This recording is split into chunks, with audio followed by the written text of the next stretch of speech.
Pleasant good morning to you from Drake Stadium in Des Moines and the 2026 Iowa High School Track and Field Championships presented by Iowa Farm Bureau. We begin a full day on the track, day 2 on Friday under cloudy skies, 55 degrees. The wind is out of the east-southeast at 11 to 19 miles an hour. It is a perfect day for track because we are going to have fun here as we get ready for another 12-hour day of action from the famous Blue Oval here in Des Moines. Hello, everybody. I'm Paul Yeager. Again today, Tim O'Neill and Tim DeBrink will join us, Ellen Davis this afternoon, and we are already underway.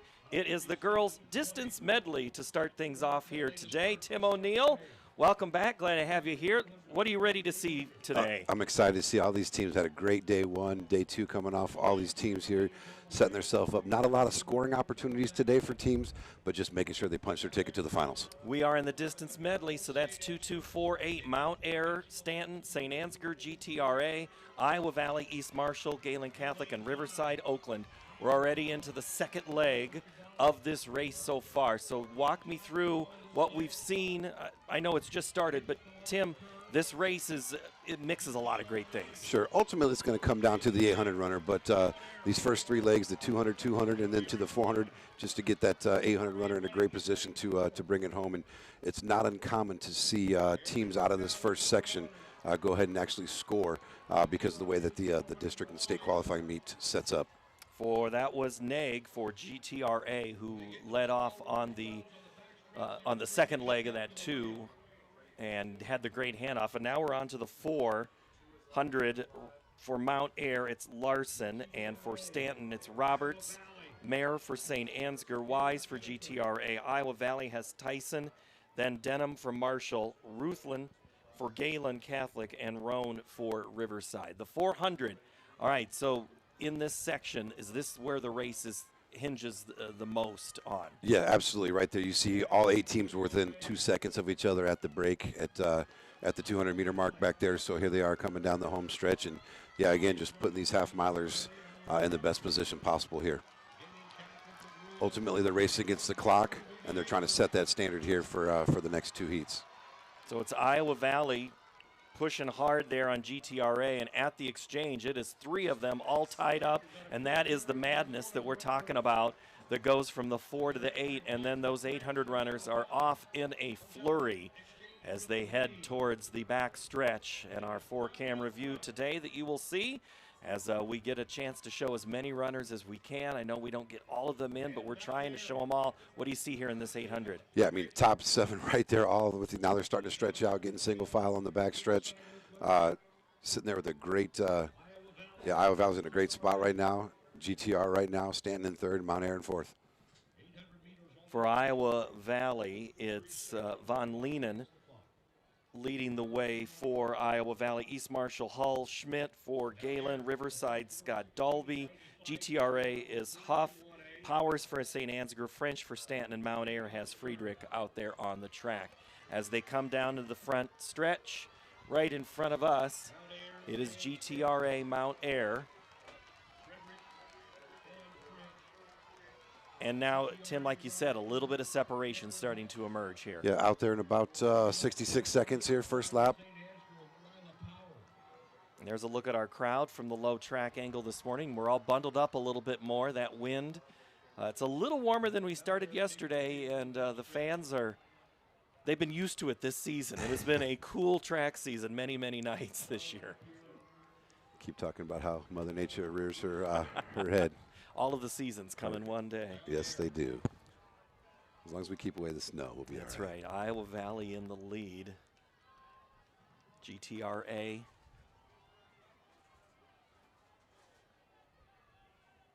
St. Ansgar there in 2nd. I think we'll start seeing people move here with 200 to go. Here they go. Let's let Mike J bring us home for the final 200 of this opening heat. Iowa Valley, GTRA, East Marshall, and Mount Ayr is your leader. And the Raiders are up front. And we are going to have a battle to the finish. GTRA, East Marshall, Iowa Valley, GTRA, and Mount Ayr And GTRA Often do you have them come 424.90. 4 wide in the final part of that 800. I mean, it happens quite a bit in the championship level racing, but yeah, I mean, this is an indicator of what we're going to see the rest of the day. I love seeing it. I'm here for it. What a start, and the finish time, GTRA 424.50. So as we take a look at the results that came in, the Heat 1, 424 for Gretna, and 425 for Mount Ayr, East Marshall a 425.22, and then St. Ansgar, Stanton, Riverside, and Galen Catholic. All right, let's move on here to the second heat already. And in this heat, it's going to be Earlham, Newell Fonda, Dunkerton, AHSTW, West Monona, Riceville, Griswold, and North Lynn. As we get settled here at Drake University, our host site for this fantastic track meet. 13,000 yesterday, one of the best Thursdays they've had, and the Friday crowd making their way in and finding the parking spot wherever it may be around the neighborhood. It's a neighborhood event around here. Yeah, you know, there's a chance to make a couple bucks if you got some property around here. So I love seeing the barbershops, the church groups around here. That gives them a chance to put a couple bucks in their pocket. I think that is always fun to see. What do you like here in this second heat?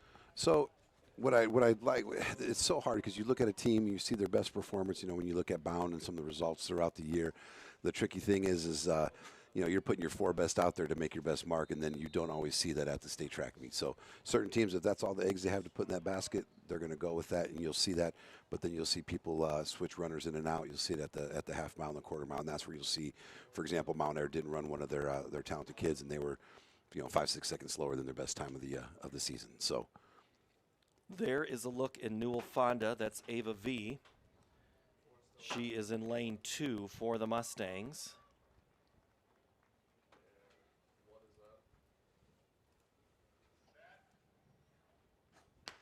Fagan V.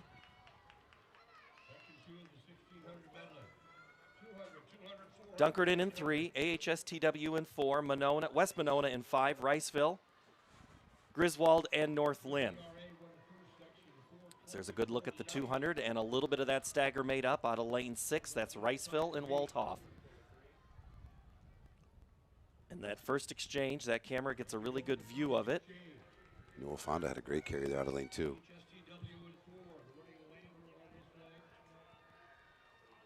And that would be a Sievers for Newell Fonda. But it's Riceville right now with Dolman running neck and neck with North Lynn's Rawson. Already took the handoff from Benish, who we talked about yesterday.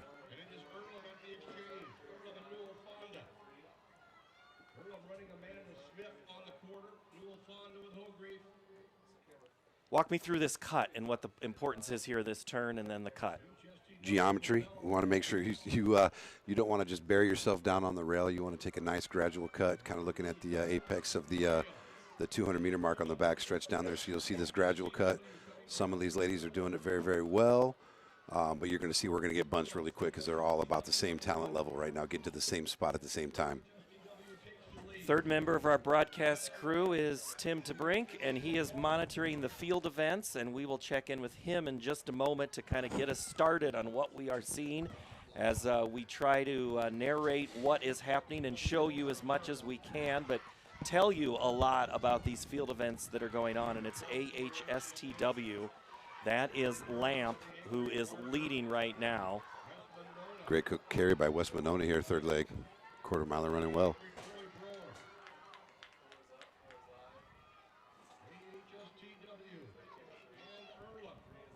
All right, we're into the 800, which means we get a chance to talk to Tim number 2. All right, what do we have this morning, Tim? All right, this morning 4A boys long jump on the runway right now is Valley Lula Shore. He is the current leader early in the event. He was a third place finisher last year in 2025 in long jump, and it looks like he has a good mark for his jump number 2. We'll see what the measurement is here shortly. While we're waiting on that measurement, 4A girls shot put is going on. You have a really loaded second flight of throwers in 4A shot put. Excited for that one. And then in 1A discus,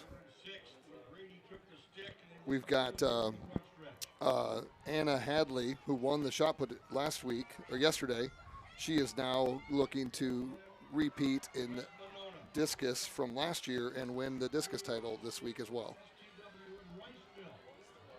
All right, Tim, thank you so very much. As we get the first lap in of the 800, it is North Lynn and Brady in the lead for the Lynx. But now, just as soon as I say it, there's a pass, Tim. West Monona made a nice move here against 6 girls there within half a second of each other going into the last quarter.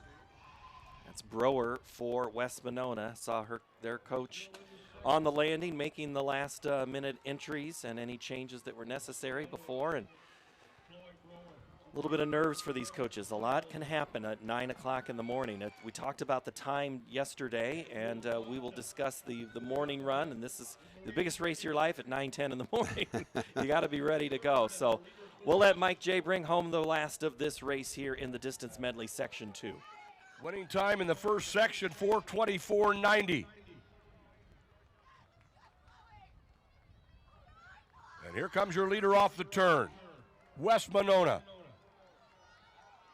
Riceville, Newell Fonda,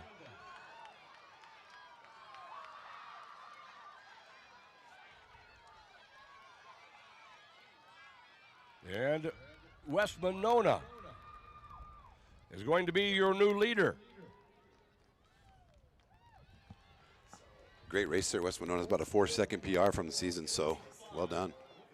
And West Monona, they made that move right there pretty much in the last lap, right? Yeah, last 200, 300 meters, they're great. Opened it up, great stride pattern. Gutsy run.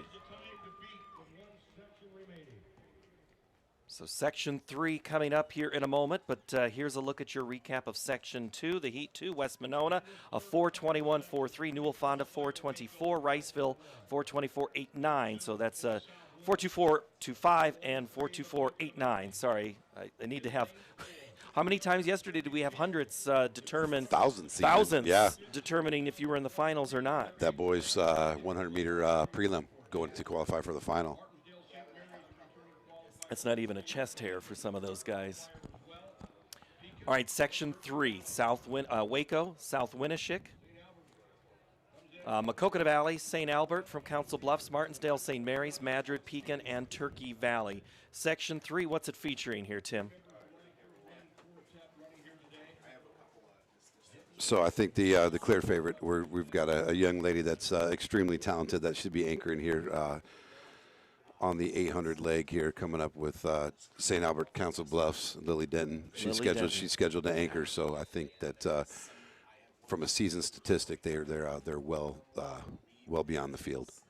She is headed to Texas, part of this Falcons lineup. There've been some good athletic success for the girls from St. Albert. Seen them at the state basketball tournament the last couple of years.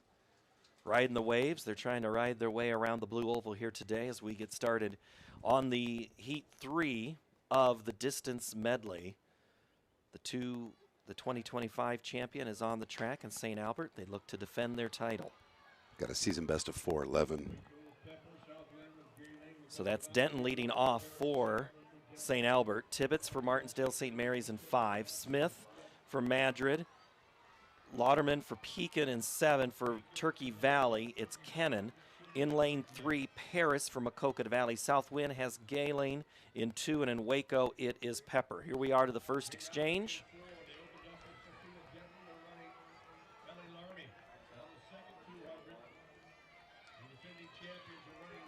Egley, Johanningmeyer, Burbage, Larmy, Janke, Hansen, Smith, and Hayek as they come pretty much 4-5 across, getting ready for the exchange. Maquoketa Valley, and look in lane 8. Turkey Valley running well.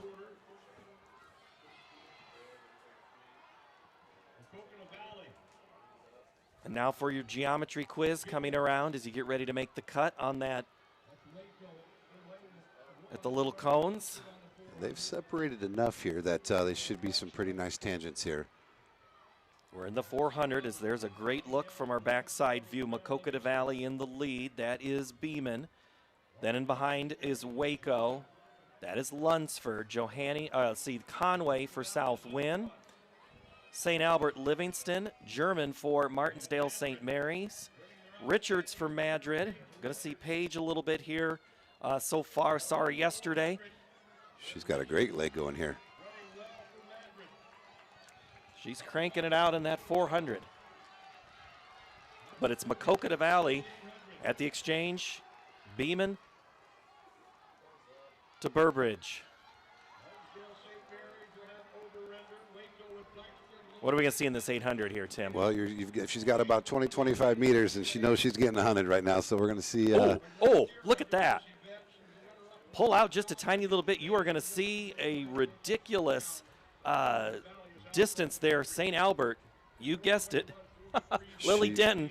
Out aggressive, come around the curve, and she'll start settling in, and she's just going to start tracking. She'll probably sit there for a minute, and then at some point she's just going to go.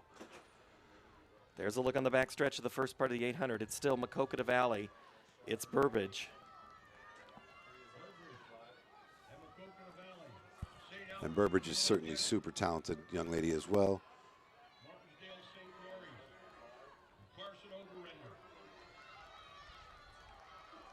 Maquoketa Valley's got a season best of 420. Martinsdale St. Mary's season best of 415. St. Albert's season best of 411. So here we go. She's going to sit there, and I anticipate in the next 100 meters there'll be some separation. All right, Lily Denton takes the lead at the last 400. Mike J will tell us about the last lap and put it into perspective for us.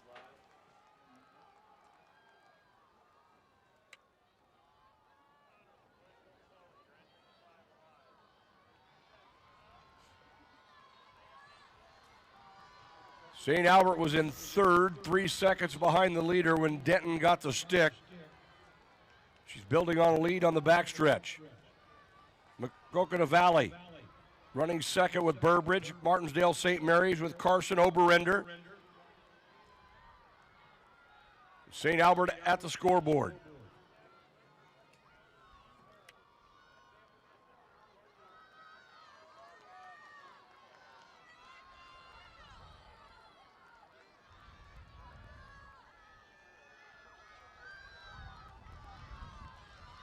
And St. Albert and Lily Denton.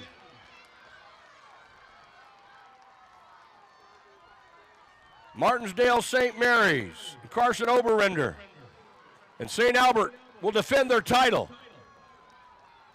4:08.87.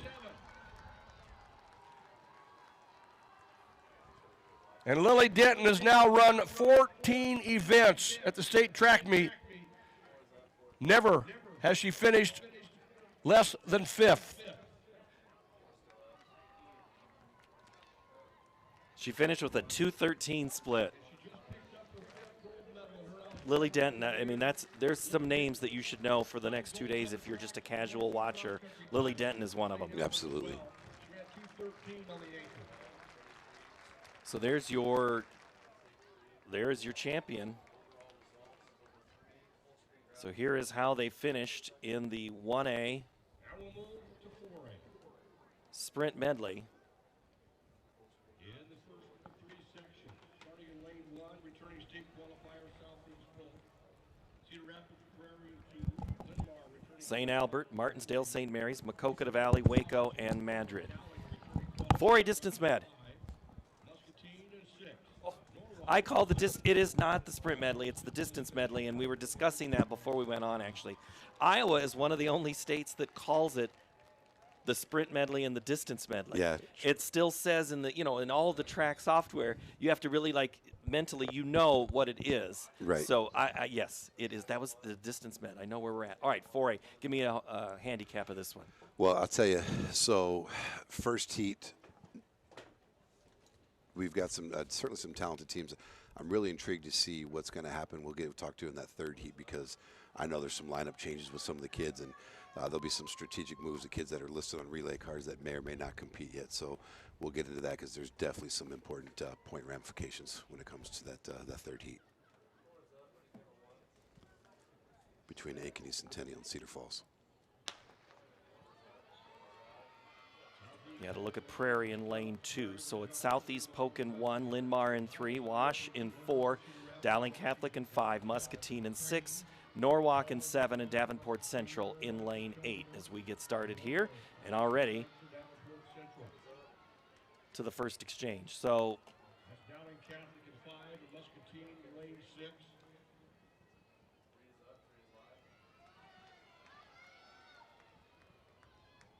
Dowling out well.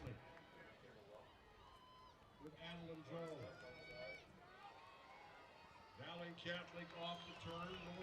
Great 2 first legs here. Jones for Dowling. She's going to hand it off to Darnell.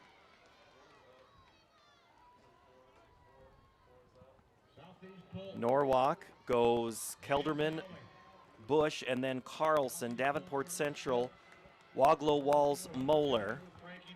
Saw Moeller yesterday. Muscatine, Paul, Harmon, Bruin before Maynard. And then for Wash, right now it's Dyer. Linmar on the track there in 3. For Prairie, it's Johnson, Specht, Kelly, and Rowe.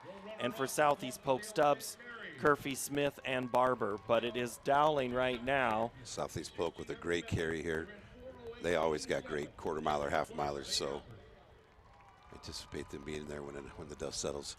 Linmar making a hard charge at 3rd, Wash in behind, Norwalk, Prairie, and then Muscatine. And then Davenport Central.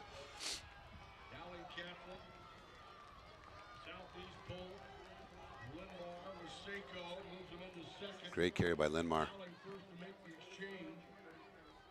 Elizabeth Tiffany on the 800. Linmar. And the madness that is the 4 to the 8.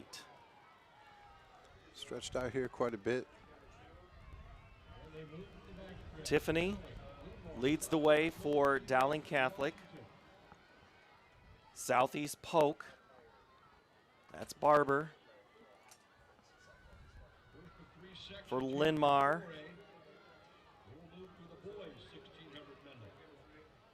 Spilore. Combination program there at Linmar. Both boys and girls share a head coach. It's a lot of runners to try to run through, but right now they're running 3rd. I did that for 24 years. That's not too much. But I didn't quite have the enrollment that they had either, so a lot less to manage. Dowling put a nice carry here. Tiffany off to a great start, the junior, at the 3-minute mark as she goes into the back. Looks like they're they're on pace to beat their season best at a 4:13 coming into the meet.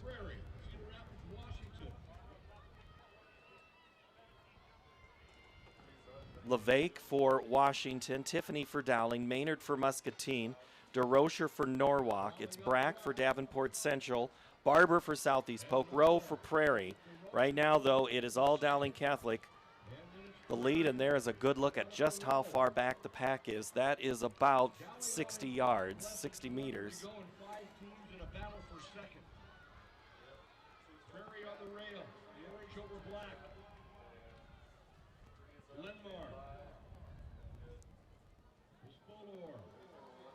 All right, Mike J., bring us home. Turn here in Section 1. Dowling Catholic.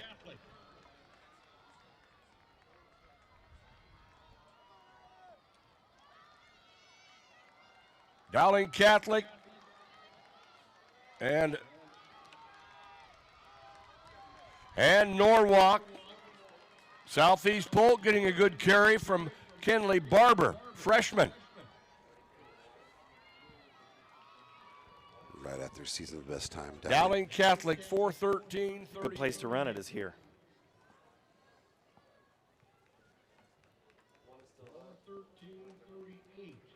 All right, good run there for Dowling Catholic as they run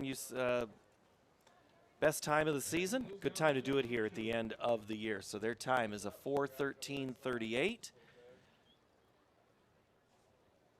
We're getting ready for heat number 2 of the distance med. Ames, Lewis Central, Indianola, Waukee, Waterloo West, Clinton, City High, and Mason City. Tim DeBrink, I know we're getting about 9:30, which has been the crazy spot so far, but what catch us up on some field events. You betcha. Over in boys, 1A high jump, the 2025 champion, Trevin Keeley, has cleared opening height. He was the champion at 6'8" last year, so he's a guy to watch.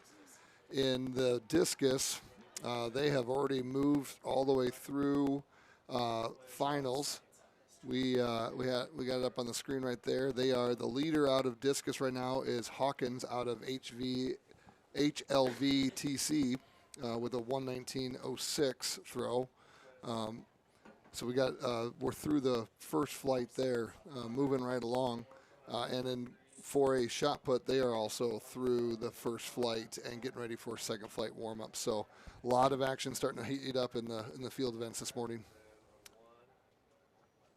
Distance Med, Ames, Lewis Central, Indianola, Waukee, Waterloo West, Clinton, City High, and Mason City. In this middle heat, middle section of the Distance Med. In the 4A team scoring for the girls, it is Northwest, Cedar Falls, and Ames. So we see Ames. There's a look at the Lewis Central runner. That's High Trek.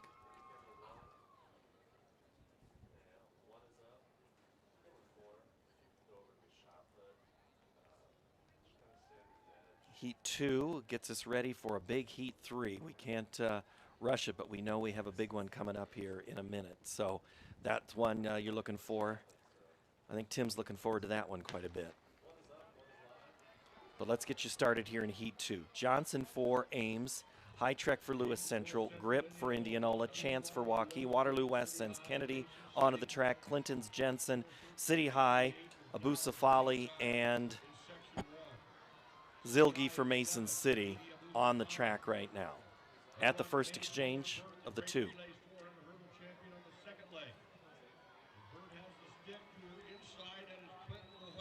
And I think that's Mason City that might have had the stick first. It's now York with it as they make the turn in front of the home stretch. Waukee's out really well in lane 4 right now. They are Clinton putting one together here. I know Coach Tony Steen was very proud of this group of young ladies this weekend. Chance for Waukee now to Reese. And in 7, it's City High. That's Bowen Burt to Fraga, and then York to Dixon for Mason City as they get ready to make the cut on the 400.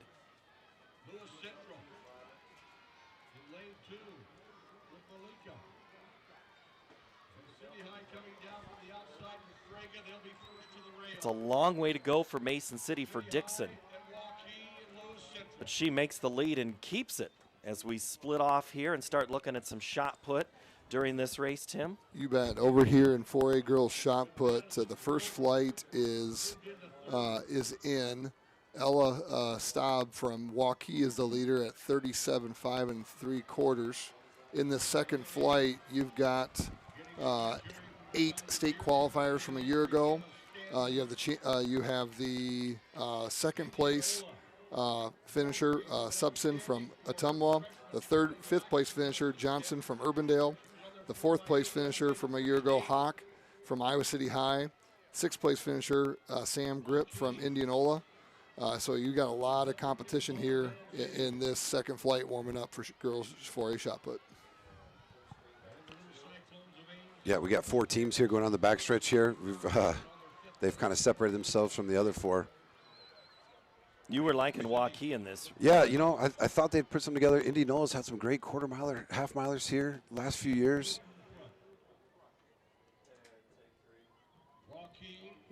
Ames in the mix. And I think Mason City is still hanging around too. Said City High still kind of hanging in there. Yeah, City High. Sorry, that's City High. That's okay. Well, they all got the same colors, right? Mason City right there with Lewis Central, running 6th in that race.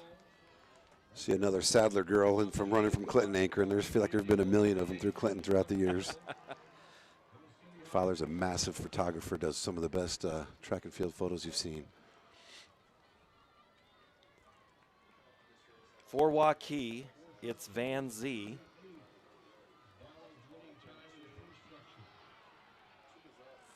Okay, they're going to start going to the well here these last 250 meters here. The time to beat is Dowling's 4:13.38.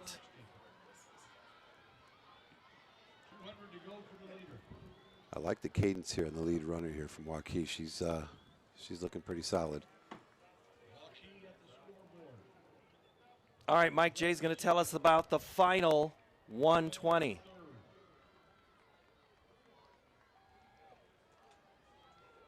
Lewis Central and Mason City, and here they come off the turn. Waukee, Ames, and Indianola.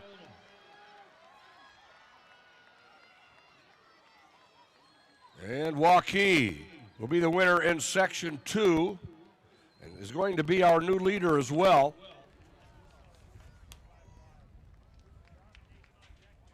Waukee runs 4:06.10. They got a 2:04. For Waukee, Emma Van Zee. Pretty darn good finish there.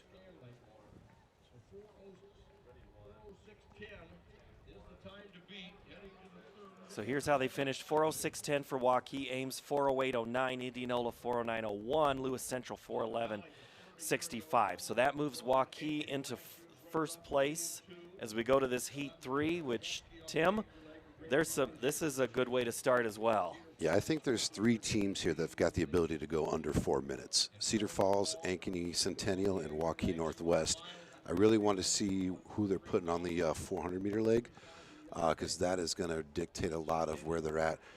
Team race-wise, Centennial and Cedar Falls are going to be kind of duking it out for that second, third place trophy when it comes down to the end of Saturday.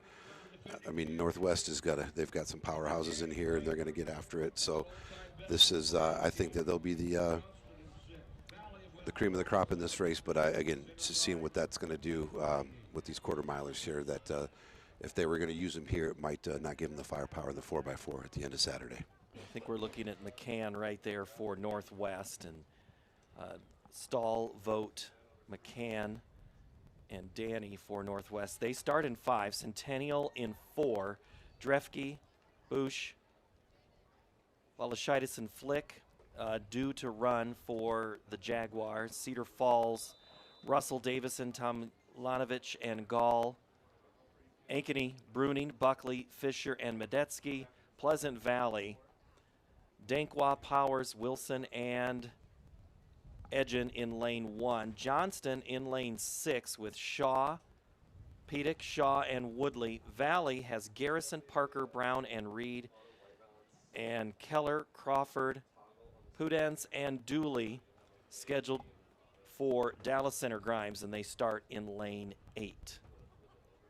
Kenny Wheeler from Pleasant Valley told me to watch this first leg, that she just gets after and tends to hand off the stick first. Well, that would be watching lane 1.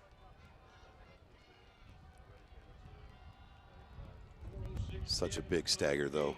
Makes it difficult.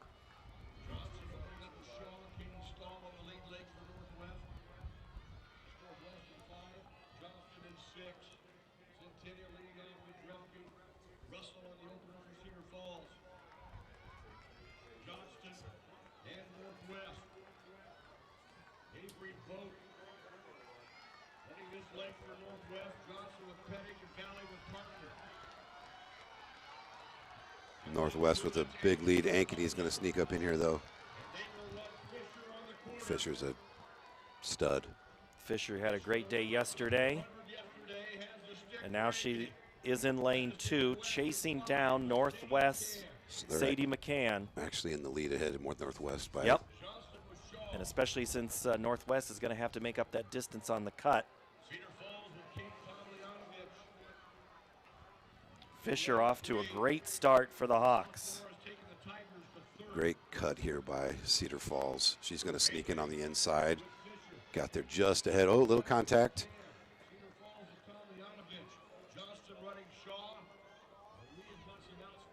Morgan Fisher, her name is going to be in a lot of places in the record book for Ankeny before her career is done. She's off to a great start as a sophomore. She has a very good lead, but this race is far from over, Tim.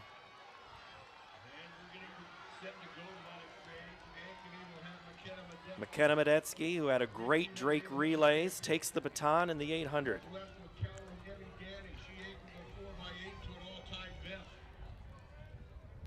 Northwest has Danny, but it's Medetsky off to a great start.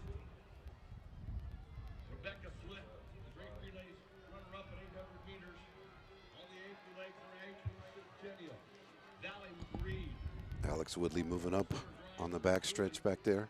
Talked about her a little bit yesterday. Must have got her athletic ability from her mother. I can't imagine if she got it from her dad. Medetsky there, going to run at Missouri State after her high school career is done.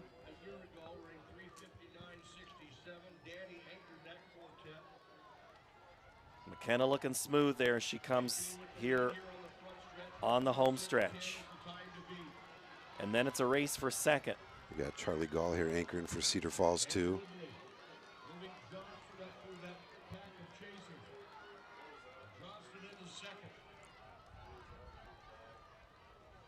Ankeny should break that 4-minute barrier the way they're at. These next 3 teams will be right around 4 minutes. The 4A record is 3:59.67, set by Northwest last year. McKenna Medetsky. There goes Charlie Gall making her move on the back stretch. Charlie Gall, a great day yesterday for Cedar Falls. 3:30 on the clock. The time to beat, watch 3:59.67. Mike J will bring us home. Cedar Falls into second here on the front stretch, but it's Ankeny well out in front. It is Ankeny. They've got a shot at the record. Ankeny with Medetsky.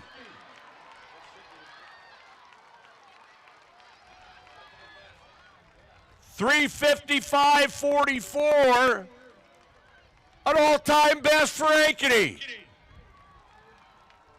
Number 2 in the country right now. Ankeny, 3:55. 44, 2:10 flat on that anchor from Medetsky. Cedar Falls, the runner-up. They got a 2:12 carry from Gall. 2:13 for Danny of Northwest. 2:13 for Flick of Centennial. That Assumption record stood since 2017, 3:55.82. What do you remember about that quartet compared to this quartet for Ankeny that you just saw? You know, records are always meant to be broken. You'd love to see it. I got my, look at the hair standing up on my arms. I just love seeing great performances. You know, when we were able to do that, the way our team was set up, we never did that here. We did that at a national meet. Had some extremely talented young ladies, and it's just great to see that.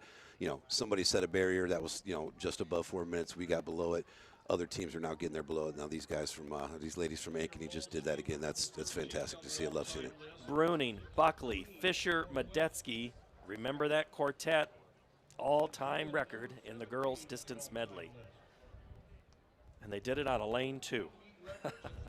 And it wasn't much of a race after that 200. No, they were, yeah, that was Morgan great. Fisher, like you had said, kind of put the hammer down and flipped it over. So that's Ankeny's first title of their first championship.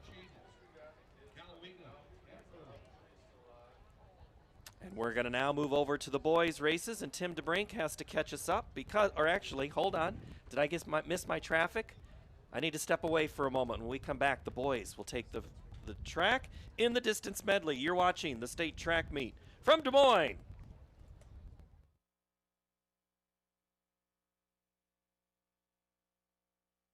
Whether you volunteer or hang with friends, play pickleball, read or follow trends. No matter what your retirement style, you deserve healthy eyes and a healthy smile. Some Medicare plans don't cover vision or dental. With Delta Dental, you can save on what's essential. Get coverage and take care of your health.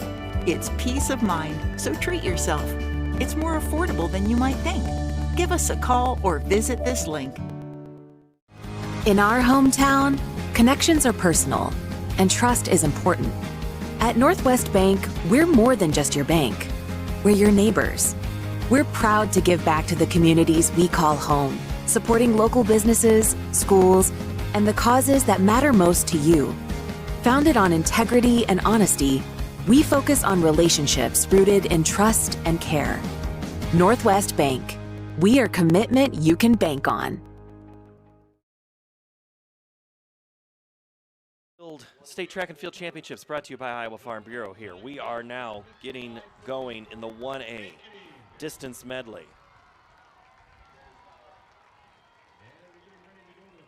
Van Buren County, Baxter, Riverside of Oakland, Southwind, Calmer, Cam of Anita, Lisbon, Colfax, Mingo, Turkey Valley. Let's not forget Jackson Junction, Lake Mills, Martinsdale, St. Mary's, Starmont, Audubon, MMCRU, Waco, Springville, West Hancock, IKM Manning, Sigourney, Northland, Sibley, Ocheyedan, Galen Catholic, Calamus, Wheatland, English Valleys, and Earlham all scheduled to run in this race, but it's Heat 1, which is English Valleys, Galen, Northland, IKM Manning, Sigourney, Sibley, Ocheyedan, Wheatland, and Earlham. Tim DeBrink is keeping us updated on everything that's happening as we get ready here to hand off from the 4 to the 800 leg. Let's start, I think, with high jump. You bet. In high jump, we just had a clearance by, it was from Galen. Got to find him here. Schleter just cleared the bar at 6'1". And we have other guys that have cleared it. Landon Bloom from Woodbine has cleared it. He was second a year ago with a jump of 6'7". And then Trevor Keeley is also set to jump here right now. He is on the screen. And he is your reigning champion from a year ago. He clears it as well, so he stays alive at 6'1". There are currently 11 competitors still in the mix at 6'1" for 1A boys high jump. On the track for English Valleys is Coed, Schecker from Galen Catholic on the track, Northland Thompson, Blankman for IKM Manning. For the Savages of Sigourney, it's Klett, Voss from Sibley Ocheyedan, Cal Wheat, Moore, and Earlham's Van Z. All right, Tim, I'm seeing a lot of bunched right up there in the front as we go to the second lap of the 800 leg. Yeah, we got 5 teams really within contention. Looks like the top 3 are going to start separating, but we got here we go. See who's ready to make that move. So Northland to the tape first, 137. Earlham at 138. Sibley Ocheyedan 138. Then Galen, IKM, Sigourney, Cal Wheat, and English Valleys, how they're running. And it's still a pretty bunched up photo on the video, but if you look at it with the eye, it's boom, boom, boom, 4 almost perfectly spaced runners. About 5 meters apart. Northland separated themselves with about 250 to go. So that's Thompson for Northland.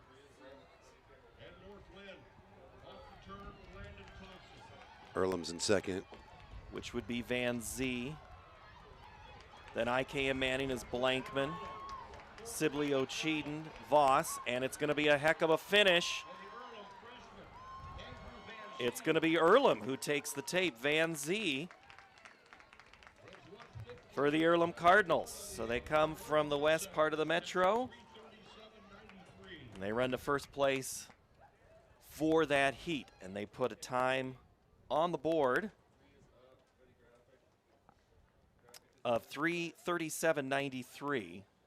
So put that up on the wall of the time to beat. Let's get you ready for section 2.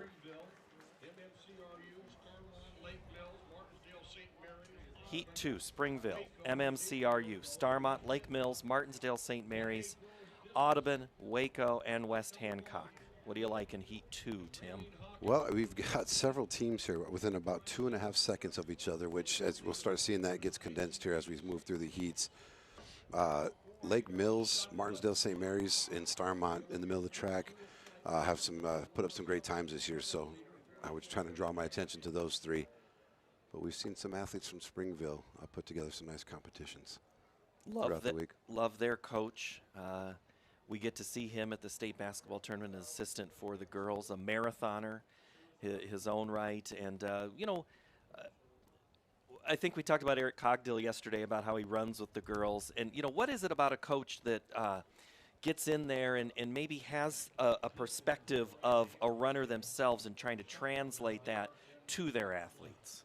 Definitely gets a good understanding of what they feel. You know, you asked me that question that, you know, I wouldn't understand that, but I had a bike and a car that could get to where I need to Or be a for golf my cart athletes. if you needed to. Now, Ellen, when you talk to her, she'd have a great perspective on that a little bit. So, but yes, the golf cart was a vital tool to how I got to where I needed to be. So I need to be effective with my tongue, not my legs when it came to that.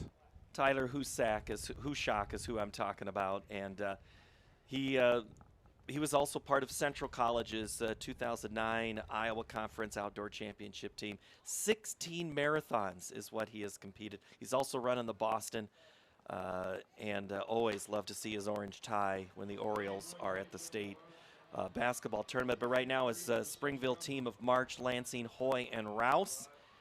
MMCRU, Hermanson, Kintai, Alish, and Gales. Starmont has Detterbarn, Pope, Thole, and Hanson. Lake Mills, Delger, Christian, Steen, and Newt Rogney, the best name from yesterday, rides again today. Martinsdale, St. Mary's, Dooley, Wright, Baker, and Wielden.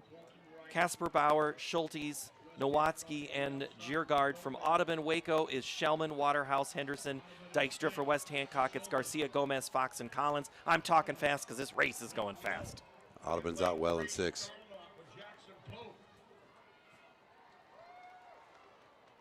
Springville in lane 1. They got a good carry from Lansing. They're running Mason Hoy on the 400.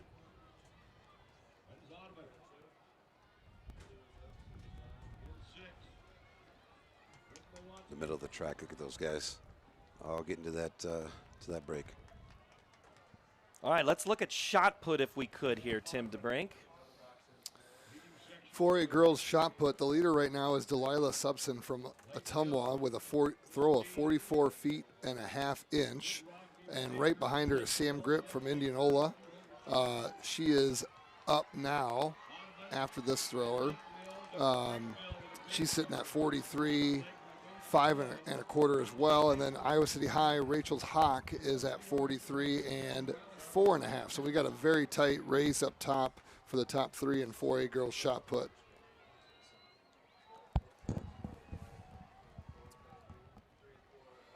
There's another look at that double box shot put again, trying to get as many of those athletes in. And again, if you're just watching and not listening, which means you're not hearing what I'm about to say, Tim has given us all sorts of updates of all of things that are going on. So you might not see it on the screen, but we are trying to talk about as many of those athletes that we can. And the athletes that are on the track right now, Tim, as we are coming into the final stretch of this 800. Top 6 teams here within 10 meters of each other, going to the last 500 meters. Springville, Martindale, St. Mary's, Lake Mills in 3rd. Look at Starmont and Audubon on, running yep. chest for chest. This is probably the best bunch we've had. It's been a great heat, absolutely. 400 to go.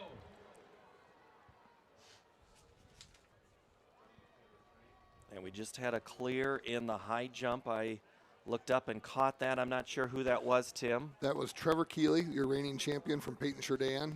He just cleared 6.3. Landon Bloom has also cleared 6.3. So 3 have cleared it in 1A. Landon Bloom, what a fantastic athlete from Woodbine. All 7 teams here with 2:50 to go with a chance. Love this heat. This is great. Wow, look at that pack.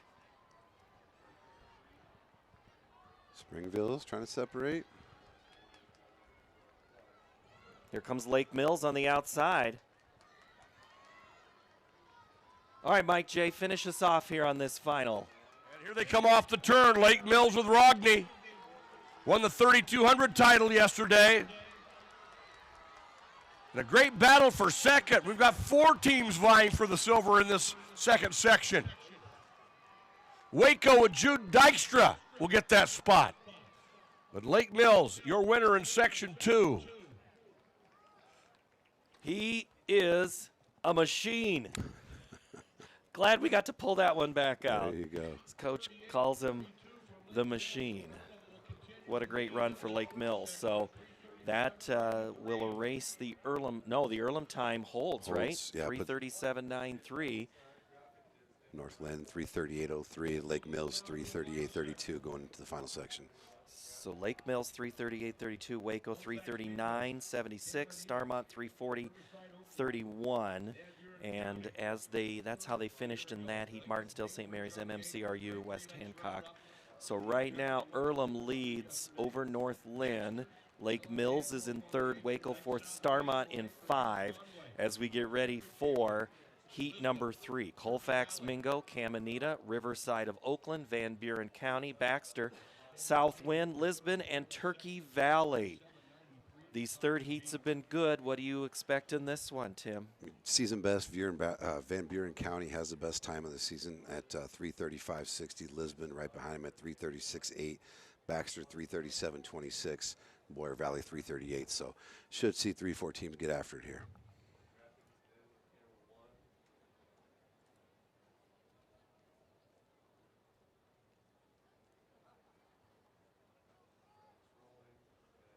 A lot of pride in that Lisbon track program. Those boys, they put a lot of time and effort into their craft. They had a very good qualifying meet last week already. So for the 1A boys, Lisbon and Riverside of Oakland are tied for the overall team lead with 15 points. Lake Mills will now vault ahead of that, right? With they had 13 coming in, depending on how this goes between if Lisbon and Riverside, if they can beat that time of Lake Mills, that would at least keep the team race continuity at least in the same, just the points will change.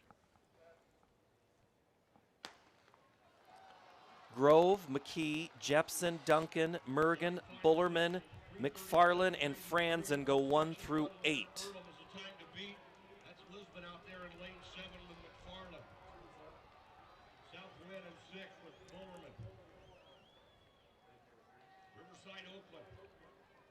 At the exchange, Lisbon and Riverside have about the same exchange time. Got one group with crazy hair, and the other with headbands. So that's Lisbon's Stone and Riverside's Gordon. And Riverside gets to the baton first to the 400. Oh, Lisbon has a disaster. And if that goes off the track, that means he's outside. If he enters back in, could be okay. I don't think he interfered with anybody else. White flag. So they are not disqualified, but they are far behind. That is going to have an impact. So the exchange from Stone to Ross, and eventually Armstrong will run for Lisbon. Turkey Valley, Schmidt, Cruz, Busta set up for Turkey Valley. Southwind, Einik, Taylor, Conway set to run on the 800. Baxter went Travis to D. Hondorf coming up. Van Buren County, Troxel, Simmons, Bainbridge. But right now, running past us is... That was a great run.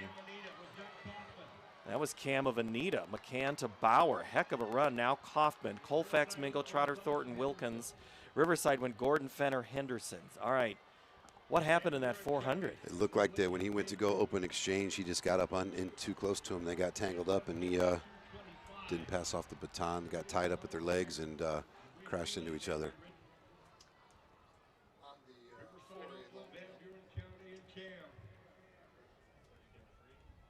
4A long jump right now. We got Josh Goslin from Cedar Rapids Kennedy just jumped. The leader right now is Caden Kunze from Norwalk with a jump of 23.6 1/4. Austin Hansen from Cedar Falls is second with a jump of 22.08. Goslin had a jump of 21.3 1/4, moving him up into 12th. So we got some movement in the second flight of the 4A long jump. And we're on, I'm sorry, flight 1 or 2? Flight 2. Flight 2 already, okay.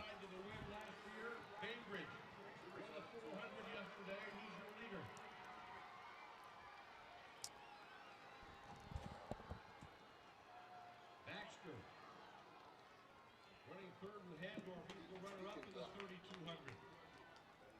And your leader is at the scoreboard.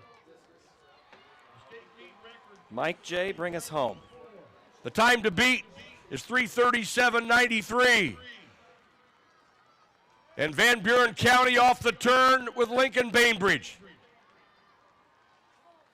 Drake Relays runner-up in the 800. Yesterday's 400 champion. Van Buren County in the 1600 medley. 3:30.11, 152.72 for Bainbridge.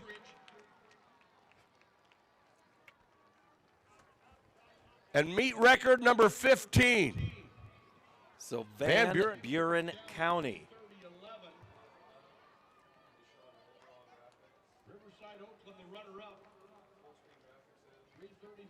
Then Riverside of Oakland, Earlham, and North Lynn. Lake Mills 5th, Baxter, Waco, Starmont, your top 8.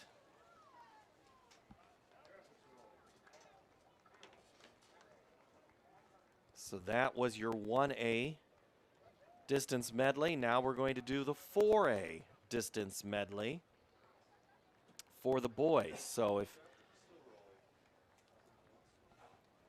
Tim, if you want to give me an overview of this class and what you expect. Yes, I mean 4A is just so much depth in the all across the board in the sprints and the middle distance, or some call the long sprints. I think it'll be a bloodbath when we get to that third section here. But you know the thing about this again, because of that state qualifying meet that we mentioned earlier, that lineup is so much different that. You know, coaches that have depth in their lineups can switch kids in and out. Some guy might bump from a 4 to a 2, and you know, because the way the 4x2 and the medley are in that meet and how they set up here, it's sometimes too quick of a turnaround to have the same guys in there, or maybe one guy can do it, one guy can't. So a little bit of the gamesmanship and the strategy, and you know, training guys up to be able to handle those loads in those short amount of time. So you can see teams from the first section find a way to score if they've got that hammer anchor 800 runner. Well, there's a look at Waterloo West's Allen getting ready into the blocks. For Lewis Central, it's Doss. Linmar has Castor, Kennedy, Walton. Winslow for Norwalk. Willoughby Wright for Ames. Kay for Southeast Polk and Roosevelt's Wold. And we're off.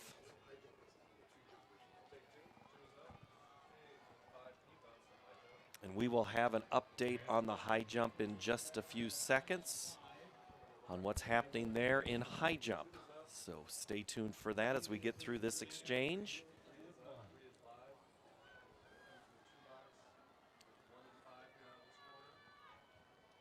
Right there, middle of the track, looking pretty good, but yeah, Norwalk out great. So that would be Geisman, Simmons for Ames, Phelps for Kennedy, Linmar, White.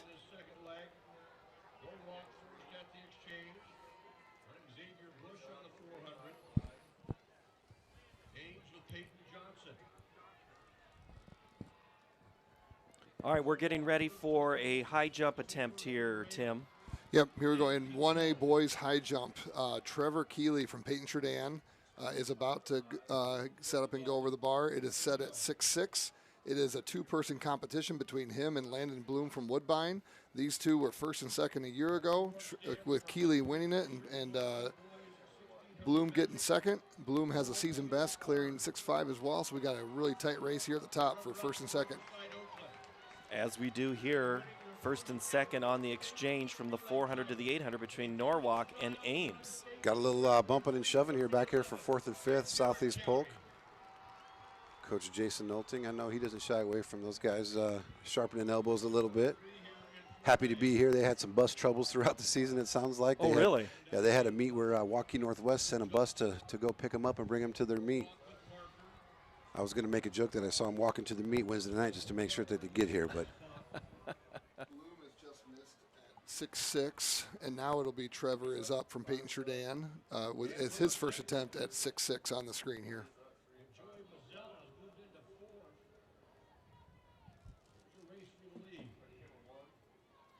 Coach Nolting said they got some young guys, and he cleared it. He clears it. Keeley clears it from Peyton-Churdan. He is in at 6'6". So now the pressure falls to Bloom, right? Correct. He has one more jump? Yes. No, he's got two He more got two attempts more at jumps. this. Okay. So here he is on the screen. He knows what he has to do, and he's got to get himself ready to go here. We will keep up this this race or this event. Tell you a little bit about Landon Bloom. Mentioned his athletic ability in the state championship game last year for Woodbine. Just an all-out gutsy effort. The high ceiling for him and the offers that he is receiving for football are numerous. Probably one of the more athletic guys that were on the field in the football finals. He is going to have to uncork a good one here, Tim, to kind of keep him in this one. The pressure now clearly falls to him. Yeah, at this point right now, he's just got to do a little reset. He missed his first time, so whatever it takes. Sometimes you tell kids, just, hey, quick 3 breaths or do something. He's on his setup and approach right now. We'll take a look at what he can do on his second attempt at 6'6". Norwalk and Ames. Yeah, putting a great one together here. And Bloom hits the bar, so he'll have one more chance. So Norwalk and Ames go 1-2, 331.49 in third. Was Linmar on that one.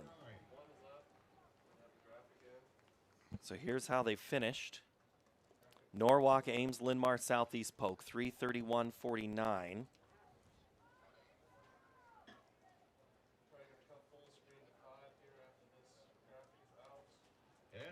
So now it's Class 4A Section 2. Dowling Catholic, Waukee, then Northwest, Dallas Center Grimes, Johnston, Ankeny, Iowa City Liberty, and Pleasant Valley. So you have lanes 1 through 6 separated by no more than 15 miles from one another. So Liberty and Valley throwing off the curve there a little bit. It would have been an all-CIML type final, but what do you like in 2? Because these are teams that have, A, seen each other a lot, B, lots of switching and strategizing going on. Sure. Yeah, I mean, I think Waukee Northwest has a great squad here. They're all the separation, their season best. I think Ankeny might be the class here with Smith anchoring. I think we're going to probably see something a little special out of lane 6. Ike Smith, great distance runner for the Hawks. Let's see if Ankeny can put a time up and then win both the girls and the boys. But a lot to happen yet here. This is only heat 2. How are we doing in high jump? Did I miss? Are we getting ready for that third? He is still sitting on his mark here. It looks like he's about ready to set up on his approach. And this would be his third attempt. At 6'6". Hear the crowd.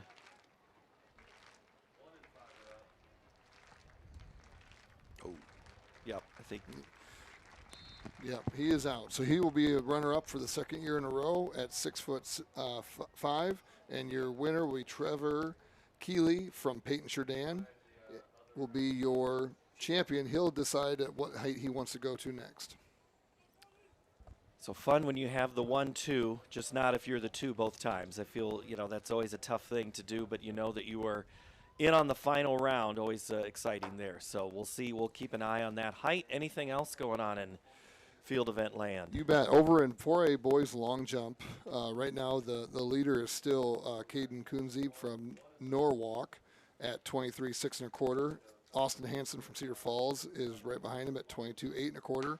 And then Camarian Owens from Cedar Rapids Jefferson has moved up into third with a jump of 22.6 3/4.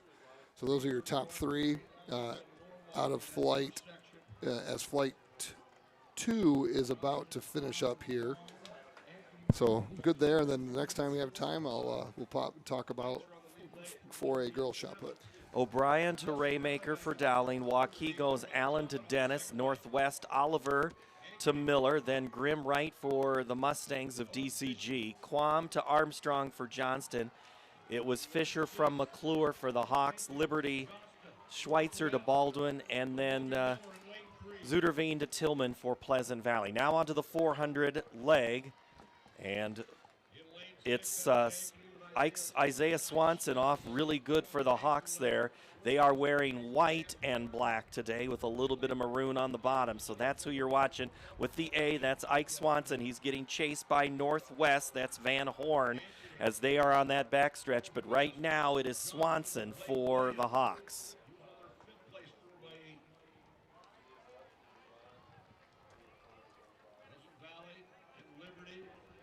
Johnson always has some great half-milers coming up on the anchor. Williams will anchor for them. Swanson, great. Johnston now running second. Here goes Pleasant Valley on with the move. Grandin, Pleasant Valley moving. Here comes Ike Smith for the Hawks. It's been a couple of times this year watching Ike run that he is just, that's the Ike Smith that many people thought could be, but he is in a dogfight right there with Johnston as Williams is absolutely on his tail, in fact, trying to get past him. Drew Hobart from Mason City is up on the runway, getting ready to on his third attempt. He is sitting at 21 4 3/4 for 13th place, so he's got to have a good jump here to try to get into finals. Ankeny, Johnston, Pleasant Valley, Northwest, Liberty, Waukee, DCG, and the Maroons in the back. But right now it's Ike Smith getting chased by Russell and Williams, as here comes Northwest and Gabrielson. Love seeing Pleasant Valley mixed up there. Coach Eric Belby always has his Spartans ready to go on championship weekend. Well, Belby's runner Russell right there on the back of Ike Smith's spikes. Let's see what he does here on that back stretch. Really good jump by Drew Hobart. He moved himself up to 9th. They take 9 into the finals. So if there's a couple jumpers yet to go behind him, he has a chance. All right, Mike J will bring us here from the final as it's Ankeny and Pleasant Valley right now, and Ike Smith just found another gear. Let's see if he can hold him off. Our leader. And it is Ankeny. Ankeny, Pleasant Valley, Johnston. Williams giving them a fine anchor, and it is Ankeny. The tape first. Ike Smith.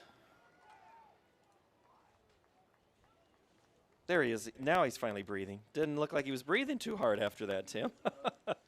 But you know he was moving. So Ankeny, Johnston on a 3:25.65. I mean, I think he ran around 152 for his split, so he he was moving pretty good. 3:25 is a fantastic time. That is the leader right now in 4A. Yeah, doing that in Section 2 just puts so much pressure now on that on the fast section. So it's not uncommon for teams to go run a clean race out of that second heat. Ike Smith going to run at the University of South Dakota. He's a two-time Drake Relay and state champion in the 4x8. Won a state title. He has 2 team titles in his at his graduation party hanging up. But now it's going to be up to this third heat. Dubuque Senior, Marshalltown, Centennial, Hempstead, Cedar Falls, Prairie, Bettendorf, and Indianola. Right there, middle of the track, Dubuque, Hempstead, and Cedar Falls with darn near identical qualifying times. Are those the 2 teams you like? Honestly, I mean, I like Centennial. I'm not going to count out Cedar Falls. Brendan Hoyer's an absolute stud. I wanted to use the M word with machine, but you've already got that pegged for Newt. For Newt. So no, he's just again just tough kid here. So it should be a great race here, and that 3:25 is no joke to chase. So that's an impressive time. All right, Tim, we have an update. Is that what I just heard? Yeah, over in girls 1A discus, Anna Hadley, who was the shot put champion a year ago, yesterday, she was the discus champion last year. She is in the lead right now with. As they head into finals, they're setting that right now. It looks like it took a throw of 112.4 to get to finals. Trevor Keeley is your champion in boys 1A high jump. He just attempted 3 at 6'8", but did not clear it. So at 6'6", he is your 1A high jump champion. And we just had the crowd clapping right in front. Coons just did a long jump right in front of us. We were right between races, so everybody was focused on him. I haven't seen what that measured yet. He is currently the leader at 23.6 1/4. waiting to see the results on his last jump for this second flight before they head to finals. 23:01. So just off, so he is still the leader in boys 4A long jump. Senior goes Birch to Stickley, Green to Wilder for Marshalltown, Centennial, Ross Dickinson. Hunter there for the Jaguars, Montgomery and Ivy for Hempstead, Cedar Falls, Tamayo, Lopez, and then Gary. Prairie has Bashimo, Stevens, Bettendorf, Miller, and McDermott, and Indianola, Hilton, and Bradley. What happened now in the 4? Centennial's out right now. Bettendorf's out really well. We'll see what that what kind of legs Willie has to come back after running that scorching 3,200 yesterday. And Bettendorf making a dash for the front, but man, there is Centennial. Allen is given chase, but he falls right in there behind Indianola's Amos. And now another shot put. You bet. Girls shot put right now. This is the leader. She is 1/2 an inch off of the state meet record at 47 feet 1 inch is Delilah Subson from Ottumwa. Second place is Rachel Hawk from Iowa City High, 44.9, and third place is Sam Grip from Indianola with a throw of 43.5 1/4. So those are your top 3 in 4A. They got 1 round left of throws and finals. Hoyer on the move. Moves Cedar Falls into second. He's going to sit right behind Willie. And that was a great Prairie 400 from Dennis, as it was for Centennial. Mr. Allen, who's also a soccer player. His dad's the girls' soccer coach at Centennial. So those to see soccer and a great 400 runner, Tim. And then look at that bunch. I don't have to tell you what race this is shaping up to be. Told you it's going to be a bloodbath. Here we go. 500 to go. Time to beat, 3:25.65. A.J. Willie striding out. Looks great. You were excited about Hoyer. I was. He's a grinder, man. He's just a tough kid. I love it. You got to be willing to go to some depths to be a good half miler.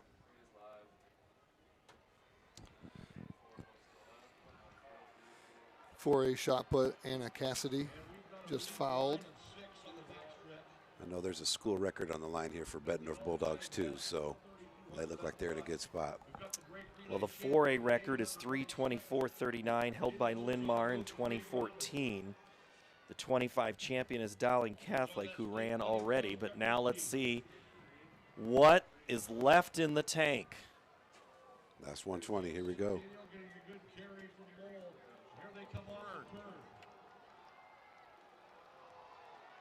It is Bettendorf and Indianola, Centennial. Dubuque Hempstead with Micah Fern. And it is Bettendorf. 3:24.85 for Bettendorf, just shy of a state meet record. And A.J. Willie picks up his second gold of the weekend. So not only was Linmar's record, it was also the all-time, or the state meet record, that is. Right, Sorry, yep. Let me get that right. So now it is Bettendorf 3:24.85, Indianola 3:25.27. Hempstead will get third, Ankeny will get fourth, 3:25.65. So the Hawks win the second heat, but fall to the first or the third heat to win. So we need to step away for a moment. We'll update you on field events, and guess what they're doing now? They're wheeling out the hurdles as we get ready for the 110, the 100 and the 110 highs when we come back from the break. We're not just lighting a stadium. We're creating lasting memories. We're not just installing a mini pitch. We're empowering youth to learn and grow. We're not just retrofitting an airport. We're creating an environment where workers can feel safer. This is why, whether it's a game down the street, professional stadiums around the world, or treasured monuments and landmarks, you always know when it's must go. It's the simplest expression.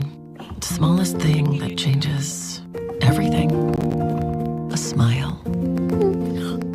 So easy. A smile lights it up. Apologizes. unconditionally. Because the shortest distance between two people is a smile. Thank you. Hy-Vee, where there's a helpful smile in every aisle. Why am I seeing yield differences in only 2 of my fields? Great question, Evan. I've taken some soil samples, and it looks like you might have some fertility issues, especially in that northern field. Take a look. Nothing gets past you, Rick. Hey, how long you been back there? An agronomist never tells. From personalized insights to year-round support, Channel agronomists always show up. Channel, all in, all season. Something exciting is growing on Iowa farms these days. Innovation. From tractors that seed, weed, and harvest with data-driven precision to drones that scout or plant cover crops to protect soil and water. Even our animals live in smart homes with round-the-clock care. Technology keeps your food safer, water cleaner, and makes us more sustainable. Because what we do here benefits everyone here. Life on the farm makes everyone's life better. All right, over here in 4A girls shot put, there is 1 throw left in the competition. It is Delilah Subson from Ottumwa. She is in the lead with a throw of 47 feet 1 inch, which is a ½ an inch off of the state meet record, and she is on the screen right now.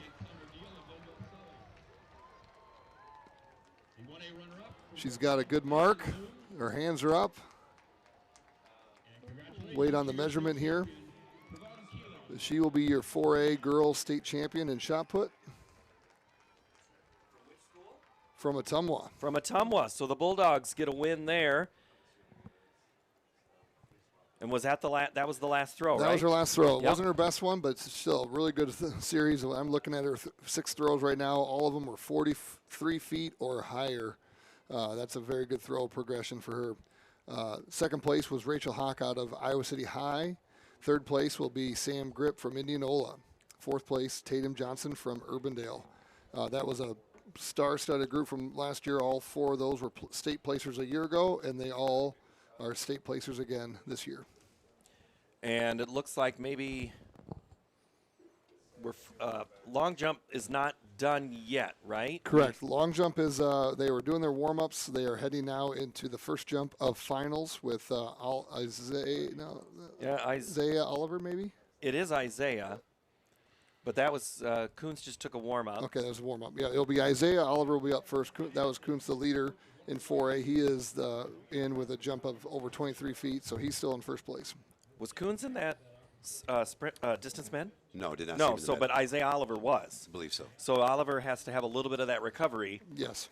Which is not, I guess, distance med doesn't usually overlap with long jump at a traditional meet. It's at the state meet. It's the sprint med that is the overlap more. Yeah, this will be one of those situations where some of the field event long jump, high jump runners will have different conflicts with races just because of how the meet schedule plays out.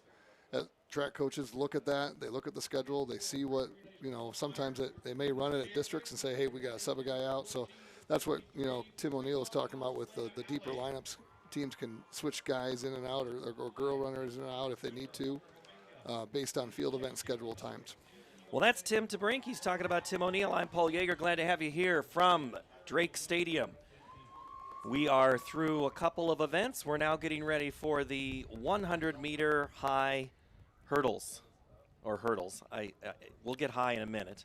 100 meter, yep. 100 meter hurdles. And so in the girls, it's Kayla Lone from English Valleys, Kiernan Perez from North Mahaska, Eva Vasky from Edco, Lena Alley from Fremont Mills in 4, Honor Hovenga from 5, Caitlin Ho from GTRA. Don't quiz me on that, Tim, on getting them all pronounced correctly. Heaven Powell from Prince of Peace in 7, and Montana Ferens from West Monona. And and we're off. Here is Mike J with the call. A win last year. Fremont Mills. Lena Alley. Havinga in 5. Vasky in 3. What'd you see, Tim? Lena Alley, overall state leader, 1A. I mean, just took control of that race right off the gun. Looks like we're running into a headwind now. Good old Drake Stadium, Mother Nature, making sure we know she's still around. Well, yeah, now that you mention it, the flags have twisted just a little bit from the southeast to the south more, which would be much more of the straight-on head that you had mentioned. All right, so also in this 100-meter hurdles, what else have you oh, here we go. We're Bettendorf getting ready for a long jump right here, and I'll update that in a minute as I continue my weather report comments. Still 11 to 19 miles an hour.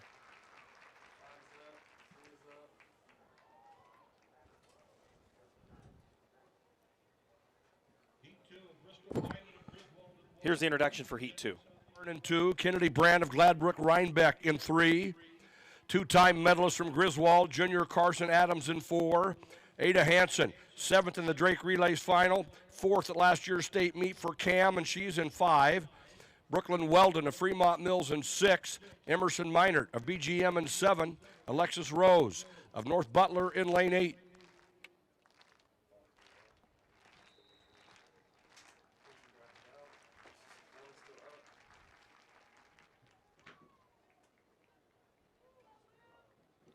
Looking to see Ada Hansen here from Caminita. She must have had a little mishap at the state qualifying meet. Her seed time coming in is significantly off her personal best. Watch lane 5. Carson Adams is from Griswold. Pretty solid, too.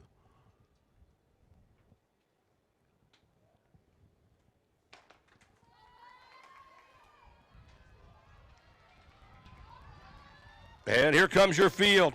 Ada Hansen, Caminita in 5. Hansen, Brand of Gladbrook Rhinebeck in 3. Ada Hansen. She's run 14:56 this year. She runs 14:90. Sub 15 barrier. Nice job. That'll put her into the overall lead going to the 3rd section. There's a look at Ada Hansen, the junior. She has 3 chances for medals coming into the week. Great closing speed. And as Tim just said, one to watch, and he was spot on with that. So we move to heat number 3. Here are the introductions of our runners. Heat 3. Grace Anderegg of Baxter. In lane 2, Zoe Quigley of Central Decatur. In lane 3, a Drake Relays qualifier from Baxter, Cameron Russell. In 4, last year's 6th place finisher from Springville, Rowan Jacoby. In lane 5, a Drake Relays qualifier, 3rd in this event at last year's state meet, and 5th in 24. She was 4th in the long jump yesterday. From Lansing Key, Addison Winters. In lane 6, Malia Clayberg, Coon Rapids Bayard. In 7, returning qualifier from Pekin, Paisley Coleman. And in lane 8, Melee Templeton of Southwest Valley. I love the names in this race, right? You get your all-name heats, right? Well, just, I'm sorry, athletes. The names are great, too. Sure. But Rowan Jacoby, yeah, you can't go wrong with that one. Not at all, yeah. This heat here, Cameron Russell and Addison Winters have sub 15 times on the board for the year.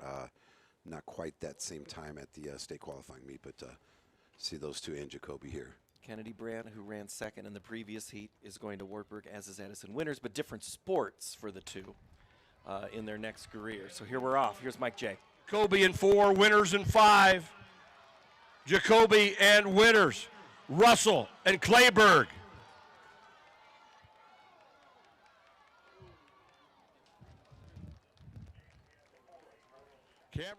I think Cameron Russell took that heat, didn't she? But that was a Russell, Jacoby, and Winters, all right there. Yeah, in that order, Russell, Jacoby, Winters. They're clear of the bubble time, so actually 4 girls from that heat are going to end up in the, I believe, are going to end up in. All right, so that's a look at 1A. Before we get to 4A 100-meter hurdles, Tim TeBrink is going to keep us up because I know before I get to him, I need to let you know that Cookies, they have epic sauces and bold seasonings. Remember, smart cookies use Cookies. And Iowa Farm Bureau, they're the proud title sponsor of the IHSAA and the IGHSAU. And they all champion youth through sports and education. Tim, the long jump is taking place now in front of us. Correct. This is the first round of 4A finals. Right now you have Cedar Falls. Austin Hansen is jumping with a good mark. We'll see on his measurement. He is sitting in second currently after the first round of finals. And then Caden Coons will be up here next, and he is still leading with 23.6 1/4. Measurement is coming up for Austin here.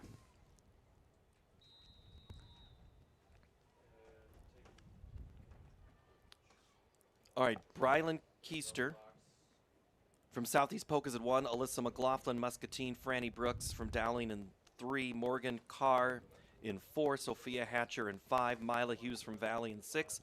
Ada Spire from Cedar Falls in 7. And Macy Rohrbeck. This is a great loaded field, too. Yeah, Morgan Carr is an absolute stud, so shouldn't see her have any issues at all with this heat.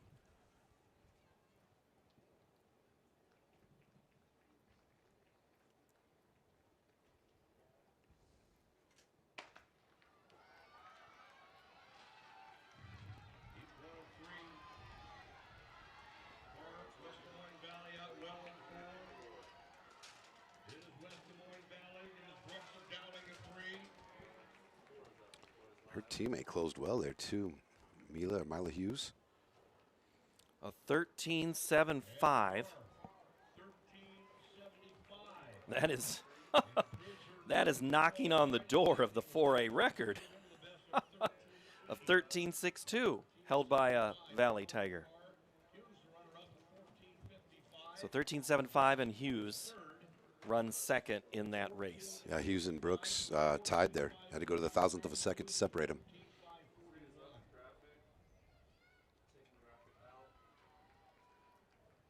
Here's Heat 2's introduction. Penelope Peterson of Urbandale in 1. Alyssa Schrader of North Scott in 2. Elena Schulte, a Drake Relays qualifier. And on the shuttle hurdle relay, all-time best for Waukee Northwest is in 3.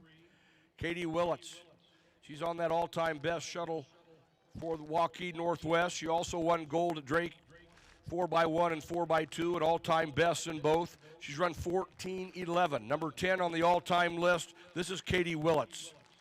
In lane 5, 6th in the Drake Relays final, Muscatine sophomore Avery Bradley. In 6, she was 5th at Drake. Waukee senior Natalie Sitzman. In lane 7, it's Paisley Jones of Prairie. And in lane 8, Sydney Feldhacker of Dubuque Hempstead. Michael LeLacier just had a long jump there, Tim. Where are we sitting on there? This is the second round of finals. He's sitting 9th, so he's looking to put himself into scoring position by moving up and trying to overtake somebody in spots 1 through 8. He went 21 and a half inch there, not quite his best jump. He's at 21.10 overall. This will be Goslin from Cedar Rapids Kennedy is up next.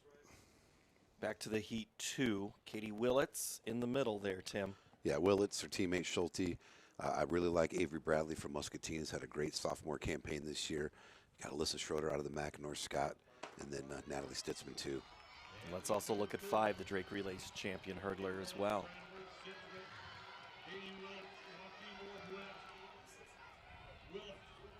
Schulte in 3, Bradley of Muscatine in 5.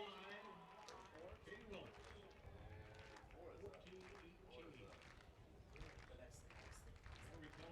Katie Willits had a very good Drake relay. She's having a pretty good state meet as well.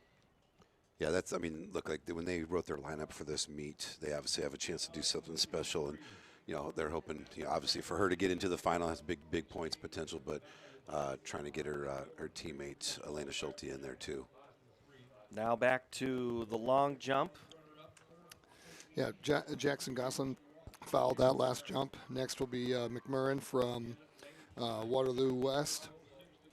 He is currently sitting in 6th with 21 1.5 inch. Here he goes down the runway.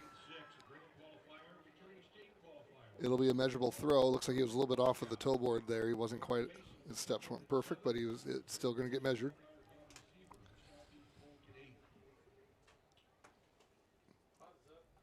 In Heat 3, coming up here on the track, it's going to be Madeline Frega.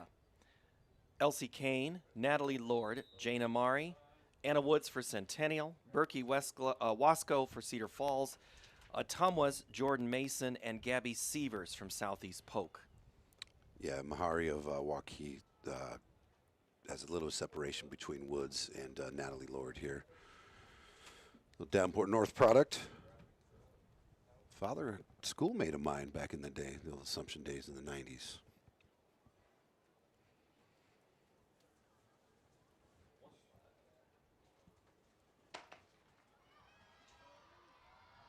Lord in 3, Meharry in 4, Woods in 5, Jana Meharry, Waukee Junior, 4th each of the last 2 years. That's Woods, 2-time medalist as well for Centennial, running in 5.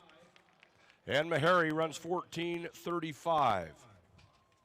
14:35 time there, right?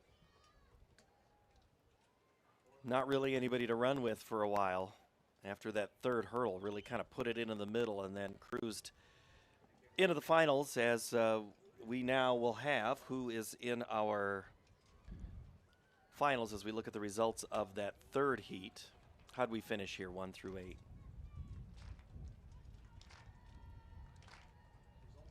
So there's the heat 3. Mahari, Woods, Wasco go 1, 2, 3.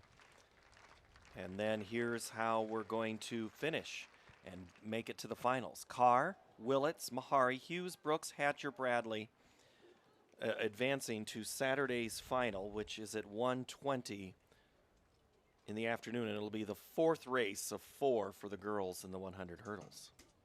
Yeah, Anna Woods, last qualifier from Centennial. Elena Schulte just missed being that second individual qualifier for Waukee Northwest.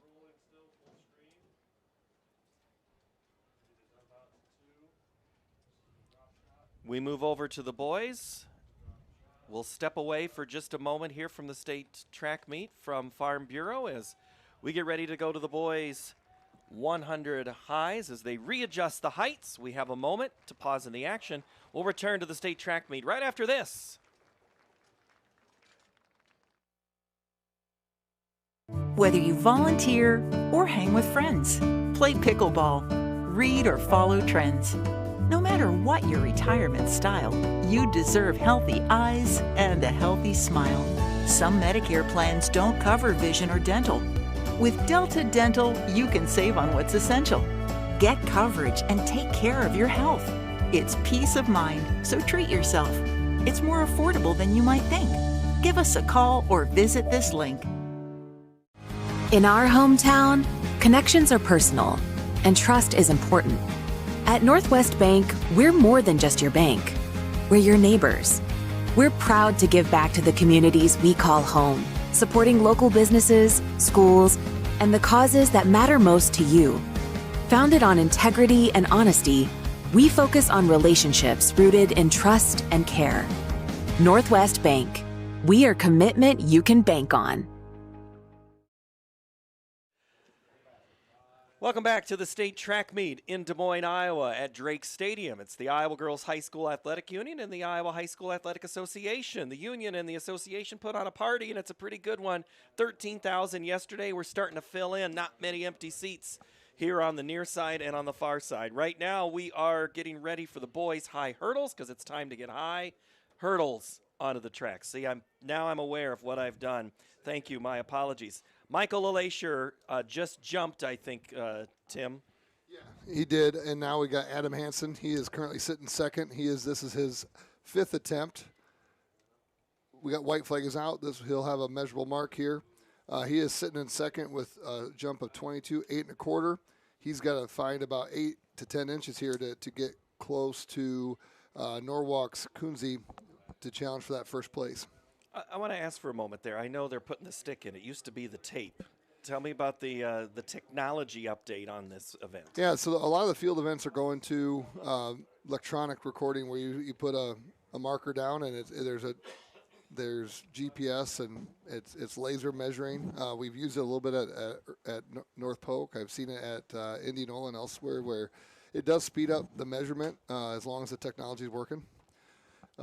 Good jump from Hansen, 21:10 3/4. Not quite his best jump. And now we Kunze's on the runway right here.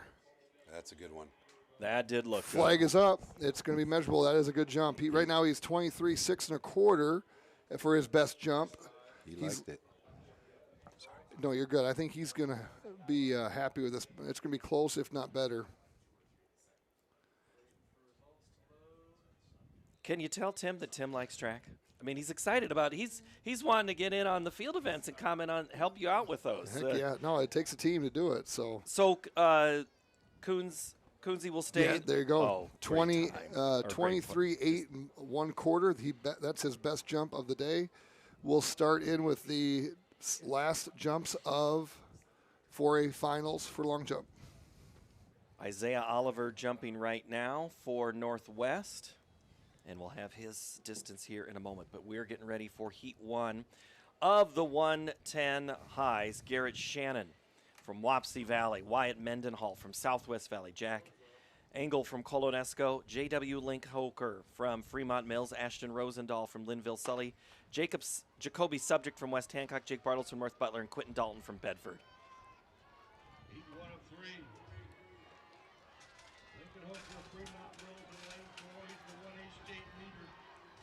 Subject of West Hancock in 6th. Lincoln Hoger expected that a little bit. Jack Engel of Colonesco looked like he got caught up on the first hurdle and just got out of rhythm, and he was able to get back into it. Might have been a little too late. So Lincoln Hoker from Fremont Mills, a 15.37.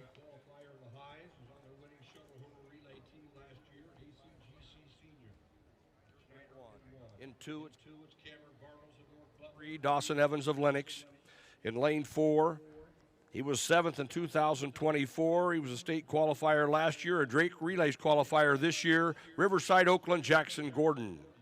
In lane 5, it's Nolan Kriegel of Iowa Valley. In 6, Connor Deal of Linville Sully. In 7, Wyatt Silk of Griswold. And in lane 8, Jace March of Springville. All right, so there's our introductions of our heat. Walk me through some of the runners here a little more, Tim. Yeah, you got 3 guys in here that have gone sub 15. You've got Dawson Evans, Jackson Gordon, and Nolan Kriegel. Nolan from Iowa Valley, Jackson from Riverside, and Dawson from Lennox. So I anticipate Jackson Gordon handling business in this heat, with the other 2 having a chance to get into the final.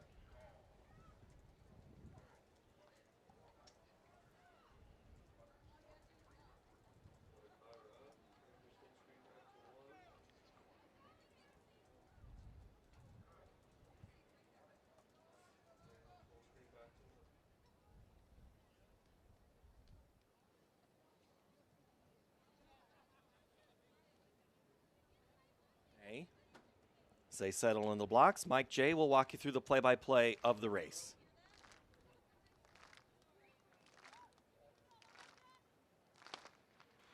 And a clean start here in Heat 2. Armstrong up in the long jump.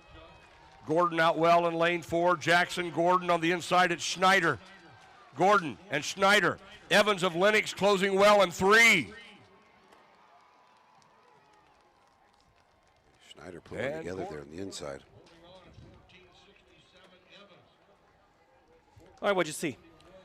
Well, kind of what I expected there with Jackson Gordon handling business, but man, had a great race from ACGC on the inside from Braxton Schneider there. The senior didn't want to go out without a fight. All right, here's the introductions of our third heat. Caleb Sweden of GTRA in 3. Luke Heilman, a Drake Relays qualifier for Sibley O'Cheeden, runs in 4. Landon Grell, a Drake Relays qualifier for Lawton Bronson in 5. Brennan Billick, returning state qualifier for South O'Brien in 6. Eli Burns of East Marshall in 7. And Cruz Hagmeyer of Winfield Mount Union runs in lane 8.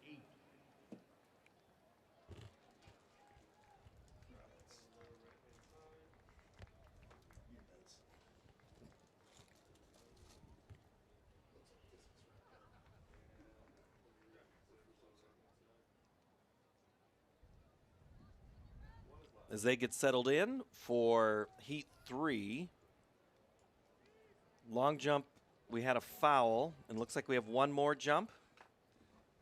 6th attempt here coming, right? Yes, Austin Hansen is up here. We've had a couple jumps that have been fouled off. But, McMurrin from Waterloo West did jump his best on that last jump. Here goes Hanson from Cedar Falls. White flag is up. That'll get measured. He's currently in at 22, 8 1/4, but he's got to find a full foot in order to catch Coonsey from Norwalk.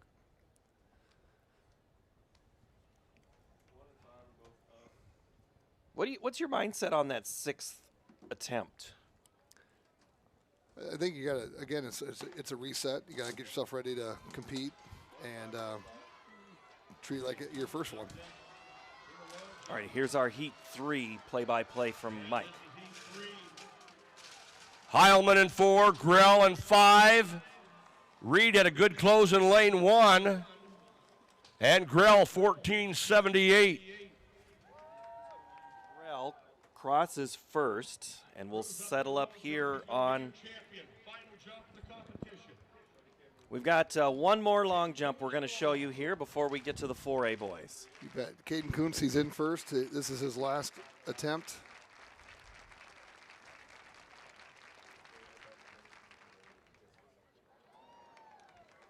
Should be measurable. White flag is up. He will be your 4A state long jump champion.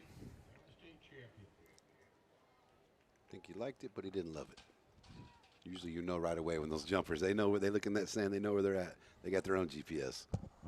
And I think we also have other field events. That's just what's right in front of us. I know there's more happening, right? Yeah, so 1A girls discus is wrapping up and has gone final.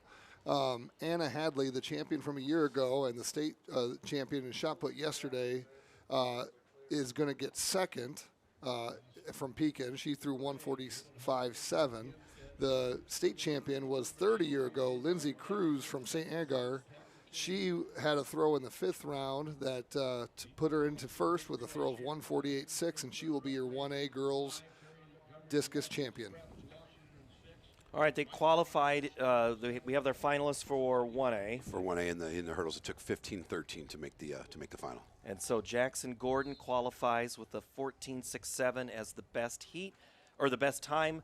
Dawson Evans, Landon Grell from Lawton Bronson, Nolan Kriegel from Iowa Valley, Brennan Billick from South O'Brien, Brexter Snyder, ACGC, Luke Heilman, and Josh Reed from Iowa Valley in that 15-13. We're getting ready for 4A. Handicap this one for me. Well, looking at the middle of the track is obviously how they're seated 4, 5, 3, and 6. A lot of upperclassmen, this one, a couple young guys, but season best. Braden Peck of Cedar Rapids Kennedy, as I mentioned earlier yesterday, that Cedar Rapids Kennedy. This is something that they do is in the hurdles. And here's the play-by-play of the race. Carlson of Ankeny is out well. Carlson in 5. That's Peck of Cedar Rapids Kennedy in 4. Wright of Davenport Central in 3. Hayden Carlson. Crosses first. He won the Drake Relays title, and if you haven't watched that video 17 times, I don't know what you're doing, because I know I have. Braden Peck, 2nd. KJ Wright from Davenport Central, 3rd. Gino Scurrietta. Urbandale, Terrion Montgomery, Gavin Washman, Ryan Block, Jalen Hodgson. So Carlson going to run at Iowa next year. His dad, Brant, the head coach for the boys basketball, also an assistant coach on the track team, and had a chance to sit by his family a couple of times. And they always get excited, but man, everybody gets nervous when it goes over the hurdles. Yeah, and I mean, look, there's a lot of things that can go wrong, right? And things that can go wrong that are out of your control with people next to you, right? So, he's got a great program at Ankeny. Their head coach has done a great job. Former Iowa hurdler himself from Atlantic. So, just great to see being a sub-14 guy at 13.7, best on the year. Fantastic. I'm sure Jordan Mullen's wearing shorts today. Probably. Some things don't change. So moving on here to Heat 2. Make sure I have my proper rundown here. Yep, I do. Okay, so Brendan Gorsch from Linmar, Eli Smock from Iowa City West is in 2. Billy Miller from Bettendorf in 3. Blake Ludwig from Northwest in 4. In 5 is Darian Walker from Dallas Center Grimes. Iowa City West Ryder Gorsch. Easton McGraw from Indianola, and Ramsey Meinert from Waterloo West. Blake Ludwig, clear favorite here. Had a phenomenal race going at the Drake Relays, and you want to talk about a kid that's fearless. He will crash and burn. So that's one of those things as a coach. You kind of hold your ears in your head because you never know what you're going to get here. You know what you're going to expect, but he's not afraid to go after it. Love watching him compete. That'll be in lane 4.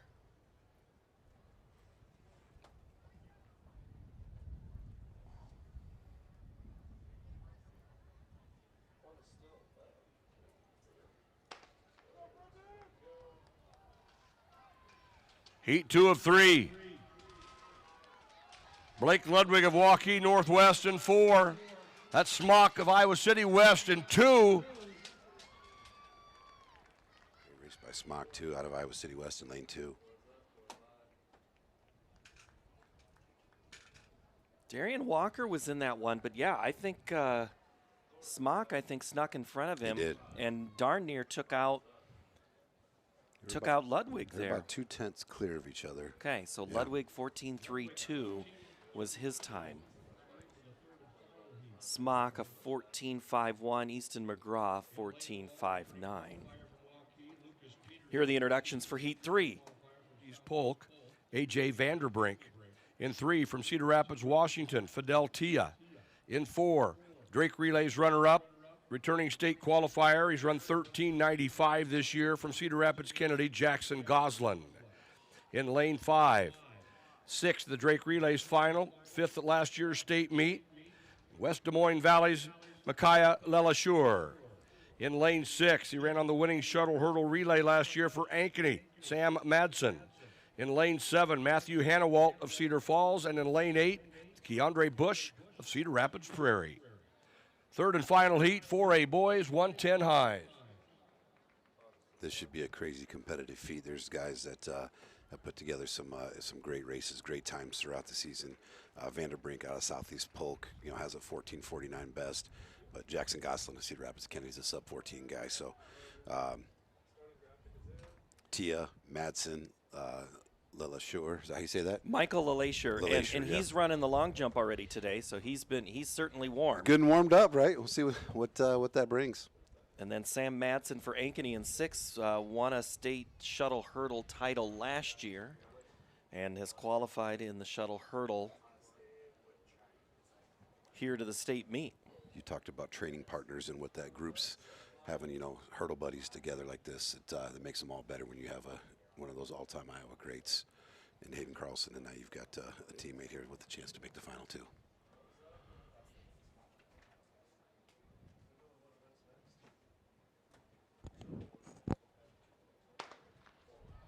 Here's Mike J's call. 4, Lelashur running in lane 5.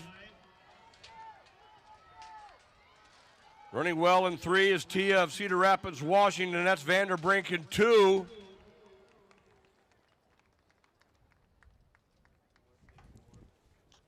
Jackson Goslin from Cedar Rapids, Kennedy, a 14.44. A.J. Vanderbrink, 14.56. Fidel Tia, a 14.62. Let's see how this all shuffles up for who qualifies with the best times as we sort who will be in the finals for this race, which will be Saturday at 1:35. So Hayden Carlson with a 13.90 will be in the middle of the track. Blake Ludwig from Northwest at a 14.32. Jackson Goslin and Braden Peck for the Cougars of Kennedy, 14.44 and 14.48. Eli Smock, A.J. Vanderbrink, Easton McGraw, and Darian Walker sneaks into the finals. This is the one I've been looking forward to the most. I don't know about you. Yeah, look, there's just so much volatility, right? And yes. So much carnage that can happen. I guess we'll probably see more of that in the shuttle hurdle relay final on Saturday. All right, when we come back, we will clear the hurdles and we will get going with the 4x2. This is the final when we return to the Blue Oval in Des Moines on the Iowa Farm Bureau State Track. What does commitment mean? To protect what's important? To invest in the future? It means providing peace of mind. It's what reliable people do. It's what local banks do. Banking in Iowa goes beyond transactions. Banks work to help people and small businesses succeed. And Iowa banks are proud to be trusted partners in building confident banking relationships. Iowa Banks, your partner through it all.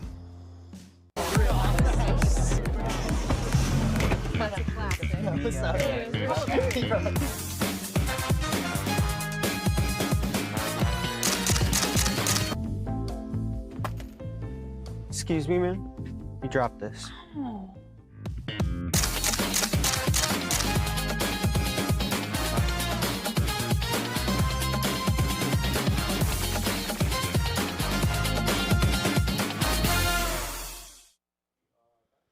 Back here at the state track meet for the Iowa Girls High School Athletic Association and the Iowa High School Athletic Association. The Iowa Girls High School Athletic Union and the association bring you this great state tournament. It also helps title sponsors like Hy-Vee.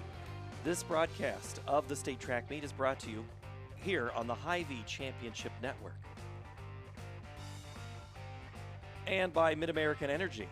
This broadcast of the Iowa Girls High School Athletic Union State Track Meet is brought to you on the digital network powered by Mid-American Energy. Our thanks to both of those sponsors making this happen.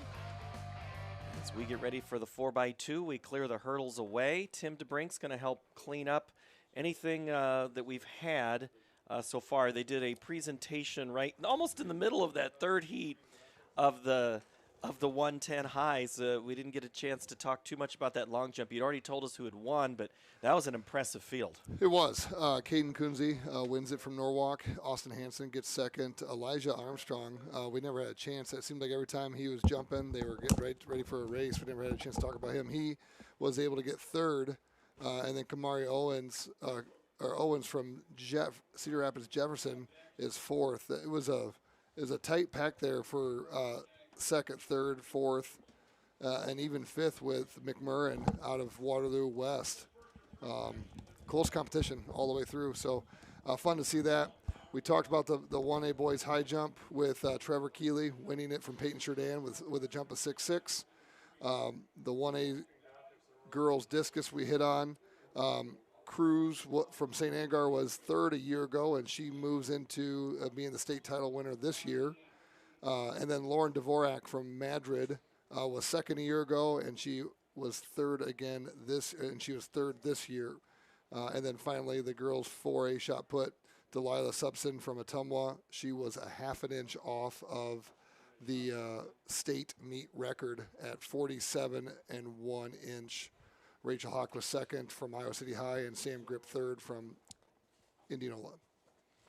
All right, Tim, thank you very much. A little bit of a break here for about half an hour before field events kick back up, but he'll keep us updated, so thank you very much, Tim. Along with Tim DeBrink, Tim O'Neill, Paul Yeager with you as we get ready now for the 4x2. All right, Tim O'Neill, we'll start with 1A here, and walk me through a little bit of the mentality of setting up the 4x2 in relationship to this meet in particular. So, being that it's a short sprint event, but it's a final only, it's one of those, like, there's a lot of points for the taking out there, and how it relates to your medley, your 4x1, your 4x4. It's a great combination of those short sprinters that are those 60, 100, 200, and then those longer 200, 400 type sprinters, and how you're going to kind of spread that out amongst those events. A lot of people, for whatever reason, you'll see in multiple classes, this is the event that they love. It's a staple in their programs. I would say in the 2A, 3A port, you'll see that later. Dubuque Wallard is always that team that they never will not run the 4x2. That's just what they do. Went head-to-head with those guys for years, and they do it very, very well. So excited to see what these teams, this first heat, we got a lot of teams that are paired very, very closely. None of them have shown that they've broken that 150 barrier yet, which is always that first big one. Once you get under that, then you'll start seeing, when you get up to 4A, those teams that are breaking the 140 barrier, like Waukee Northwest and some of those others. So, again, the bar has been raised so high in the sprints here in Iowa. This 4x2, the one thing about this race is you think when you're starting, once I get through the turns, I'm almost done with my leg. But you get to that far turn, and it is a long way down. What's the mental state then of these runners, specifically that first and second? Well, yeah, early on, because you start on a curve and then you're finishing on a curve. So it's just it's a weird feeling, especially when you're in those outside lanes. You just feel like you just don't get there. And then it's You just got to be calm, stay patient, and then just trust that your outgoing runner is going to bring you and pull you through the zone. Make sure you educate your race. Well, we're underway. I'm going to tell you who the fields are and then let Mike J. call this race. South Winneshiek is in 1, Danville in 2, Montezuma, Wapsie Valley, Lawton Bronson, IKM Manning, Don Bosco, and Woodbine. Led off with Katie Pryor, whose brothers have been competing here as well. But here's Mike J. to walk us through this race. 7 with Lansing. We're moving to this first exchange. Lawton Bronson in 5 with Randall.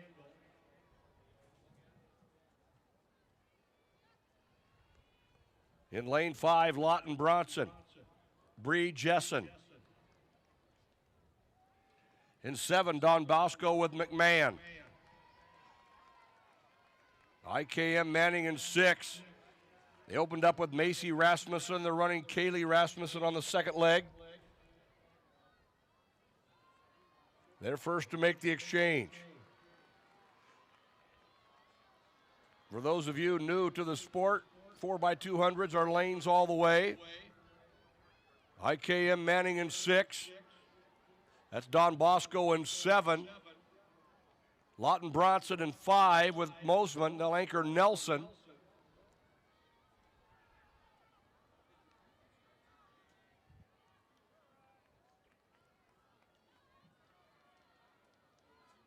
Don Bosco with Charlie Yoder.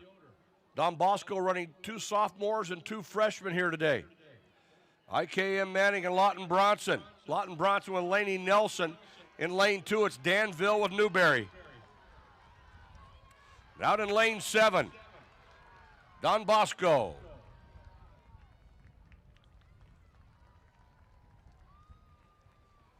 The Dons from Don Bosco, Gilbertville, Iowa. We know them as a wrestling school and softball. Look out, here comes girls track there in the 4x2. They win the heat number 1 with a time of 1:47.93. What'd you see in that race? I saw 4 teams break that 150 barrier. I just referenced. They're all kind of hovering on it, so you would anticipate that the moment would be here and that they were ready for that moment. And again, faster surface, faster track. The blue oval brings the best out of everybody. So in that race, it's lanes the whole way, which is also its own set of an enjoyable part. 4x1, sure, but the 4x2, just you're like, man, just seems long. So coming up here in Heat 2, Linville, Sully, East Union, Van Buren County, George Little Rock, AHSTW, Belle Plaine, Lisbon, and ACGC. What are we watching in this one? Well, little strategy, though. Things to think about, too, like those staggers are so long. So if you get put in that, like, lane 6, lane 7, or even lane 8 for that matter, there's a strategy as a coach to go out there and try to front load your relay run, your faster runners first, because then it feels like they're never going to catch you because that stagger doesn't get caught up until the anchor leg. So a couple different thought processes there when it comes to the coaching side of things. But regarding this heat here, we've got 4 or 5 teams here that have already broken that 150 barrier. They were in those 149s. I anticipate seeing somebody here getting into those 146s, 147s out of this heat. Getting ready into the blocks for Linville, Sully, Hay.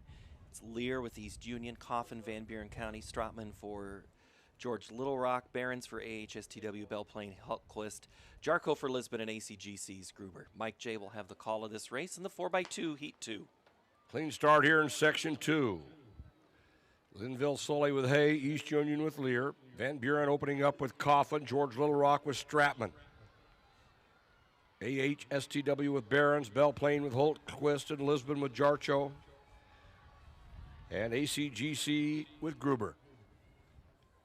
147.93, the winning time for Don Bosco in the first section.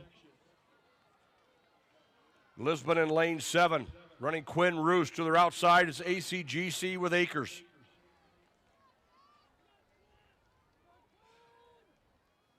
AHSTW with Brockhoff in lane 5. Belle Plaine running well in 6. Belle Plaine first with the exchange. Belle Plaine and Lisbon. Belle Plaine running Coover, Epperly on this leg for Lisbon. They are running in 6 and 7. AHSTW in 5 with Goshorn. Lisbon in 7, Belle Plaine in 6. George Little Rock running well in 4 with Grace Ubenga. They'll anchor Lindsay Haken. Lisbon with Brindley Patterson. Lisbon running 4 sophomores. Patterson on the anchor. Lisbon in 7. AHSTW in 5 with Wyman. That's Linville Sully on the inside with Bria Lowry. Lisbon and Linville Sully. Linville Sully got an outstanding leg from Hawthorne on the 3rd carry. And then Lowry on the anchor. They run the word around the area of Linville Sully was, watch out for Linville Sully in the 4x2. That was the report I had at the qualifying meet, and they live up to the hype right there with a 147.72. So that moves into first place. And that is tough to do from lane 1, as I mentioned, with those big staggers like that. That is a lot of calm confidence in your abilities.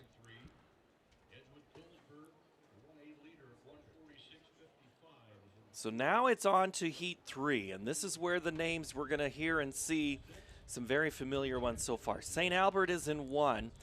Right now they're scheduled to go Denton, Laramie, Sims, and Livingston. Central Decatur with Mundy, Smith, Leahy, and Lindsay. West Hancock is in lane 3. It's Ava Kuiper, and then it's Weiland, Madison, and Nieto Mendez, Edgewood, Colesburg, Atkinson, Bereski, Hahn, and Dugan. Wayne is Pruitt, Murphy, Peck, and Whitney. West Fork, Wood, Duff, Hilt, Susan, Pomeran for West Fork. And then Lake Mills, it's Sauer, Budock, Eastfold, Reed, Kraft, Burbage, and Paris. What do you like in this one?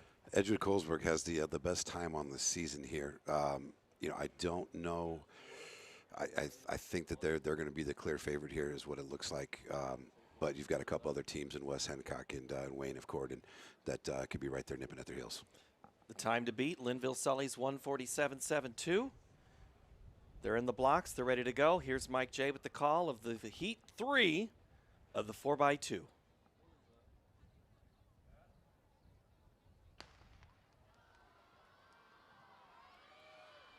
Section 3 of 3, 147.22 by Linville Sully is the time to beat. Lake Mills in 7, your defending champion, opening up with freshman Tatum Sauer. Cora Sauer runs 2nd. West Fork in 6. They're going Wood to Huff. Lake Mills in 7. Lake Mills, that's Maquoketa Valley on the outside with Lily Kraft. They'll run Burbridge on the 3rd leg. West Fork in 6 with Huff. Edgewood Colesburg in 4 with Beriski. Edgewood Colesburg and West Fork.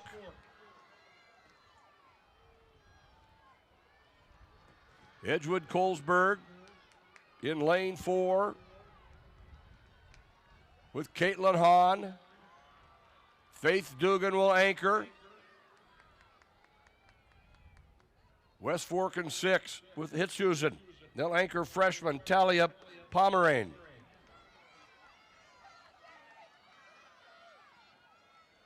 Edgewood Colesburg, 147.72 is the time to beat. Edgewood Colesburg. And West Fork.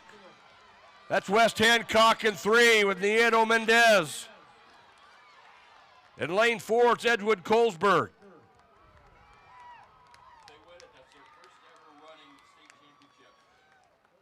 Edgewood Colesburg, 144.43.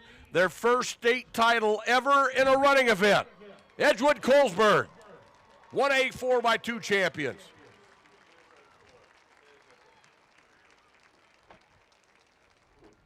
State champion, the Vikings from Edgewood Colesburg, 144.43, first ever relay champion. That's kind of fun. What'd they do? Well. ran faster than everybody else, right? That's Captain Obvious over here. But no, you know, just see her emotion after that, like just the tears, like that could be tears of pain too, because the 200 is a painful race for those that haven't just gone out there and threw it out there. She put the gauntlet down there. It was great to see her and her teammates pull in their first state title. There's a lot of emotions going on there. West Fork is second at 1:45.11. West Hancock third. Lake Mills 4. Central Decatur 5.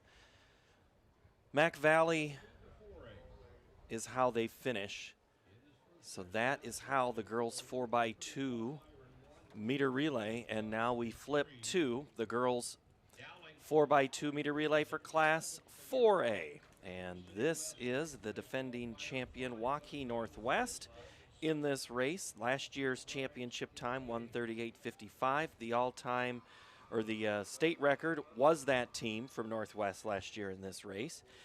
The state meet record also is held by Waukee Northwest at 1:38.55. So I'm going to guess Northwest is who you're watching overall in this race? Yeah, they're definitely going to be the favorite there. They just have so much depth and can keep those girls fresh and run them in and out, and you know, taking their top sprinter off some of those relays and putting her for more of an individual focus for the team race.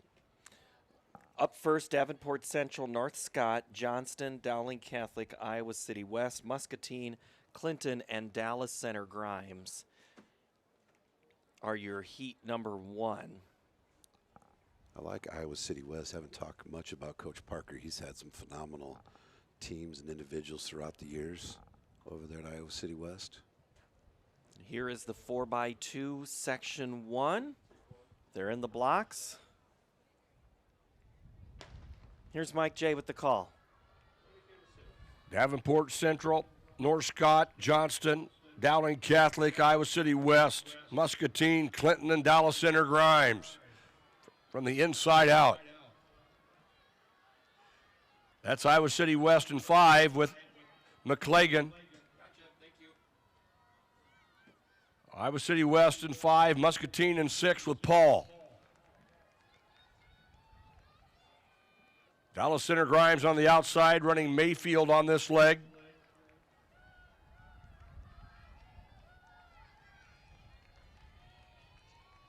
Dowling Catholic running well in 4 with Ellie Mead.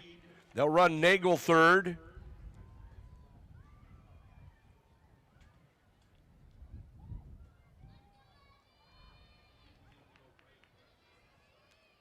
Dowling Catholic in 4, Iowa City West in 5. Cornish running for the women of Troy in 5. Dowling Catholic with Nagel, Muscatine with Carver. They're running in lane 6. North Scott in 2 with Ranson. And we're moving to the anchor.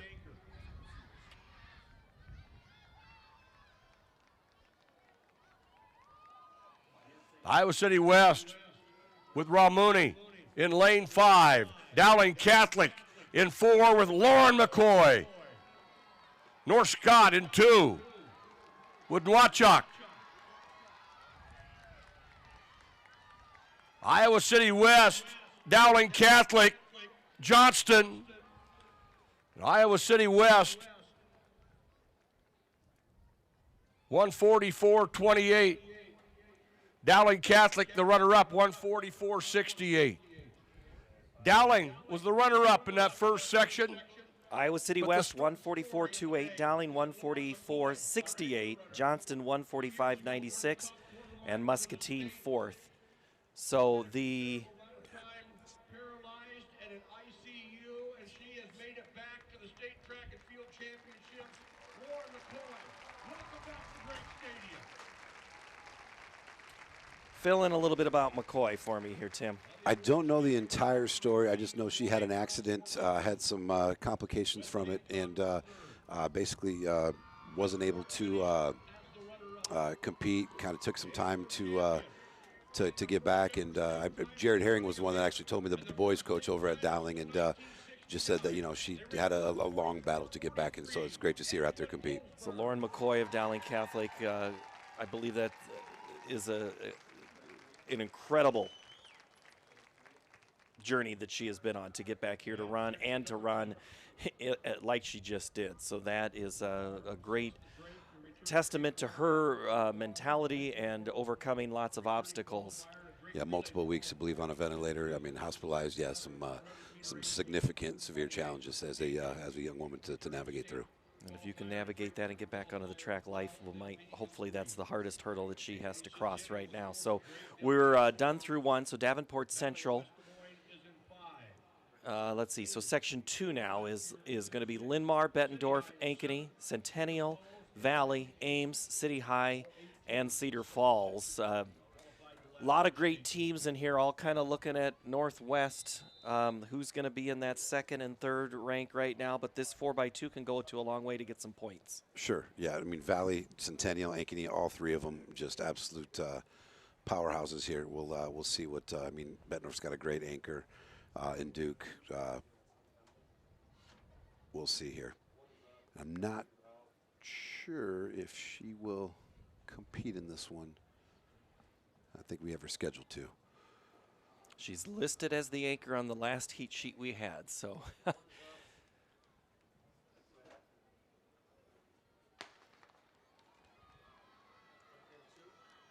wouldn't count out Ames either. Here's Mike J with the call of the race. Balashitis on the lead leg. Kaiser opening it up for Valley. Ames with Johnson. Don open up for City High. Cedar Falls with Mary Kate Martin.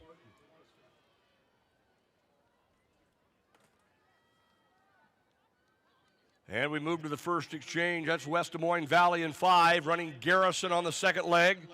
Centennial to their inside with Ava Barton. City High in 7. Cedar Falls in 8. Cedar Falls running Trage. West Des Moines Valley with Maggie Garrison, Sydney Small will run the 3rd leg. West Des Moines Valley in 5. Centennial in 4. With Belisha Bush. West Des Moines Valley and Centennial. Ames in 6 with Negrete.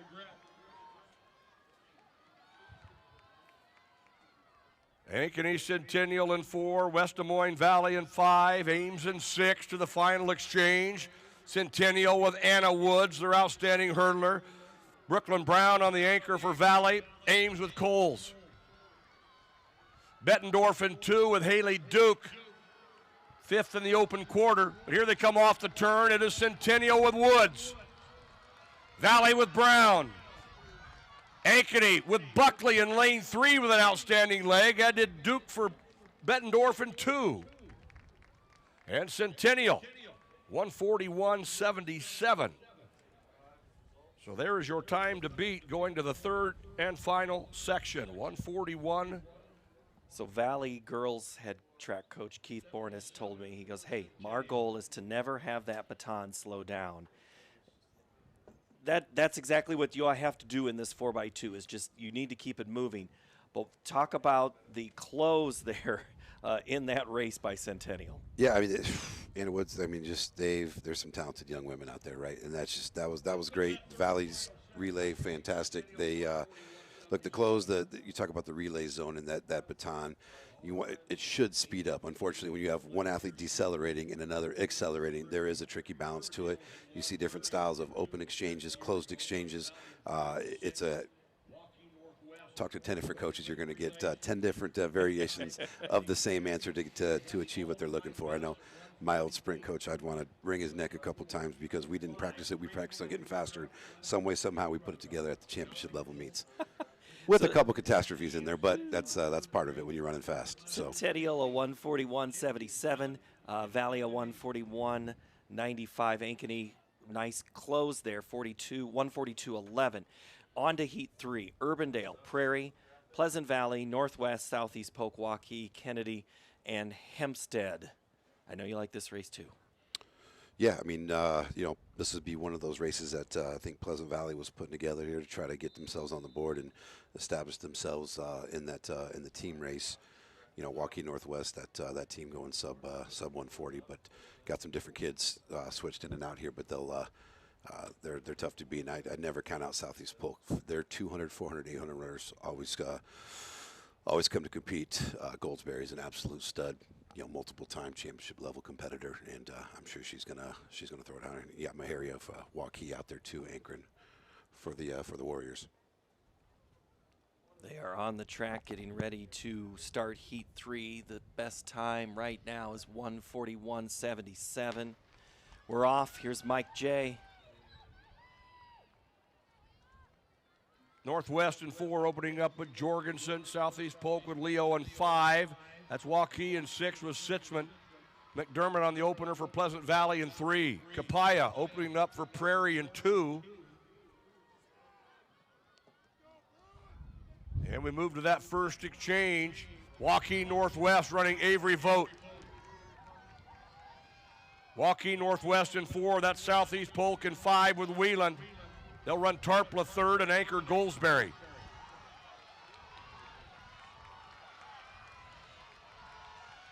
Waukee in 6 with Williams. We're going to the 3rd leg. Northwest with the exchange running Logan Vogt. They'll anchor Kazia Caldwell. It's Northwest and Southeast Polk.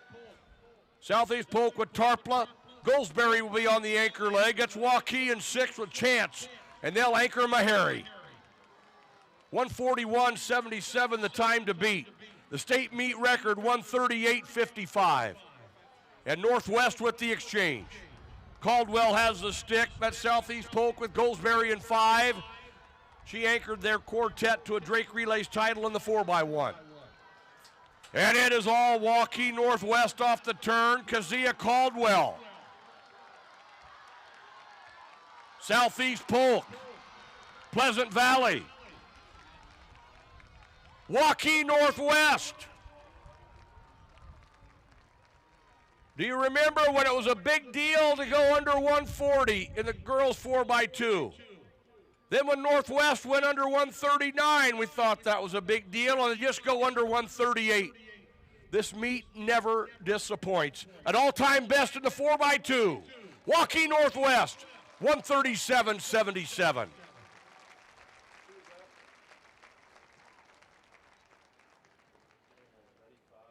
Northwest, an all-time meet, 137.77. Breaks the record held for about 364 days by Waukee Northwest of 138.55.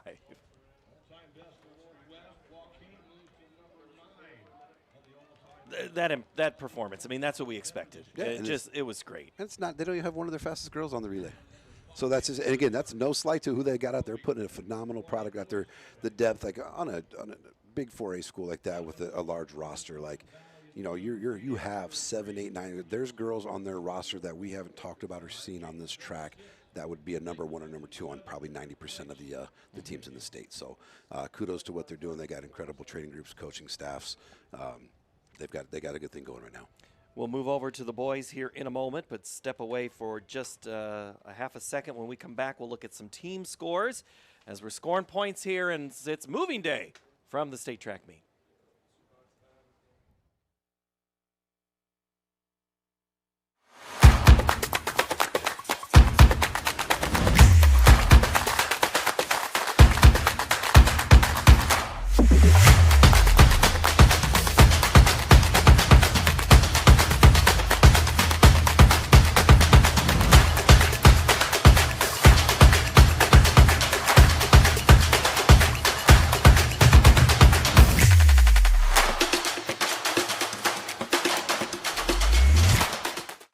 It's the simplest expression. The smallest thing that changes everything.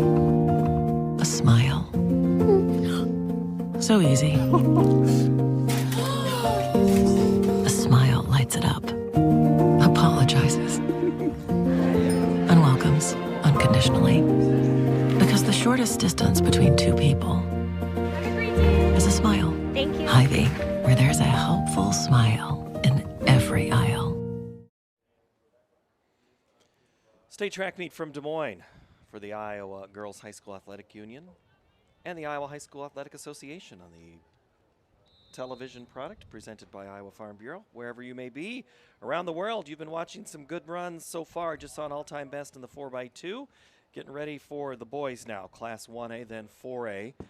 before we get to the noon hour, and team scores have been starting to move, and we've got the girls that have set things up. Not a lot of team points available today, a lot of stuff getting ready for tomorrow. But in the girls 1A race right now, it's Pekin. There's a look at your 1A boys first, actually. And there's your bottom 8. Baxter, Earlham, Peyton, Sheridan, New London, East Union, Alburnett, Grundy Center, Pella Christian, Cherokee, and Sheraton up for the boys. We've got to go back to the track now because we've got the 4x2 happening. Heat 1. Mike J. will let us know. Audubon, Easton Valley, St. Ansgar, Martinsdale, St. Mary's, West Fork, Janesville, Clayton Ridge, and Lennox. Southeast Polk, the runner-up, 139.65. And a new all-time best in the 4x2, Waukee Northwest, 137.77.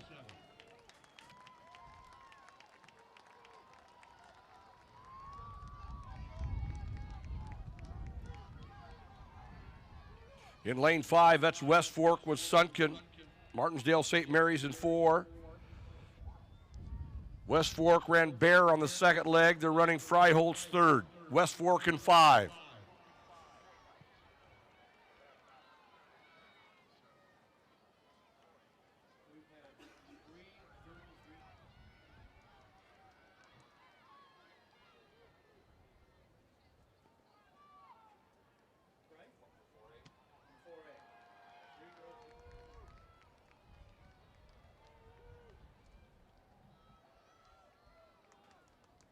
And here they come off the turn.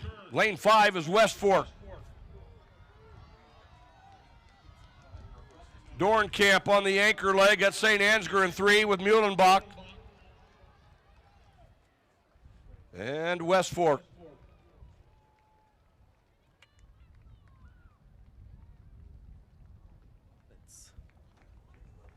Jenu Levitz.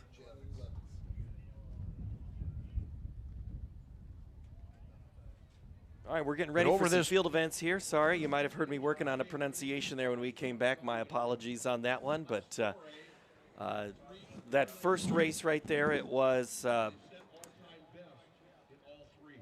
in the good 4x2, it was West Fork. I thought that's what they said. So that was Sunken, Bear, Freiholz, and Dorenkamp finishing there in that race.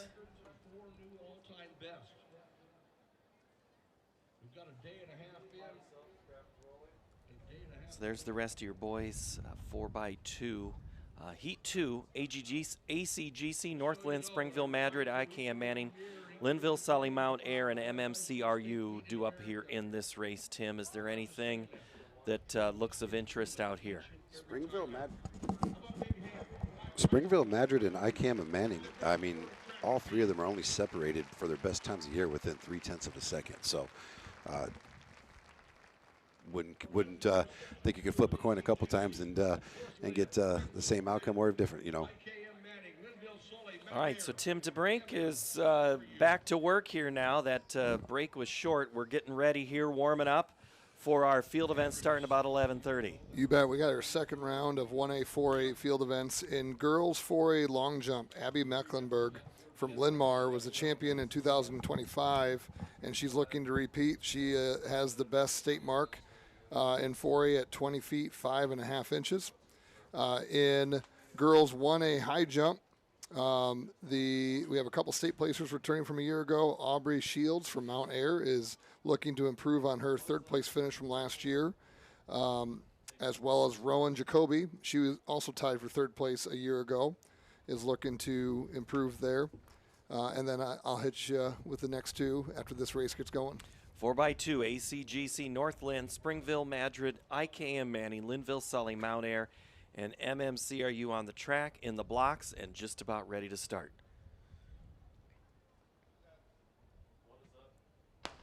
Mike J with the call. And we'll recall. So you have a good chance to get us updated. You bet. Here we go. So then continuing at 4A, boys shot put will start here in a few minutes. The first flight is warming up. James Barnett from Iowa City West, a sophomore, was 3rd place a year ago as a freshman. He is the 4A leader with a 59.3 throw this season. he is a guy to look out for. Hunter Infinger from Lewis Central. It was a 4th place finisher a year ago. He's in at 57.9 as his best performance this season. So there's some good quality throwers in this 4A field of boys shot putters. And then finally, boys 1A discus, just north of the field here. Couple interesting stories here. You got a freshman. You don't see freshman field events from the boys qualify very often. You got Jace Hursty from Caminita, who has a pretty good throw, a 153.08 qualifying. He'll be in the first flight. But then you got some place winners from a year ago. Anthony Harrington from Midland, Wyoming. You've got Morgan Cooley from East Union, all who placed last year, looking for that state title.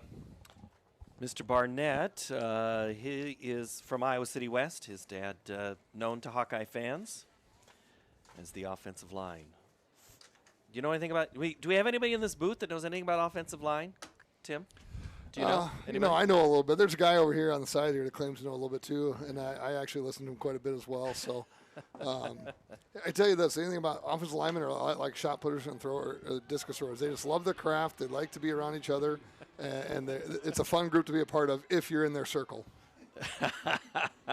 Mike J will tell us about the race here, the 4x2 Heat 2.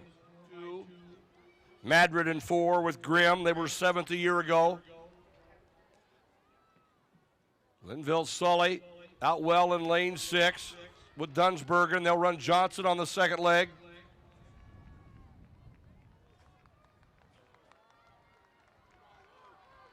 Mount Air in lane 7 with Calvin Main. Madrid with Velke in 4.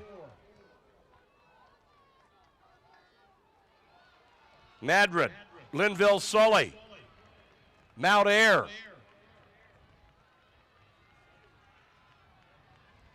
Mount Air with Dugan, they'll anchor Ruggles. Mount Air in 7, Linville Sully, Madrid, IKM Manning.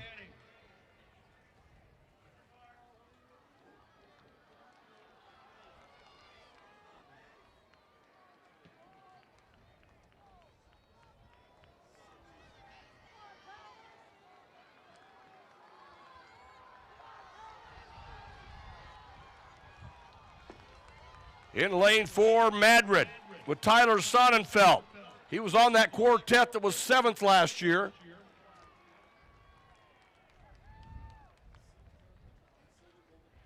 And Madrid 131.58. Well, that race was all over the place. We had a lot going on there in that last lap, or that last exchange. I hope the gentleman from Mount Air, there's that Ruggles, is okay. He came up limping. He looked like he was laboring coming off the curve, and he started grabbing at his left leg, so I'm hoping it's not too serious. Hate to see that at this time of year. Madrid comes in first in that heat. And now we're getting ready for heat number 3. Madrid's time moves up 131.58, ACGC 132.05, MMCRU a 132.35, and North Lynn a 132.68 is how your top 4 look right now as we're getting ready for heat number 3. Madrid's time will be the one we look at, but heat 3, Sibley O'Cheaton, the Orbs are here, orange and black forever and ever. Woodbine in 2, New London, George Little Rock, Pekin, Iowa Valley, Caminita, and BGM Brooklyn 1 through 8. George Little Rock's had some runners here this morning. New London and Pekin. Girls are scoring well, and so are the boys. The Pekin boys right now lead the 1A team scoring. Trying to look up here, and Madrid already with a great time. Pekin could maybe put a good race together. Yeah, certainly they can. You know, both New London and George Little Rock have broken the 130 barrier. Every single team here has cleared 131.5. So might be a tall task for the last heats to hold up. But I guess we'll see if all 8 teams here are ready to put it together.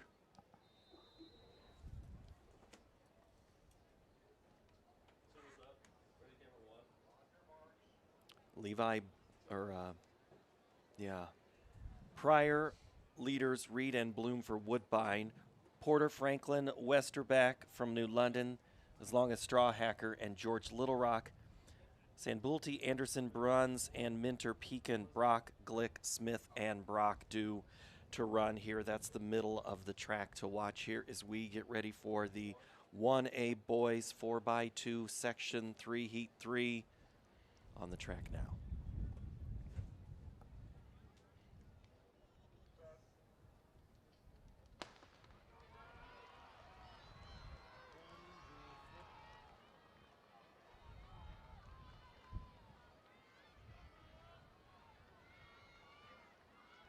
So that is New London in 3 with Porter, George Little Rock in 4 with Sandbolt, Brock opening it up for Pekin in 5.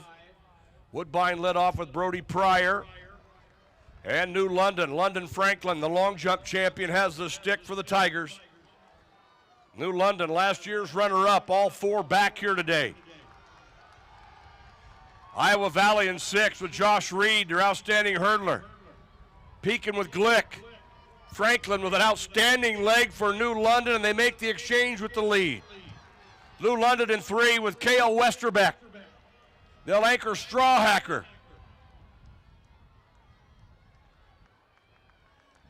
Same 4 that won the 4x1 a year ago. New London leading this 4x2. George Little Rock on the move with Bruns in lane 4. They'll anchor Minter. New London with the pass.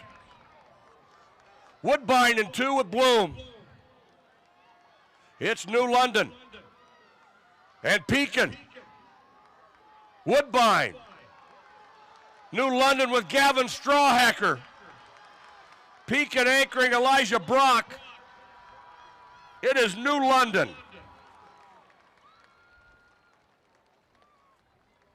New London 1:28.61 for the win. The 1A boys 4x200. That's Porter, Franklin, Westerbeck, and Strawhacker. New London, your 1A 4x2 meter relay champion. Yeah, they led great race. George Little Rock got back in and then had some trouble on the last exchange and kind of took him out of it in their anchor, brought him back to 3rd. But yeah, New London nonetheless under sub 129 at 128.61. Fantastic race for those young men. And so Pekin right there in the neighborhood. So Pekin's going to put some points on their team efforts because that is, let's see here, so 129, Pekin ahead of Madrid, so that'll be a team race mover right there to kind of extend Pekin just a little bit in that 1A team race. And now it's time for the 4A 4x2. 3 heats of this as well.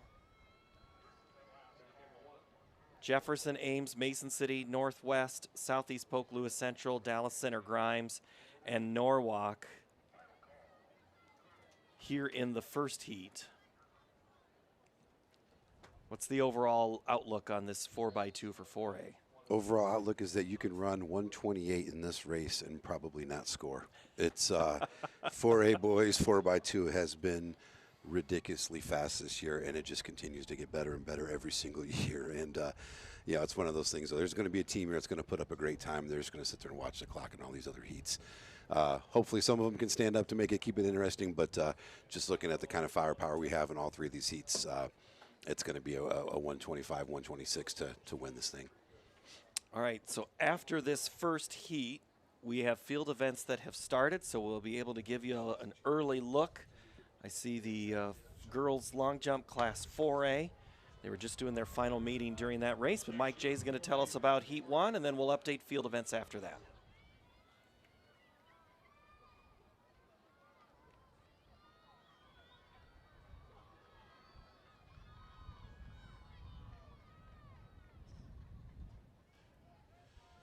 First of 3 sections, 4A 4x2.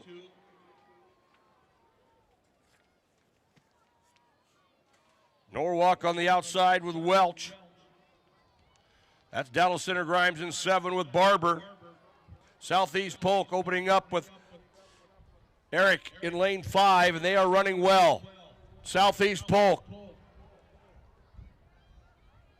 Mason City in 3. They opened up with Hobart. They're running wet on this second leg. Southeast Polk, third leg rather, Southeast Polk. And Mason City. Ames in 2 with Willoughby Wright. Southeast Polk with the exchange. A.J. Vanderbrink on the anchor leg for the Rams. Southeast Polk. In 2 is Ames with Simmons. Dallas Center Grimes with Chase Heitland. Southeast Polk.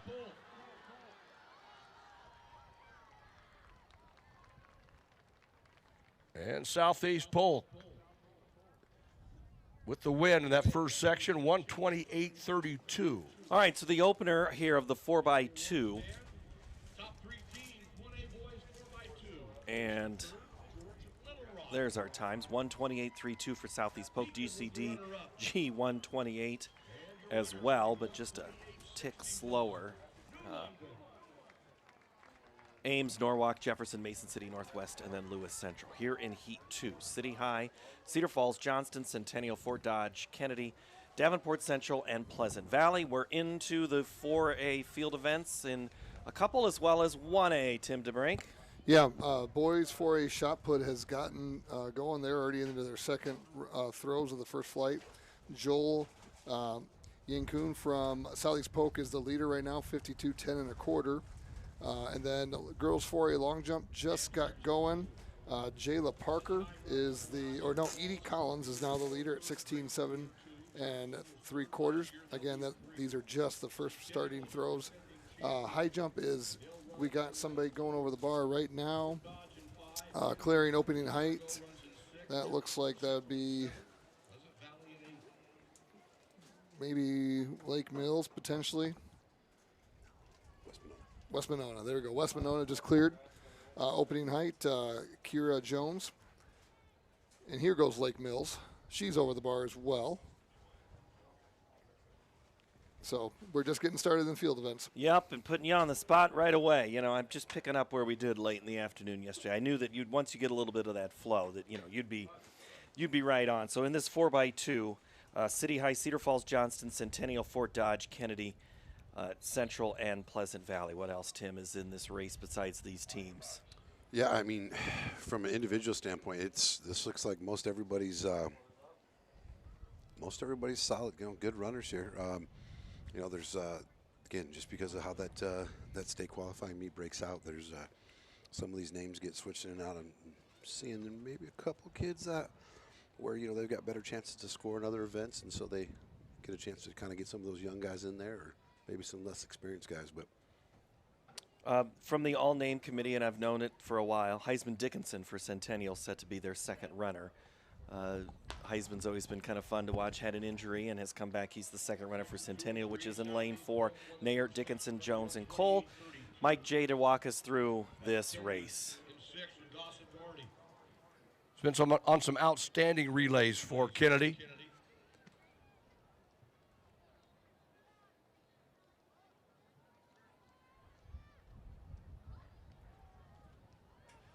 Fort Dodge running Jones on the second leg. This is Davenport Central in 7. Pleasant Valley in lane 8. Running Barkley. In lane 4, it is Centennial with Dickinson. They'll run Jones third. Johnson in lane 3 with Armstrong. Cedar Falls in 2 with Terwilliger. Carson Gary will anchor for the Tigers. Johnston running well in 3 with Armstrong. They'll anchor Beecham. Johnston and Cedar Falls. Centennial. They'll have freshman James Cole on their anchor leg. Johnston is out well in 3 with Beecham.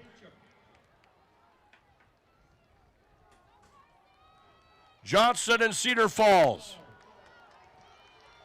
Johnson and Cedar Falls. Cedar Falls with Carson Gary.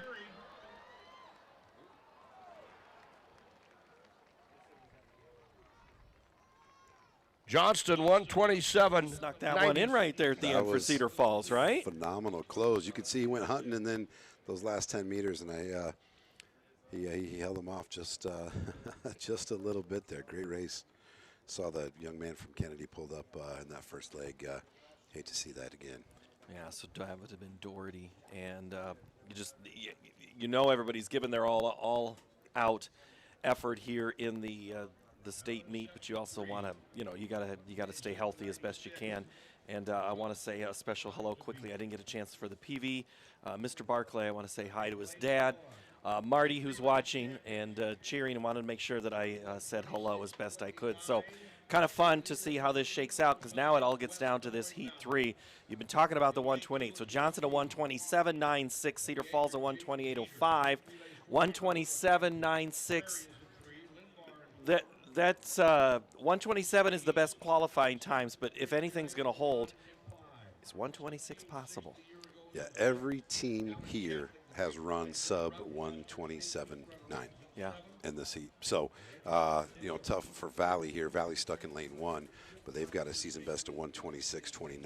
And for the guys, it's much harder to overcome that inside lane than it is for the ladies. Valley, Waukee, Prairie, Linmar, Sioux City East, Muscatine, Dowling Catholic, and Ankeny set to run here in lane 8 of this third heat. Ankeny Centennial is your defending champ, 125.63. The state meet record is 125.55 by ADM back in 24. I mean, I wouldn't count out Dowling. Muscatine's had some great races this year.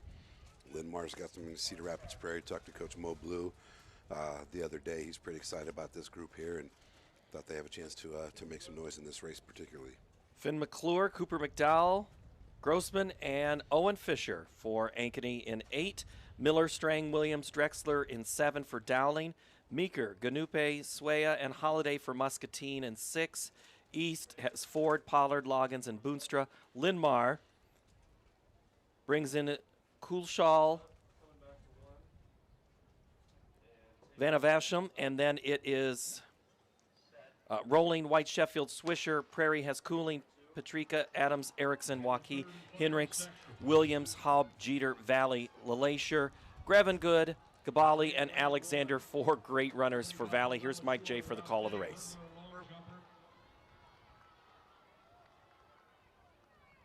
On that quartet that won the Drake Relays and ran 126.29.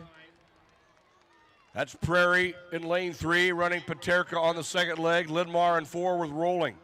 Sioux City East running Pollard, and they're running well in 5. Muscatine with Gonpue, they'll run Sua on the third leg. Muscatine with the exchange. Aspiri Siwa won 4 relay medals at last year's state meet. He has the Muskies out front.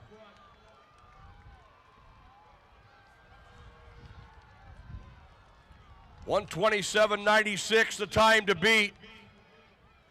Muscatine with the exchange. In lane 6, Brendan Holiday on the anchor. To his outside is Dowling. They're running Drexler. And Prairie on the move in 3 with Cade Erickson. He's on that all-time best 4x4. It is Dowling in 7. It's Prairie in 3. Valley closing well with Alexander in 1. Dowling, 126.07. Dowling Catholic sneaks in there along with Prairie. That was Prairie right there. I kind of thought right there at the end. 126.07 and 126.30. Prairie, Valley, Linmar, Muscatine, Ankeny, Sioux City East, and Johnston. How they finish in that incredibly great time. 129.65 is Centennial's time. Sorry, flipped that over just right as I was about to read. The 8th place time. Great finish. What did I tell you? 128 and not place. Isn't that something? Oh, crazy. What a good finish. What a good race there for the Maroons. So their quartet of Miller, Strang, Williams, and Drexler, they get a flag. They'll be on the podium, and we will be right back. You're watching the state track meet from Des Moines, the girls and the boys, and the greatest high school meet in the country when we return.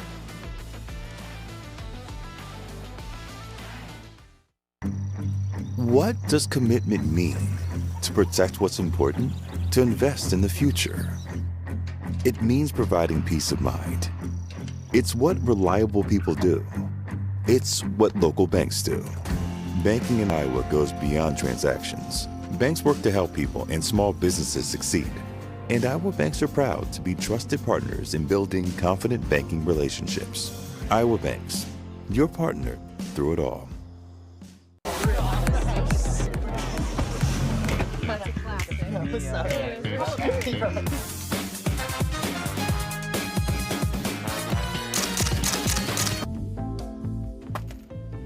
Excuse me, man. You dropped this.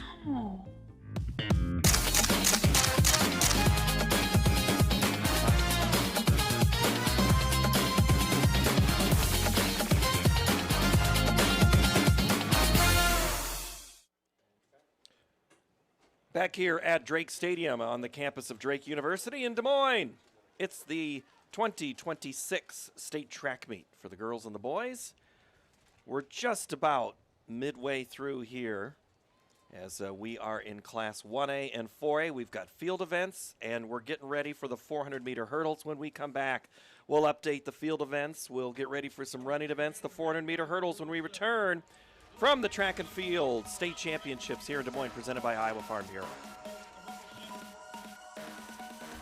I don't get it. Why is there uneven crop emergence out here? Great question, Jill. From what I've seen, soil compaction from your sprayers and grain carts is the likely culprit.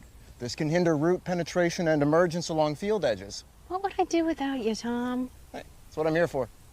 Let's catch up later. I'm needed over in Monroe County. From personalized insights to year-round support, Channel Seed pros always show up. Channel, all in, all season. Nice guy. Need money for college? Our scholarship registration is quick and easy. ISL Education Lending Scholarship is open to both students and parents. Visit iowastudentloan.org/award for details. Multiple awards are available, and you'll learn valuable financial literacy tips as part of the process. Register online today for your chance to win $1,000. Excelling in athletics takes teamwork, dedication, and a commitment to excellence. These are the same qualities that help our pig farmers and our communities thrive. The Iowa Pork Producers Association is proud to support statewide high school athletics and the student athletes who make us all proud. Visit iowapork.org/wecare to meet the people behind the pork and hear about our winning approach to caring for our pigs, the environment, and our communities. Something exciting is growing on Iowa farms these days. Innovation. From tractors that seed, weed, and harvest with data-driven precision to drones that scout or plant cover crops to protect soil and water. Even our animals live in smart homes with round-the-clock care. Technology keeps your food safer, water cleaner, and makes us more sustainable. Because what we do here benefits everyone here. Life on the farm makes everyone's life better. The state track meet rolls on here from Des Moines Friday. We're trying to get that sun to come out, trying to get towards 60 degrees. This meet is brought to you by the Iowa Bankers, the Iowa Bankers Association. Iowa Banks, your partner through it all. And also Sukup Manufacturing Company, the world's largest family-owned and operated manufacturer of grain storage, drying, and handling equipment. That is Sukup Manufacturing, based in Sheffield, Iowa. Hello to Steve and the gang there in Sheffield. He sent me a picture this week. He was out in Montana. 2 of the 4 pictures were of snakes. I said, no thanks, we're good. Steve, we're fine. You can keep those in Montana. But our thanks to Sukup for helping make this meet possible and this broadcast coverage as well. All right, we're getting ready for the 400-meter hurdles for girls. Cora Sauer from Lake Mills is in lane 1. Haley Gakey from Sibley Ochin. Cadence Peterson from ACGC. Kelly Serwinski. They are going to shut this race down, and that might just be one of the worst. Well, or are they? They got the hurdles there. They were waving flags in turn 3, but we're going to keep going. They had a hurdle. They had some hurdles they couldn't get on the track and at the right height, so they were scrambling to get them over there. Looks like they got it there just in time. Stone in 8 from Buchanan, East Buchanan. Dorothy Bear from Meskwaki. Marin Yankee from Martinsdale St. Mary's in 6. Jordan Robbins in 5. Right here, it's the middle. It's 3. It's Peterson. And Robbins from Logan Magnolia. It's going to be Cadence Peterson. Out of lane 3. Cadence with a 107 even. Jordan Robbins, Logan Magnolia, Dorothy Bear from Meskwaki Settlement is there in 3rd. All right, let's meet the let's get the introductions on the Section 2 runners from Mike J. Returning qualifier from Baxter, Cameron Russell. In 4, it's Allie Fair, West Bend Mallard. In 5, two-time medalist in the 100 hurdles, 2024 qualifier in this event from Griswold, Carson Adams. In lane 6, a 3-time qualifier from North Mahaska, Natalia Linder. In lane 7 from Turkey Valley, Hazel Neiman. And in lane 8 from Sibley Ochiden, Maya Poland. All right, Section 2, Tim O'Neill, what do you like here in this one? Well, so you got a couple young ladies here that in that sub 107 or in that low 107s here, got a chance to improve on what we just saw in the first heat there. It's crazy to see like some of the seat times from the state qualifying meet, and then see when they get here at the championship level how much faster they go and they run here. So looks like we're set to go, and I love what I'm seeing in the middle of the track here with Allie Fair of West Bend Mallard, and then Cameron Russell of Baxter. We know we've called her name a couple times here already this weekend, so very, very talented young lady. Same with Carson Adams. I mean, she's very versatile as well, and having the coaches are just raving at how she can handle so much, but she is in 5, Fair in 4, Russell in 3, Mike J to walk us through this race.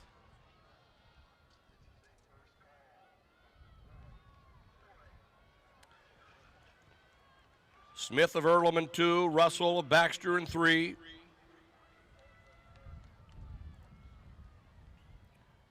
Natalia Linder of North Mahaska in lane 6.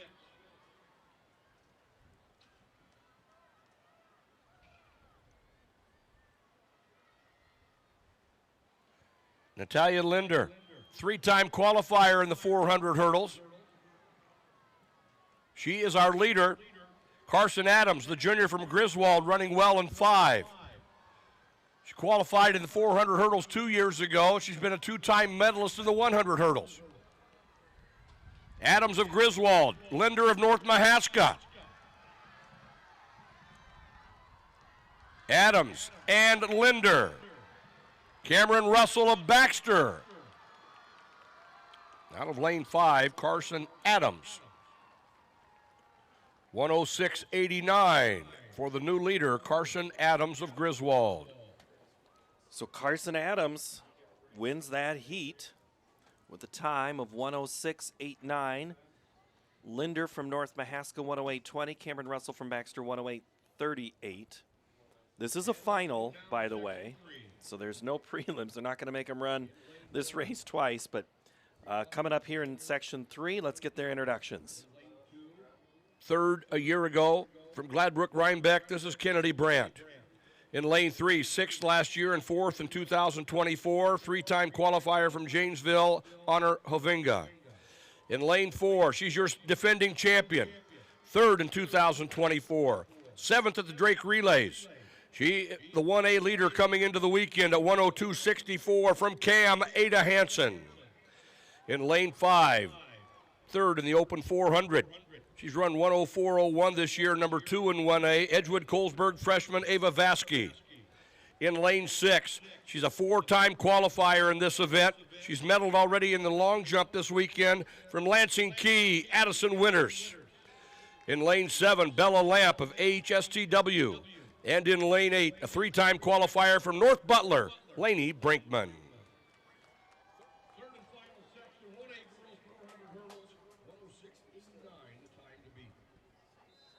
I think we've talked about nearly everybody in this race at one point this morning, haven't we? Hey, they get 4 events. They're going to make sure they get every ounce out of these young ladies. This is the race. Ada Hansen, Cam of Anita. Qualified in the 100 and the 400.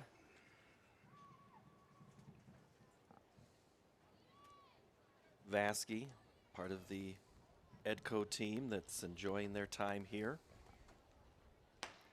Ada was a Drake Relays place winner too, so heavy favorite here. And Addison Winters in 6. Let's watch the rest of this race and hear about it from Mike J.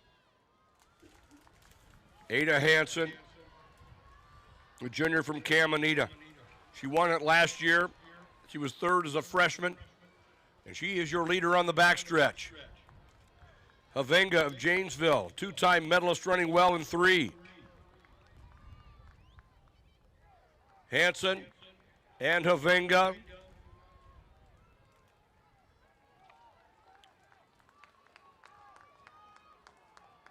Hansen and Havenga. Vasky, Edgewood Colesburg, Winters of Lansing Key.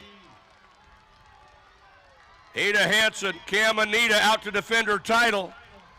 Ada Hansen. Vasky and Winters.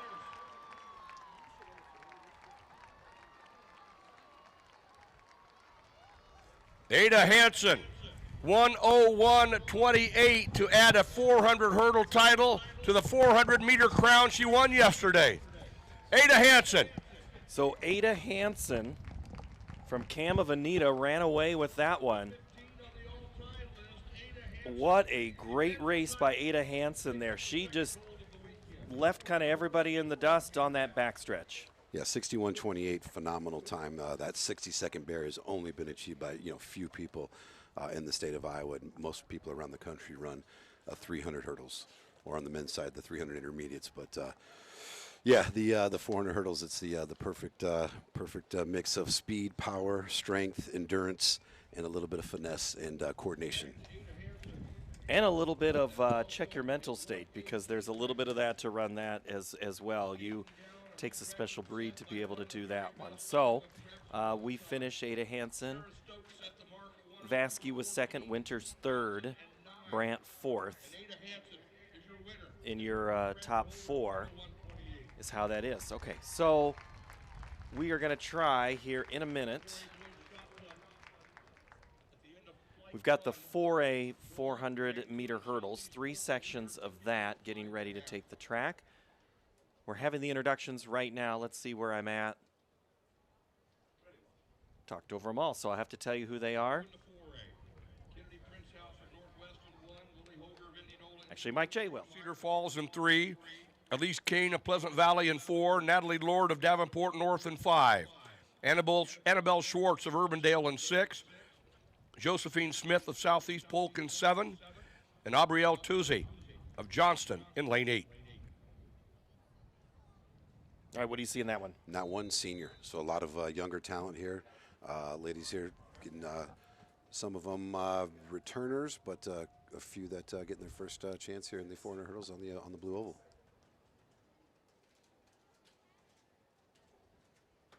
After section 1, we'll get a quick field event update. We're still looking here at the 1A girls team scores. Try to bring you that, update you that, because that was the last points other than field events here today. Here's Mike J. with the call of section 1. 4A girls, first of 3 sections.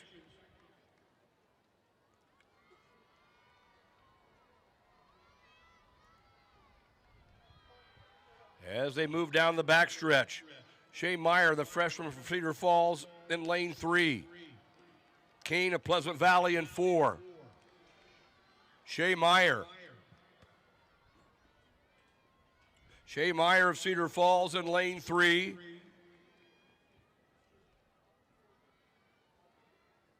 Gabrielle Tuzzi of Johnston running well in 8. In 7, that's Smith of Southeast Polk. But the leader is in 3, Shay Meyer. Cedar Falls freshman. Shay Meyer. Elise Kane of Pleasant Valley.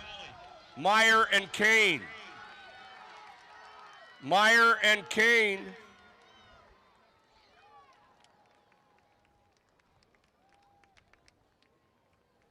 Elsie Kane, 105.71. Shea Meyer, 105.86. Meyer hit the second to last hurdle and appeared to be hobbling just a little bit as she finished and gutted it through for a second place finish there in the heat.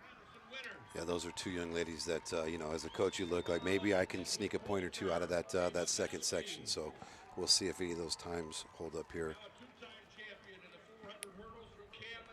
Section 2, we'll get to in a minute, but let's check in with field events and Tim DeBrink. Yep, here we go. For girls 1A high jump, the bar is at 5 foot right now. There are 4 girls that are in that have cleared the height. Currently on right now is Newton from Lawton Bronson. Calvig from Natasha Plainfield is cleared. Newton clears the bar as well. She is over. She is the 5th now. Over in shot put, we're warming up flight 2. Joel Yankun from Southeast Polk is the leader at 54.5.5. 1A discus is in the halfway point as well. Henry Reiling from Lisbon is leading out of flight 1, 165 flat. That is the mark to beat coming out of flight 1. And in the long jump, we're warming up flight 2 as well. The leader in long jump for 4A girls is Lena Bruning from Ankeny with a foot of 18 flat. Riley Kluver, Brenna Van Cleve from Ames, Willow Schultz from Iowa City High, Madison Grover from Indianola, Elena Schulte from Waukee Northwest is in lane 5, Jordan Mason from Ottumwa, and Isabella Roth, a freshman from Cedar Falls, and Valley's freshman, Molly Malang, on the track, section 2 here of the 400-meter, Tim. Grover, the only one that has broken 64 seconds, but Schulte from Waukee Northwest is pretty tough out there. Mike J will run us through this race.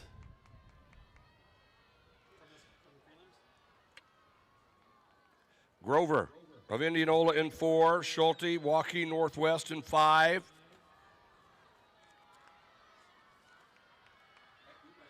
Madison Grover of Indianola, 6th a year ago.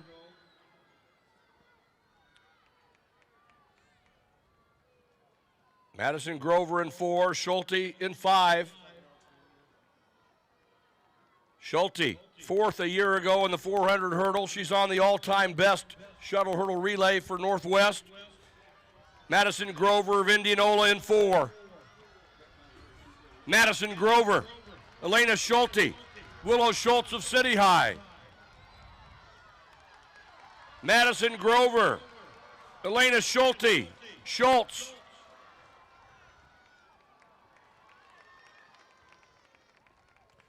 Madison Grover, 102.78. Grover, a 102.78. Willow Schultz, a 103.04. So that moves Grover into first place, Schultz into second with a 102.78.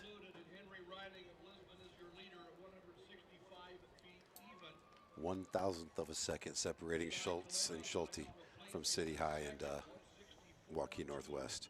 And those are great times. A lot of Eastern Iowa flavor here, though, coming up in the final section. Absolutely. So here's what we'll have in section 3.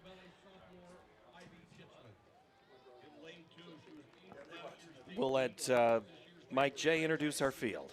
Barton in lane 3, 3rd last year, 6th at Drake, Bettendorf senior Tatum Miller.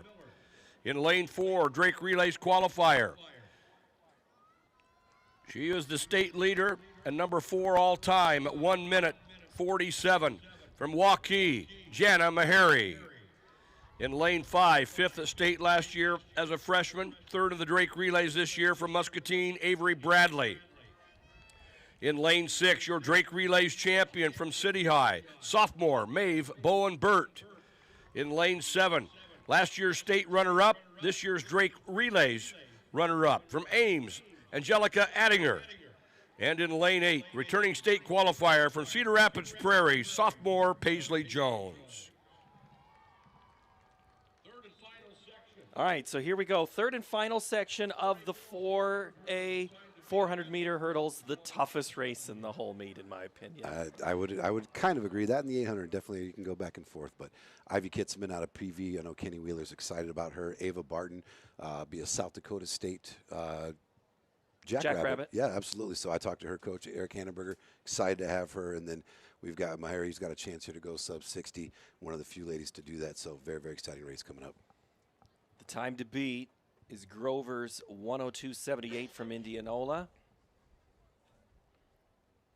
As the stadium fills up, you're going to hear some cheers as we get ready for the third and final 400-meter hurdles. Here's Mike J. Third and final section, 102.78, the time to beat. Meharry in 4, Bradley in lane 5. Avery Bradley, the Muscatine sophomore, third of the Drake relays.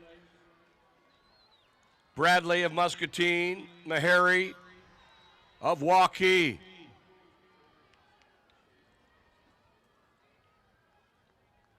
Jana Meharry, state leader at 1 minute 47.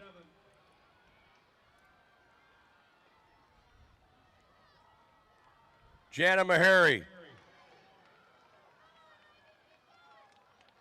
Meharry ran the 400 hurdles as a freshman and ran 67.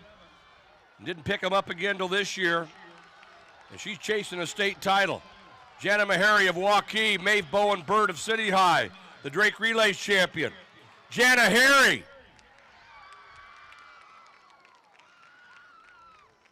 1:11, and that is a new state meet record. Taking down the mark by the Hall of Famer, Peyton Winsel of Linn-Mar. She ran 1:15 in 2018.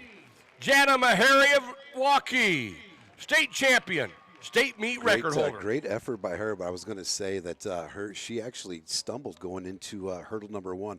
Probably cost her a little bit. That's a state record. Runs That's a state meet record for Class 4A, but actually stumbled and stutter step going into hurdle 1, broke her momentum, but she recovered very, very well. Had a great close, but probably cost her that extra 11/100ths of a second to break under 60 seconds.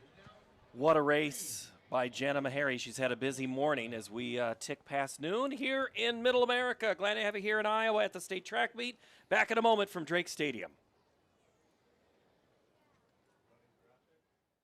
We're not just lighting a stadium.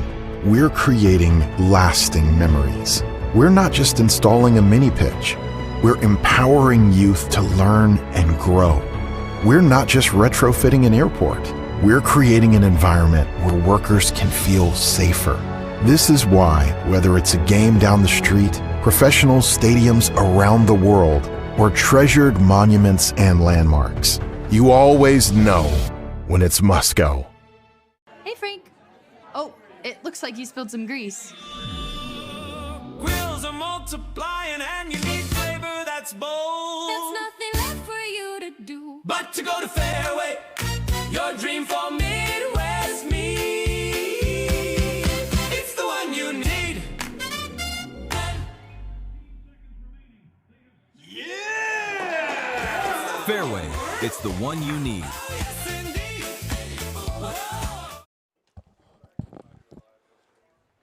All right, we got girls 1A high jump. Reader from Lisbon has just cleared 5 foot. We have currently 7 girls that have cleared this height. Jones from West Monona, Reader from Lisbon, Newton from Lawton Bronson, Callahan from East Marshall, Bloom from Woodbine, and Boriski from Edgewood, Colesburg, and now Kelvig from Joshua Plainfield.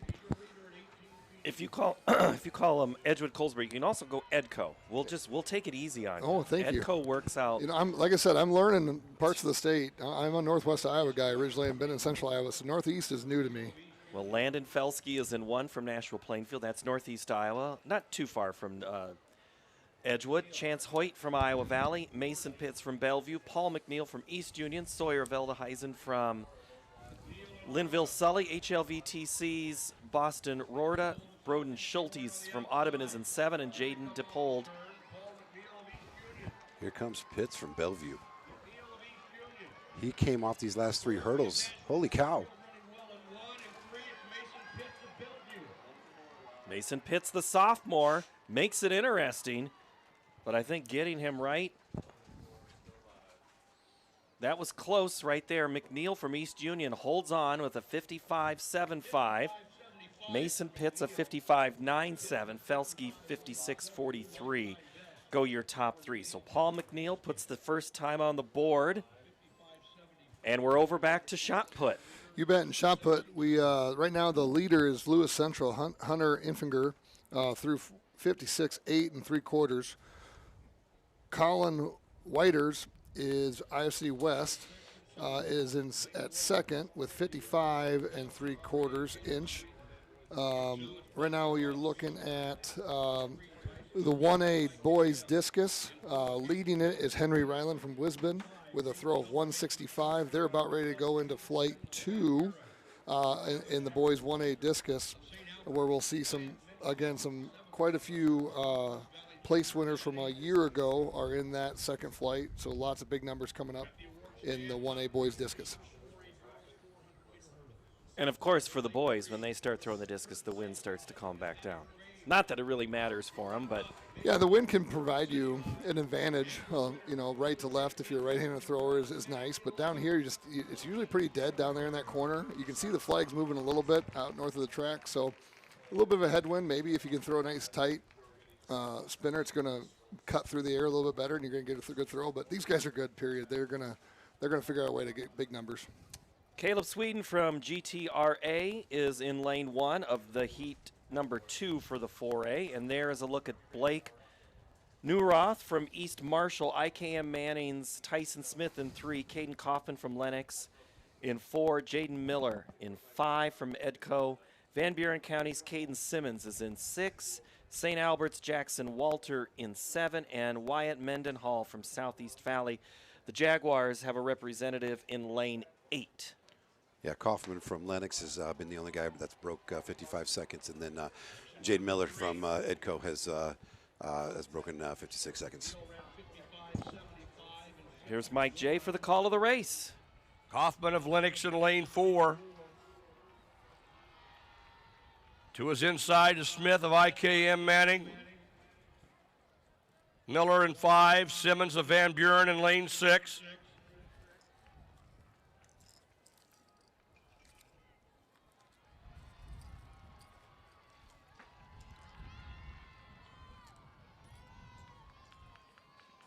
And here they come off the turn. Simmons of Van Buren County in 6. Kaufman in 4. Caden Kaufman of Lennox. He's run 54.63 this year. And a great battle for second and third. Caden Kaufman. Caden Kaufman of 54.41. Kind of pulled away on that second to last hurdle right there, Tim. Yeah, great finish, great close. I mean, again, that speed, the speed endurance, the coordination. Again, your central nervous system is fried coming off 9 and 10, so it's a matter of the coordination and being able to hold together. And again, that strength that those guys are able to hold together. Great race by both those two, Kaufman and Miller. Kaufman also on the Lennox Shuttle Hurdle Relay team. Lennox, Iowa, home of O.K. Henderson. Always proud to represent. That's not a reference to the orange and black. That's a reference to Radio Iowa's the great reporter and host of many, many great conversations over the years. All right, Heat 3, Hudson Clark, Gladbrook Rhinebeck, Jack Engel from Colonesco. Van Buren County's Jace Duncan is in lane 3. Lane 4 is Tate Marco from the Orb from Sibley Ocheyedan, Gage Johnson of MMCRU. Keenan Kilberg from Bellevue, Quinton Dalton from Bedford, and Earlham's Josh Winnie is in lane 8. Heat 3 usually been pretty fast. What do you see out of this one? One guy, Tate Marco from Sibley Ocheyedan, has broke 54 seconds. I did talk to Scott Jess from Bellevue, and he said that Keenan Kilberg could be that dark horse to might upset the favorite. So he was pretty excited about him. He was also excited about his first guy, Pitts, that ran really, really well in that first section.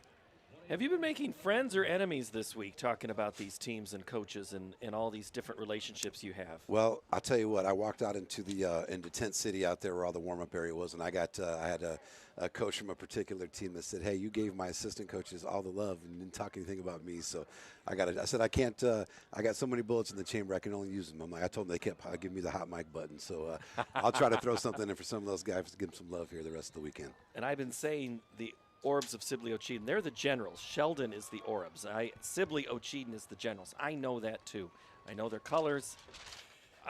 When I'm in Northwest Iowa territory, that's when he just kind of gives me the side eye and look. I'll get it right. Yeah, eventually, right? It's a team effort here. We got to work together to make sure everything gets the right call. I think what was the number? 4,000 athletes we had to kind of get ready for over the 3-day period. So it does take a team. So thanks to our production crew, thanks to the Iowa Girls High School Athletic Union and the Iowa High School Athletic Association for making it seem like we know what we're doing here, helping us out with so many things and running a great track meet. Heat 3, Mike J will have the call of this one. We'll talk about it on the backside.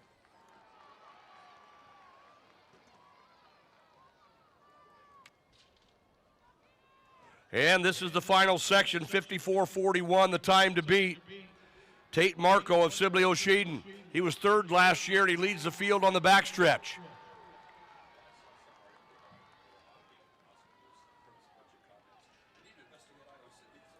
Johnson in 5.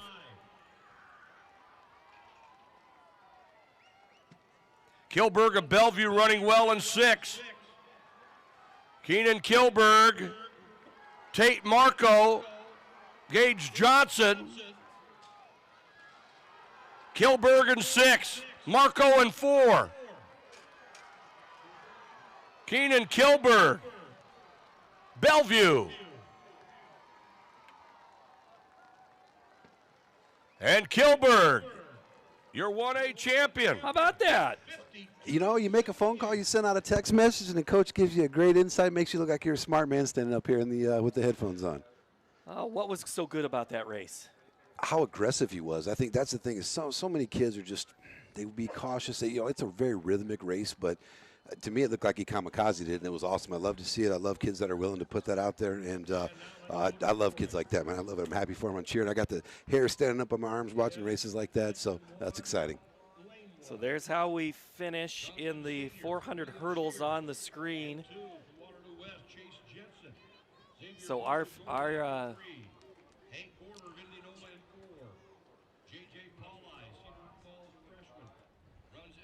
so Kilberg from Bellevue, the state championship at 5.278. Tate Marco from Sibley Ocheyedan, 53.79. And Gage Johnson, MMCRU the Royals, 53.98. So I want to talk, as we move to 4A, I want to give you just a quick rundown of the girls' team scorings. We're just going to quickly talk about Edco girls in the lead, Pekin, and then Cam. So Edco 31, Pekin 28, Cam 25. Spirit Lake in 2A with 23 points, Mid-Prairie with 21, Van Meter 18. Then in 3A, it's Pella with 38 points, Mount Vernon 26, Sioux Center 22, Waukee Northwest at 61.5, chasing that 126 from Assumption for an all-time team score. Cedar Falls at 38.5, and City High at 38 points. That's a look at the girls. We'll update the boys here in a little bit after the 400 race. So we are now flipping, if we could. Let's give me an overall handicap. First of all, I'm going to do girls long jump happening with Tim Teprink. You bet. You just saw Faith Kapaya from Cedar Rapids Prairie. She got a mark of 17.4 3/4. Right now, the leader is still Lena Bruning from Ankeny with an 18-foot even jump. So work to be done. The second flight is just getting rolling around, and so we're going to see some good marks here creeping up here in the next 5 to 10 minutes. And what are we watching here in this first heat? I like lane 5, J.J. Pauli, the freshman out of Cedar Falls. Dad was a national champion pole vaulter from my Northern Iowa Panthers. Mom was a 400 hurdler from Mount Vernon and a great hurdler at University of Northern Iowa as well. Mike J. to finish the race for us. Indianola in lane 4. Quarter of Indianola. He leads us through 200. Gorder of Indianola. Pauli of Cedar Falls in 5. On the outside, it's Williams of West Des Moines Valley.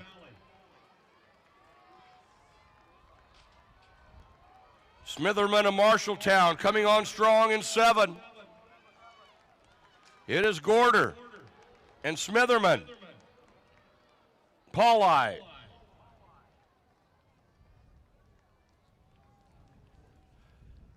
And Gorder from Indianola, 55.39.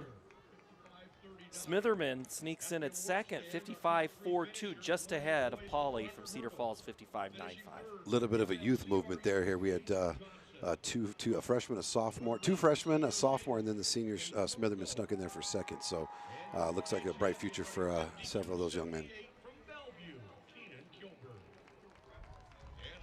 All right, say, Tim, did we run through one of the field events there fast, and there was another update coming? Yeah, right now we are, if you look over to girls 1A high jump, there are 15 competitors still in this. The bar has moved to 5'2".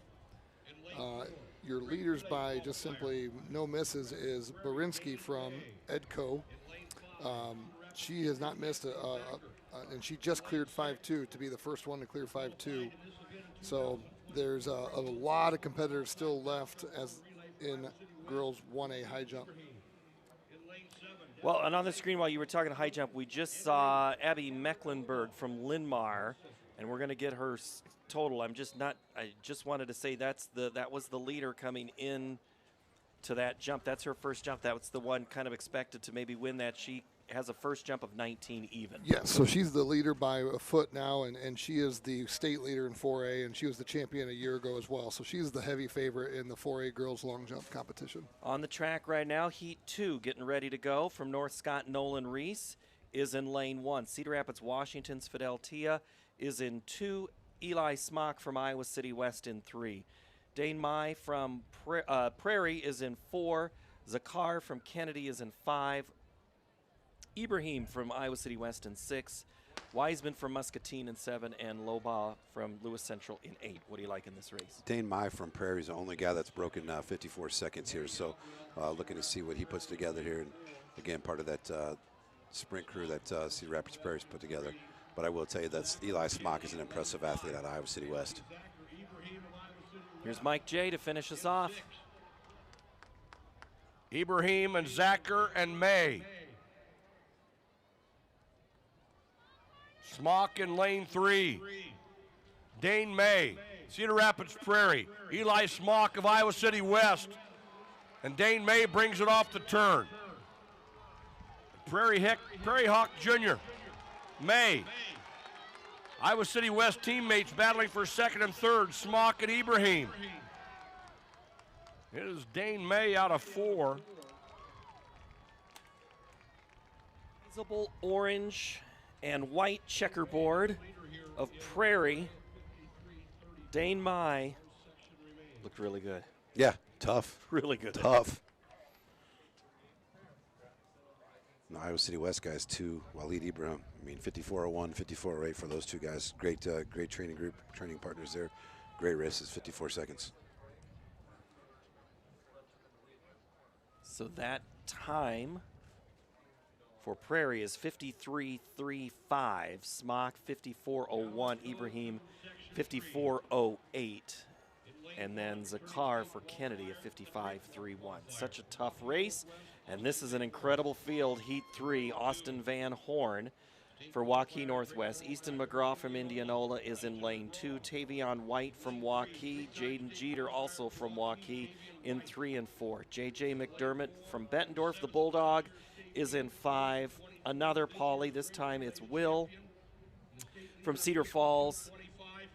Gage Tucker from Bettendorf and Logan Miller from Waukee Northwest. So you have 4 from either Waukee or Northwest in this heat. I already told you about Mom and Dad out of lane 6, but J.J. McDermott from Bettendorf, Gage Tucker, lane 7. They're looking for some big points to give a chance to get that trophy on the boys' side. Waukee's got some fantastic hurdlers in Tavion White and Jaden Jeter. Tell me the difference for Tucker running hurdles, not hurdles on a 400. You just got to remember not to jump over anything. There's nothing in front of them. But, I mean, honestly, like the thing about it is, look, like the 200, 400 speed training makes you better for the 400 hurdles. The strength that you get from the 400 hurdles and that it takes a little bit more time to finish that helps you be a much smoother, more controlled runner in the 400. So they do go hand in hand. But they are totally different races. And the bear jumps out at different spots. And, I mean, the 400 without the hurdles, absolute sprint. The 400 with the hurdles, that's where the animals are just waiting there to get you. Yeah, the event's hard enough alone, then go throw 10 barriers in the way and make it more of a challenge. So, all right, so our third and final heat, the time to beat is a 53.35, turned in by Prairie. We're on the track here, and this is the final heat of the 400-meter hurdles, Class 4A. And Mike J to have the call of the final race.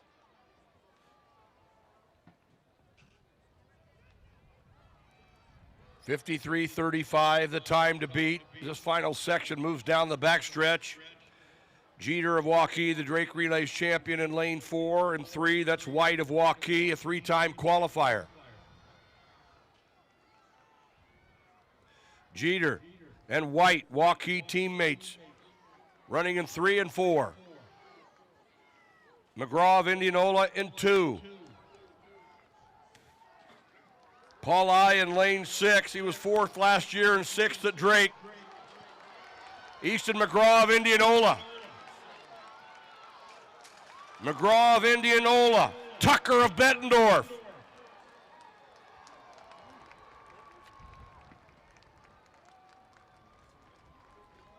(51.92) for Gage Tucker.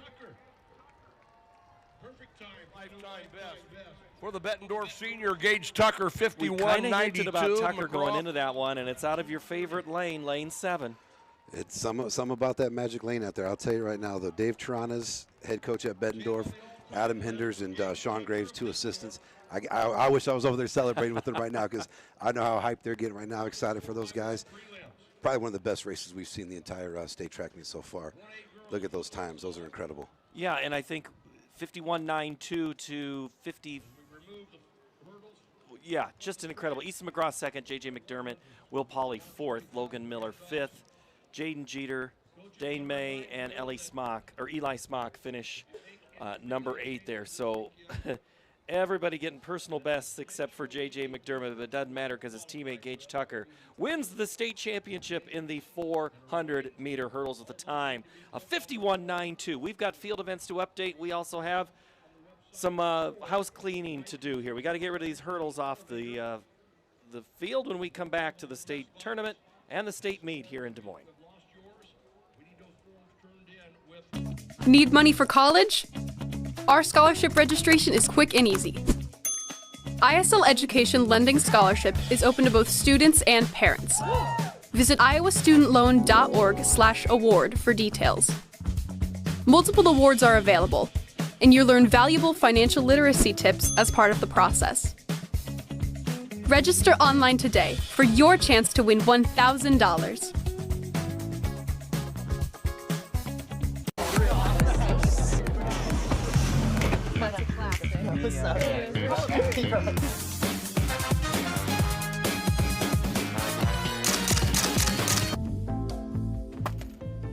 Excuse me, man. You dropped this.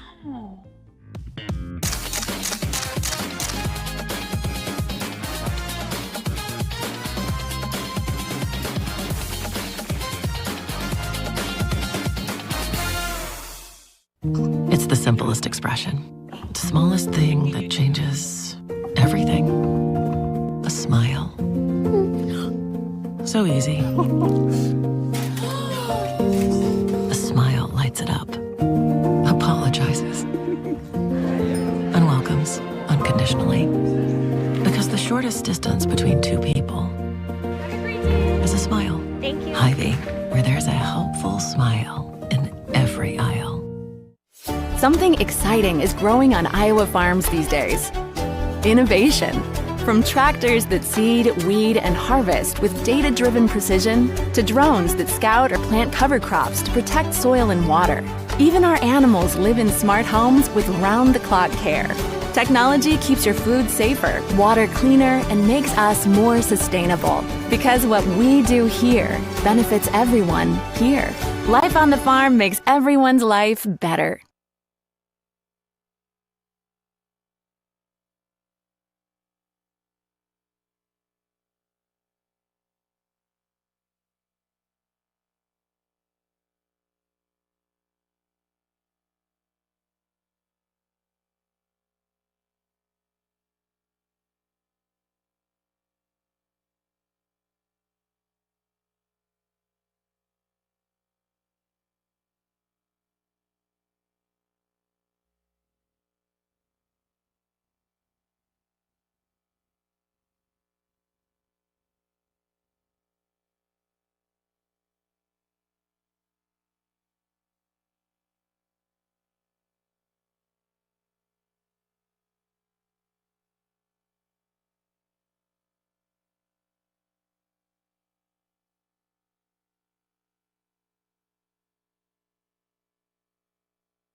Foot jump.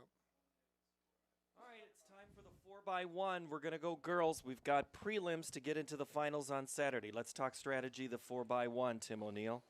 4x1 strategy is whether you're going to put your fastest athlete on the second leg where they carry the stick the longest, or if you're going to wait and put them on the anchor. Typically, your first leg is someone that's your best starter, typically a hurdler or a short hurdler if you have one. Those are the people that get the most practice coming out of the blocks. And then that third leg kind of tends to run the shorter leg, but has to be a great setup person. So we'll see what we have here. Lisbon, West Monona, Highland, Fremont Mills, Hillcrest, AHTW, Belle Plaine, and IKM Manning. Here's Mike J. Opening up with Haley Brunn, Fremont Mills with Gute, Hillcrest Academy with Bora, Lee on the opener for HSTW. They move down the backstretch. Fremont Mills, the defending champion. They were the top 1A team at the Drake Relays. Hillcrest Academy in lane 5. Hillcrest Academy, they ran Scott on the second leg. They'll run Helmuth third, and they'll anchor Raya Scott. Hillcrest Academy is out front. Highland in 3 with Alexa Hahn. Fremont Mills in 4 with Allie, the hurdle champion. It's Hillcrest Academy and Fremont Mills and Highland of Riverside.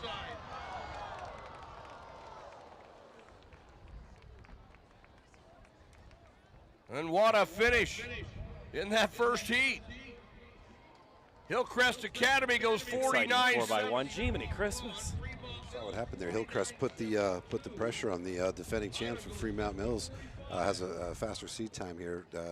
Sub 50 for in this class will definitely get him in the final. I was thinking that cutoff might be around that 50.4, 50.5. I mean, heck, even Highland came in there at a 50.45. So, yeah, we got some fireworks already there. Great finish.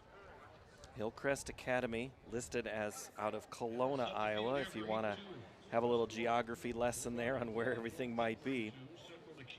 We're getting ready now. Things are going to move quickly in this 4x1, so we're now into heat number 2.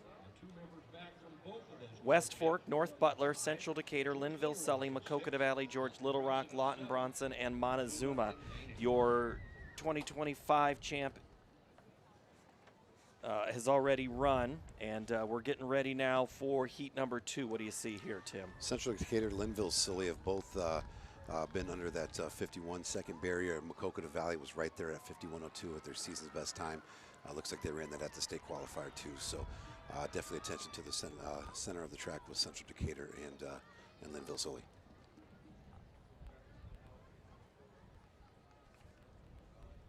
Hay, Tice, Hawthorne, and Heiser. Heard those names when Linville Sully qualified for the state girls basketball tournament.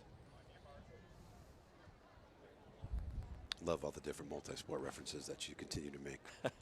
Well, here's the other one about, that's the E. Wayne Cooley Award winner on the track for Linville Sully, one of their top awards that the girls give away. Had a chance to talk to her at state basketball. And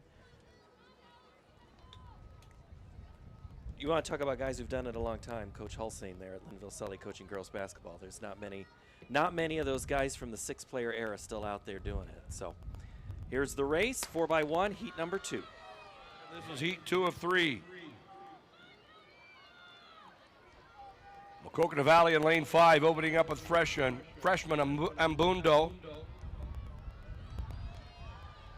They'll run Lily Kraft on the second leg. She's been on the 2 teams that have been finalists each of the last 2 years. That's Linville Sully in 4 with Brylan Trice.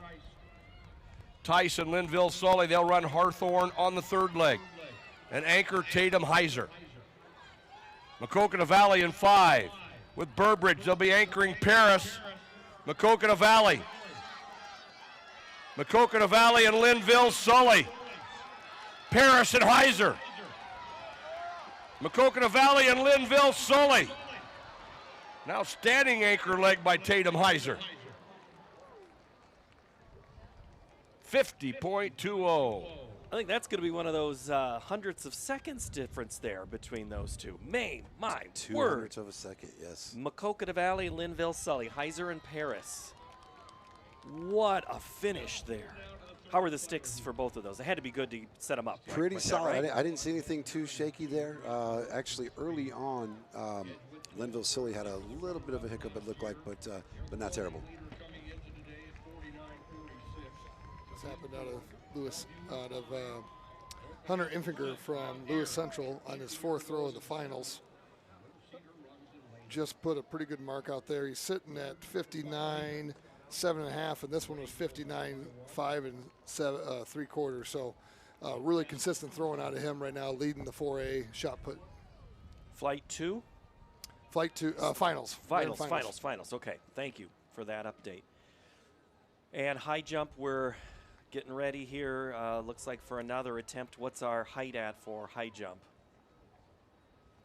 For high jump, we have clearances at 5.2. Okay. We have a couple people alive yet. They're on their second or third. They're on their second attempt and moving into their third. We should have Grace from AGWSR on her attempt here, if this is up to date. All right, so it's heat 3. West Hancock, Van Buren County is in lane 2. Waco in 3. Edgewood Colesburg in 4. In lane 5 is Bellevue. North Mahaska in 6. Mount Ayr in 7. North Cedar is in lane 8. Time to beat, or I'm sorry, the bubble time is 51.26. Got 3 teams in this heat that have been under 51 seconds. Edco, Bellevue, and Mount Ayr. Mike J to take us through. Heat 3.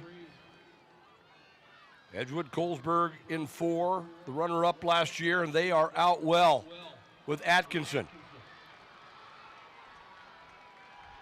Edgewood Colesburg, Waco with Wagler on this leg. They're running in 3. North Mahaska in 6 from Natalia Linder. Edgewood Colesburg in 4 with Caitlin Hahn. Faith Dugan will anchor. Edgewood Colesburg with the pass. Waco with the exchange. They're running Egley on the anchor leg. North Mahaska with Perez in 6. Coming on in 5 is Bellevue with Leah Lamb. Edgewood Colesburg and Bellevue. Edgewood Colesburg and Dugan for Edgewood Colesburg win that heat, but man, North Mahaska had the lead coming in towards the end, but man, Bellevue made it interesting and I think snuck ahead of them right there at the end. Yeah, they did. They're going to punch their ticket into the final with a 50.23. So those are the qualifiers These right be the now in qualifiers. 4x1. So Edco will be in the middle of the track on Saturday. Hillcrest Academy with a great finish from that first heat. Fremont Mills, the defending champ. Linville Sully, who was so good in their race. Coconut Valley, Bellevue, North Mahaska, and Highland. Oh, that's going to be fun come Saturday. Thought 50.5 might be right around that cutoff. It took 50.45 was going to be that time to get in the final for 4. Did you buy your lottery ticket yesterday? I need to. Might call my wife, tell her to pick one up, maybe 2. Oh, all right. All right, Tim, I know there's plenty going on for you. Yeah, on the split screen just a little bit ago, you saw 2 jumpers, Brandt from Gladville Rhinebeck and Smith from Winfield Mount Union, both on their 3rd attempt, clear 5.2. The bar is now going to move to 5.4. In shot put, the 4A finals are rolling right along. Nothing has changed. Infiger from Lewis Central, Barnett from Iowa City West, and Feist from North Scott are your top 3. And then out there at boys 1A discus, Ryling from Lisbon is still your leader at 165. And you've got people chasing him right behind, but they are still in their 2nd flight of discus getting ready for finals. All right, we're getting ready now for the 4x1 prelims, 3 heats of this one. Before we get into this first heat here, Tim, this overall, again, Waukee Northwest is the obvious. Give me the 2nd and 3rd storyline to watch. I think Southeast Polk, Linmar definitely in there. Valley, Pleasant Valley, Prairie, Urbandale, Cedar Falls, Dubuque, Hempstead. I think it's definitely going to take a sub 49 seconds in the 4x1 to get in the final. All right, write that on the wall, sub 49 there. Andy Pollock is our spotter and statistician helping us out. Lewis Central is in 1, North Scott in 2, Linmar 3, Northwest is in 4, Urbandale 5, Centennial in 6, Indianola 7, Norwalk in 8. Mike J. the call. Sir Linmar with Brooklyn Guild. Linmar, Mecklenburg has the stick in 3. Abby Mecklenburg. That's Northwest in 4 with Katie Stahl. Urbandale in 5 with Mulligan. Northwest in 4, DiStefano. They'll anchor Caldwell.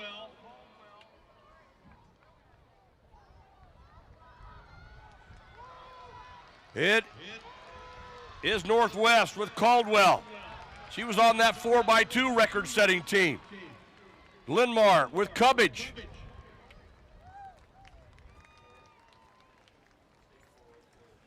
Waukee Northwest 47.07. That's a new meet record. Caldwell. And Willis isn't on it. And I want to go to the 3rd leg because I think the 3rd leg for Northwest was really where they may have won that. Great setup person. Yeah, she runs great. Lower center of gravity, runs that curve very, very well, attacks it, gets out there. The stick was high. It was great.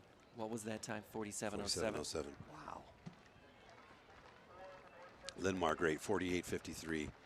Urbandale, 48.86. North Scott, 49.29.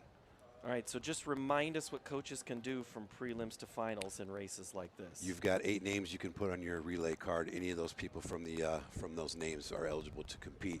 The tricky part is, once you check in for any other event, you only get 4 events that you can compete in. So, for example, Willits might be listed on every relay card because she could shuttle hurdles. She could do all these other things. They have to decide what relay they're going to put her in because she's doing 3 individual events. So that's kind of one of those you have to. Crazy thing about track is you have to write that lineup 10 days before the state track meet. And it's like coaching a basketball game saying, hey, I'm going to be in the state tournament if we qualify, but I'm going to play this kid in this quarter during this minute and run this set play. That's the analogy I make to other people to understand like what track coaches have to go to and all the strategy that makes that happen. That's a lot of chess that they're playing. They're not in checkers. So Tim DePrink is also looking at lots of big, heavy objects and long jumping people. You bet. We 4A boys shot put. There's a tight competition at the top where you had James Barnett just went 59.3 to move himself into 2nd. That's 2.5 inches out of 1st place. Aiden McNamer from Dubuque Senior has moved himself up a little bit with a 51-foot throw. And then we've got a couple other placers from a year ago that are looking to get back on there. Colin Whiters has 1 final throw. He is the defending champion from a year ago. He's got 1 throw left. Getting ready for heat number 2 in the 4x1. Dallas Center Grimes, Dowling Catholic, Dubuque Hempstead, Southeast Polk, your first 4. Your second 4, Prairie, Johnston, Ames, and Council Bluffs, Abe Lincoln. It was fast in heat 1. Tell me about heat 2. Yeah, I see Southeast Polk is going to, I mean, they're your Drake Relays champions. Goldsberry anchoring. They've got a great quartet there. 47-10 has been their season best. Again, as long as they have no issues on the sticks, they should be in the final. Prairie Hempstead got great chances to be in there. Hempstead's run, I think they've run 49 flat, and then Prairie has been sub 49. I think they were like 48 low, 48-14, I believe was their best. Heat 2, here's Mike J. Heat number 2, Southeast Polk, the Drake Relays champion, is in lane 4, opening up with Miley Leo. That's Prairie in 5 with Ashlyn Hunter. Bushenau on the opener for Hempstead in 3. Cornwell for Johnston in lane 6. Cedar Rapids Prairie with Marcy Madonna. Prairie in 5, Johnston in 6. Southeast Polk with Tarpla in lane 4. They'll anchor Goldsberry, and she has the stick. It's Southeast Polk and Cedar Rapids Prairie. Goldsberry and Cooper. Southeast Polk and Prairie. Johnston in 6 with Shaw. Check.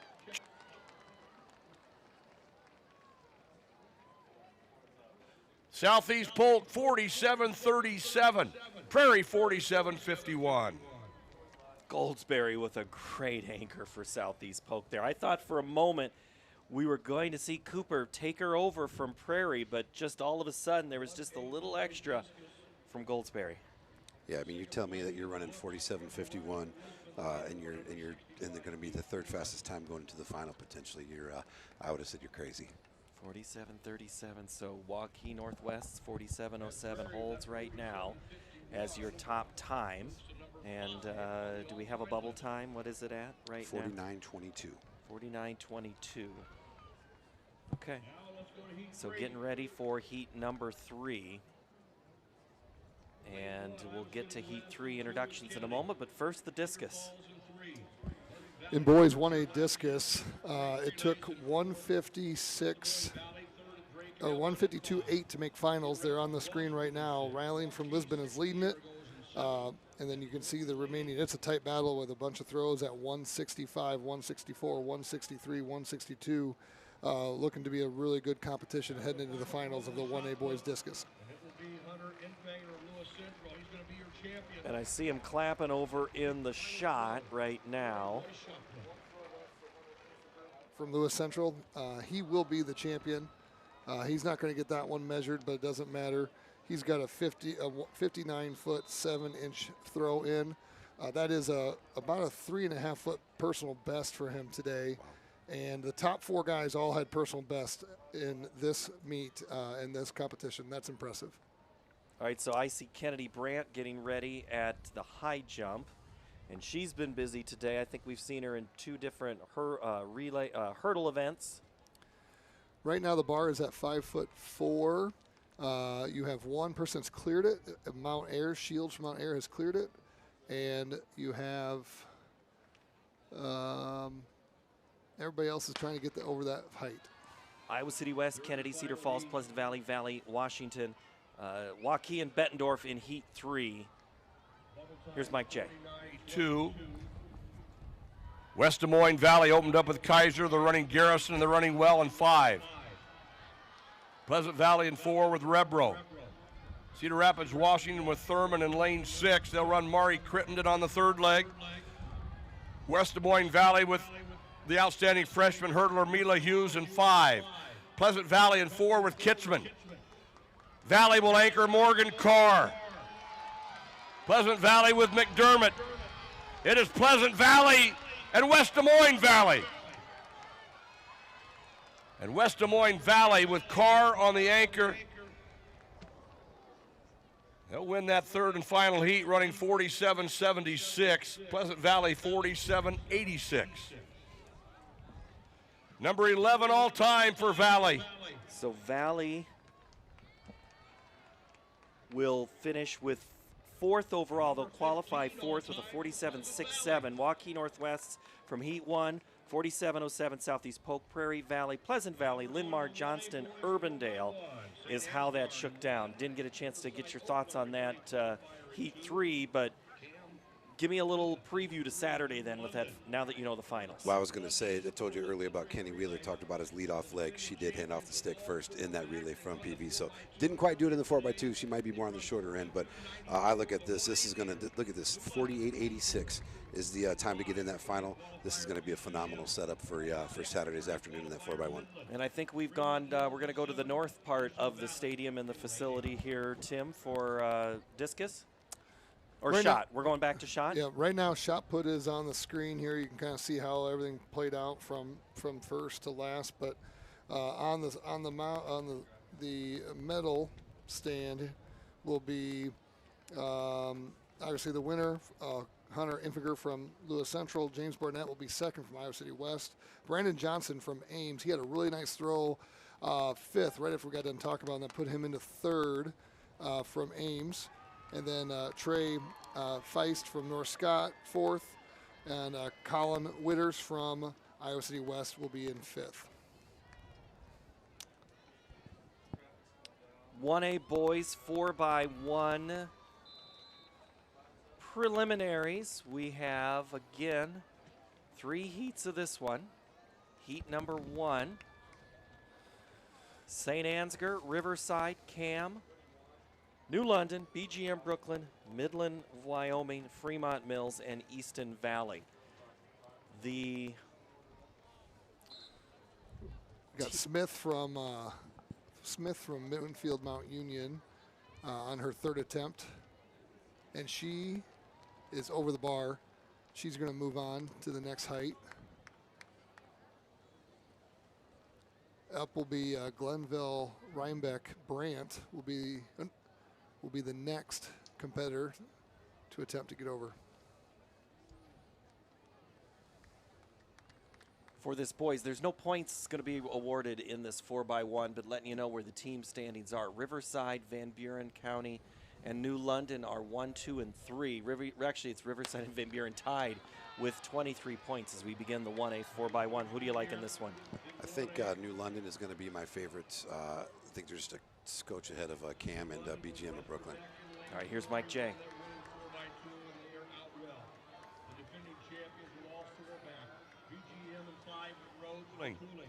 New London running straw hacker on the second leg. Porter will run third. It is New London. Fremont Mills with Forney.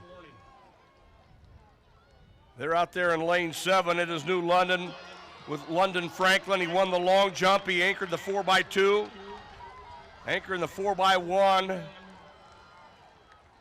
to a Heat 1 win. And New London 42.92. It's a new season. Great performance for New London there. There's your headband. You get a chance to see New London's time of 42.92. Now to Heat 2.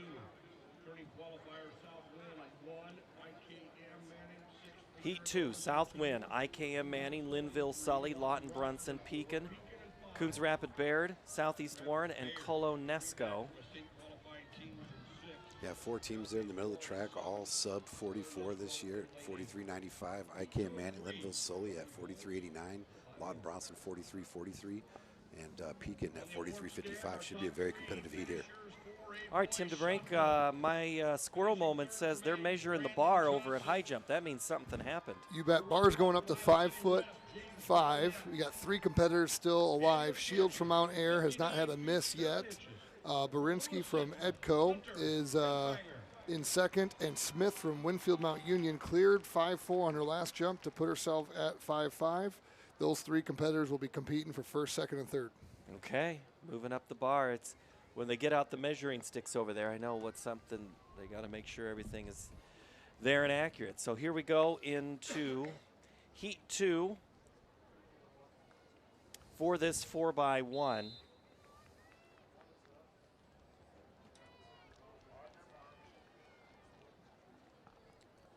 In the 1A, I know we talked about the 4A a little bit with that mix and match. 1A doesn't have as much flexibility, right, in their 4x1s?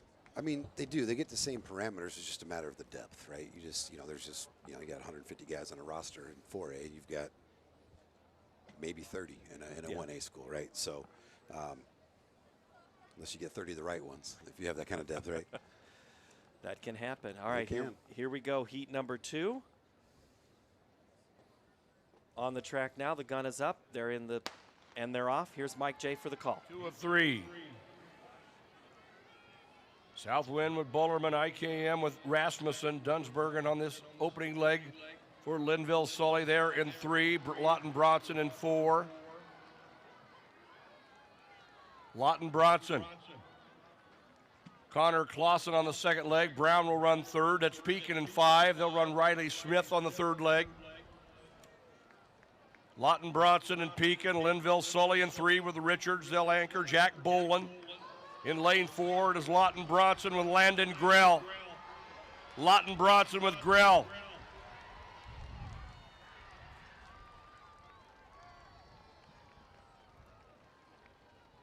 Lawton Bronson. 43-22. So Lawton Bronson, then Pekin, Coon Rapids Baird, and Linville Sully. So Lawton's 43-22, Pekin's 43-99. The bubble time right now is 44:50. So we're still under that right now. Our qualifying is going to be New London. We have 1 heat left so far. They're qualifying. You gotta run 1 more, but those 4 look really good. It's just what can happen here out of this final heat, and let's let you know who's in this final heat.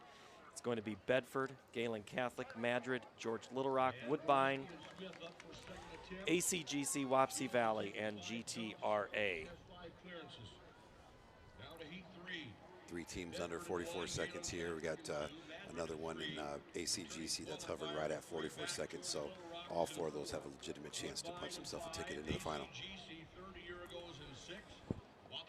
In 4A girls high jump, Mecklenburg is still the leader at 19, but she's got some close competition. Sophia Thatcher from Ames jumped 18.11 to be 3/4 of an inch behind her, but she's in second. Lena Bruning from Ankeny is still in 3rd, and they are on their 5th jump of finals. And now Cedar Rapids Prairie, Faith Kapaya has moved herself into 3rd with a jump of 18.6. So it's getting tight at the top, but Abby Mecklenburg from Linmar is still in the lead with a 19-foot jump. And I think, is Mecklenburg on the track right here in front of us right now? She has. So she's taken 2 passes because she's got the lead. There's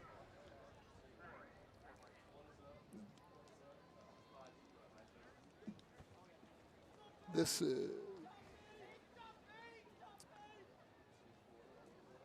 All right, there's a look at Galen Catholic's Kuntz, who's warming up or getting into the blocks. As we get ready for that race, we'll tell you what happens with this jump. And that was Irvin from North Scott, I think, right there. So now we're getting ready. We'll do the 4x1. We'll check them to the high jump after that. Here is Mike J. Our bubble time is 44:50. Woodbine in 5, opened up with Pryor. They're running Moores on this leg.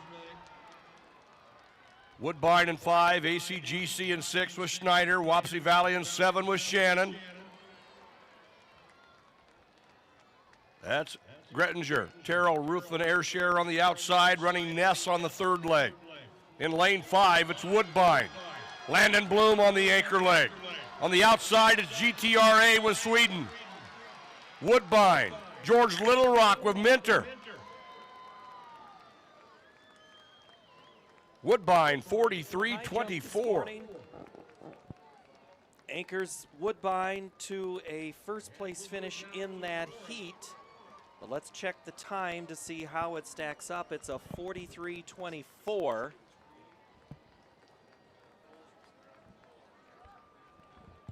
Which puts them at 3rd in qualifying for Saturday's final. New London, a 42.92. Lawton Brunson, a 43.22. Then Woodbine, George Little Rock, GTRA, BGM Brooklyn, Pekin, and then Madrid. What's that, Madrid? 44.16. That's what it took to get in. So they just edged Coon Rapids Bear by half a second. 5/500ths of a second. Yeah. Okay. High jump has been going on. I know we were down to the final 3. What happened? So the top 3, Smith from Winfield Mount Union with a personal best this year. She'll be 3rd place. She missed on 5.5. Boriski from Edco also missed at 5.5. She'll be the runner-up. And the champion will be Aubrey Shields from Mount Ayr. She's at 5.5. She'll have the choice on where to put the bar next for her to try to advance her jumps this. Into the boys 4A, 4x1, and then this will be the last of the running events. We still have wheelchair and ambulatory coming up before this session is done for both girls and boys. North Scott, Ankeny, Centennial, Prairie, Cedar Falls, Indianola, Pleasant Valley, and Linn-Mar in this first heat, Tim. I like Prairie. Again, talking with Mo Blue and the sprint squad over there, he's excited about this group. I think we've seen some of those fireworks in some of the races. The 4x2, fantastic. They're 400 hurdlers. Expect everything out of them here. And then both Centennial and Cedar Falls here have got very, very strong teams. Kelsey for North Scott, McClure for Ankeny, Nayert for Centennial, Cooling for Prairie, Cedar Falls has Fuchman, Indianola has Heimbach, Pleasant Valley's Hatcher, and Schuett for Linn-Mar. Here's Mike J. Well, she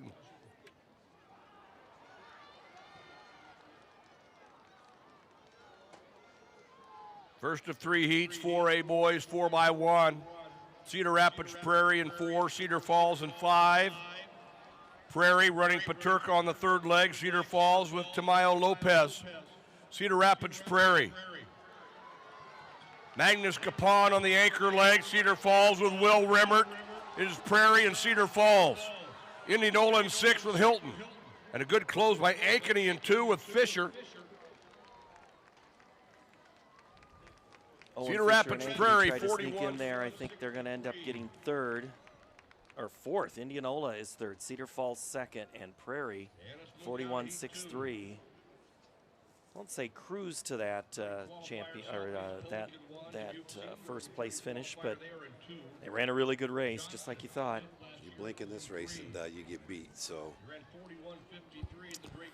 in the high jump, Aubrey Shields moved the bar to 5.9 3/4 to try to best the state all-time record set last year by Emma Roberts from HLVTC. Here's her 2nd attempt. She is the champion. She improves on her 3rd place finish from last year.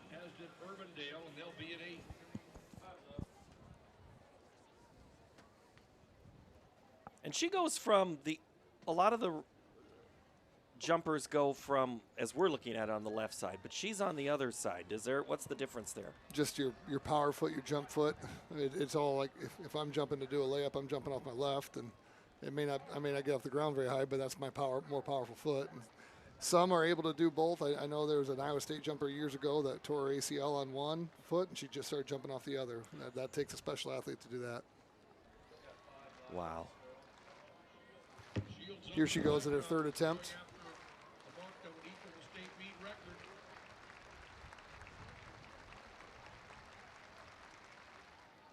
Get 2 into it. So she will be your 1A high jump champion, Aubrey Shields from Mount Ayr. How about that moment right there? They pause everything just so everybody can watch. Love it. How cool is that? Well, I like that. Again, it goes back to the whole track and field thing. A lot of times the field part is not always around the track. So to have this many people watching your field events, it's a special thing for the competitors, and it's really neat for her to have that experience.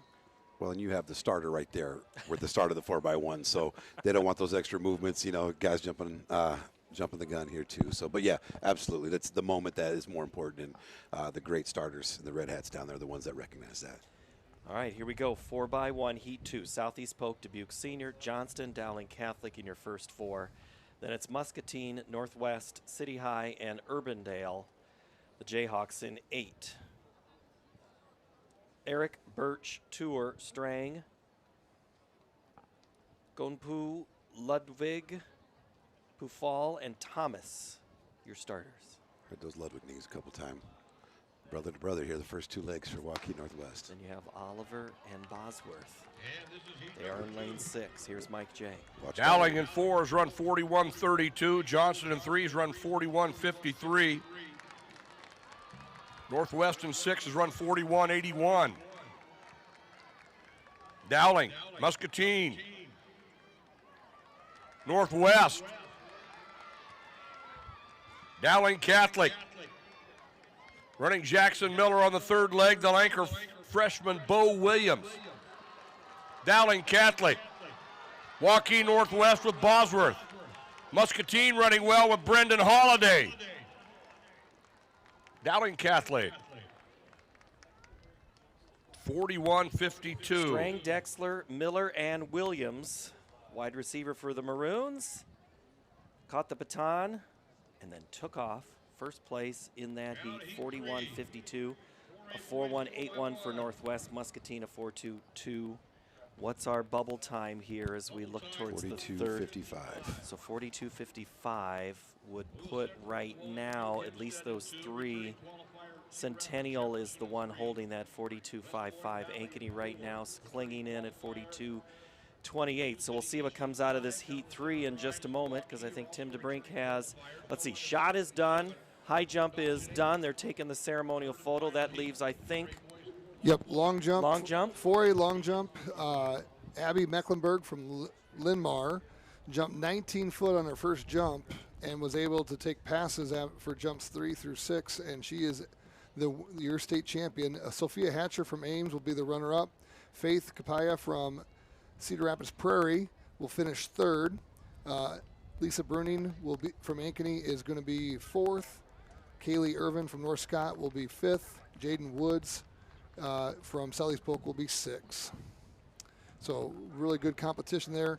Abby Mecklenburg, she doubles up. She was the state champion a year ago in long jump, and she is the 2026 state champion in long jump as well. Heat 3 getting ready to go.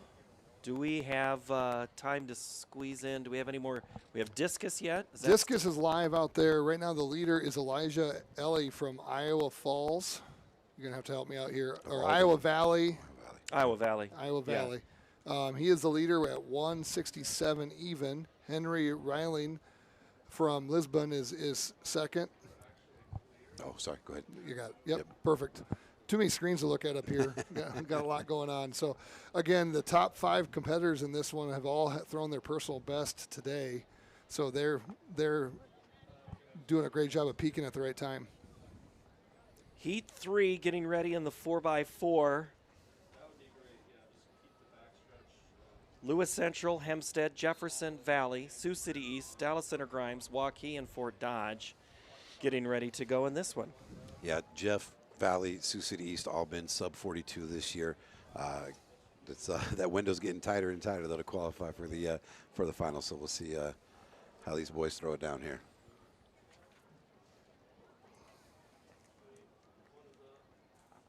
LeLacier, Grevengood, Dorenkamp, and Alexander for Valley in lane 4. There's a look at Hempstead's Harper getting ready to take off for Hempstead in lane 2.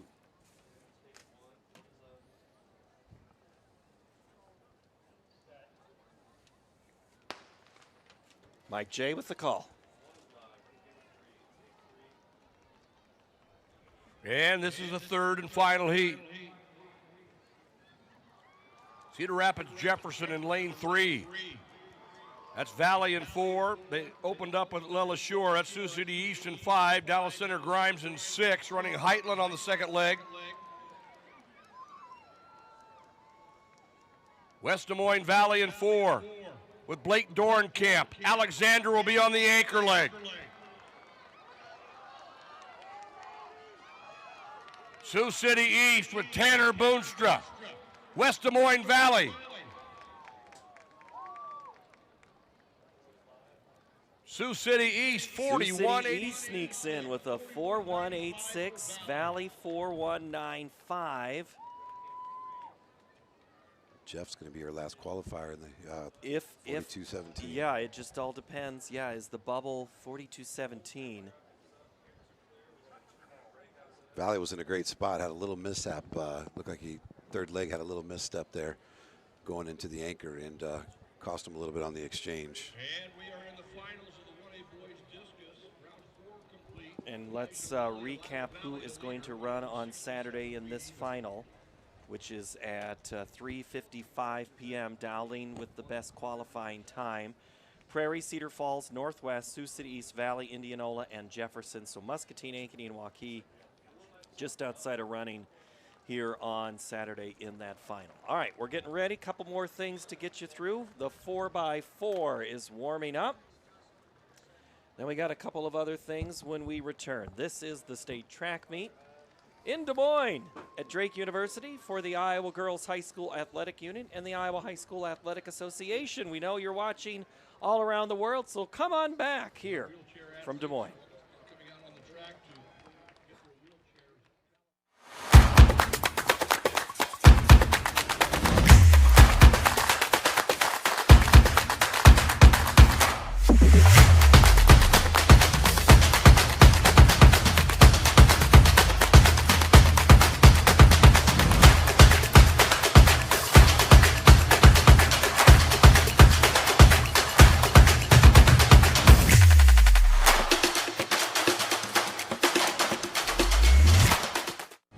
In our hometown, connections are personal, and trust is important. At Northwest Bank, we're more than just your bank. We're your neighbors. We're proud to give back to the communities we call home, supporting local businesses, schools, and the causes that matter most to you. Founded on integrity and honesty, we focus on relationships rooted in trust and care. Northwest Bank. We are commitment you can bank on. Something exciting is growing on Iowa farms these days. Innovation. From tractors that seed, weed, and harvest with data-driven precision to drones that scout or plant cover crops to protect soil and water. Even our animals live in smart homes with round-the-clock care. Technology keeps your food safer, water cleaner, and makes us more sustainable. Because what we do here benefits everyone here. Life on the farm makes everyone's life better. A new day means so many things. Possibility and potential. New opportunities and challenges. And when you're building something that matters, you need a partner who truly understands. Iowa banks get this. Their customer relationships are built on shared values and earned trust. From homeowners to small businesses, Iowa banks know what it means to invest in the future. Iowa banks, your partner through it all.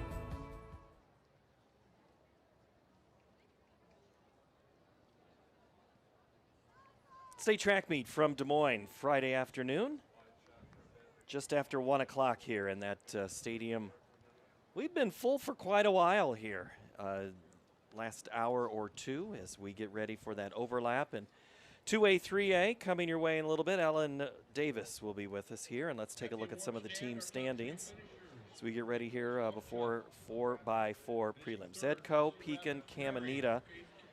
And this is girls 1A, Mac Valley, St. Ansgar, St. Albert, Martinsdale, St. Mary, and Gladbrook Rhinebeck. Close out your top 10. Then in 2A, Spirit Lake leads Mid-Prairie by 2. Van Meter, Tipton, and Pella Christian round out your top 5. For girls 2A team scores, Grundy Center Trainer, Albia, Monticello, and Northeast Goose Lake. Let's keep the girls theme going, I think, and we're going to go 3A. Pella, the Dutch, getting ready to come out onto the track. They're up on Mount Vernon. Sioux Center, MOC, Floyd Valley, and Williamsburg round out your top 5. Burlington, Des Moines Christian, ADM, North Polk, and Decorah, your last 10. Or your up until 10. For 4A girls, Waukee Northwest 63.5. Cedar Falls 38.5, City High 38, Ames 35, and the Ankeny Hawks at 26 points. Waukee, Ottumwa, North Scott, Johnston, and Linn-Mar, your final 5 of that top 10. So that's a look at your girls' score as we have flip over to the boys' team scores. As Cascade leads in the girls para category there with their 10 points from yesterday. Boys 1A, Riverside of Oakland and Van Buren County locked in a good one, tied up at 23. New London 20, Iowa Valley 17.5, and then it's Sibley, Ocheyedan, Lisbon, Woodbine, Baxter, and Bellevue. As we have 3 teams tied for 8 in those 13 points, and that's much more common in those smaller school scores. Alburnett 23, Grundy Center 20, Pella Christian, Cherokee, and Sheraton in your top 5 for the 2A team scores. Then it's Mediapolis, Esterville, Lincoln Central, Panorama, Van Meter, and Denver in your 2A. Then it's the 3A boys team scores. Pella, Gilbert, Benton Community, Clear Lake, and Newton. 6-point spread between Pella and Gilbert in that one. And here's the back half of your 3A. Clear Creek, Amana, Washington, Western Dubuque, Vinton, Shellsburg, and Algona. A couple of those teams for sure are going to get a chance to put some points on the board before this meet is through. 4A boys, Bettendorf in the lead with 47 points, 11 better than Cedar Falls, Indianola, Norwalk, and Prairie, all within striking distance. And then it's Kennedy, Johnston, Iowa City, West Valley, and Northwest for Waukee at 16 points. So the Bettendorf Bulldogs, your 4A team leader. Yeah, for right now. Again, I know they were planning on trophy hunt. They still got some bullets in the chamber coming up tomorrow, as does Cedar Falls. It's going to be a great finish to the meet. And obviously, with the 4x4s, are be big for both of those teams, making sure they move on to Saturday with the prelims coming up here later. All right, so shot is done, high jump is done, long jump is done, and discus, I know we were getting close. Have we gone final there? We have not gone final yet. They just started the 6th round. Right now, it appears that Jevin Severson from Madrid just finished up. He will finish at 8th with 156 feet, 8 inches. Still leading it is Henry Reiling from Lisbon, took back his lead. Elijah Ellie from Iowa Valley is 2nd. And then Eli, I got his pronunciation of his name here, Kalinoff, is from Natasha Plainfield. He is 3rd at 164.2. All right, thank you for the update there. The from Nashua Plainfield, that was the last. That what you just said now? Okay. All right. Okay. Funny post. The principal up there the other day, he posted online. He says, "Hey, you know you're at a rural school when ... And there was a picture of not just a tractor in their school parking lot, but they had a cow and a bale of hay and some fencing up there, all for the FFA project up there. So that's all kind of fun. That is so Iowan it hurts. So we'll step away and get ready for the 4x4 when we come back. The prelims here will wrap up our 4A and 1A when we return to the Blue Oval in Des Moines for the state track meet sponsored by Iowa Farm Bureau. Yes, those are chicken tenders. And yes, they're on a plate with your favorite Pizza Ranch items. Which means, yes, chicken tenders are now available at Pizza Ranch buffets. Make it a buffet day at Pizza Ranch.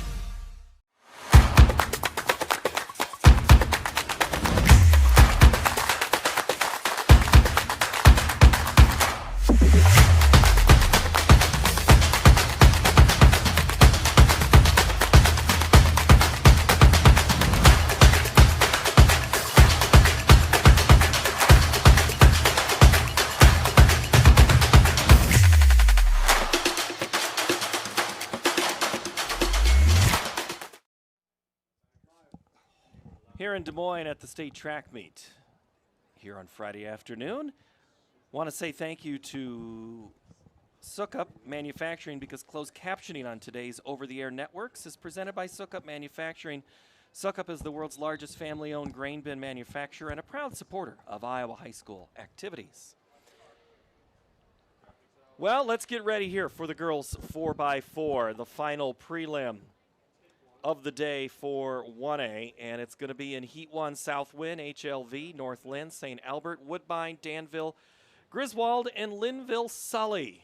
Here in the 4x4, what do we have, Tim? St. Albert's will be your clear favorite, and kind of how they stagger these, lane 4 of each heat is going to be your top 3 seeds overall coming into the meet, and then lane 5 and lane 3. So there should be 2 to 3 teams in each heat that have a chance to get into the final. But Council Bluffs here of St. Albert will definitely be your, St. Albert of Council Bluffs will be your clear leader in this heat. Denton, Laramie, Livingston, and Sims, your scheduled 4 for St. Albert. We are in lanes the whole way on the first lap. For South Win, it's Conway, Gayling, Jansen, Johanningmeyer, HLV, TC, Schmidt, Balvin, McCain, and Hall. North Lynn, McMahon, Rawson, Hoggenberry, and Brady. Woodbine, Pryor, Owens, Conan, and Bloom. Danville, Newberry, Bauer, Wagner, and Gorley. With Griswold, it's Golinghorst, Steinhoff, Dorscher, and Adams, Linville, Sully, Voss, Sharp, Hawthorne, Harthorn, that is, and Lowry. And we're ready for the exchange. And then there'll be the cut here coming up soon.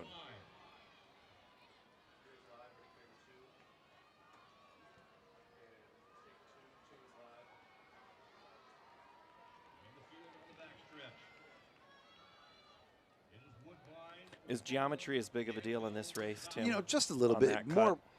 In the prelim, not so much. I mean, yes and no, right? You still want to run a clean race. You don't want to run 410 meters. You want to run 400 meters, right? So, but you just want to make sure you get to that outside of lane 1 at the 200-meter mark and give yourself a chance to not break momentum. But everybody's going to the same spot, so if you do enough work early around the curve, you should be clear of it.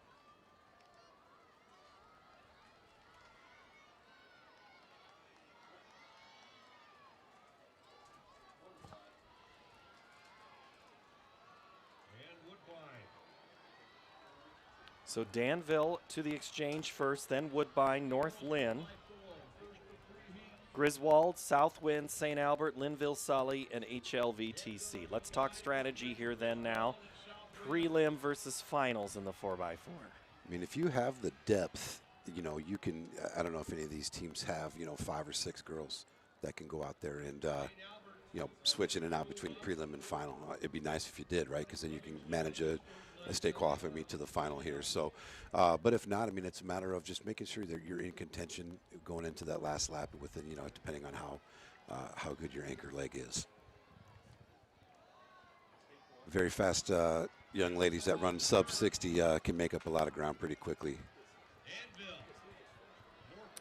So Danville, second leg. For Danville, it's Newberry, then Bauer, and now it's going to be Wagner before we make way for Gorley. Let's get an update on discus while we're in the middle of this third lap. You bet. Boys 1A discus. Henry Reiling from Lisbon on his last throw. He was already a state champion. He throws 172.9 for his best throw of the year. Elijah Lilly from Iowa Valley finishes second. And you have Eli Kalinoff from Natasha Plainfield, who finishes third at 164.2. Really good competition there between the top 3 there. They were kind of going back and forth the last 4 throws. Very impressive.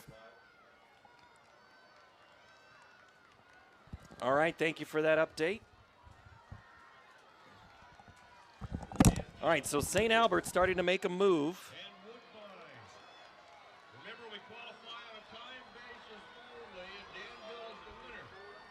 It's still Danville.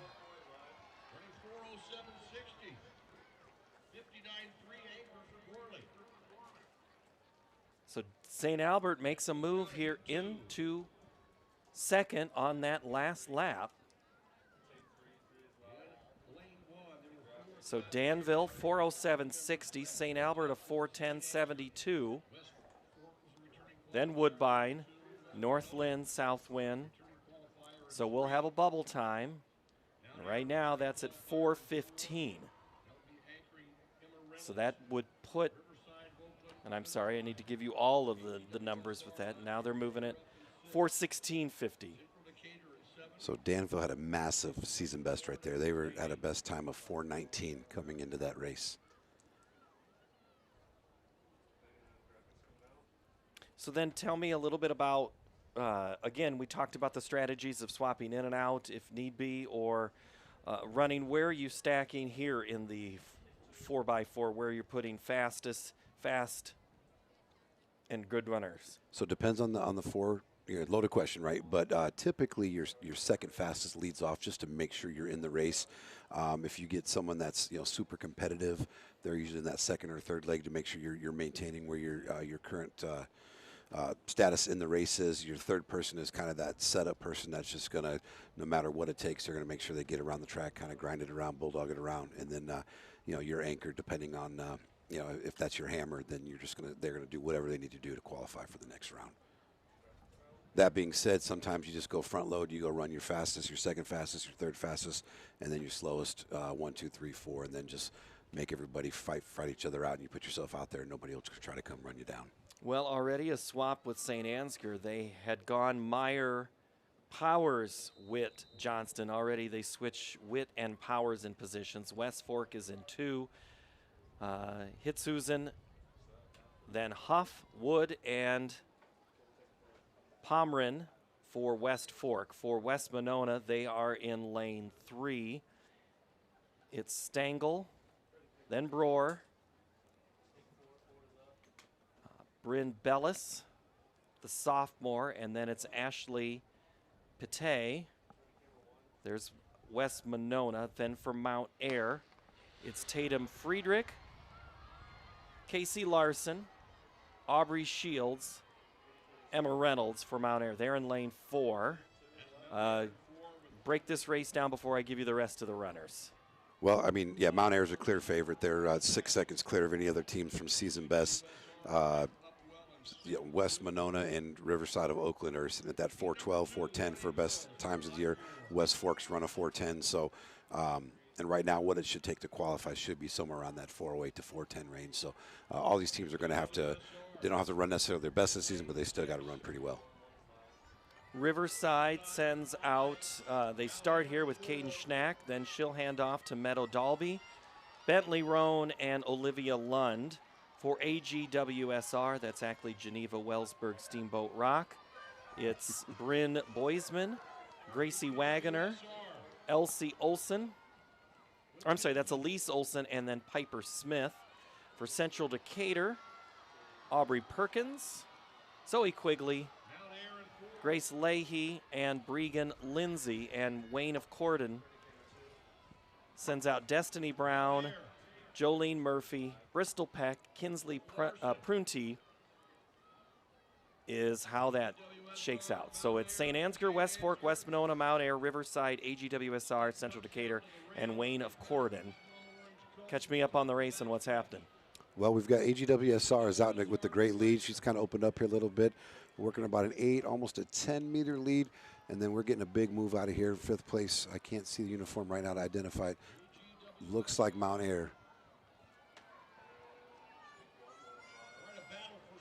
West Fork comes West around. Fork, that's who it is, yeah. Yep, comes right there. And the Saints. And then I think it's Mount Air. St. Ansgar in 3rd. There's Mount Air, yeah. All right, we're going to talk about that exchange here once it's made and done. That gets kind of crazy. Talk about the shuffling that happens kind of mid-race as things change here in that last 50. Yeah, you've got to have your head on a swivel when you come around there. It's look like there's bodies coming off. You're supposed to go in a straight line, maintain it, and you've got to be the one to wave around it. Very difficult. Nobody really gets disqualified down there unless you are egregious with your intent, but hard to tell intent with. Well, so what would that mean? Disqualification. Well, I mean, I'm sorry. What would the egregiousness be? I mean, what would if you have to do? Yeah, step out, move. You see somebody come and literally try to block them and get in their way. Yeah, or knock a baton out of their hand intentionally, right? Because the baton has to finish with you at the finish, yeah, right? You could run 1,599 meters, drop that baton, and it goes across the line without you. You don't get credit for finishing your race. AGWSR is in first place, but man, right on. Mount Air makes it close, and so it's going to be up here to our final lap. Yeah, Emma Reynolds, I know that's their hammer. They saved her for last. She's out crazy aggressive. She's on a mission. I don't know if she needs to work that hard, but. Well, she already qualified in the 200 and 400 for state, also in the high jump. West Fork now in 4th place, and we'll let Mike J. bring home the final part of this race. Pomerane on the anchor for West Fork. Mount Air. AGWSR.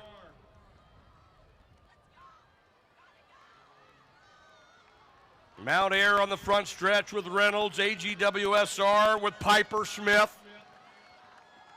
Mount Air and AGWSR.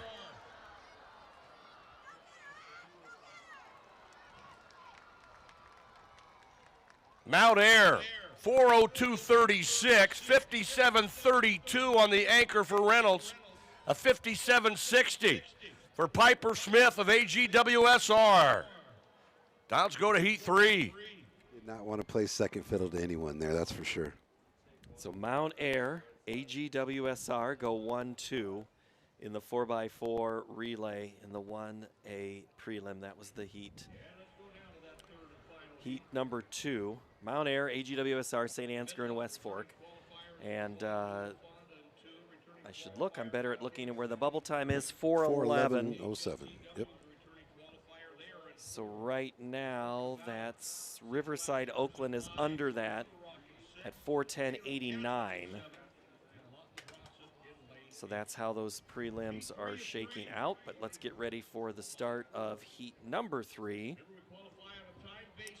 Midland of Wyoming, Newell Fonda, IKM Manning, AHSTW, Maquoketa Valley, George Little Rock, Galen Catholic, and Lawton Brunson are your 8 teams that are going to be here on the 4x4.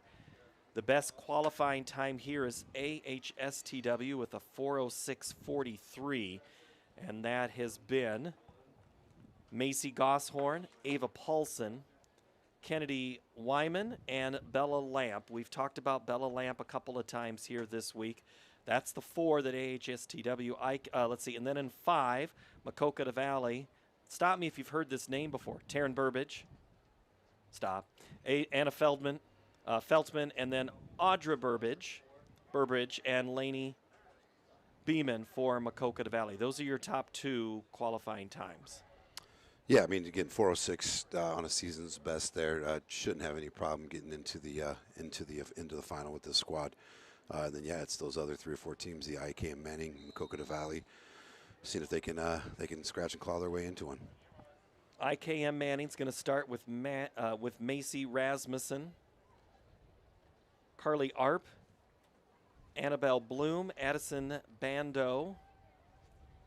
For IKM Manning. For Newell Fonda in 2, it's Elliot Hamilton, Ellie Sievers, Quinn Sievers, Riley Hograve. I'm sorry, is a basketball game about to break out here? I don't know how much Newell Fonda girls basketball you see. 0. I mean, let me just tell you what it is. It's their track team putting the ball in the hoop. I mean, they run teams out of the gym, and it is super fun now to see them in the sport where they are running. And they're also a great cross-country team, so Newell Fonda is in lane 2. Midland, Wyoming, they are in lane 1 as we're in lanes the whole way. That's Izzy Franzen, then it's Gabby Franzen, Addie Coates, and Addison Miller. For George Little Rock in lane 6, that's Gretchen Stropman, Grace Ubinga, and she's actually going to run 3rd here today. And Carly Dulo is going to be the 2nd runner. So a little switch there from their qualifying. And it's going to be Newell Fonda first leg at incredible first 300 meters. Let's see if she can hold together these last 100. That would be Elliot Hamilton. They're definitely in the lead. And it's Ellie Sievers to take the baton for Newell Fonda.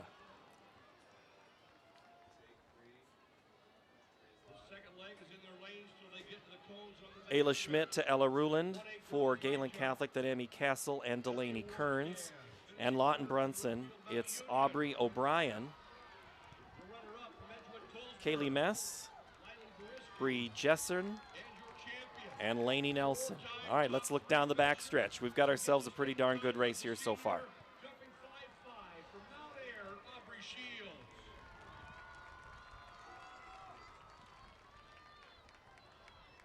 big points in the high jump there for Mount Air. AHSTW with Ava Paulson. Lou Fonda with Seaver. Martin Bronson with Kaylee Mez. Galen Catholic with Ella Rowland.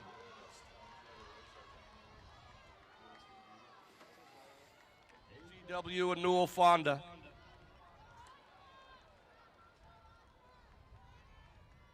And they move to the back. Head on a swivel, be like a running back, whichever analogy you want to lose. Sure. You can't be in a position to win on the fourth leg if you're not running goods 2 and 3, right? Yeah, unless you're just. Well, we got a couple of those young ladies. You mean Quentin Nauman? Yeah, he's pretty. What he could do in the final quarter? His quarter's impressive. This is a great heat here. I mean, 6 teams here still really in contention. Now they're starting to stretch out. Bubble time is 4:11:07 here on the third leg. HSTW. Yeah, she's finishing strong. Great close.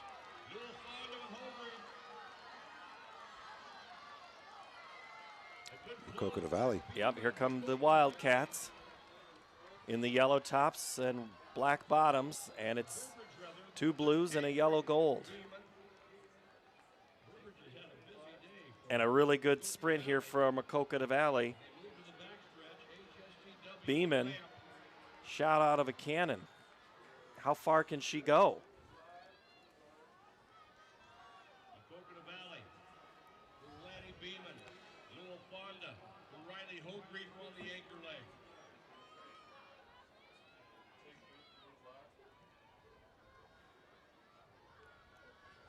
Bella Lamp bringing it home here for HSTW. They've got a season best of 406, so they're going to be probably just under that here by a little bit. And Coconut Valley's putting a great one together here. They got a season best of 412, and she's closing very, very well. All right, let's let Mike J finish this one off for us. Fonda. Lawton Bronson.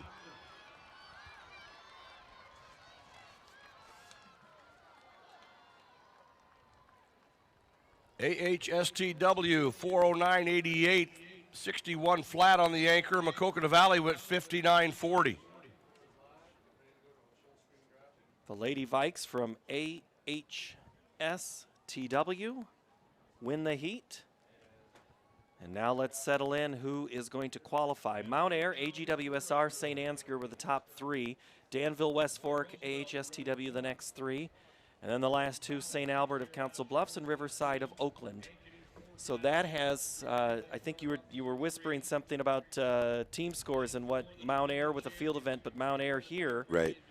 What that could mean with that race with St. Albert as well as Riverside. Sure. Yeah, I mean, Mount Air, I mean, again, the 10 points in the high jump, and then now top seed going to the 4x4 with all their other events. So a lot of opportunities for scoring tomorrow. But it's all on the track. It's all on the track. It's all on the track. Our coverage begins at 9 a.m. here on Saturday, and we'll conclude about 5 o'clock after 3 long days of track. But it is good because there are a lot of people here. I just don't see still many of those empty seats. Oh, there's one. Oh, it's gone. Yeah, it's gone. So we're going to move over to 4x4 for Class 4A. Let's look at this one from an overall perspective first. Your top qualifying time was Waukee Northwest with a 3:54.82. Johnston, Muscatine, Prairie, Valley, Ames, and Ankeny, and then Centennial, your top 8 qualifying. But let's start with who's on the track now. It's Des Moines Roosevelt, Pleasant Valley, Ankeny, Waukee Northwest, Ames, Cedar Falls, Dallas Center Grimes, and Bettendorf. Yeah, here we've got 5 teams that have run 4 flat or better in just the first heat. So that's just the depth that 4A has this year. The 4x4s are ridiculously out of control, which is awesome that our state is in that position. We've got that many young women running that fast. For Northwest, it's Burns. It's for Ankeny, it's Sabula. Pleasant Valley Wilson, Roosevelt's Knapp, Ames Eininger, Tomjanovich Cedar Falls, Dallas Center Grimes, it's Pudens, and then it was Burmis for Bettendorf as we get to the second leg. Big race here, both for Pleasant Valley. I mean, a lot of these teams that are in this heat, Cedar Falls, PV, Ankeny, all going trophy hunting, chasing that runner-up in that third-place trophy. Cedar Falls would be pretty loaded up here, making sure they get themselves to tomorrow's final. Interesting move there by Waukee Northwest, trying to take the inside, then weaving outside.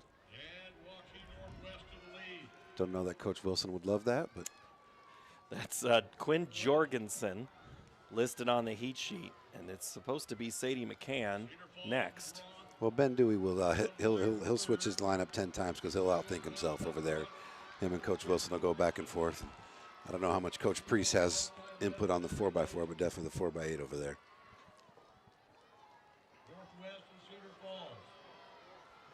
And it's Waukee Northwest taking off with McCann.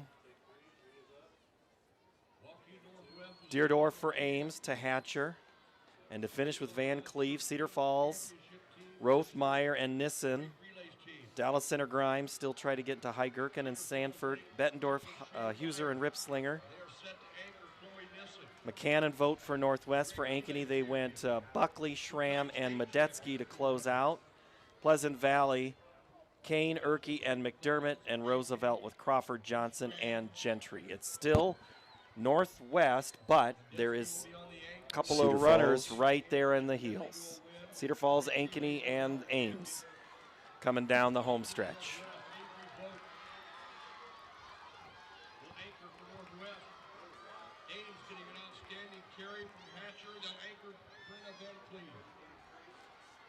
Neeson anchoring for Cedar Falls.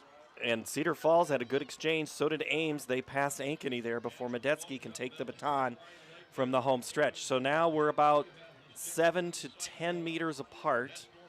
She'll close that gap here by the end of the straightaway. And if she wants to just sit on her shoulder, her coach would probably advise. No need to pass right here. Nissen maybe might go crazy and pass on the turn. Yeah, she's pretty talented. She's feeling it. All right, here you go. Let's listen to Mike J for the final stretch. Chloe Nissen, the Drake Relays champion at 400, two-time state champion at 400. Cedar Falls and Northwest. Cedar Falls and Northwest vote and Nissen.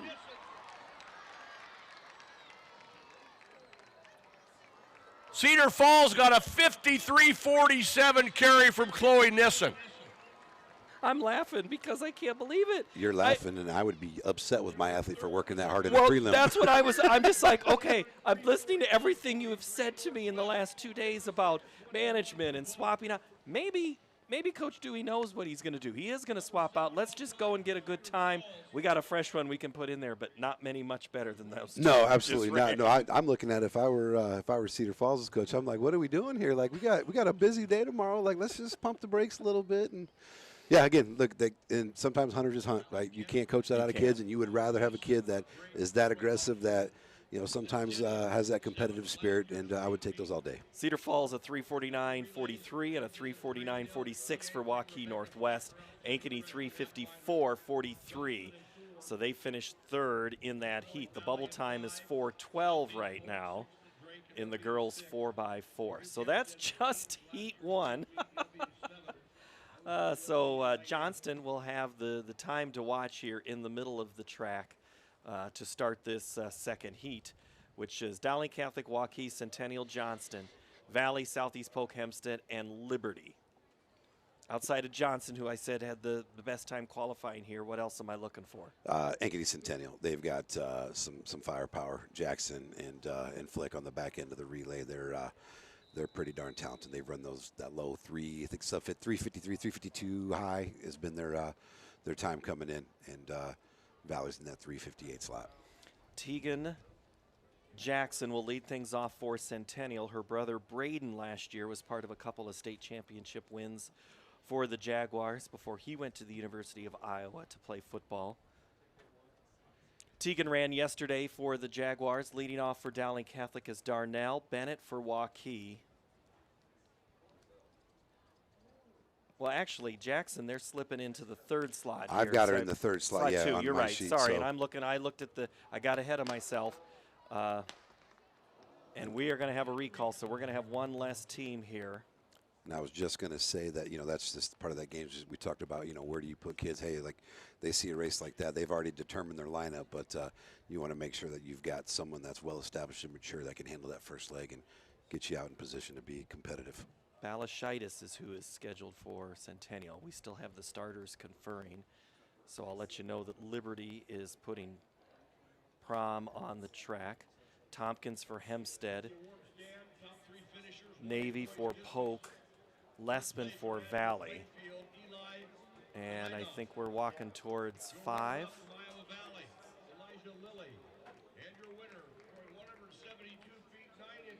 It's a conversation with Valley.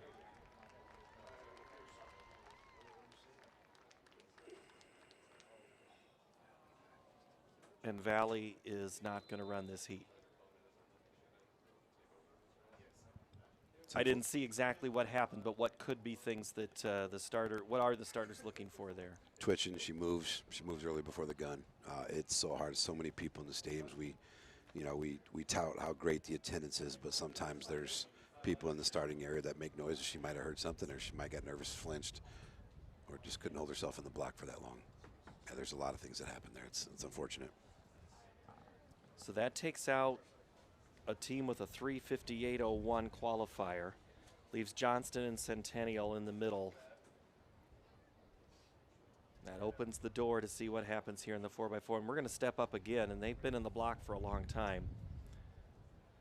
We are warming up for the next round of field events, so it's still just kind of a shuffle and move, but not too many of those distractions. But it's really just the 4x4 right now that has all the attention. Well, you got a bunch of nervous coaches in the stands right now, too, especially after that recall. I think everybody feels that emotion. And I'm not going to say I may have looked for the Valley coaches to see what the reaction was on the opposite side, but I know that they're feeling awful for their girls right now. I know they sit in the top row over there, so.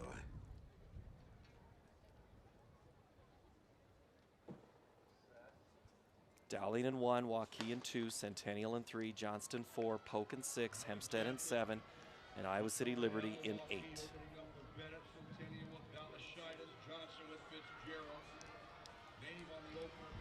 Southeast Polk always puts together a nice competitive 4x4. Caroline Navy to leave things off for the Rams.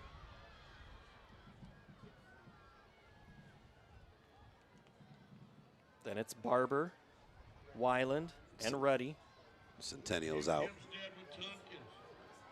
lane 7. That's Southeast Polk and 6 with Nave. In lane 3, it's Centennial. Balashitis doing well for Centennial. She's making ground right here at the home stretch, but Hempstead. Yeah, they've got a massive lead right now. With Tompkins is going to be almost even with Centennial on the handoff. These runners will stay in their lanes until they get to the cut on the other side.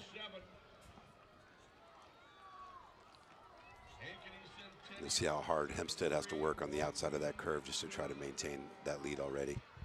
She's going to get a nice break and a cut down here, but she's working hard in the first half of the race. Hempstead coming down from lane 7, settling into second. Bish in the on the track for Centennial, running second right now with Hempstead. Birkenholtz and Bish. Here comes Waukee.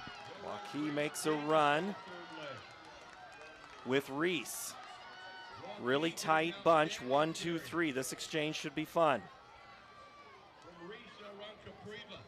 Then it's Johnston, Polk. Centennial with Tegan Jackson. Dowling, then Liberty. Third leg. Martin. Kopriva, now Jackson, Shaw for Johnston, Weiland for Polk, Davis for Hempstead, Cannon for Liberty. Centennial, Hempstead with Davis, Joaquin with Capriva.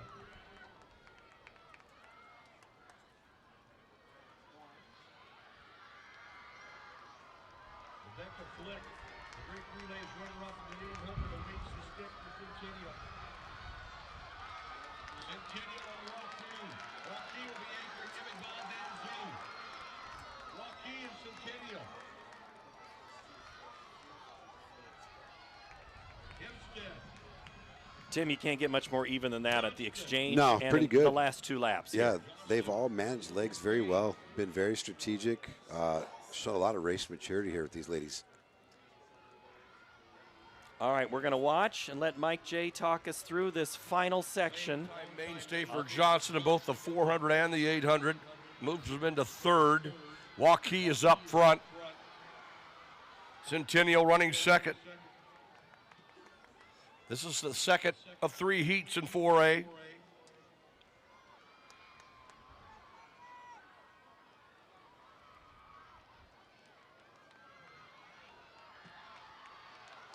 Here they come off the turn. Waukee, Johnston, Centennial. Flick takes the inside alley.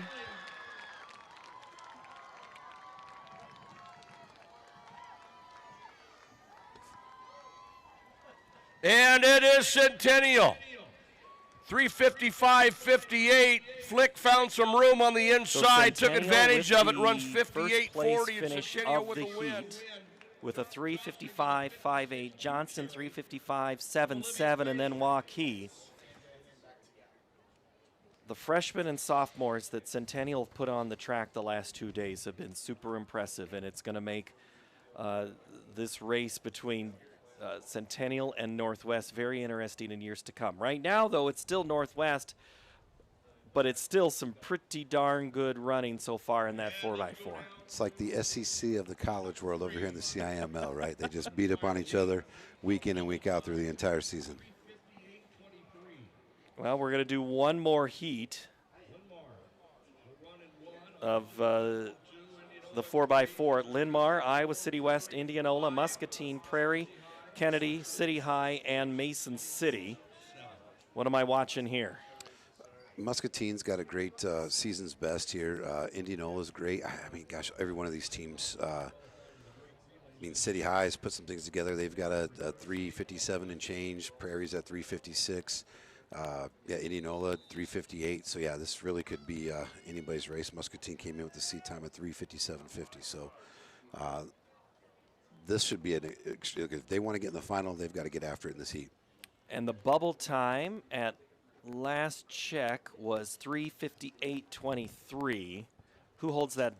Who's that last time? It's bubble time right now. Last person is Pleasant Valley. Okay, so know where Pleasant Valley ran and know how that's going to shake out.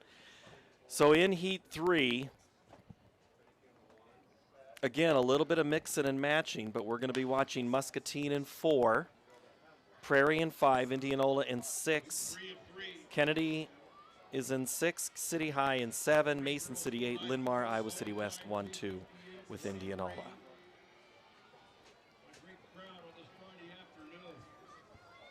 Was impressed by Olivia Fain, her close there from Johnson to get Yeah. the team back in the mix.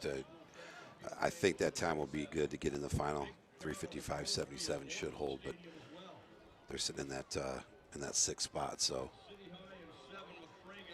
yeah, there's Fain walking with her team right there at the 40. The Johnston Dragons making their way. They'll recover.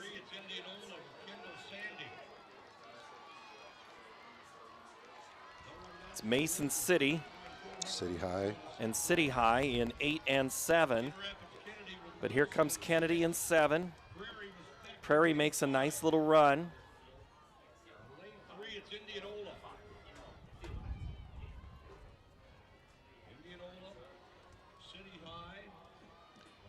Same thing there. Kennedy's going to have to work hard on that outside.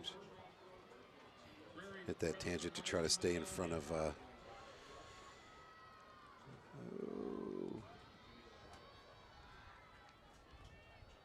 front of Prairie.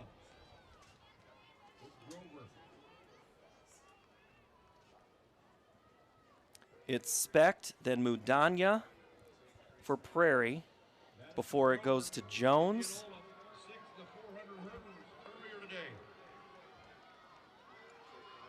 And then Reese Wiley, the junior, is set to close it out for Prairie. For Muscatine, they started with Kensley Paul, then Sewa, Norton, and Bradley for Indianola. So Indianola's on about 356, 357 pace right now. So with Sandy, Grover, and Mason before it goes to White. So they're going to need every bit of that here on the back half.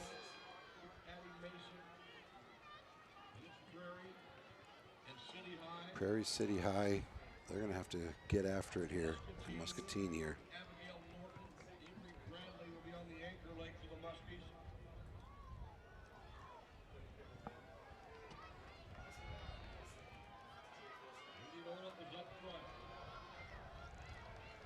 Indianola wearing the white with the horizontal purple stripes. Prairie in the orange. Muscatine with a good leg here. And City High running fourth.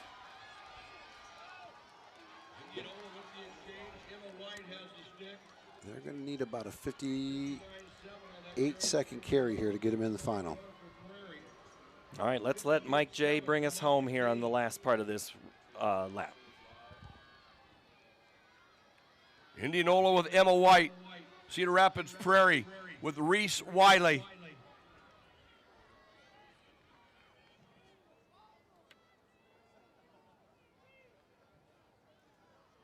Indianola with White.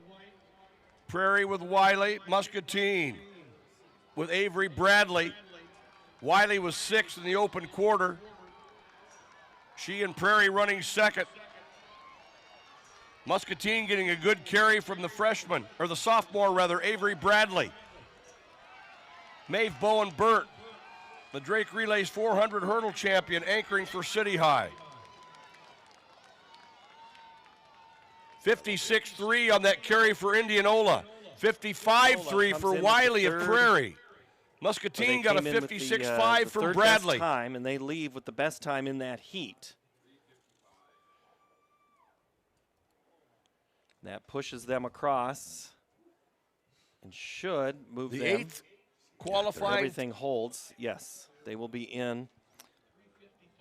Olivia Fain got him in with that last. Olivia Fain for Johnson gets them in at 8. Ames, Centennial, Prairie, Ankeny, Indianola, Northwest, and Cedar Falls. So Cedar Falls and Northwest had a great setup in the prelims, and we'll see how it unfolds for the last race of the season for 4A girls. Come Saturday afternoon at 4:05 p.m. is the scheduled time. All right, Tim O'Neill, put a bow on the girls 4A here for us, if you could, for the day as a whole. Yeah, I mean, I think that, the teams that we're trying to, as you said earlier, moving day, right? Making sure that all these prelims working into Saturday, your 4x1s and 4x4s, I think we saw everybody that we expected to be there. Again, all those trophy teams we talk about, Waukee Northwest, Cedar Falls, Pleasant Valley, I'm not sure if they're going to, he didn't think that they were quite there for a trophy yet, but he thought they could be anywhere in that, 4th, 5th, 6th, depending on how things played out. But you're seeing Ankeny Centennial definitely move their way into the trophy conversations here and putting themselves in positions to score when it comes tomorrow. And then something to watch in 1A for girls. Well, I think St. Albert's, they got some points coming. They've got potential. They've got some points coming. You've got Pekin, Edico, Cam. They've also got some points in there too, and they've got more coming in the hurdles. So I think that it's going to lean to a lot of available scoring opportunities for those teams. All right, so that's how it looks. We're getting ready here for the boys 4x4, and I might have just blown through what I was supposed to do technically, but we're okay. Here as we get ready, we've got, as I mentioned, field events are warming up here, and they're getting ready to start at the top of the hour here at 2 o'clock. And we still have the 4x4 for Class 1A, then 4A. On the track first in Heat 1, Maquoketa Valley, East Marshall, North Lynn, Van Buren County, George Little Rock, MMCRU, Riceville, and HLV-TC.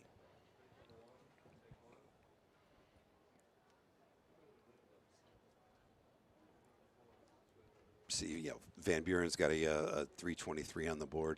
Northland and George Little Rock have 326s on the board, so those should be 3 teams that'll be looking to move on here as long as they can execute right now.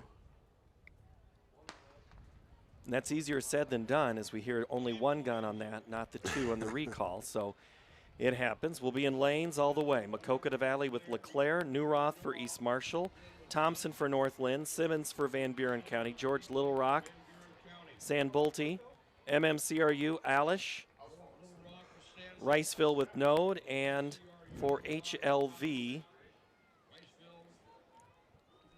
it's Perky for HLV-TC.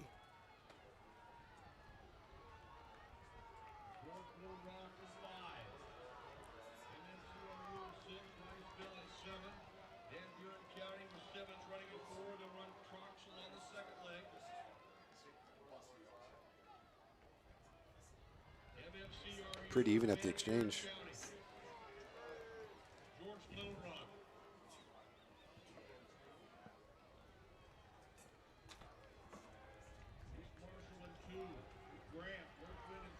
It's going to be interesting on the cut here.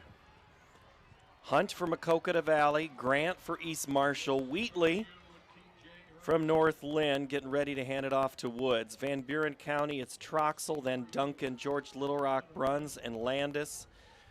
Hermanson and Berinsky for MMCRU, Schroeder and Betke for Riceville. Ruda and Tice for HLV. There we go. We'll be 3-4 wide here by the time we get down there. Oh, nice move. Strong.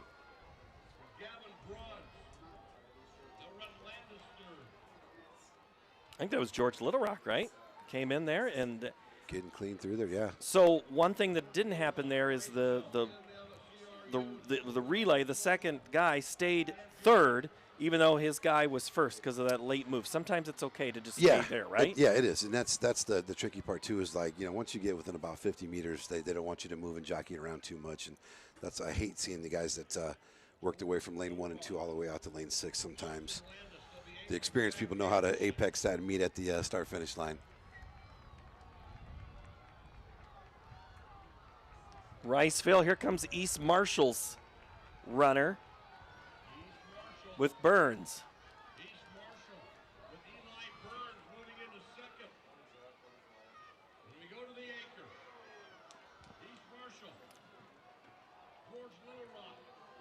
We'll let Mike J. bring us home for the final lap. Van Buren County with the pass in 6th place. He ran 152 and change to anchor him to a win in the medley. He ran 48.08 in the open quarter yesterday, and the orange and white of Van Buren County is on the move. He took the stick in 6th. He's in 4th. He's challenging for 3rd. Lincoln Bainbridge. George Little Rock up front with Anderson. He's out in lane 3 coming off the turn. Riceville with Owen Smith. Van Buren County into 2nd. Riceville. 49.06 on the carry for Riceville. Bainbridge 47.99. Yeah, he was getting after that. That was 50.5 for East Marshall. Smith, what a finish. Node, Schroeder, Betke, and Smith for Riceville. They started in lane 7 with one of the slower times in the heat, and they win it in heat number 1. Well, sometimes too, that state qualifying meet, you're putting people together with chicken wire and duct tape, and at the end of that meet, there's so much that goes on. So you just got to get in there and get qualified and live to fight another day. And clearly, that's what they figured. They had the ponies to get it done while they were here. Van Buren County, East Marshall, George Little Rock, MMCRU, North Lynn, Maquoketa Valley, and HLV-TC. Before we get to the second heat, let's bring back in a third member of our crew, Tim DeBrink, and it looks like I see shot put in my screen. You bet. Getting ready for our third installment of field events. We got 3A girls shot put is off and running into the first flight. They're on the second throw. Ella Emsinger from Mount Pleasant is in first with a throw of 37, 1 3/4. This is a pretty loaded field with 8 returning qualifiers from last year. 5 of the top 8 placers returned from a year ago. You got doubled up team. Vinton Shellsburg has 2 in here. Williamsburg has 2 in there. Decor's got 2. Boone's got 2 throwers. It'll be a really good competition. And we have long jump and high jump and discus. And this is the end of, is there one more field event this afternoon, right? For the fourth, or is we got right? this round, and then we have our fourth round. Fourth round. So we're halfway through the field events, just starting our second half. There you go. And then that's it for field events for the season. Yeah, it's a sad day, but it's been a good day so far. We'll get you there. You're speaking of putting together with chicken wire and tape right there. We're trying to keep Tim together. Yeah, I don't know if I've ever heard the chicken wire and tape. I've heard duct tape and baling wire. Oh, either way, you can move. You can use chicken wire for anything. Have you not seen the butter cow from the other side? It's chicken wire. There you go. She calls it cheesecloth just because it's a food term, but that's the way that works. All right, so we're getting ready for the 4x4 heat number 2. Turkey Valley, Mount Ayr, Lisbon, Pekin, Riverside, Springville, English Valleys, and Wapello, and we're off, Tim. Yeah, Riverside, he's out aggressive. They're easy to spot with the white headbands. Cole Jefferson, Hudnall, Gordon, and Henderson scheduled to run for Riverside in lane 5. In 4 is Pekin, which Noah Glick, Ryan Smith, Avery Brock, Luke Ferris. For Lisbon, in lane 3 right now, it is Carter Ross, Caden McFarland, Ryan Meeks, Aiden Armstrong. Curious to see how Lisbon responds after the mishap in the earlier relay.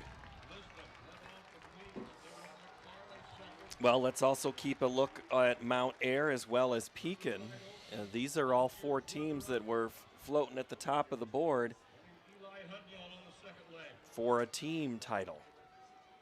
Yeah, Pekin and Riverside Oakland have both been in that 324, 325 range earlier in the year.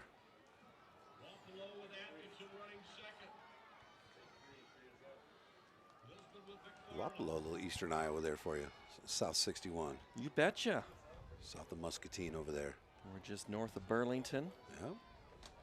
Close to Mediapolis. Yep, right in there. Can't forget Fruitland. That's a little further north. Riverside from western Iowa, but Pekin. Oh, he ran right into him. Yeah. Oh, geez. That's how you get spiked. Well, good thing is he ran into his own guy, not somebody else. But all right, the open handoff strategy. Left, right, right, left, always right, left, right, always left. face the inside. It's you're going to carry it in your left, switch over to your right, unless you're left-handed, and you just keep it in your left hand. But why always the inside? Why am I always so you can facing? face, because what's going to happen is you're going to be in a line, so you want to make sure you keep your space. Yeah. If you face the outside of the track, you have no idea what's going on to the inside of your track. You will not be able to see what's going on there. And before you know it, you're going to step on somebody, or they're Yes. going to step on you. Yes. That's the swivel part of what you've been talking about. Riverside right now, Hudnall. And then a great run there by Gordon, and it's going to be Henderson taking the baton at 2:31.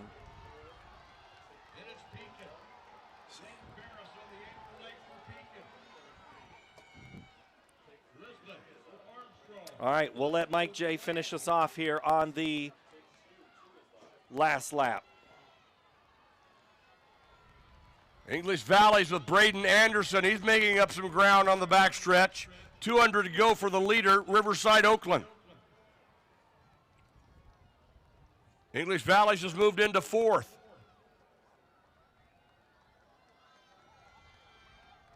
Riverside Oakland off the turn with the lead.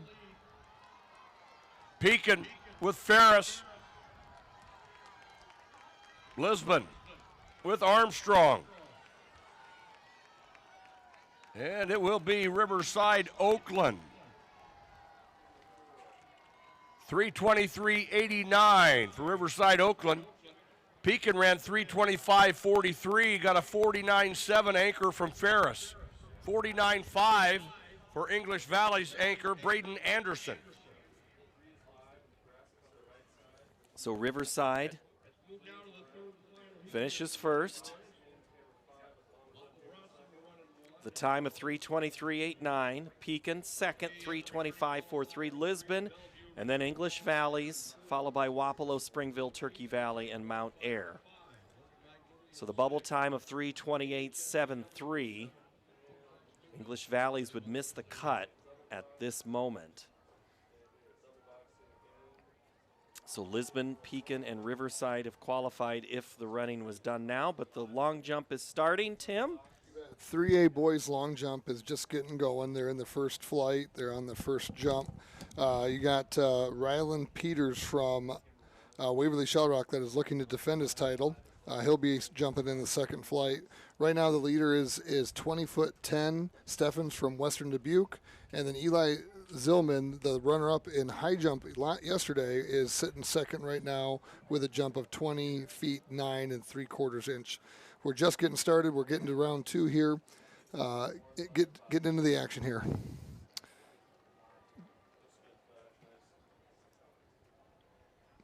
Getting ready for the third heat. Lawton Bronson, Nashua Plainfield, IKM Manning, Bellevue, Sibley Ocheyedan, Logan Magnolia, AHSTW, and Colfax Mingo. One of those 2 or 3 schools in the state that use the great orange and blue combination. Oh, these Janesville. Or, I'm sorry, I almost called you Janesville. Oh, boy, whoa. Jessup. That's perfect. Wow. Oh, the black and yellow. I'm sorry. Yeah, black and yellow. Wildcats is Janesville, right? Wildcats of Janesville. I got you. We're close. We're close. You got a couple of other Jayhawks, but they're not all that orange and blue. So, all right, we get ready here for Lawton Brunson. It's Clausen in 1. Nashua Plainfield Smith, Ramsey, then Paulson, Krakis for Sibley Ocheyedan, Logan Magnolia's Castillo, Harder, and then for AHSTW, and then for Colfax Mingo, it's Trotter. Bellevue has had some surprising good finishes to races. Maybe not the best starts. Let's see what they can do for a full 4 laps here. See if Coach Scott Jess is over there on tilt watching this race. The boys have had a good day today.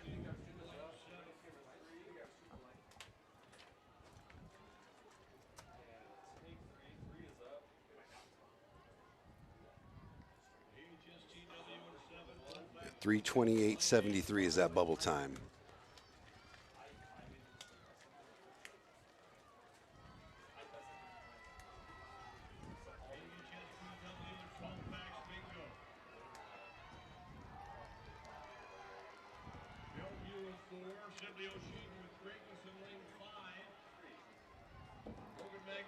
So we're through the first leg, now to the second. Wheatley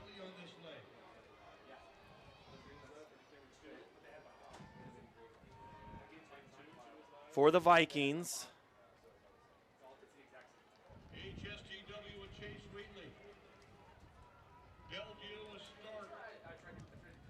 Lawton Bronson running Silas Brown. Colfax Mingo with Wyatt Thornton. Sibley Ocheyedan with Voss.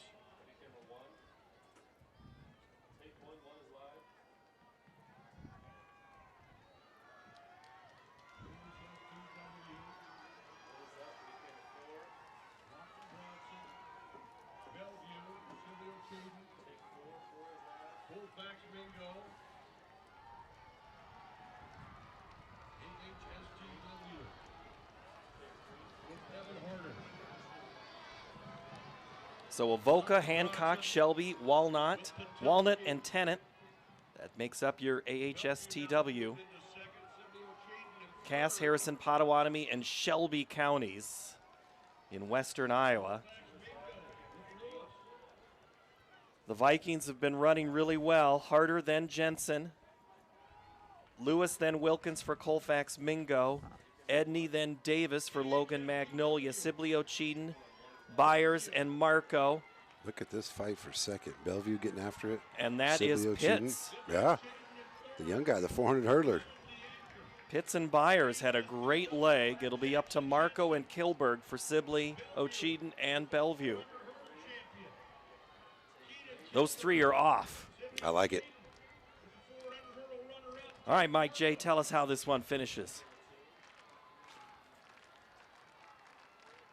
Bellevue got a 51-5 carry from Mason Pitts.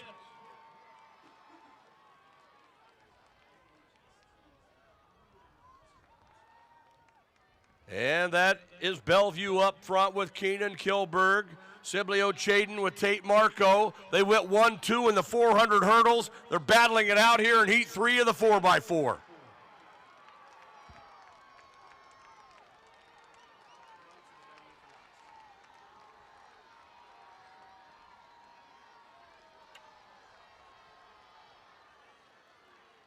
And Bellevue, 48-9 on that carry for Kilberg, a 49-7 for Marco. As Bellevue and Sibley Ocheyedan go 1-2. National Plainfield third to Bellevue's first place finish. We talked about the start and finish for Bellevue, and they finished extremely strong. Yeah, young man Kilberg over here. That's Coach Jess told me that was his guy, and he's been on fire today. I'm sure he's looking forward to a nice ice bath, some water, some fluids, get his recovery, get his feet up, get a nice meal in, and come back tomorrow ready to rock.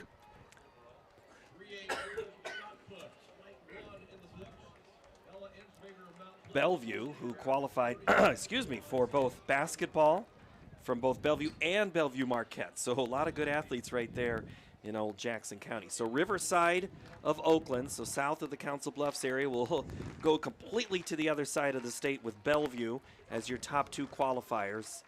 And then Pekin, Riceville, Van Buren County, Sibley, Ocheyedan, East Marshall, and George Little Rock. This might be one of the most geographically diverse 4x4s that we could have. Yeah, all over. Love it.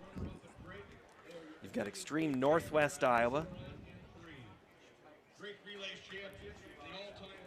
And everybody in between. So now we're going to move over to the 4x4, but before we do that, Tim DeBrink's going to update us. Yeah, we're looking at the 3A long jump just getting going. They're in jump 2 of the first flight. Your leader is Crumble from Pella, 21.5 3/4. Stefan from Western Dubuque, 20'10", is second. They are on the jump right now is Brown from Mount Pleasant, who's about ready to make his run down here. His first jump was 20'2" 3/4. His best on the year is 21.4 1.5. So he's got a little bit of work to do, but he's got 2 more jumps guaranteed. We'll see what he can do right here. And we'll take a look at Brown's jump.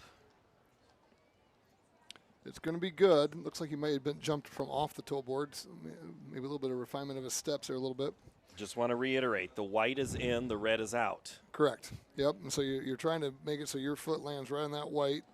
And every long jumps coach I've worked with is always a little bit different on what to do. Some just say stay consistent and you'll get there. Some say move it back, this, that. I think just be consistent and you'll eventually hit your mark. And he had a good jump there, so we'll see what it is. 19 feet was his jump. We're underway in the boys 4x4 prelims. Iowa City Liberty in 1, Dubuque Senior in 2, Cedar Falls, Prairie, Waukee Northwest, Dowling Catholic, Dubuque Hempstead, and Southeast Polk 1 through 8. Lanes to start here in this one, Tim. What are you looking for? Obviously, Prairie looking to try to keep that team race interesting right now, but so is Bettendorf, Cedar Falls. We've already seen Indianola have some pretty good times today. What do you like in this race? Yeah, I mean, you can see already Prairie's out to a massive early lead. Cedar Falls right there. I mean, those should be your 2 top teams. Waukee Northwest will be fighting for one of those spots to get in the final here. Prairie to the exchange first. So they go Erickson to Stump. Then it's Crambier and Dennis scheduled to appear for Prairie. Iowa City Liberty with Schweitzer, Baldwin, McDowell, and Burns. Senior was Stickley, Kook, Anderson, and Crow. Cedar Falls, Pauly, Clark, Boyer, and your guy, Tom Leonovich. Am I getting close to it yet? Yeah. All right. You're getting there. I'm You're getting there. keep tell running. You, too, that, you know, Coach Homewood at Cedar Falls, I don't think you'll find anybody that manages rounds, championship competitions for those middle distance, long sprint, 400, 800 guys better than Cedar Falls. Well, they're running second right now with Clark. He's getting ready to hand it off to Hoyer.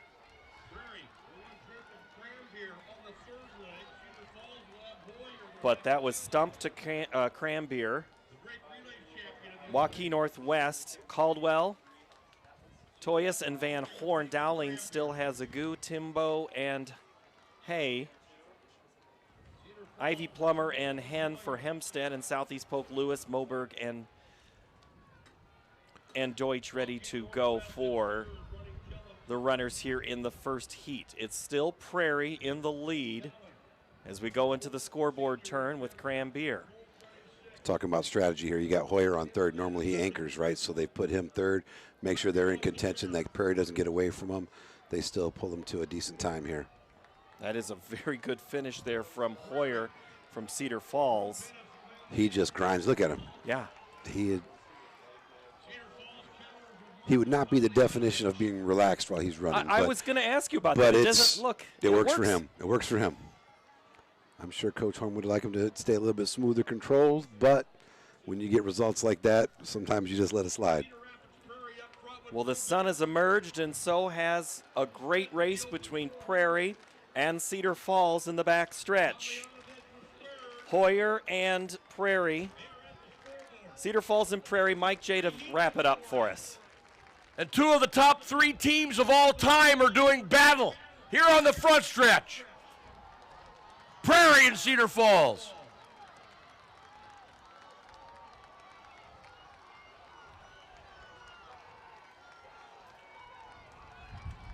And Prairie.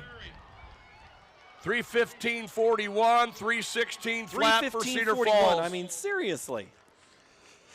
Yeah, I mean, again, the volatility of this 4x4 and 4A, how fast you've got to run, they want to make sure they leave no doubt.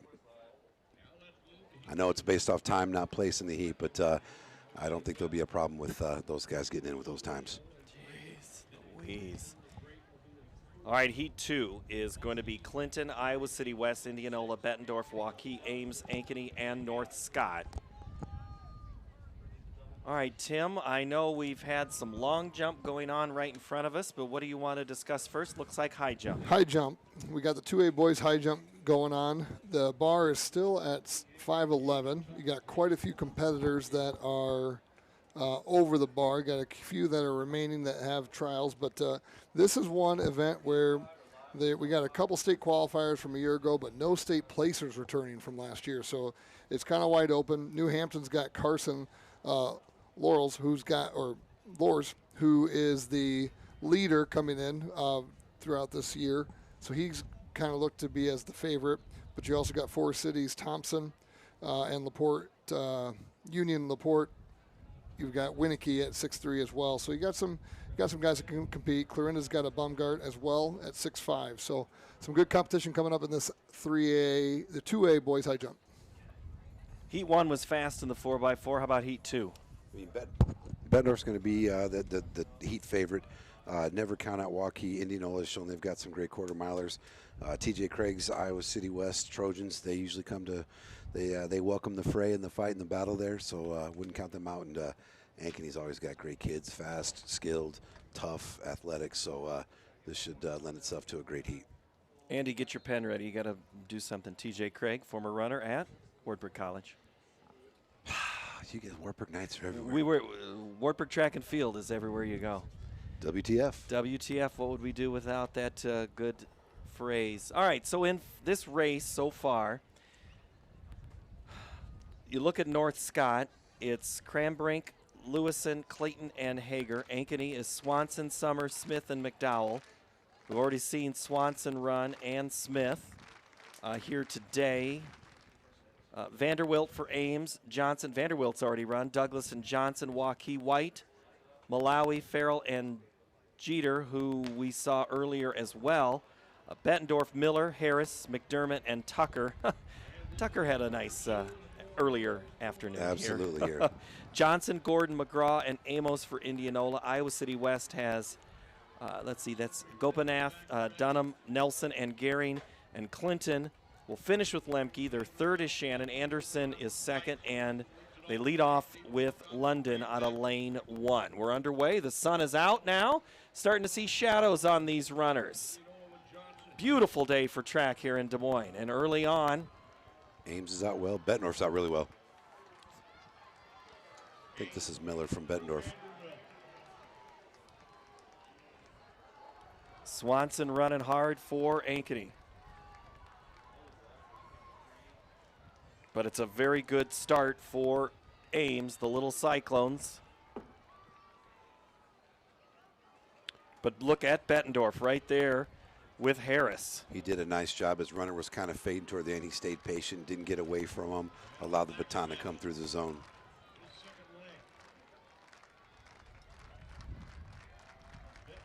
I don't think anybody's conceding anything in this second lap. This second leg is strong. We're going to see a move here. Yep, here he goes.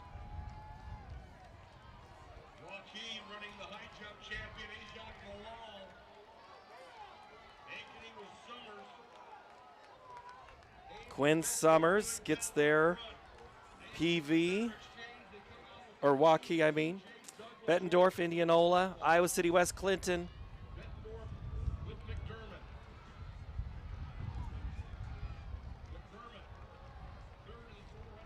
Ames, Bettendorf, Indianola, Ankeny, Waukee, West, North Scott, and Clinton in this race as we're on the third leg.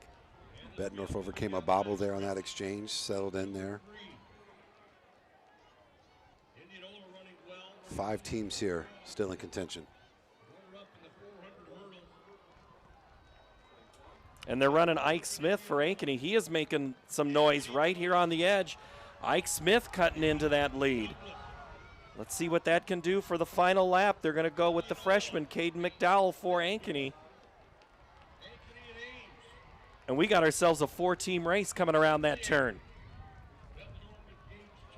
Bettendorf, Indianola, Ankeny, Ames.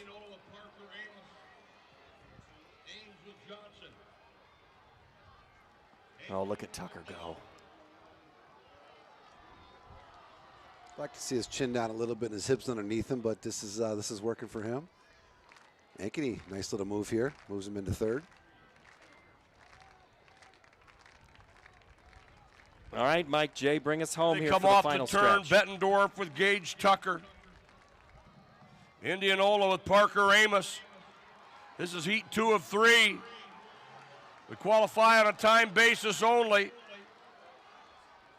Bettendorf and Indianola. Ankeny and Ames. Iowa City West. 3:18:55 for Bettendorf, a 48.7 So carry. Bettendorf crosses first, 3:18:55. Indianola 3:18:64. Ankeny with a 3:28.1. Got to talk about Ike Smith that really had a great third lap, but Bettendorf did what I think you thought they would do. Yeah, got yourself into the final again. You don't need to go run 3:14 right now. Try to hold that together for tomorrow and unleash it. Bubble time now is at 3:23:44. Waukee Northwest in that 8th spot right now.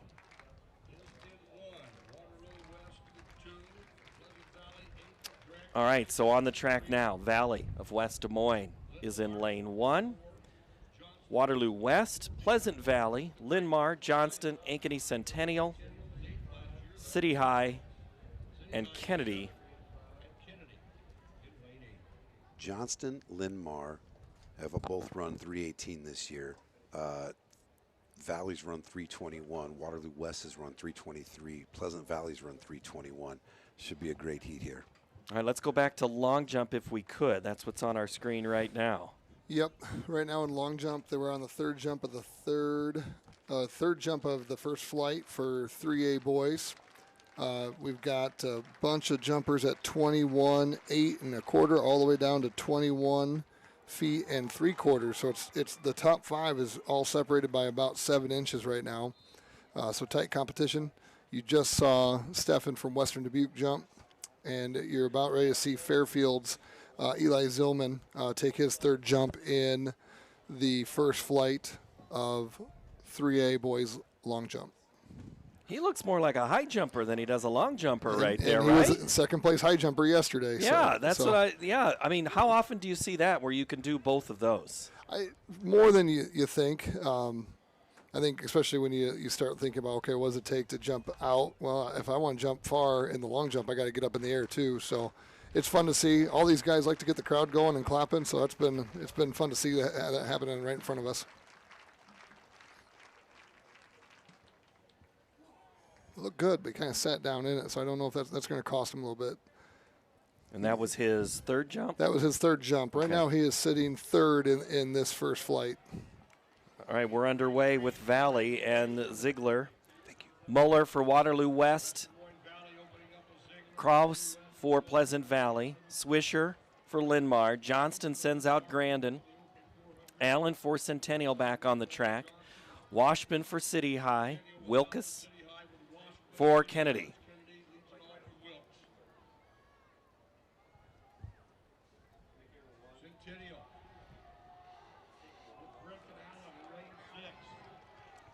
Brecken Allen we saw earlier today. He's the soccer and track runner. His dad, Chris, the soccer coach for the Great Girls program for the Jaguars. And Allen hands off to Adams.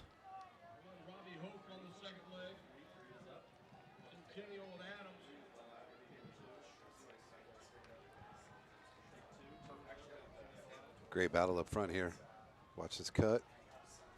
Adams is a long way to go there. Got that flow on his hair right there. I like it. See it blowing in the wind. Got to have the flow.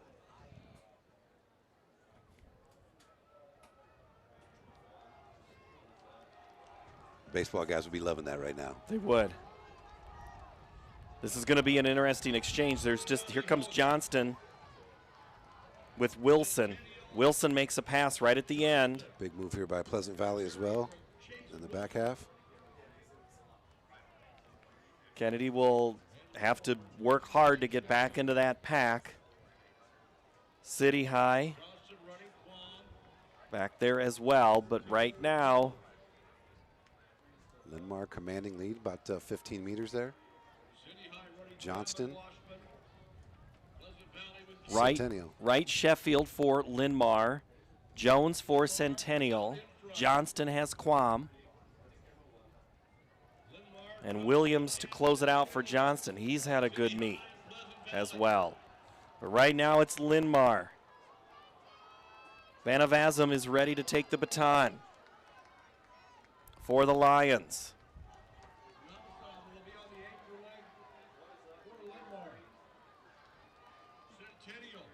All right, Mike J., finish off this last lap for us. Johnston running Blake Williams on this leg.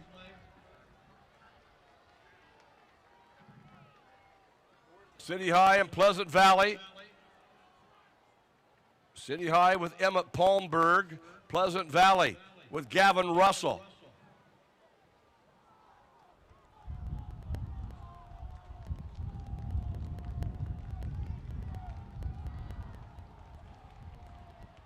Here comes your leader, Linmar. Then it's Centennial. Linmar in this third and final heat. Outstanding 3:16.45 for Linmar. 48.3 on the anchor for the Navasam. Centennial ran 3:21.71.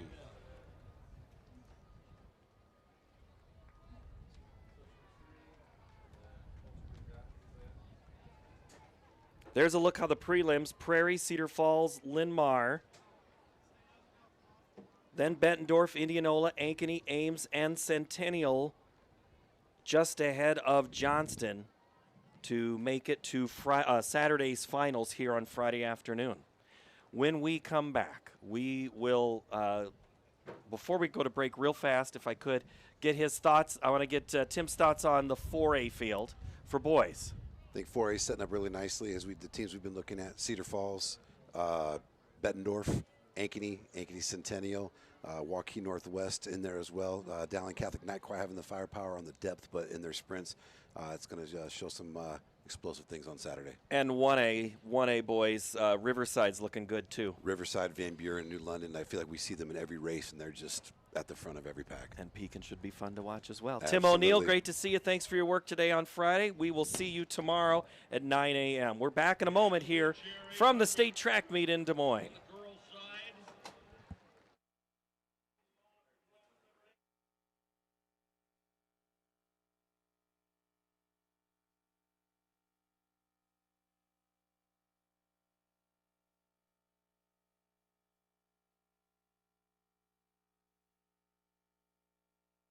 Whether you volunteer or hang with friends, play pickleball, read or follow trends. No matter what your retirement style, you deserve healthy eyes and a healthy smile. Some Medicare plans don't cover vision or dental. With Delta Dental, you can save on what's essential. Get coverage and take care of your health. It's peace of mind, so treat yourself. It's more affordable than you might think. Give us a call or visit this link. Something exciting is growing on Iowa farms these days. Innovation. From tractors that seed, weed, and harvest with data-driven precision to drones that scout or plant cover crops to protect soil and water. Even our animals live in smart homes with round-the-clock care. Technology keeps your food safer, water cleaner, and makes us more sustainable. Because what we do here benefits everyone here. Life on the farm makes everyone's life better.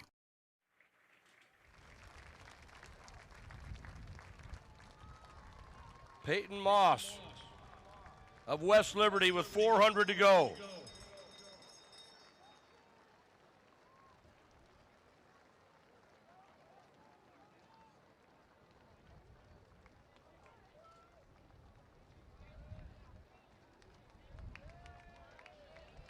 And Peyton Moss past the high jump apron, heading to the backstretch. Bell lap.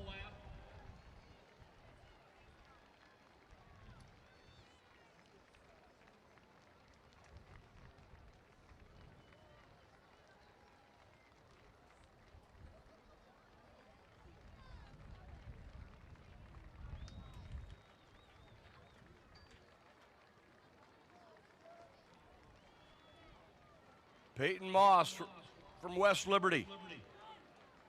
High school girls wheelchair 800.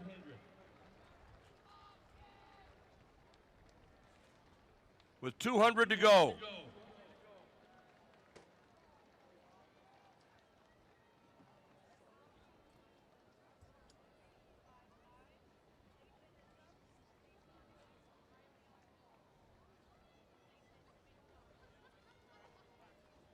Peyton Moss, she was the runner-up last year. She won both the 100 and 200 and finished second in the 400 and 800. The West Liberty senior off the turn.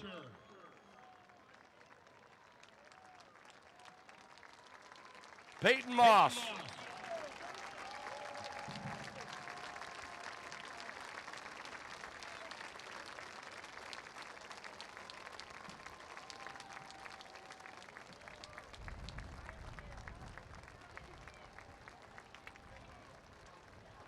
Peyton Moss of West Liberty, and with a new lifetime best. 3:32.71.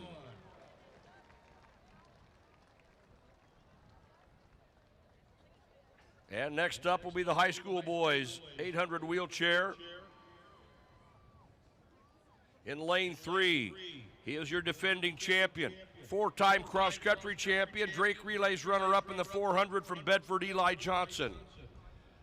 In lane 4, the runner-up last year, the Drake Relays 400 champion from Shenandoah, Titus Sting. In lane 5, he finished 4th a year ago, a senior from Washington, Josh Anderson.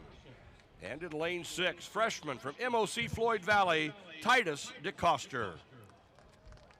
High school boys, wheelchair 800. All right, boys, 1A high jump. You just saw an attempt over the bar. The bar is set at 6'1". We currently have 4 jumpers that have have gone over. Klein from Louisa Muscatine, McCudden from I-35 Truro, McNeil from Iowa Falls Alden, and Symington from Okoboji Milford have all cleared 6-1, and we have a few others trying to get over top of the bar. Valley, a freshman. Titus Sting. Sting of Shenandoah. Johnson of Bedford.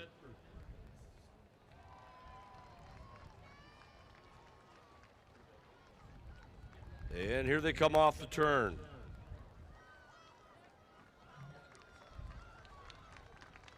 Titus Sting, Shenandoah senior, last year state runner-up, won the Drake Relays 400 last month.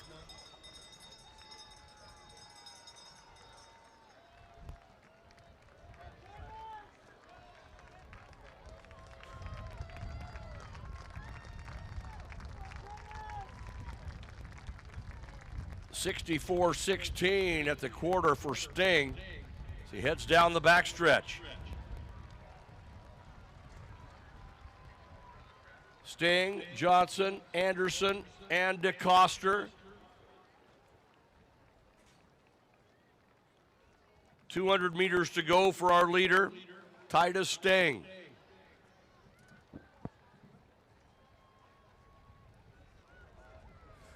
All right, Kylie Hill from Burlington just threw her second throw, but her first throw of the day, she went 46 feet 6 inches to take a pretty commanding lead. That's 4 feet ahead of anybody else. She is the leader. She's got a massive throw in this year already at 52.5 So she's looking at that state all-time record of 47 6 1/4. That was set by Charlie Morton last year from Hampton Dumont. So it'll be an interesting competition with her.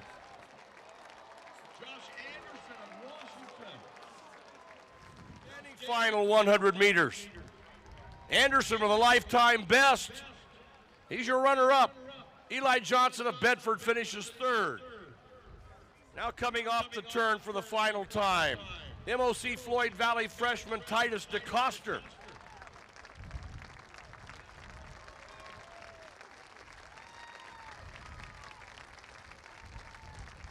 Titus DeCoster of MOC Floyd Valley.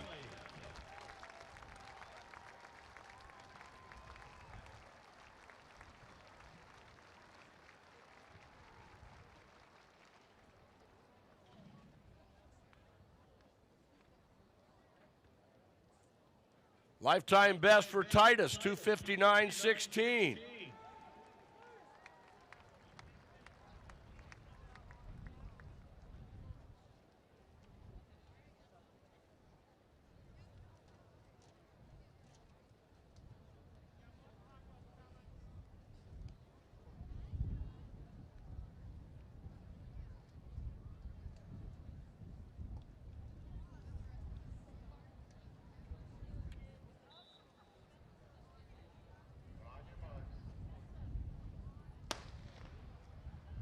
And on the track right now, the boys 800 ambulatory.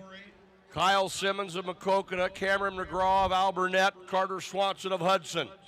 At the award stand, we have our high school girls wheelchair 800 champions, 332.71 from West Liberty, Peyton Moss.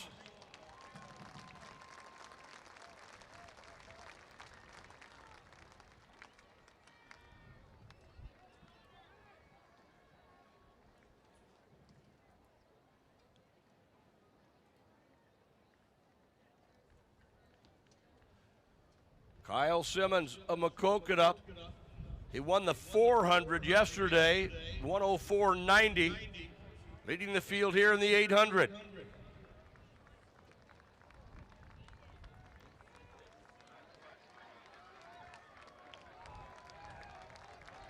Carter Swanson of Hudson was the runner-up in the 400. He's running third.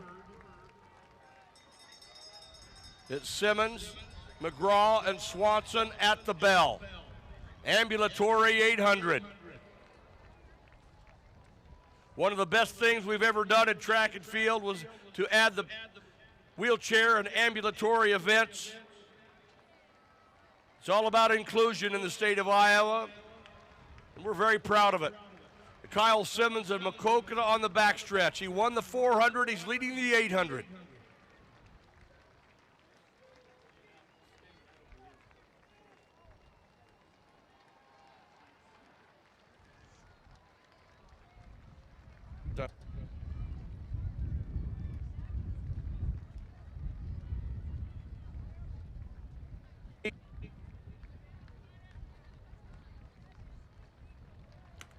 At the award stand, wheelchair 800.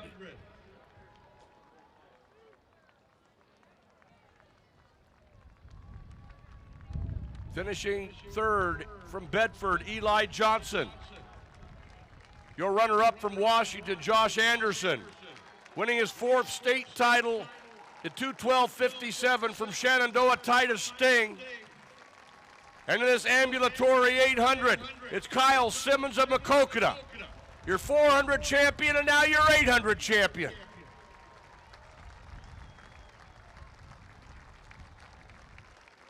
That's our ambulatory all-time best at 2:33:88. Kyle Simmons of Maquoketa. Cameron McGraw, the runner-up at 2:41:52. And Carter Swanson will finish third. The junior from Hudson, 2:58:04. Welcome back to the Iowa High School State Track Meet here in Des Moines as we wrap up the morning session and move to the early afternoon. We just finished up with the wheelchair and ambulatory 800-meter races. We've also had 4x4, 4x1 prelims. A couple of flags handed out today in the 400-meter hurdles, as well as the distance medley relay. Guess what? We're going to do it all again here in just a couple of minutes because we're moving 4A and 1A out. 2A and 3A take priority here at the Blue Oval in Des Moines at Drake Stadium and the Iowa High School State Track Meet. It's the Iowa girl and the Iowa boy next when we come back to Des Moines.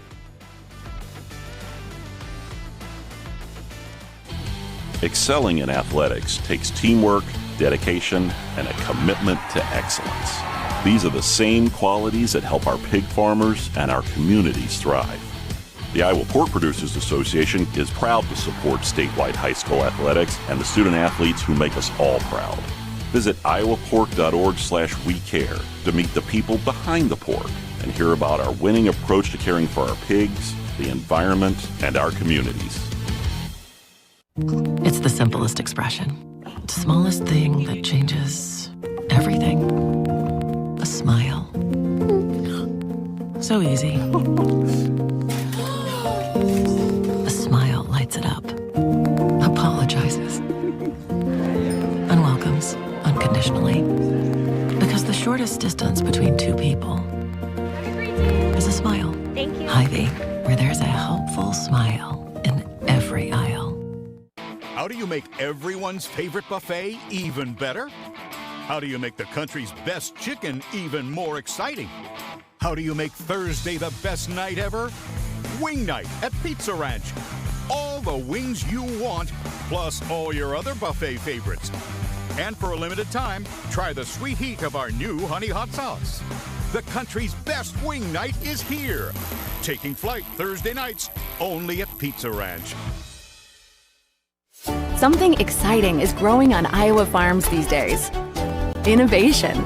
From tractors that seed, weed, and harvest with data-driven precision to drones that scout or plant cover crops to protect soil and water. Even our animals live in smart homes with round-the-clock care. Technology keeps your food safer, water cleaner, and makes us more sustainable. Because what we do here benefits everyone here. Life on the farm makes everyone's life better.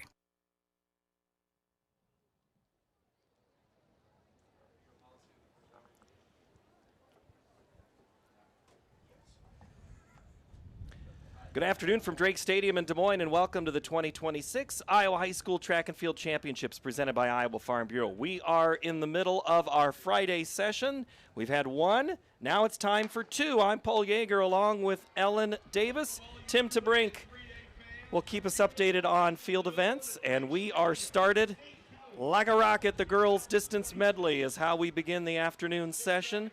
All right, handicap the race a little bit for me here, Ellen. You know, it's a tale of a lot of sisters in this race. This is a family affair. I think we've got 3 of the 8 teams who have sisters on the quartet, so that's kind of fun. We've got Ridgeview, Albia, and Nodaway Valley all with sisters. But I think we're looking close at Forest City in lane 4. They've got a season's best of 4:21, and we'll see how this shapes up. Well, that's Sletton with the baton for Forest City right now. But Crestwood in lane 7 is Shelton, and we'll hand off to Reese before we give way to Dolman. Alta Aurelia is an 8. Bloom, Anderson, Drogamiller, and Birkeland. For Nodaway Valley, it's Nelson, Boswell, Nelson, and Eisbach. For Esterville, Lincoln Central in lane 5, Olson, Clawbaugh, Smith, and Armstead. And then for Trainer in 3, it's Kotros, Myers, Saar, and Kirkman before you get to Albia's Hood, Autry, Montgomery, and Montgomery. There's some of those sisters that you mentioned. Hawthorne, Tesh, Rapp, and Tesh for Ridgeview. Heat 1 on the track now. We're in the 400, so it's a 2, 2, 4, and 8.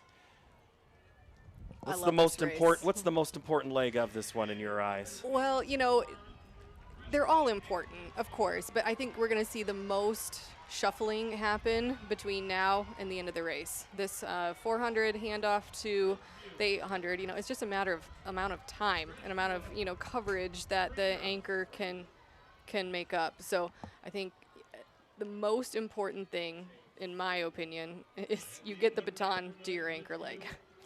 That is the absolute most, important thing. So. Ridgeview, Albia, Trainer in the 1, 2, 3 spot now. And in the field event spot is Tim TeBrink. He's going to update us now. You bet. In boys long jump 3A, the leader right now is Owen Kelter from Pella with 21:10 1/4. I got to give a quick shout out to a good childhood buddy of mine, Dave Corselman. His kid is jumping. So Dalton is in there in the mix. So got to give a shout out to those old, elementary friends. But it's good to see that. Over in high jump, the bar has moved to 6'3", and we've got looks like we have 11 jumpers alive yet at 6'3". So that competition is warming up with the sun on the track. We're going to see some good field competition this afternoon. All right, thank you, Tim. Ridgeview, Crestwood, Trainer. Trainer now moves into second place on the second lap here of the 800.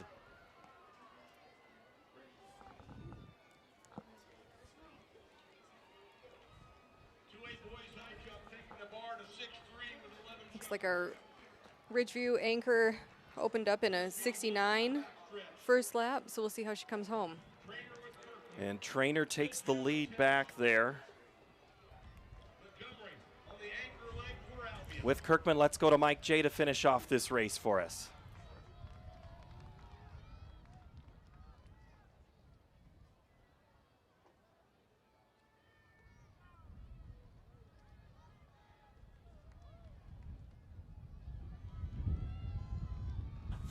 Trainer.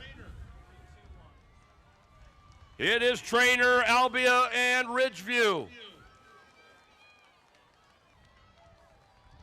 Trainer, Albia, and Ridgeview, section 1 of 3, 1600 medley, class 2A. An outstanding anchor leg by Weaver of Forest City, and they've moved into second. Trainer runs 4:16. Trainer crosses first there, Ellen. They did. Yeah, they were a dark horse. That away, Trainer.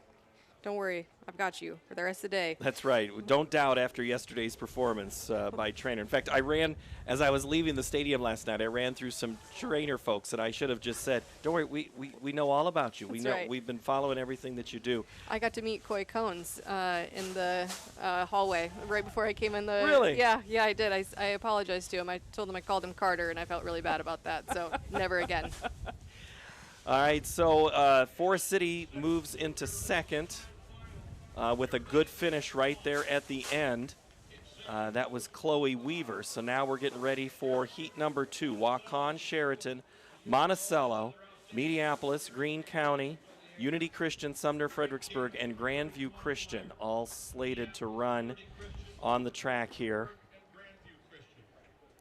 We've got some really evenly matched teams here between Greene County and Mediapolis. I think Monticello will be strong in this heat. They will anchor with Mary Grace Lyons, yes, who ran the 3K and 4x8 yesterday, I believe. So, talking about coming back and, managing that recovery piece, we'll see how it unfolds. And I see that we've highlighted her name in our notes, and that's clearly somebody that you and I both wanted to talk about. And okay, so we did talk a little bit about the nutrition side of things. What about the rest side of things? What can you do here when you have an extra few hours and not an extra few minutes? Yeah, I think the state meet brings about a very unique opportunity for prioritizing rest and recovery because, these athletes have had all morning, right? They went home late last night after they got done with their final heats and, made their way to their hotel for most of them who are, out of town. And, some teams might enjoy their time at the state meet and other teams may prioritize that rest. But I think, being able to hang out all morning, getting a good breakfast, having an early lunch ahead of this session, and then just managing your fueling expectations throughout this long session, we'll start to notice those who are doing it well and those who have missed the mark. Waukon, Sheraton, Monticello, Greene County, 1, 2, 3, 4. Mediapolis, Unity Christian, Sumner Fredericksburg, and Grandview Christian here to open things up. Olson, Elmore, Zimmerman, Gannon, Hutchison, Landman, Snyder, and Vandersloot for Grandview Christian to open things up as we're already to the exchange under the scoreboard.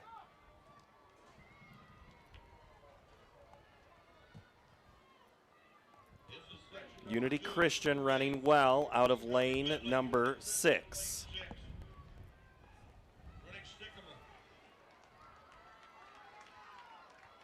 Grandview Christian, and here comes Sumner Fredericksburg with Sukow. And then we're pretty bunched up on the inside inner 4 lanes. I think there's some really significant time that can be made up in a really good handoff, going from a closed handoff to probably an open handoff from the 4 to the 8. You can tell those relays who have really good chemistry and who have practiced this and those who might be doing it for the first time. Tim talked about geometry there on that turn and cut. What do you see as a strategy over there? Yeah, I think the best place to be, if you are not in a clear front runner, in my opinion, the best place to be is on the outside of lane 1. It was always my goal to find the best tangent to that line. But, I do think that you've got the entire runway, right? The entire backstretch. To get there, you don't have to make a hard cut. Sumner Fredericksburg, Waukon, Sheraton, but Monticello passes Sheraton there. Unity Christian, Grandview Christian. So Grandview Christian and Sumner Fredericksburg. The Cougars, a little bit of Bremer County in that school district.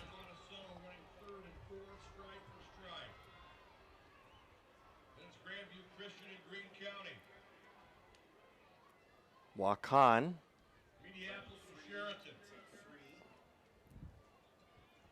Monticello Unity Christian. Now we're kind of starting to bunch up here a little bit. That chase pack is making a move, led by Miss Lyons from Monticello. I am so excited about this freshman. I think she has a really, really fun career ahead of her. This is ridiculous. Unity Christian makes this close. Here comes Monticello. That's what you get in this race. It is such honestly a wild card. There's so much movement that happens in these last 2 laps.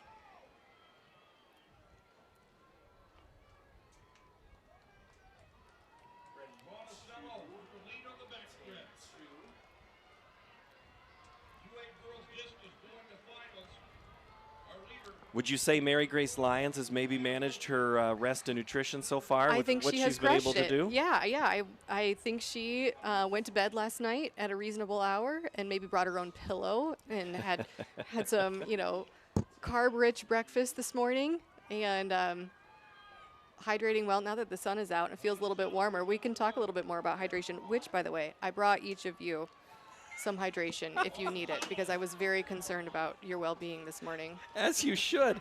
All right, Mike J will finish off this race. It's a doozy. Here comes Unity Christian at the end. Deckers, and they have retaken the lead. Unity Christian up front here in section 2.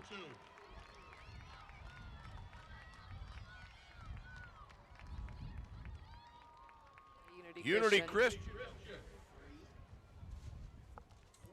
Finishing it there for the Knights was Deckers. So Landman, Sycama, Young, and Deckers. 2:17 split, I believe, on that anchor.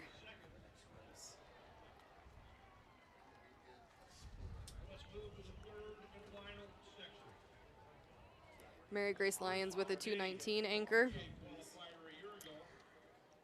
That's also going to be a fun race to watch tomorrow morning, that 800. That 800. We're getting ready for Heat 3, and I know we're getting ready for some field events. I don't know if I want to ask this question yet, but I will get close to it here in a moment. As we go through on Heat 3, I want to let you know this is the distance medley relay final. It's a timed race, so we're not going to do prelims in this. We'll just see how it all shakes out. This is Class 2A to start, then 3A, then we'll flip over to the boys. So 2A, 3A to take us through. Let's go to the long jump if we could, Tim. You bet. You just saw Ethan McNeil just jump to 20 foot, 5.5. Okay, he is working his way, trying to get up to finals. Right now, it looks like we got Sioux Center, we got a Perez Heatbrink. Got a white flag here. We'll see what kind of jump that looks like. I don't think it's going to be better than his 21.7 He's sitting third right now. The leader is Owen Kelter from Pella, 21.10 so that right now the competition's really bunched up at that high 21 mark. We'll see. We'll keep on paying attention to see what happens here as they are finishing up their third jump of flight 2, and then we'll see what it takes to get into finals. The sun has come out. The wind is still here. It is a darn near perfect day, Chamber of Commerce style weather for a state track meet here. It's going to be a little bit warmer tomorrow, but we've moved up to 67 degrees, winds out of the south-southeast from 13 to 22. And we are underway here in Heat 3. West Burlington, Notre Dame is in 1. Pleasantville, Grundy Center, West Branch, 2, 3, and 4. Mid-Prairie, Union, and Littleport City. Spirit Lake and Garner Hayfield Ventura from Cerro Gordo County and Hancock County on the track now. What do you like here in Heat 3? I am really excited about this heat. I think West Branch, I believe, has the top seed time, but we are going to keep a close eye on Grundy Center in lane 3. They are going to anchor with Grace Storhan, who has 2:12 PR in the 800 and placed, I should know this, very well at Drake Relays. So Garner Hayfield Ventura running out here real strong. Hines, Schissel, and Maurer before we get to Elgin.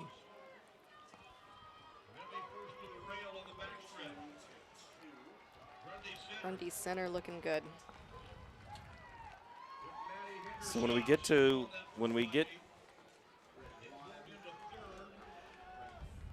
we're in the 400 now.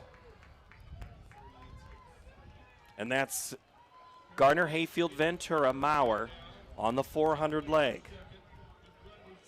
They started from the outside in lane 8, but right now they are at the front of the pack in this third heat. Time to beat is Unity Christian's 4:14.29. Getting ready is England. Oh, there she is. Grundy Center on the handoff. Hendershot to Storjahan, who is, by the way, a state champion wrestler. We're seeing more and more of those wrestlers in all these sports. Seeing a great opportunity for training, mental activity, and now track activity, as we're going to have a pass on that. Look at her take over. Look at that race. Storjahan, Grace, the senior. Committed to Wisconsin Milwaukee for track.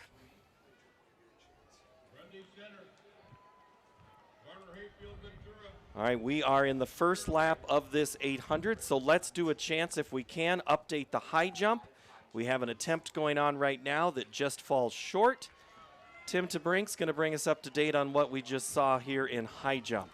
You bet. In the boys 2A high jump, there are 5 jumpers alive. Brody McNeil from Iowa Falls Alden has cleared 6.5. The Lores from New Hampton is about to take his approach to get his first, and he missed his first there. You've got McCudden from I-35 Truro that has missed. Porter is up as well, and then Klein. So you got 5 jumpers alive yet in the 2A high jump at the bar at 6.5. Let's go to Mike J for the last part of the race. Followed by West Branch, Spirit Lake, Garner Hayfield Ventura, Union LaPorte City. Your leader is at the scoreboard.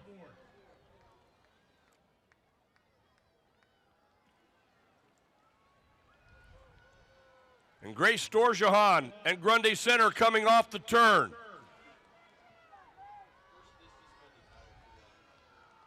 Grundy Center.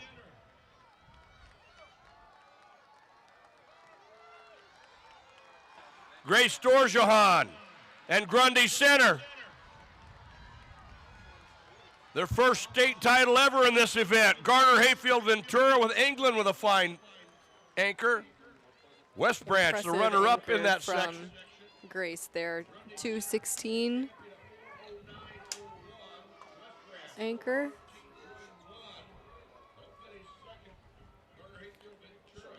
So Grundy Center, West Branch, Garner Hayfield, Mid Prairie, and then Pleasantville. And that's the end of the heat. So how did we finish with our state champion?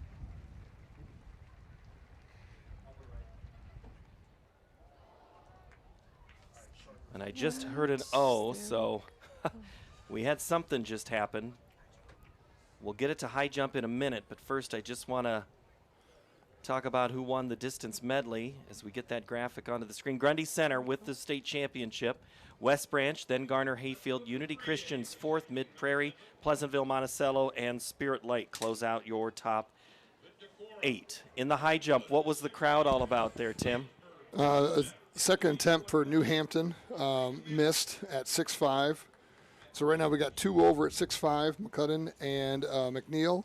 And we got 3, Loris, Porter, and Klein are all on their 3rd attempt. Klein is up on his 3rd attempt at 6.5. And he misses the bar, so he will take a 5th place finish. All right, so the girls 2A distance medley is done. It's now time for the 3A distance medley. 3 heats to determine a state champion right here on the track. Open up with Decorah, Glenwood, Williamsburg, Winterset, MOC Floyd Valley, Clear Creek, Amana, Solon, and then Oskaloosa. Ellen Davis, help me out with this race. Yeah, I'm excited about this one. We're going to start off with, we're going to be keeping a close eye on Winterset, MOC Floyd Valley, and Clear Creek CCA. How does that sound? CCA works. Maybe I had a little bit too much caffeine this morning. My words are tripping over themselves. They're very evenly matched. We're going to keep an eye on that. I thought we were going to have a high jump. I thought we were paused. I think we just paused for the high jump, right, Tim? There was a jump. There was a jump that was a miss there. We are looking at it right now. So we are down to 3 jumpers. Carson Lors from New Hampton will have his 3rd attempt at 6.5 here. Porter from West Burlington, Notre Dame, just missed, so he'll take 4th. So we're down to 3 in the high jump. And we are finishing up long jump for 3A boys. We're getting close to the end. The reigning champion, Rylan Peters, has taken over the first place lead at 22.9. I'm going to help you out with the New Hampton name, Lowers, because we'll be in trouble if we don't get Lowers right from New Hampton. Mitch is going to have my hide if I don't get his name right of the family up there. So heat, appreciate that. Heat number 1, Decorah, Glenwood, Williamsburg, Winterset, MOC Floyd Valley, Clear Creek, Amana, Solon, and then Oskaloosa here on the track to get things going. So for Decorah, it's Holthouse, Hughes for Glenwood, Ullman for Williamsburg to Larson, then it's McLaren to Bear for Winterset, Tooker to Ho for MOC Floyd Valley, Johnson to Herring for Clear Creek, Amana, Heben to Ortega, Hunley for Sheets for Solon and Oskaloosa. Right now, it's the MOC Floyd Valley, the Dutchmen. The Dutch are coming around the corner real strong as we get ready to go to the 400 leg. Pretty strong here in the opening 200, and a good start right there in the middle of the track. MOC Floyd Valley looking good, Alan. Yeah, as we move to the 400 here, this is where I love how this race takes shape. Going to give a shout out to the Solon Spartans starting their day off. A very busy day for these girls. Reese Hahn is on the track now. This is her first time on the blue oval. So, you know, taking that in with ease. Look at her just moving.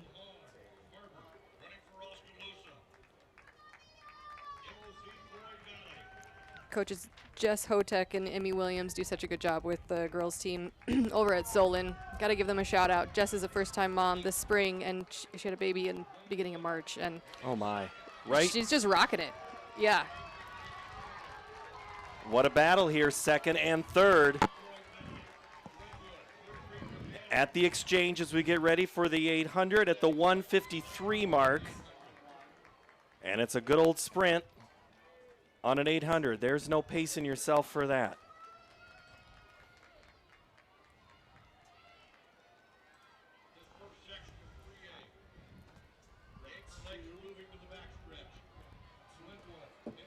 Glenwood, MOC Floyd Valley, Clear Creek, Amana, Solon, Williamsburg, Decorah, Winterset, and Oskaloosa are how they're running right now at the exchange.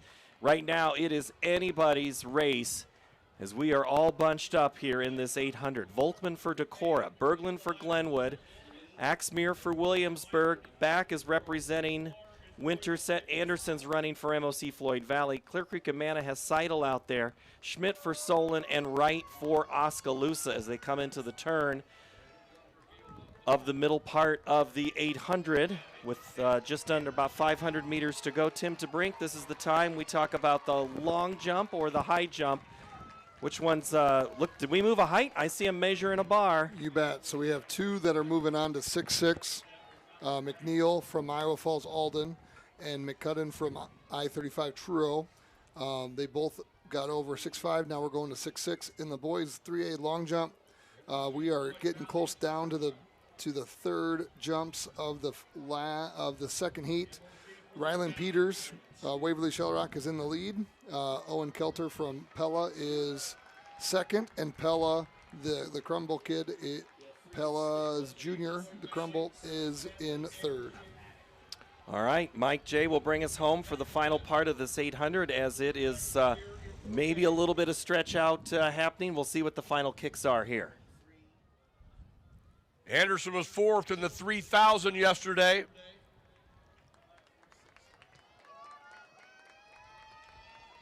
MOC Floyd Valley. Winterset with Mallory back. Clear Creek, Amana with Seidel. MOC Floyd Valley and Winterset. Clear Creek, Amana. Williamsburg. Glenwood. MOC Floyd Valley, 4:14.84. 4:14.84. MOC Floyd Valley holding on. That was a gutsy race. She had to take it from the lead, and she held on. That was great. Can we get a little insight on the MOC Floyd Valley team? Do we have anybody there that can help us out on that one? I believe the 400 leg was the high jump champion, Hogue. I've been gone for 25 years, so I know Coach Bunt up there does a good job of keeping them organized. It's fun to see them. It's been fun to see that purple do well from up northwest Iowa. You can leave, but it never leaves you. How about that? Heat 2, Waverly, Shell Rock, Fort Madison, Harlan, Maquoketa, Wahlert, Pella, ADM, and Clear Lake in lane 8 here in the second heat. So the time to beat, Ellen, is 4:14.84. Tell me about any of these 8 teams that has a chance to better that. Yeah, I think we're probably going to watch Maquoketa and Dubuque Wahlert pretty closely. They may have a chance to squeak in to that top 8 from the second heat. They've got just historically very strong programs, and so, you know, we all know that there's movement that happens within these relays right up until the start of the race, but from the information we have, we can feel pretty good that Well, I'm we looking know what at we're talking about. I'm looking at Maquoketa right now going, well, that's basketball. That's basketball. So state champion for the Cardinals. And if you want to had a great story during the basketball season, it was the Maquoketa Cardinals last year qualifying for the state tournament, this year winning the thing. Just a great group. People who come back and coach in their community there, and so they're proud of Maquoketa of what they're doing right now, qualifying here in 4. So we'll let you know. This is what we have for the race. So, Tim, I think I'm hearing clapping, which means we've got a good long jump going on. Yes, so that was just the MOC Floyd Valley, Van Z making his third attempt. He needed a really big jump to get into finals. Right now it's going to take a jump of 21.2 3/4, and it was good. I don't know if it's going to be that good. So right now the finals are starting to take shape for the 3A long jump. Moving over to high jump, the bar is at 6'6". Ben from I-35 Truro has cleared it. McNeil from Iowa Falls Alden just missed his third attempt. Ben McCudden from I-35 Truro will be your state champion in the 2A high jump. All right, early on action here. Coming out of lane 8. That's Clear Lake. It's Clear Lake with a great start. And then 7.65 running really well with ADM, Pella, and Wahlert.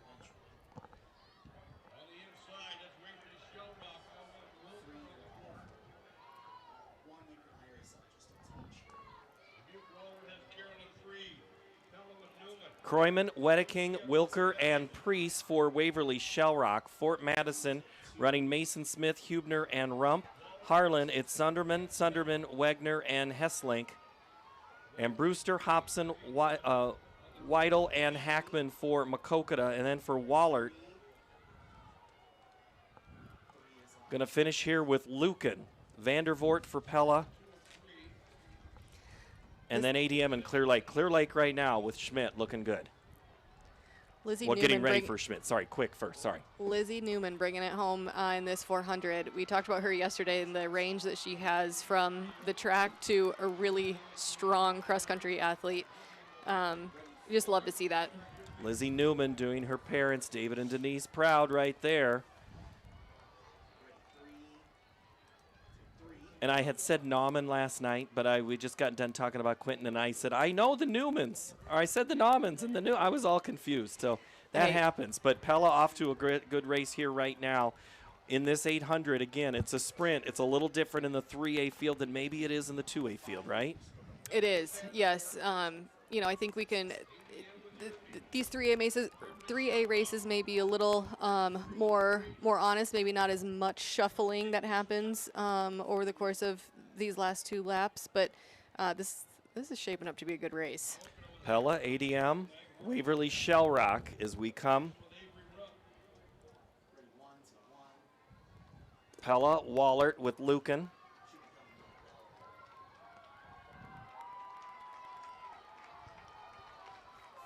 Maquoketa in there as well.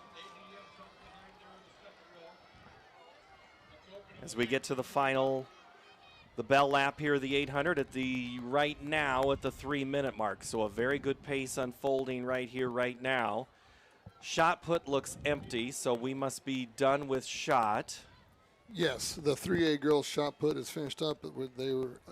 We have a champion, Kaylee Hill from Burlington, throws 46.6 on her first throw, and that holds. Katie Shekel from Pella gets second, 43.11 and 1 1/4, and Taylor Schwen from Clear Lake takes third.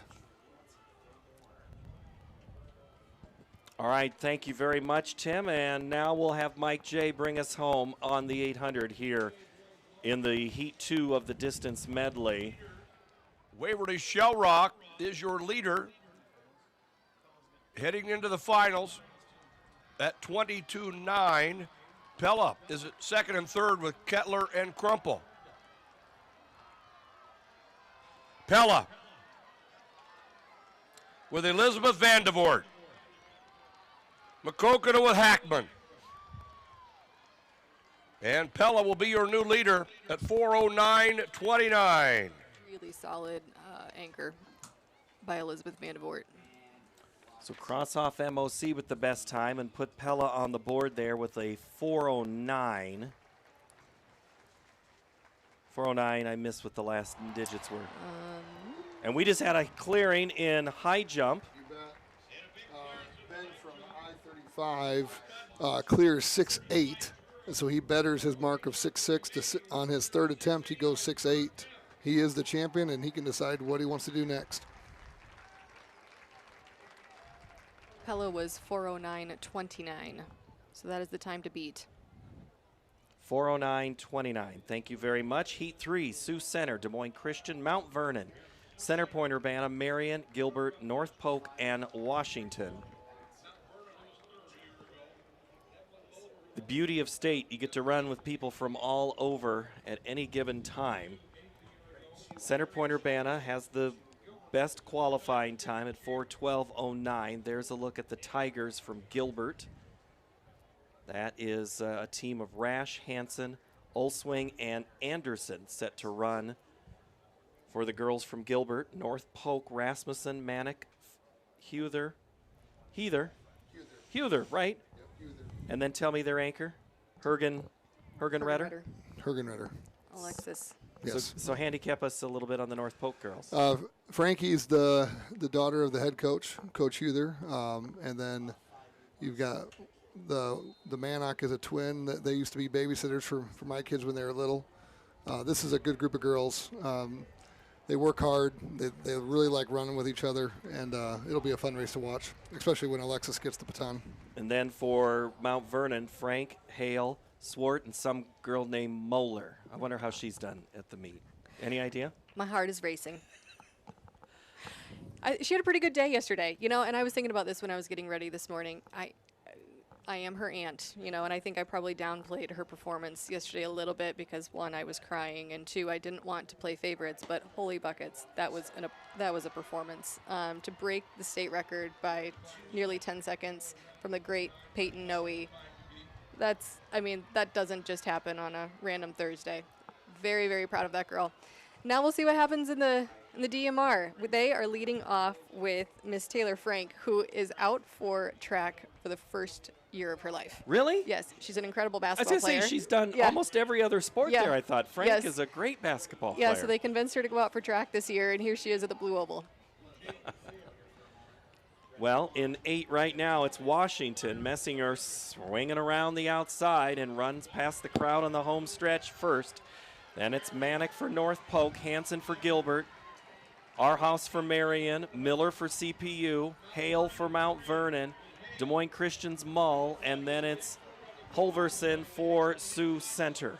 On to Bitker, Kentfield, Swart, Essling, Dietz, Olswing, Heather, and Drahota from Washington as we make the cut on the 6'10" backside. high jump. It's Sioux Center on the inside. Sioux Center, the 4x8 champs, obviously going to be strong contenders here. When you know you've got that card in your back, if you're Mount Vernon, you've just got to keep it close, right? That's right. Yeah. Kirsten Swart is doing a great job getting the baton around. She is their senior leader, has been the steady force on their team for 4 years. Dietz for Marion gets there at the same time as Sioux Center's Bitker, and it's off to the race as we go on the 800. Marion's going to anchor Addison Dabrowski, who is headed to Central College, who has just put together a really incredible 4-year career. That was Ben from I-35 Truro, who just tried his hand at 6'10". He didn't quite make it, but he is the state champion for 2A high jump at 6'8". Great performance out of him. That is a season personal best for him as a senior. 6'10" was what he tried. Jeez. So congratulations there as we start ticking off a couple of wins.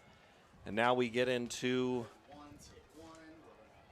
the back part of this distance medley, heat number 2. What do you see, Aaron? Ellen, I'm talking about Aaron's daughter. Talk about Aaron's daughter. It happens all the time. Marion and Sioux Center moving really, really well. Dabrowski is going to take the lead at the bell, and they're going to be tough to catch. I don't know if anyone's going to touch them. Evelyn and Elise Erzin, the younger sister of the great Ainsley Erzin, are in a in the hunt, I guess you would say. It's going to be a close race.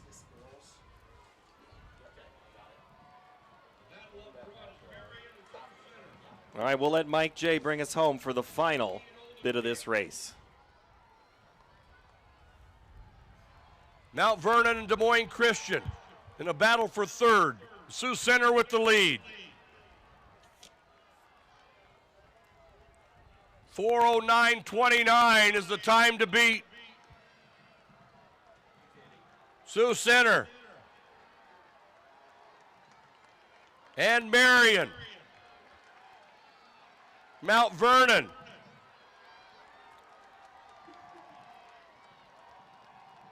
And Sioux Center. We'll check out the clocking. Sioux Center, 4:09, taking down a meet record that had been there since 2006, back when Fairfield had the Kiken twins. I never thought that would be broken. 4 minutes. 4:00:09. Holy cow! So the Both 3A Sioux Center record and falls. Marion were under the old record. Dang. I would not have guessed that 4:04:07 would have been third. That's incredible. So your state champion is Sioux Center, Marion second, Mount Vernon third, Des Moines Christian fourth, Washington fifth. Oh, that's in the heat here. Yeah. And then 4 overall for the state championship.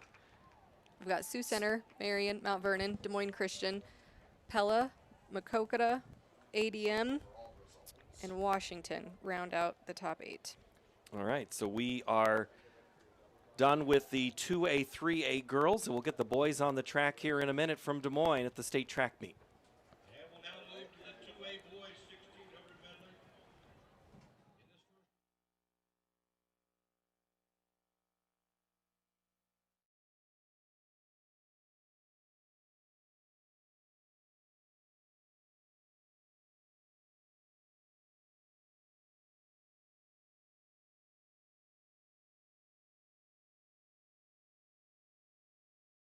Whether you volunteer or hang with friends, play pickleball, read or follow trends. No matter what your retirement style, you deserve healthy eyes and a healthy smile. Some Medicare plans don't cover vision or dental. With Delta Dental, you can save on what's essential. Get coverage and take care of your health. It's peace of mind, so treat yourself. It's more affordable than you might think. Give us a call or visit this link. In our hometown, connections are personal, and trust is important. At Northwest Bank, we're more than just your bank. We're your neighbors. We're proud to give back to the communities we call home, supporting local businesses, schools, and the causes that matter most to you. Founded on integrity and honesty, we focus on relationships rooted in trust and care. Northwest Bank. We are commitment you can bank on.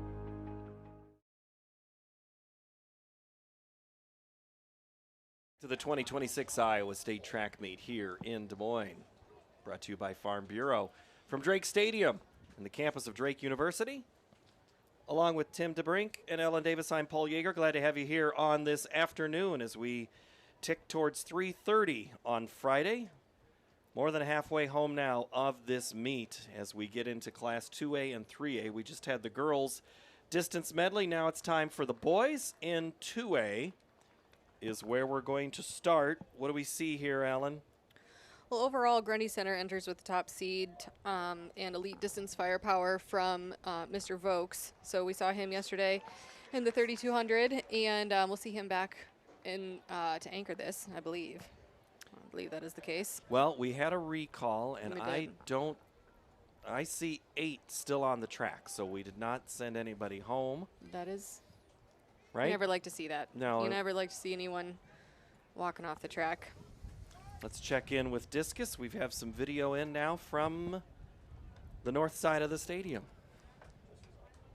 We have results here from discus from 2A girls. The winner from Anamosa, Casey Vermelt, 140 feet 5 inches. Second place, Mediapolis, Peyton Harris, 137.07. And rounding out top 3, Hannah Schroeder from North Fayette Valley, 134.3. Really good competition, really tight there at the top 3 there. Well, we're underway now in Heat 1. Sioux Central, Alburnett, Sheldon, Nottoway Valley, Durant, Ridgeview, Prairie City Monroe, and Osage here in Heat number 1. 3 heats to determine a champion. We're all racing against the clock. Prairie City Monroe in 7. Also look for, they're in the lead right now with Osage, Quentin Street, who had a pretty good football career for the Green Devils.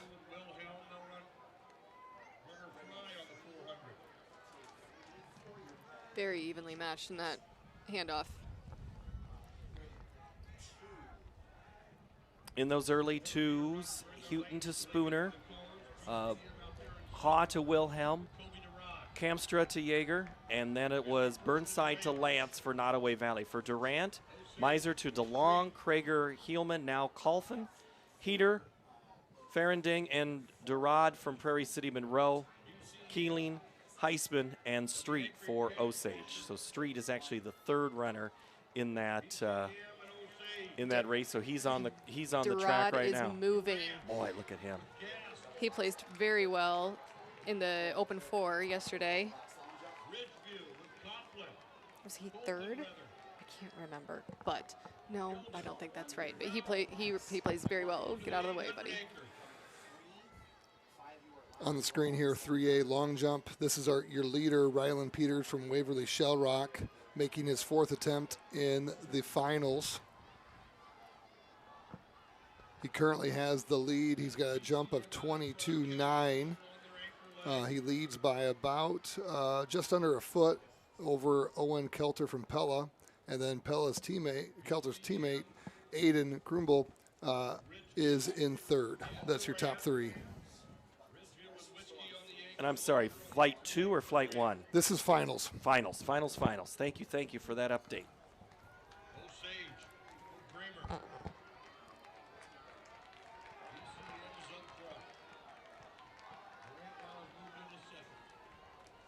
Fisher for the Mustangs. Coach said that they had just improved as the season went on. Very late in the year, got better. So far it shows.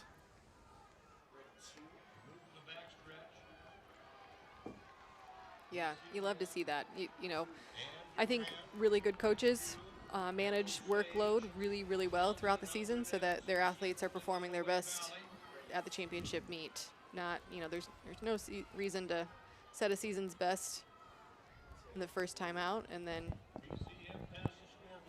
fall from there. No need to do it in April? No, usually. I mean, unless, Drake Relays You're isn't trying a to bad qualify. time. Yeah. But Typically, we like to see momentum build. Want to peak at the right time. We always use the phrase, we train for May. Yes. That's where we want to be our best when we're working for this state titles. Sioux Central makes a run right at the end, right over Ridgeview. So it's going to be Sioux Central second, Ridgeview third. Prairie City Monroe's time, 3:34.15. That is the time to watch as we head into Heat 2. Heat number 2. Let's get you caught up on who is in heat number 2. Tipton, Tri-Center, Unity Christian, Monticello, Jessup, Waukon, Anamosa, and South Hardin.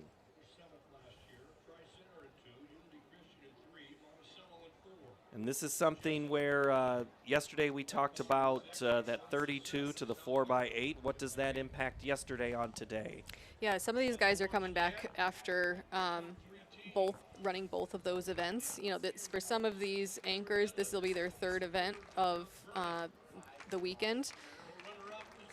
That's a tough go, right? You really have to manage recovery with that piece. Not impossible, of course, right? Some people do it really, really well, but just something to keep in mind. There's quite a few laps on some of these legs that you're going to see, and you know, I think many of them probably set up their own ice baths in the bathtub at the hotel, and you know, we're really focusing on getting the timing of their dinner meal last night.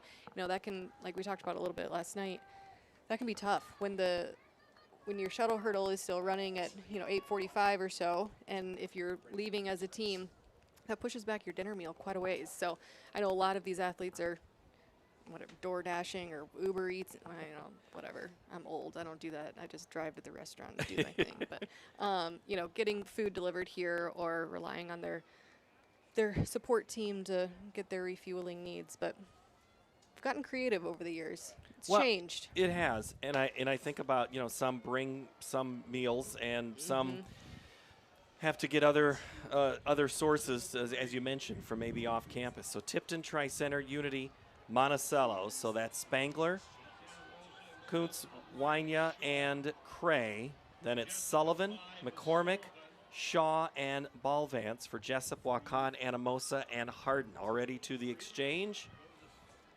Klein, Nelson, Foreman on the second leg, and then it's Schaff, Larson, McCormick, Bentley, and Williamson. Larson to Lang, and O'Connor to come for the Jayhawks. Right there in the middle in lane 5. And out in the outside lane, trying to stay competitive is South Hardin, but that's going to be a big cut and distance that he's going to have to run. But Jessup in the lead right now with Lang, but here comes on the inside. Wow, that just was a pack of, whew.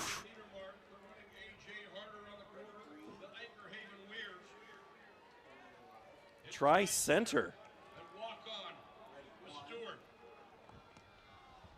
All right, we're coming up to that 4 to 8 exchange here, Ellen. Walk me through how difficult this can be when we're bunched up like this. Oh, this is chaos city right now. You know, they're juggling each other up here. You know, the anchors are jockeying for position. They're trying to call out their 400-meter runner and then trying to get the heck out of the way so they do not get plowed over, which we'll give you guys credit. That was actually pretty impressive. I was expecting something a little bit more dramatic there, but yeah, that is something that'll get your heart pumping.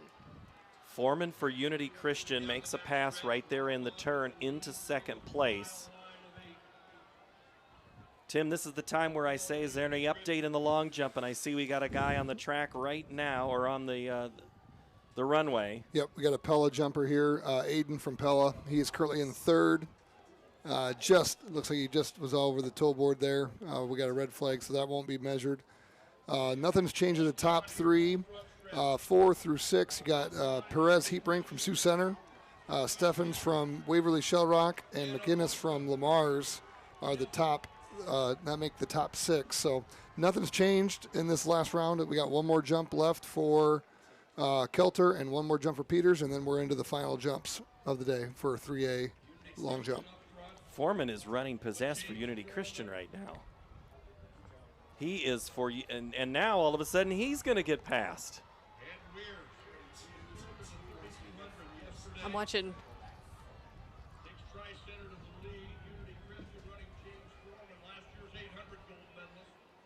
I'm watching Anamosa on the outside. That's Nolan Weirs, I think. Here we go, Mike J. Bring us home for this final stretch because it looks like a good one. Anamosa, Unity Christian. Tri-Center with Haven Weirs. Unity Christian with Foreman. This is section 2 of the 1600 medley in 2A. And Tri-Center.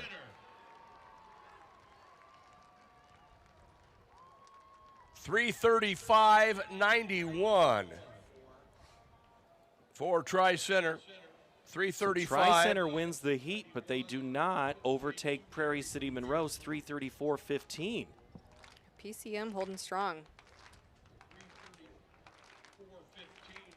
And we have another long jump attempt getting ready to take place right before we get to that third heat, Tim. Yep, Rylan Peters, the leader in 3A right now. It's going to be a measurable mark, but he jumped from off the toe board, and I can't imagine it's going to be his best jump. He's going to hold there, I would assume, at 22.9 as the leader. He's got a nice, about almost a foot lead going into the final jumps of the competition.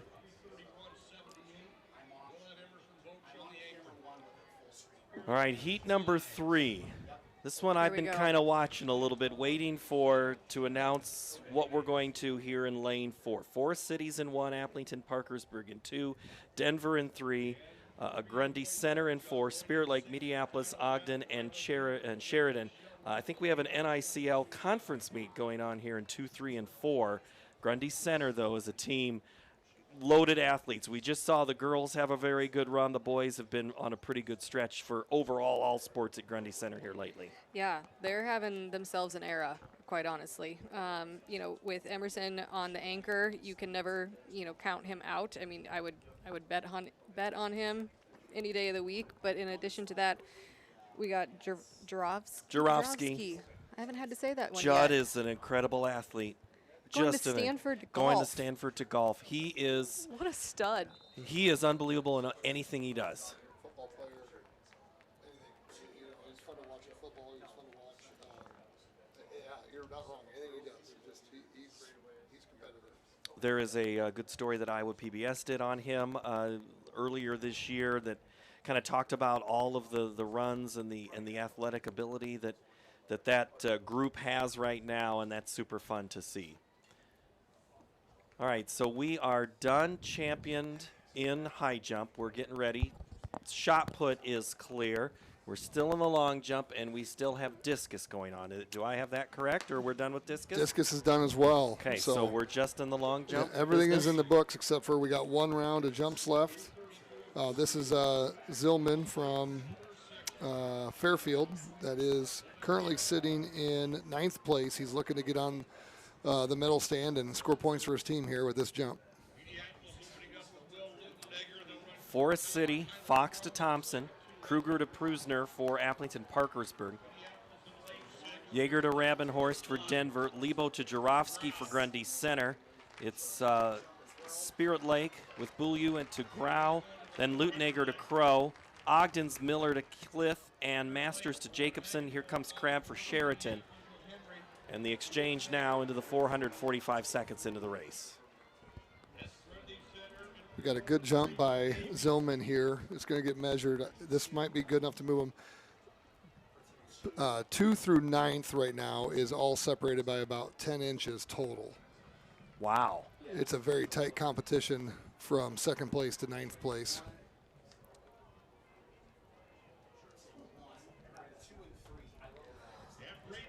Look at the leg turnover on Braden Davey. It helps that he is wearing bright yellow spikes, but it's like he's not even touching the track. I mean, his foot speed is incredible, and I think you can kind of separate good athletes from great athletes when you can see that foot speed. It's just incredible.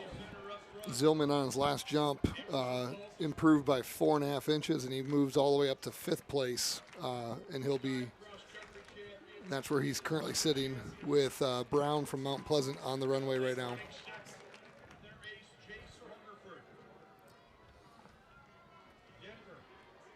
It's going to be measured. I don't think that's going to be his best jump of the day. He is currently in 9th.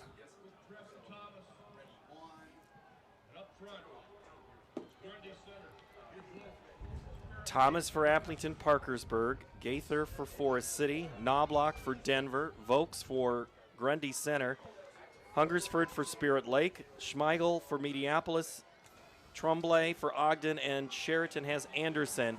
As we go into the last lap, it has bunched back up here. It has. This has become a race.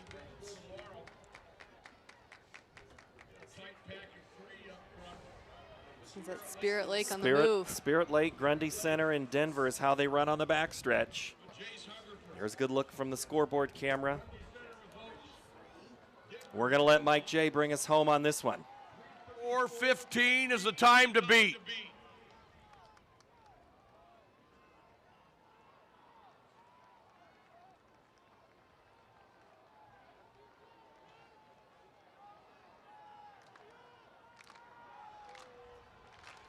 The meet record 3:26.16. Mid Prairie when Hall of Famer Aaron Stockstill was on the anchor. No block into second. Spirit Lake, where they took a shot at it. 3:27.31, and Spirit Lake is your 2A champion in the 1600 medley. Spirit Lake, your champion in distance med. So Spirit Lake, which started that race not near the front, but finished when it mattered most with a 3:27. Grundy Center and Denver, Appleton, Parkersburg, Mediapolis is how the top 5 go in that heat. But looking at that time, Prairie City Monroe is probably going to slip into 6th. 5th? Okay. So Spirit Lake, Grundy Center, Denver, AP, PCM, Mediapolis, Tri-Center, and Unity Christian, your top 8. There was the jump right there, and it's red, isn't it? It is, yeah. Aiden was going to finish in that 3rd spot. We got 2 jumpers left. Owen from Pella is up next. He's got to find 9 inches to put himself over top of Peters, if my math is correct there. Actually, it's more than that. It's 10.5. So here's Owen on his 6th and final jump. Here on the long jump. Here's a good look.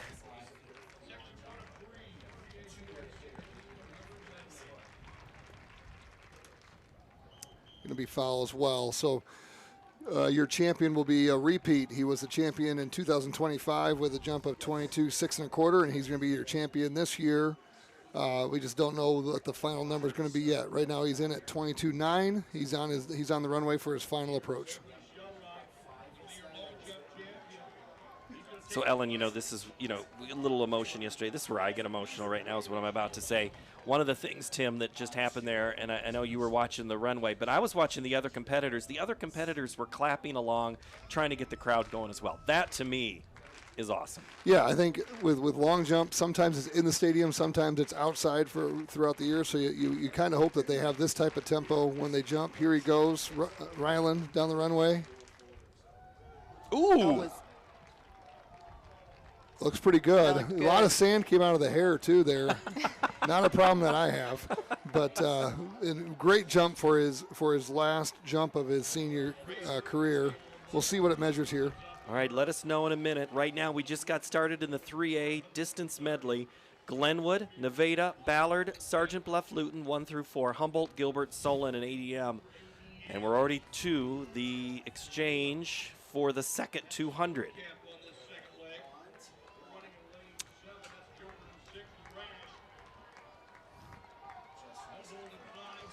Look on the outside. Gilbert and Solon, Sergeant Bluff Luton. That's in 8 is ADM. Solon in 7, Gilbert in 6. Gilbert a good night last night. We'll stay in lanes until the cones on the far side, and then we'll cut and let the 400 race begin.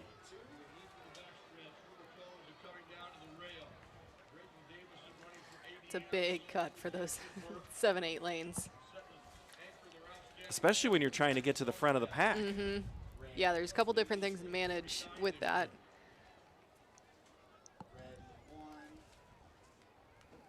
Because you can't really put that cut any further down the track, right? That just makes the most sense to go there.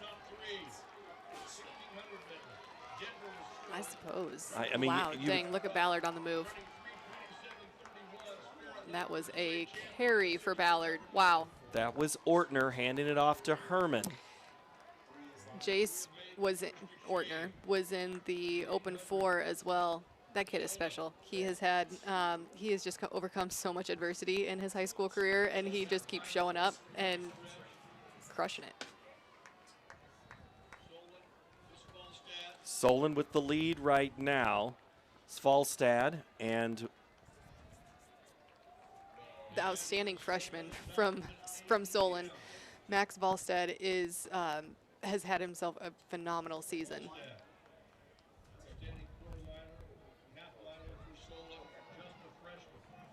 He'll be back tomorrow in the 800. That'll be fun. a lot of prelims today, all finals tomorrow.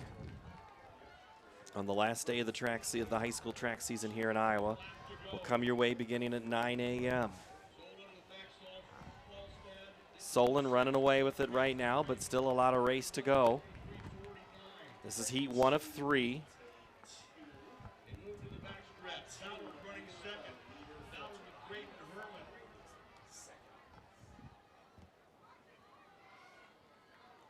I'm finally getting used to the new uniforms on day 2.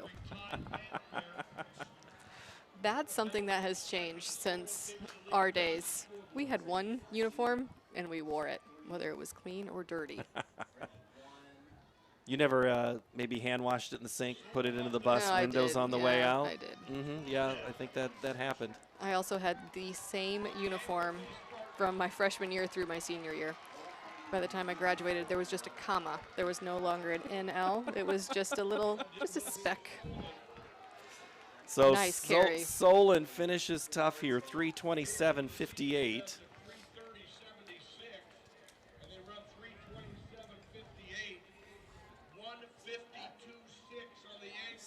Dang. And he made it look easy almost. That was impressive.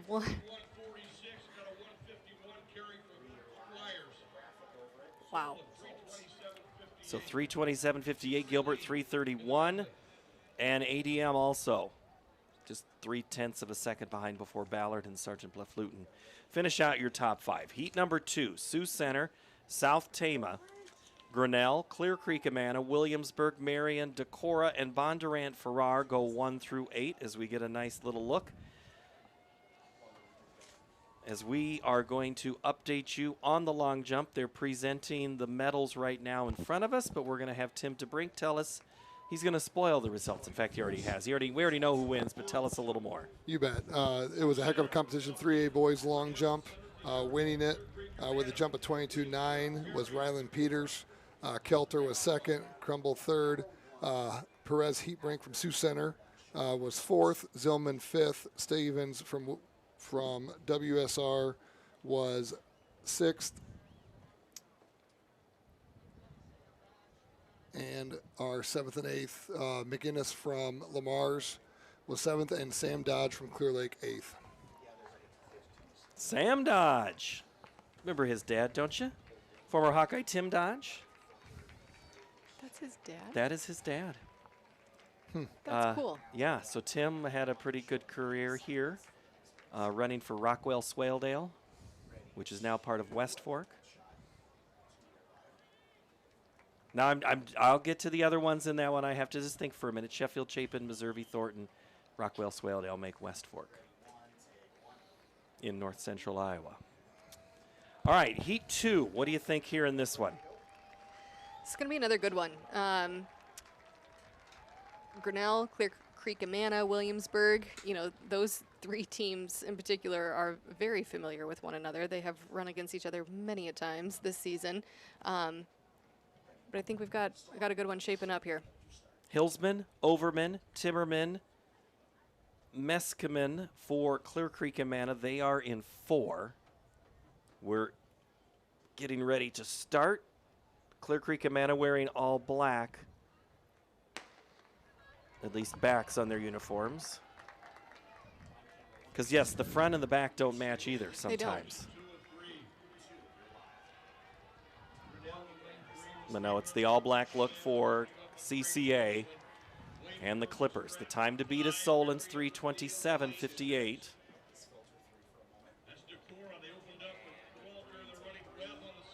Kurtz to Guthrie for Bondurant Farrar on the outside. Walter to Webb for Decorah.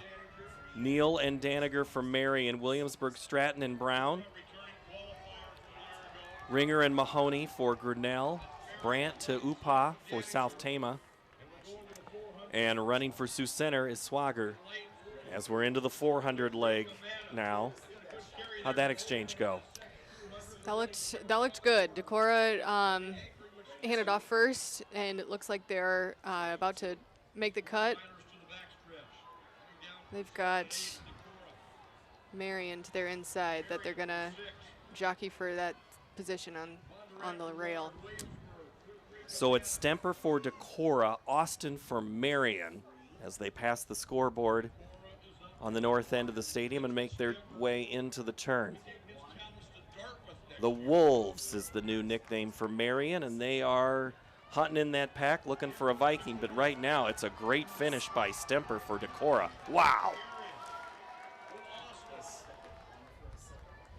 Austin gets it to Cook for Marion, and now it's Capola for Decorah. They qualified with a 3:38.24, which would not beat Solon right now, which has the time of 3:27.58.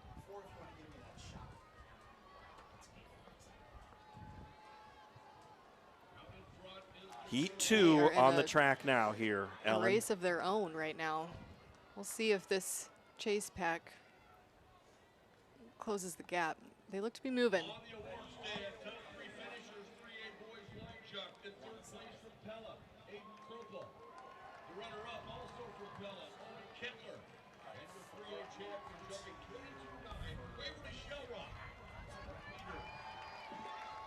All right, to the final lap. Ellen, you were used to running in front with nobody around you. What's the mentality right here, right now? Oh, the mentality is keep moving forward. Keep the momentum moving forward. Don't worry about what's going on behind you. That was something that I learned very early on in my career. I think I looked behind me once as a freshman, and you know what? Bob Mudd let me know about it. He said, I don't ever want to see that again. And you know, I never looked over my shoulder again. We do have the beauty of the video board, you know, for the leaders. You can kind of get a sense of, all right, what's going on back there? Who's making a move? But at this point, you know, there's not a whole lot of strategy. You're just getting the baton to the finish line. You know, you're not saving anything at this point because you're chasing a time. But all right, let's have Mike J bring us home. Battle for third. South Tama County with Cadel Connor. Clear Creek Amana with Meskimen. Decorah, Clear Creek Amana into second. And Decorah, 3:33.54. 159 on the anchor for Decorah. Clear Creek Amana ran 3:36 flat. I love got a that look at the finish line with the exhaustion. As we look at our finals here for the second heat, Decorah 3:33, so they will stay behind Solon. Solon will keep the lead. Clear Creek Amana 3:36, South Tama 3:36.37. Sioux Center, Williamsburg, Marion, Bondurant, Farrar, and Grinnell. How they finish 1 through 8. Heat number 3 coming your way, the final heat of the distance med before we make way for the 100-meter hurdles. Newton, Assumption, Pella, Algona, Western Dubuque, Mount Vernon, Webster City, and Vinton Shellsburg getting ready to run in this one. So there is a guy that might be running in this race. He's listed on the sheet as of now that we've talked about. We'll save him for a minute. Who else besides Western Dubuque do I need to be watching in this race? I think Pella, Algona, and Mount Vernon are all serious contenders to follow said really fast guy from Western Dubuque. You know, I think anyone can shake this up, but I think, you know, Pella has extremely traditionally very good mix of sprints and middle distance, so I think they're going to look good.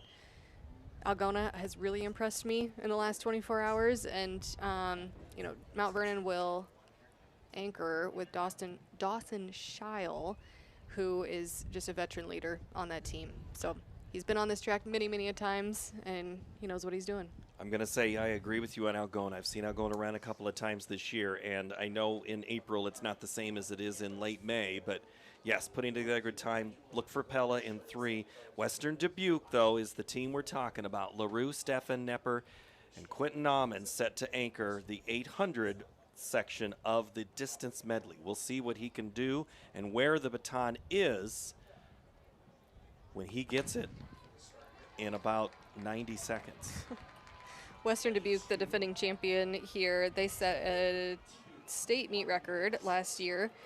They would be chasing an all-time best of 3:22.69 set in 2001. That is older than the majority of the people in this stadium right now. Oh.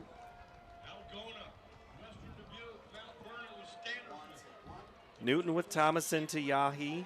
Williams to Wilson for Assumption. Schutneck and Johnson for Pella. Here comes Van Haren. Garmin, Walker, and Alley for Algona. Neal, Steinerson, Hilvasic for Mount Vernon. And we are off here to the 400 leg.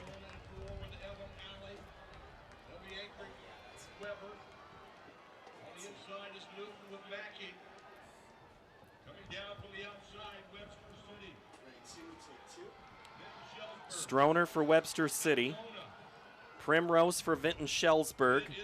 Trying to get to Torres with a chance to pull a big upset here. Alley and Weber getting ready to have an exchange for Algona.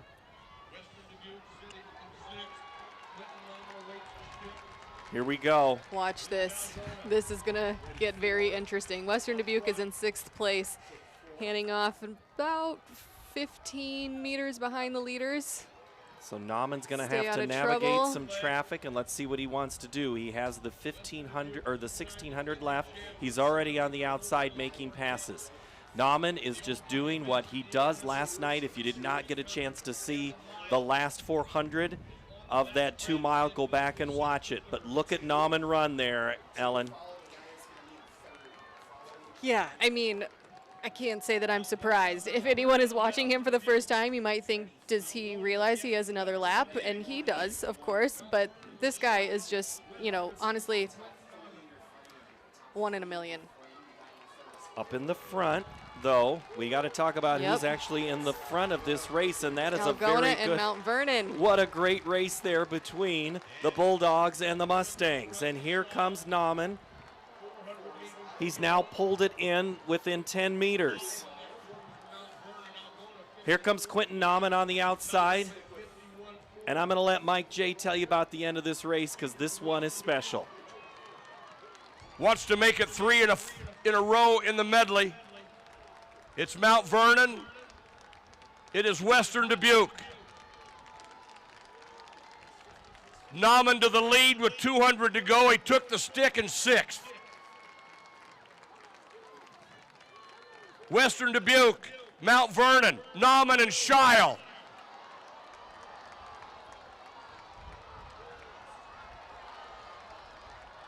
Mount Vernon to the lead. Mount Vernon, Western Dubuque.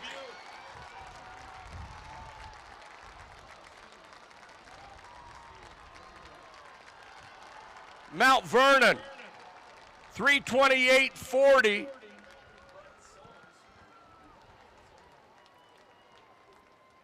What a finish there for Mount Vernon.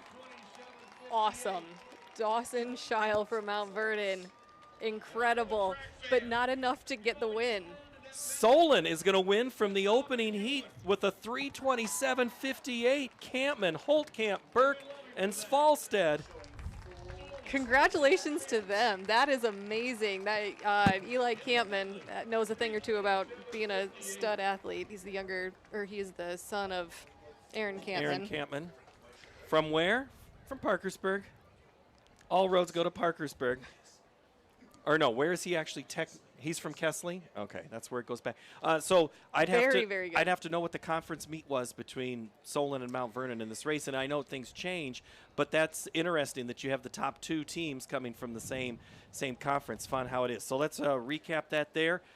So your state champion is Solon in the distance medley, and second place is Mount Vernon, and then Western Dubuque was third. So what a finish. But here we go. We have to now take a pause for just a moment because we got to put some hurdles on the track. When we come back, the girls are back out on it for the 100-meter hurdles. Back in a moment from the Jim Duncan track at Drake University and the Iowa High School State Track Meet, brought to you by Farm Bureau.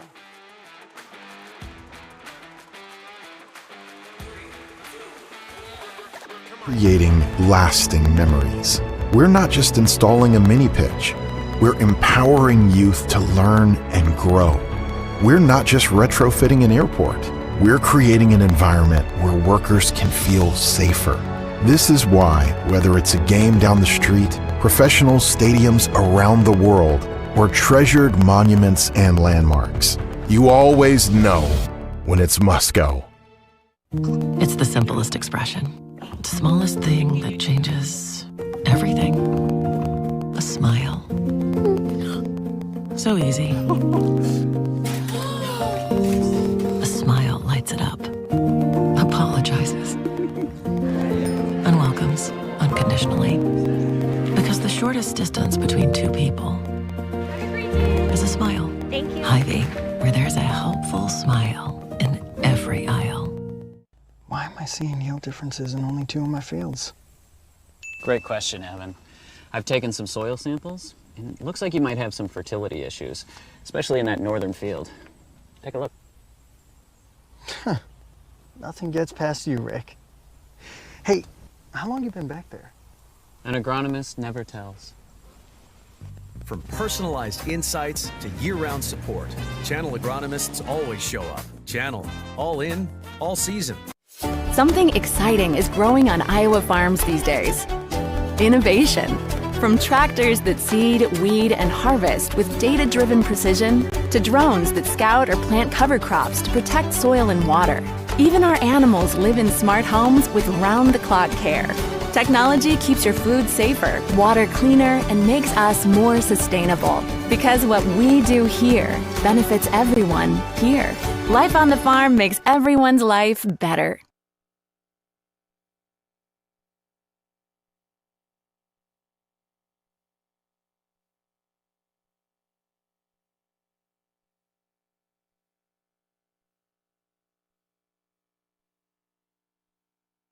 We're back here at the state track meet in Des Moines, and we're in the middle of the t-shirt toss. So wave, are we open for a t-shirt? No? Okay. Hey, I want to let you know that this is a very big deal because we have friends like Cookies Barbecue Sauce who help make this possible to come to the state track meet. Cookies Barbecue Sauce, epic sauces and bold seasonings. Remember, smart cookies use cookies. Smell some barbecue behind us. I think some cookies would go pretty good on that right now. And our other friend that's helping make this state tournament coverage happen, that's the Farm Bureau.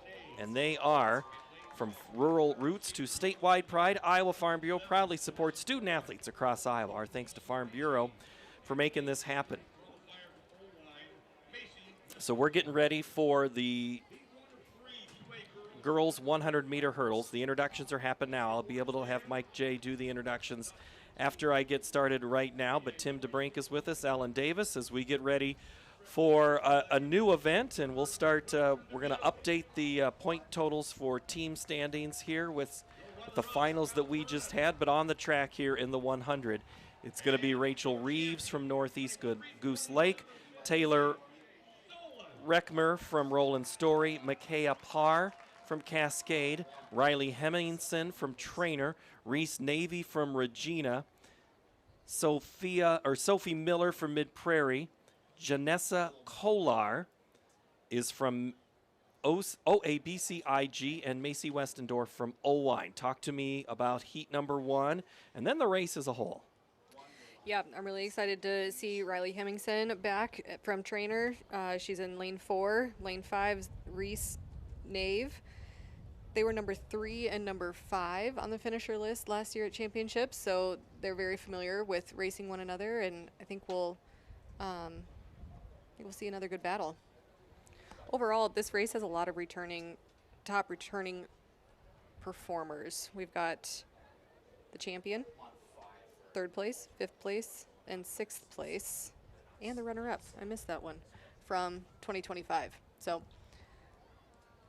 Oh, and I forgot to move. Yeah, tell me.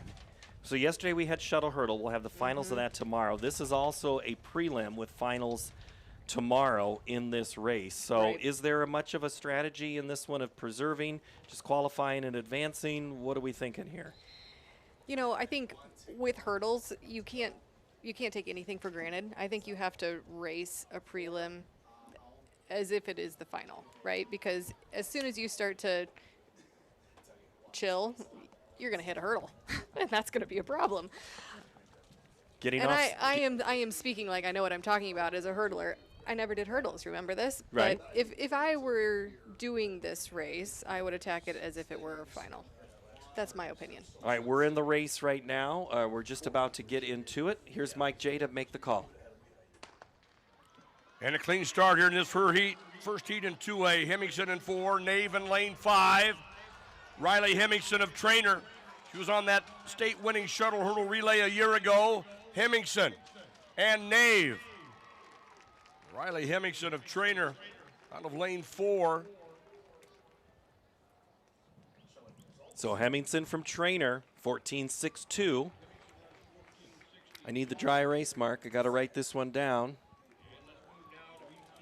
I'm going to want the bubble time. I just want to I do want to keep track of both here. So 14.62 is Hemmingson from Trainer, and she's continuing on with what we saw. What did that heat give us as a bubble time to watch? 16.93. Okay.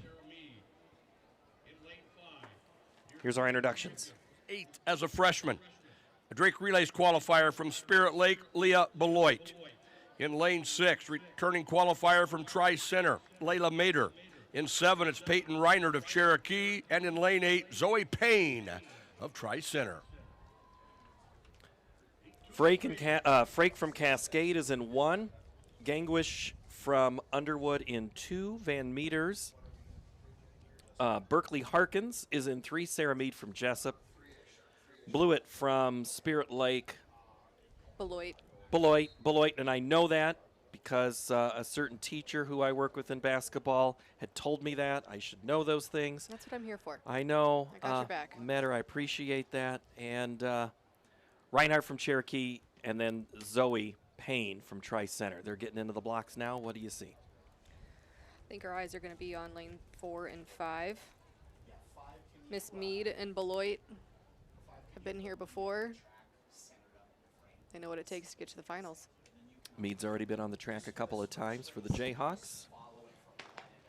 And we're off. Here's Mike J.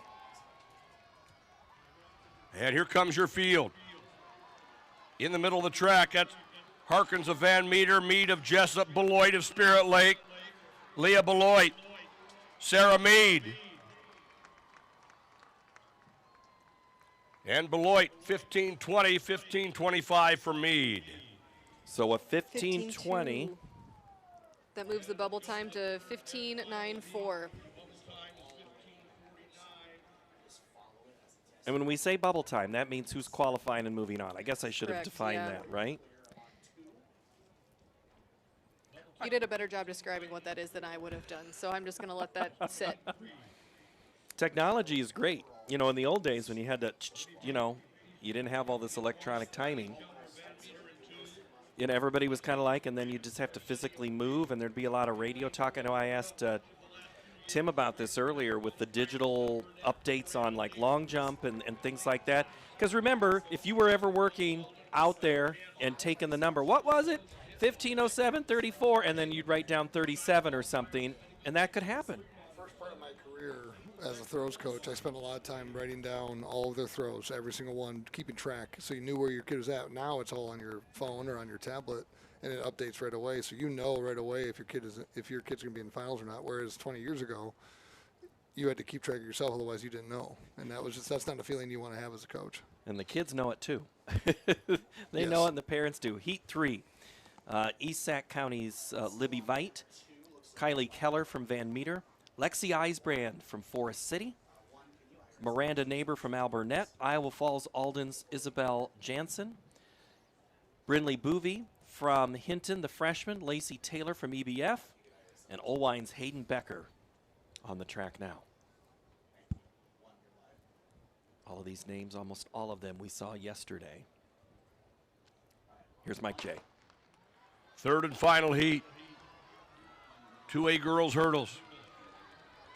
Jansen of Iowa Falls Alden in lane 5 and 4. That's Neighbor of Alburnett, the two-time runner-up.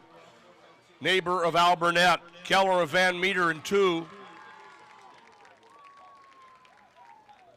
Neighbor, 1496. 1496 for Neighbor.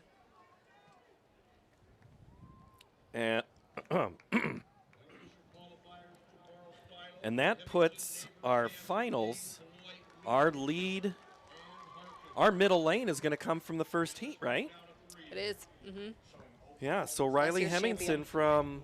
No, not last year's champion. Last year's third place is our top qualifier. So Hemmingson, Neighbor, 1-2. Jansen from Iowa Falls is 3. Nave, 4. Beloit, 5. Sarah Mead, 6 from Jessup. Van Meter puts 2 in the finals with Keller and Harkins. And that final will be tomorrow here at the place we call the Drake Stadium. And that will be at 1:20 in the afternoon. Here's the rest of the introductions for the Heat 1. Here's Mike J. And in 8, from MOC Floyd Valley, Maggie Verschure. Heat 1 of 3, 3A girls, 100-meter hurdle. Allie Weiser from North Polk in 1, Tori White from Newton in 2, Olivia Neal from Xavier in 3. From ADM is Elise Coughlin. Also for ADM is Haley Nelson. She's in 5. Jumessi from Waverly Shell Rock. Schmitz, Avery Schmitz from West Delaware in 7. And Verschure in 8. What do you know, Tim, about, what can we know about here, about any of the, tell me about Allie. Allie's a two-sport spring athlete. She plays soccer and she runs track. Always pretty smiley and bubbly in the hallway and chatty, but a good kid. Mom teaches in the district as well, so it comes from a good family. Brother wrestles.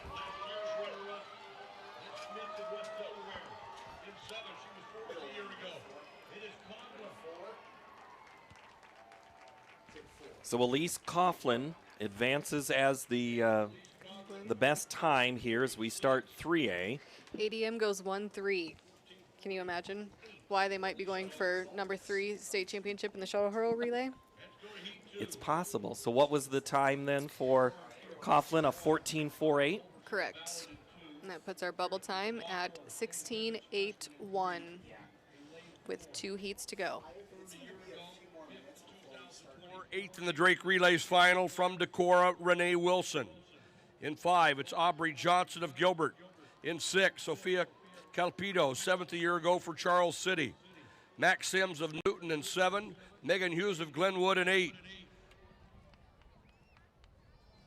Megan Hughes in 8. Max Sims from Newton in 7. Capito from Charles City. Sophia Capito in 6. Aubrey Johnson from Gilbert is in 5. Renee Wilson from Decorah in 4. It's Kirsten Tabakhorst, a freshman from Independence, is in lane 3. Lane 2 is going to have Michaela Culbertson from Ballard and Alea Carr from Keokuk in 1. So that's how we go backwards in order, left to right as you'll see them on TV. You just gave me a heart attack. I thought you were reading the wrong heat because you were going in the... I know, right? I did. You're right. I totally did it backwards. I started because I listened to what was said, and then I'll just go backwards. Mix it up. Sorry. Keeping me on my toes. It's all good.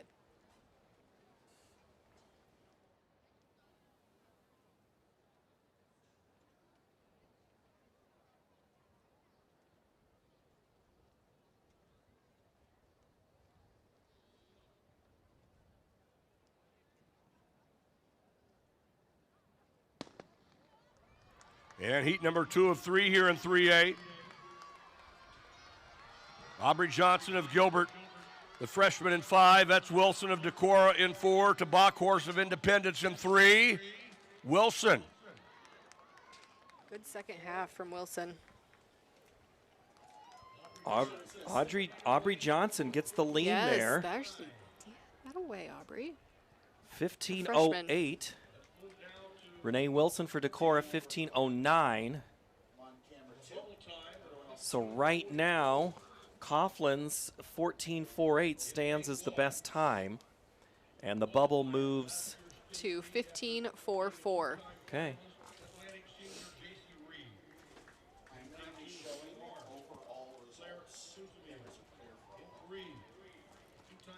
Bondurant Farrar sophomore Jovi Vrew. In 4, Scout Ridout of South Tama. In lane 5, Drake Relays qualifier and Clear Creek Amana sophomore Addie Sheets. In lane 6, she won the high jump a year ago, 3rd at the Drake Relays, 8th last year from North Polk, Reese Wagner. In lane 7, Adeline Stein of CPU, and in 8, Lauralee Christensen, a freshman from West Liberty. 3rd and final heat, 3A girls, 100 hurdles. J.C. Reed from Atlantic is in 1. How about I go traditional this time? Claire Susamil from Lamar's. Jory Vreau from Bondurant Farrar. Scout Ridout from South Tama is in 4.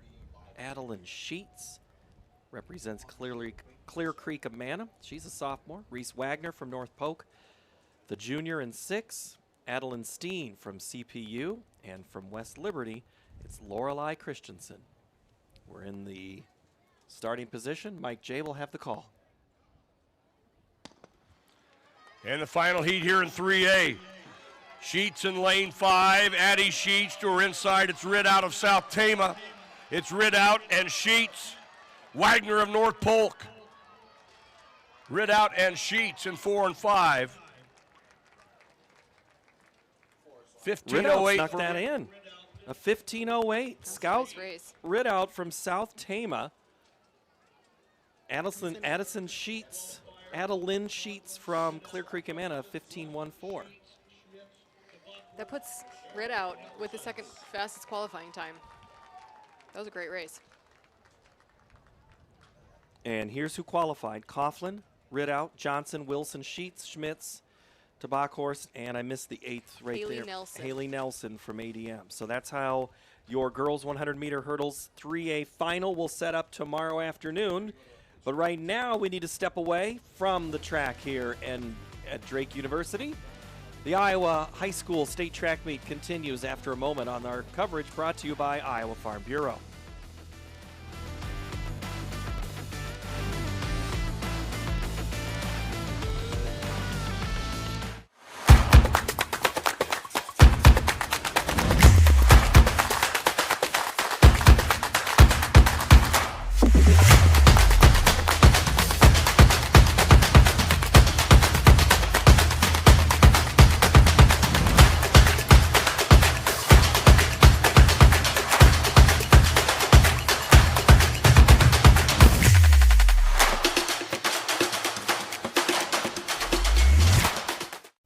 It's the simplest expression. The smallest thing that changes everything.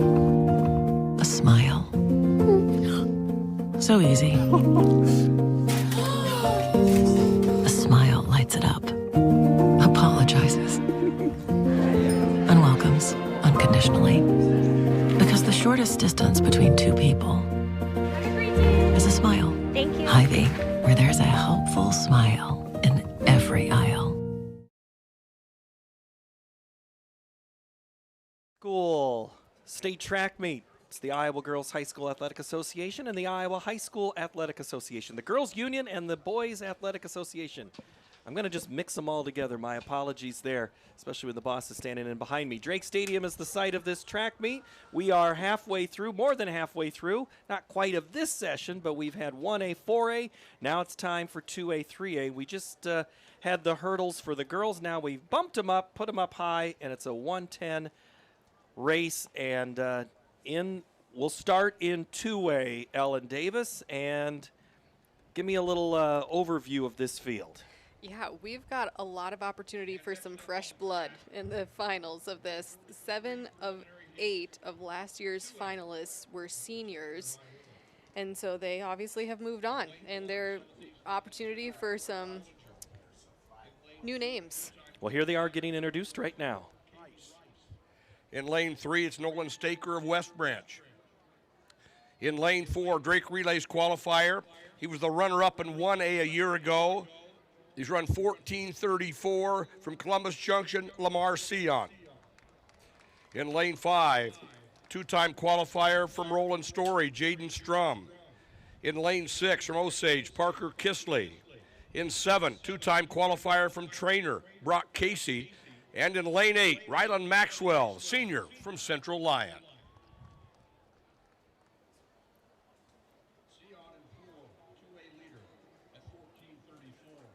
All right, so Mike J tells us to watch lane 4. Who else do we need to be keeping an eye on in this one? I'd be keeping an eye on lane 7, Brock Casey from Trainer. I didn't know I was going to become such a fan of Trainer this weekend, but, you know, here we are. I'm not mad about it. The Trainer Cardinals.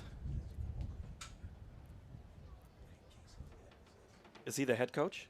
Yeah, so Brock Casey's dad is the head coach at Trainer. So we're going to get you, I'm going to tell you Joe Chapman is the girls basketball coach there. I'm going to get you all caught up on everything Trainer. So when they welcome you into town with a parade, you'll know what to say. Here's Mike J with the call. In 5, Kisley in lane 6, Lamar Sion, the state leader. Sion of Columbus Junction, the 1A runner-up a year ago. Lamar Sion out of lane 4.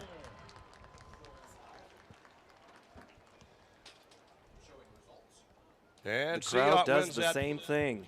Everybody feels the pain right there. But Sion from Columbus, looking good there. 14.81 is the time.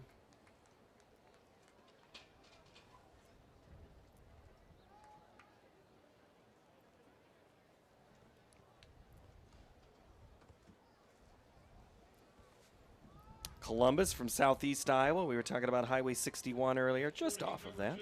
Here's Heat 2. Let's meet them. Rickles in 2.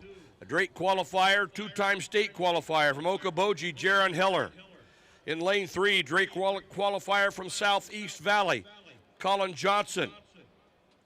In lane 4, he was 4th in 1A a year ago. He's run 14:36 this year, number 2 in the class from Columbus Junction, Alex Reese. In lane 5, 6th a year ago and a Drake qualifier from Denver, Jackson Jorger. In lane 6 is Carson Humphrey of Mid-Prairie. In 7, Luke Christensen of Trainer. And in lane 8, Tice Jennis of Emmitsburg.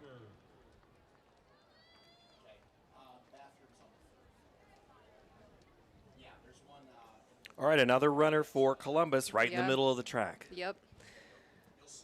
Again, there's no surprise that they have one of the top times in the shuttle hurdle relay that we'll see tomorrow in the finals.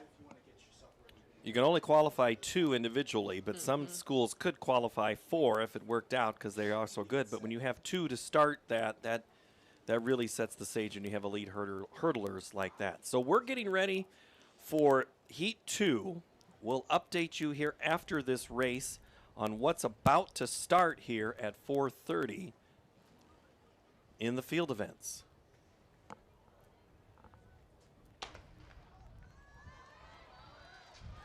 Reese in 4.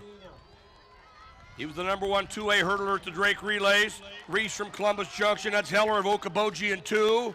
It is Reese and Heller. Heller and Reese.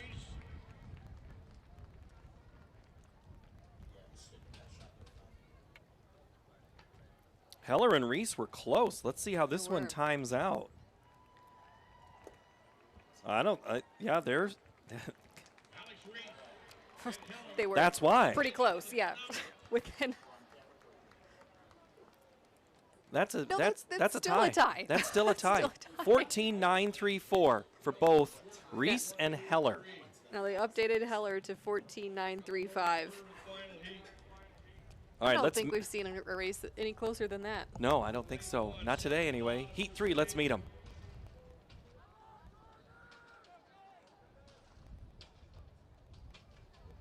Owen Mills of Sioux Central is in 2. Gabe Schussler of Regina in 3. Pete Lebo, a 2-time qualifier from Grundy Center in 4. Tynan Shipper, Central Lion in 5. Aiden Youngblood of Jessup in 6. Emin Holohan of Eddyville, Blakesburg, Fremont in 7. Logan Coffey of Hinton in lane 8.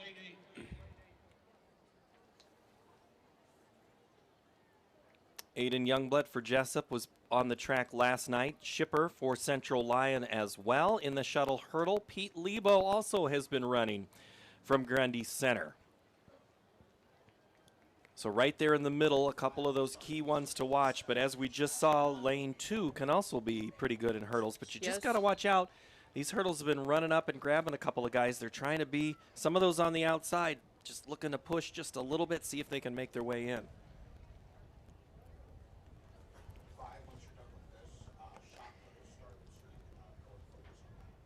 I like that mentality. Go big or go home. There's no sense in being safe.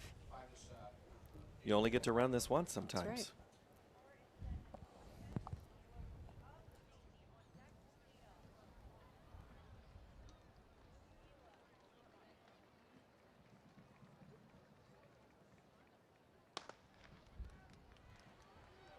And here's your field in the 3rd and final heats. Skipper of Central Lion in 5. Youngblood of Jessup in lane 4. That's Lebo of Grundy Center. Pete Lebo, a 2-time qualifier. Out of lane 4. Youngblood of Jessup. Aiden Youngblood ran a really good race. So did Lebo. And did Aiden Youngblood win that? Aiden Youngblood did. A 14.79. Pete Lebo, a 14.86. Shipper, 15.11. Dowd Mills is how 5 and 6 fall out. So Youngblood with the top time. 14.79. So he slips just in front of Sehant from Columbus. Woo, we got 2 Columbus runners in that final tomorrow. Heller, Yeager, and Strom, as well as Shipper from Central Lion, qualify 1 through 8. The 3A boys 110's getting ready, but so is Tim DeBrink as we are beginning the next portion of his day, which is the last round of field events. Start us off. You bet. For the boys 3A shot put, right now you got Hunter Brasino. Got to give a little shout out to Hunter. He's in the ring right now, but it is a loaded field in 3A. You're bringing 4 of the top 8 place finishers from a year ago, 12 returning qualifiers from a year ago. You've got Grayson Hartman, who's in at 67, 3.5 out of Washington. And then you got Bo Morton from Hampton Dumont, who's in at 59, 2.25. And Max Navit from Algona, he is committed to go to SCSU next year to throw. He was a 3rd place finisher a year ago. This is a loaded flight of throwers. It's going to be very competitive, and it'll be fun to watch. All right, thank you very much. Heat 1 of 3, just introduced. Aiden Lopez from Glenwood. Parker Smith from Sioux Center. Jace Bellamy. Hold on, I better make sure I'm still reading the right ones. Jace Bellamy. Tay Seals from Clear Creek, Amana. Stetson Kane. Logan Vanderbroek from Pella. Jackson Griffith from Webster City. Spencer McCready from Fairfield. Tay Seals is the one I've been looking for. Had a Drake Relays almost get to that second to last hurdle in a great race there. I'm guessing he's wanting to right the ship here. I would assume so. This first heat is loaded with Seals, Kane, and Vandenbroek. I expect several qualifiers from this from this first heat.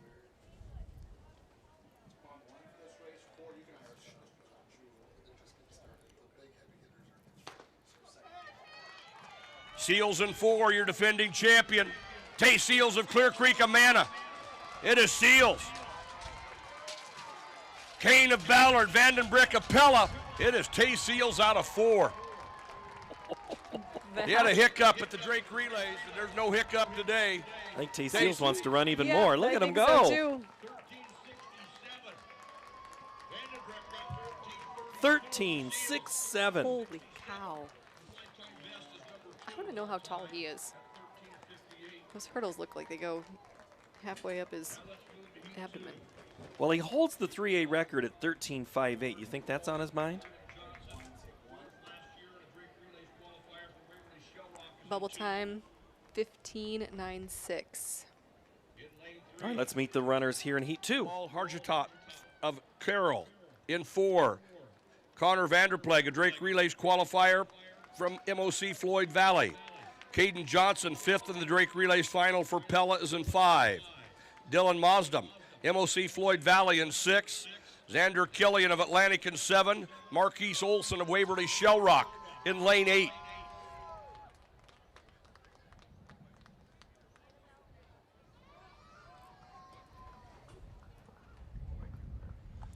We keep an eye on the middle of the lane, or the middle of the track. Caden Johnson from Pella.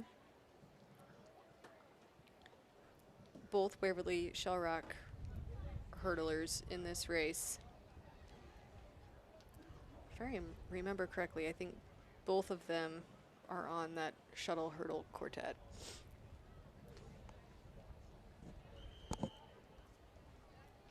Hopefully in the Go-Hawk region there in Waverly. Let's hope we're on the Nighthawk. If not, call Joe and tell him to put us on the screen in the corner. That's next level right there. I think that gets 2 tallies. Heat 2. Getting set into the blocks right now. This is Heat 2 of 3 to determine who moves on to the finals on Saturday afternoon at 1:35. We'll go in order 1 through 4 on Championship Saturday. But now here's Mike J with the call of the Heat 2. Thargiath in 3, Vanderpleg in 4, Johnson in 5. Nolan Johnson of Waverly Shell Rock in lane 2.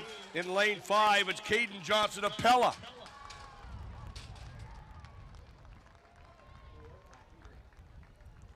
Caden Johnson. Boy, I thought Nolan Johnson might have had that I know, one. that was close. From this angle, it looked close. Caden Johnson, 14.62. Nolan Johnson, a 14.73. Connor Vanderploeg, 14.96 from MOC. So Tay Seals, 13.67, holds right now as best time. Bubble time moves down to 15.05 for Heat 3. Let's meet him. Listen, Gregoire. In 4, Drake Relays qualifier from Gilbert, Aiden Rash. In 5, from Bondurant Farrar, Drew Farver. In 6, Giovanni Levon of Spencer. In 7, Beck Miracle of Central DeWitt. And Tate Fever of Clear Lake will run in lane 8.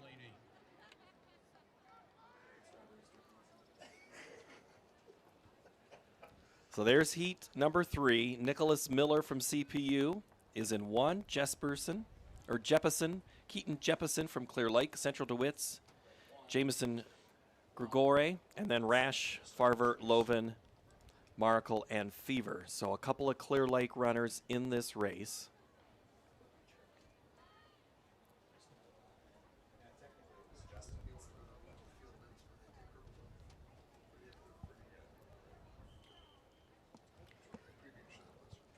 Nicholas Miller, the younger brother of Nathan Miller, who's a standout for CPU, graduating last year.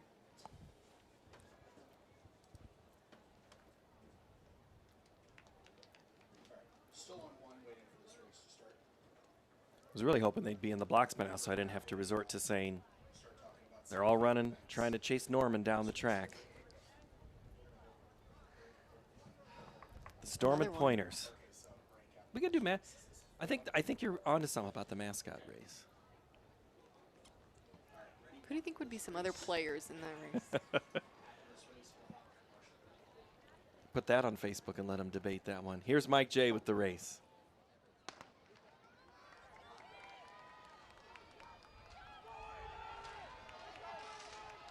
And here is your field. Rash in 4, Farver in lane 5, Rash of Gilbert, Farver of Bondurant Farrar, Greg Wire of Central DeWitt.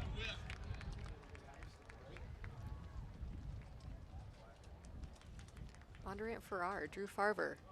Had a really nice race, followed by Aiden Rash. And Rash hit that last hurdle. He did. And still turned in a 14.84. Yeah. That is a great kid. One of the key players on their really successful football team in the last couple of years. He's just a utility player and glue of the team. He's got a personality of just a kill. He's a good guy. Tay Seals qualifies with the top time, 13.67. Pella's Logan Vandenbroek, a 14.32. Caden Johnson, Jace Bellamy from Winterset. Nolan Johnson from Waverly Shellrock. Farver from Bondurant Farrar. Aiden Rash from Gilbert in 7. And Connor Vanderplug with a 14.96. That's how they will race tomorrow in the 110 highs. In Class 3A, we'll step away. We'll get updates as the field events get going and rolling with a whole lot of action when we return to the Iowa High School State Track Meet from Des Moines and Drake University. I don't get it. Why is there uneven crop emergence out here? Great question, Jill. From what I've seen, soil compaction from your sprayers and grain carts is the likely culprit. This can hinder root penetration and emergence along field edges. What would I do without you, Tom? Hey, that's what I'm here for. Let's catch up later. I'm needed over in Monroe County. From personalized insights to year-round support, Channel Seed pros always show up. Channel, all in, all season. Nice guy. Need money for college? Our scholarship registration is quick and easy. ISL Education Lending Scholarship is open to both students and parents. Visit iowastudentloan.org/award for details. Multiple awards are available, and you learn valuable financial literacy tips as part of the process. Register online today for your chance to win $1,000. Excelling in athletics takes teamwork, dedication, and a commitment to excellence. These are the same qualities that help our pig farmers and our communities thrive. The Iowa Pork Producers Association is proud to support statewide high school athletics and the student athletes who make us all proud. Visit iowapork.org/wecare to meet the people behind the pork and hear about our winning approach to caring for our pigs, the environment, and our communities. Something exciting is growing on Iowa farms these days. Innovation. From tractors that seed, weed, and harvest with data-driven precision to drones that scout or plant cover crops to protect soil and water. Even our animals live in smart homes with round-the-clock care. Technology keeps your food safer, water cleaner, and makes us more sustainable. Because what we do here benefits everyone here. Life on the farm makes everyone's life better.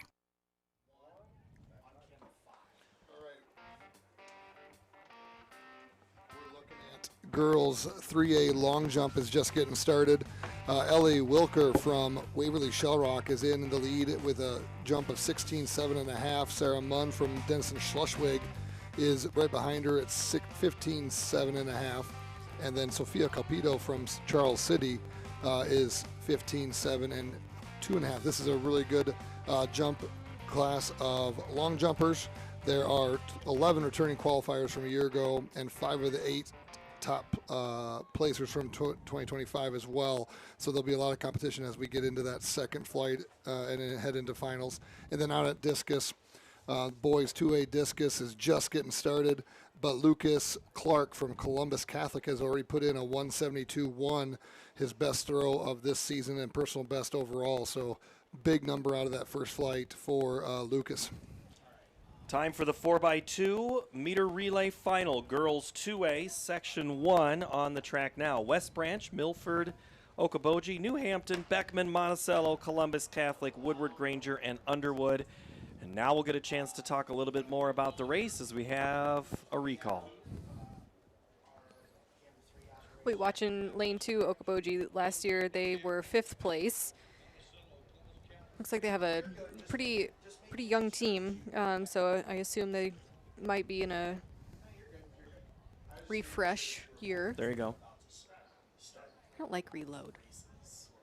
Well, I'm guessing you don't like rebuild either. I don't. No, I think you're always building. You're always strengthening. What is it about teams and towns and schools that do come here year after year then? You know, I think it's a lot about the culture of the program as a whole. I think, you can see a lot of success with long tenured coaches, right? We had Tim O'Neill in here this morning, and he could share a lot with you about some really successful teams that he's had.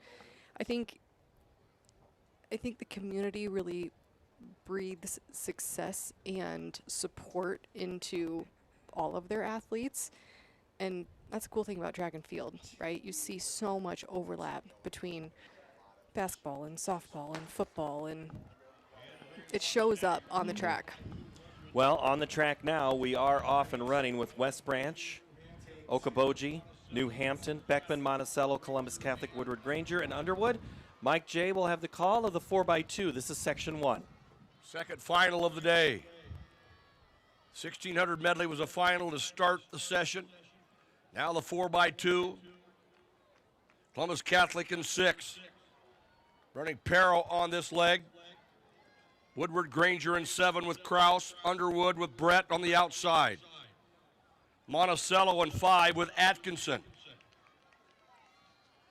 That's Beckman in 4. Pitts on this second leg.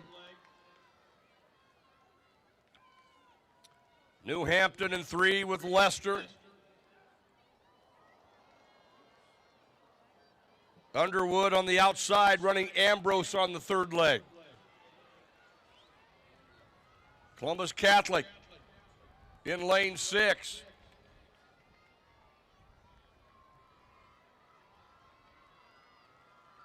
Columbus Catholic.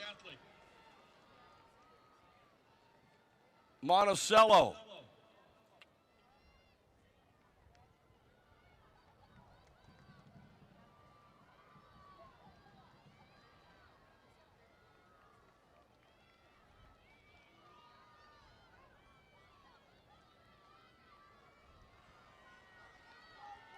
And here they come off the turn in lane 3. It's New Hampton. New Hampton in 2, Okoboji with Meyer. And in 6, Columbus Catholic.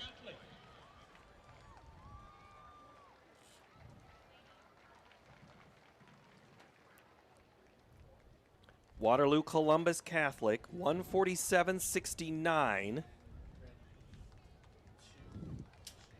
And Columbus there with Gabanier, Poro, Russell, and Miller turn in the opener, 147.69.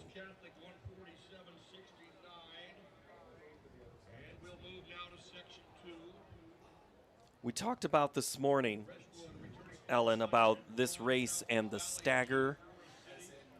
It just, I mean, the whole start is on the curve. I mean, where you look how many times did you hear at the track meet, down on the infield, Right. because the starter trying to see lane 8, that is a long way, and especially at this track, it's a little different than the high school tracks, just a little bit. And so that distance, it's all on a curve. Right. And, that first runner, you just have to be so mentally aware of what is going on, right? Because lane 1 can't even see where lane 8 is. You have to run your race because you can't start worrying about, what's going on nearly 75 meters in front of you. Of course, they're going to make up the stagger, and it all is even in the end. But,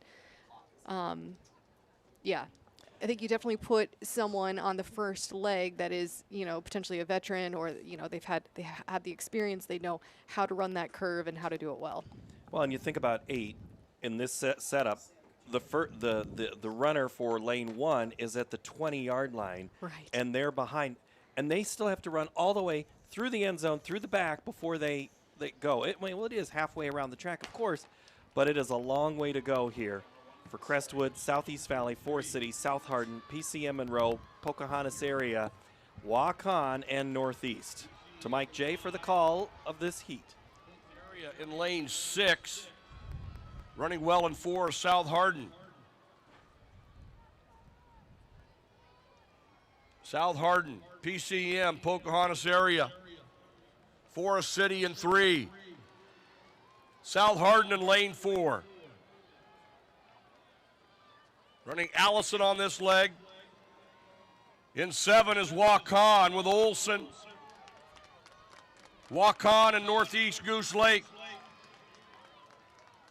South Hardin in 4. South Hardin first with the pass. South Hardin running Wig on this leg. That's Prairie City Monroe in 5 with Caitlin Fagg.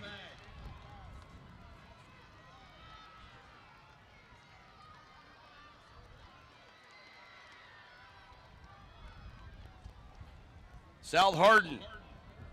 They'll run Eller on the anchor leg. South Hardin in 4. Everybody's against the clock in this 3-section timed final.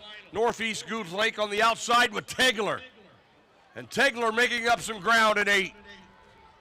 South Hardin and Northeast Goose Lake. Forest City with Henniger. South Hardin, Northeast Goose Lake, Forest City. All right, so South Hardin in the middle of the track there. That's what we do, is we stick in lanes the whole way, a 1:44.03. That moves into first place. This is a final, so it depends on what happens here in Section 3, how much South Hardin's time holds up.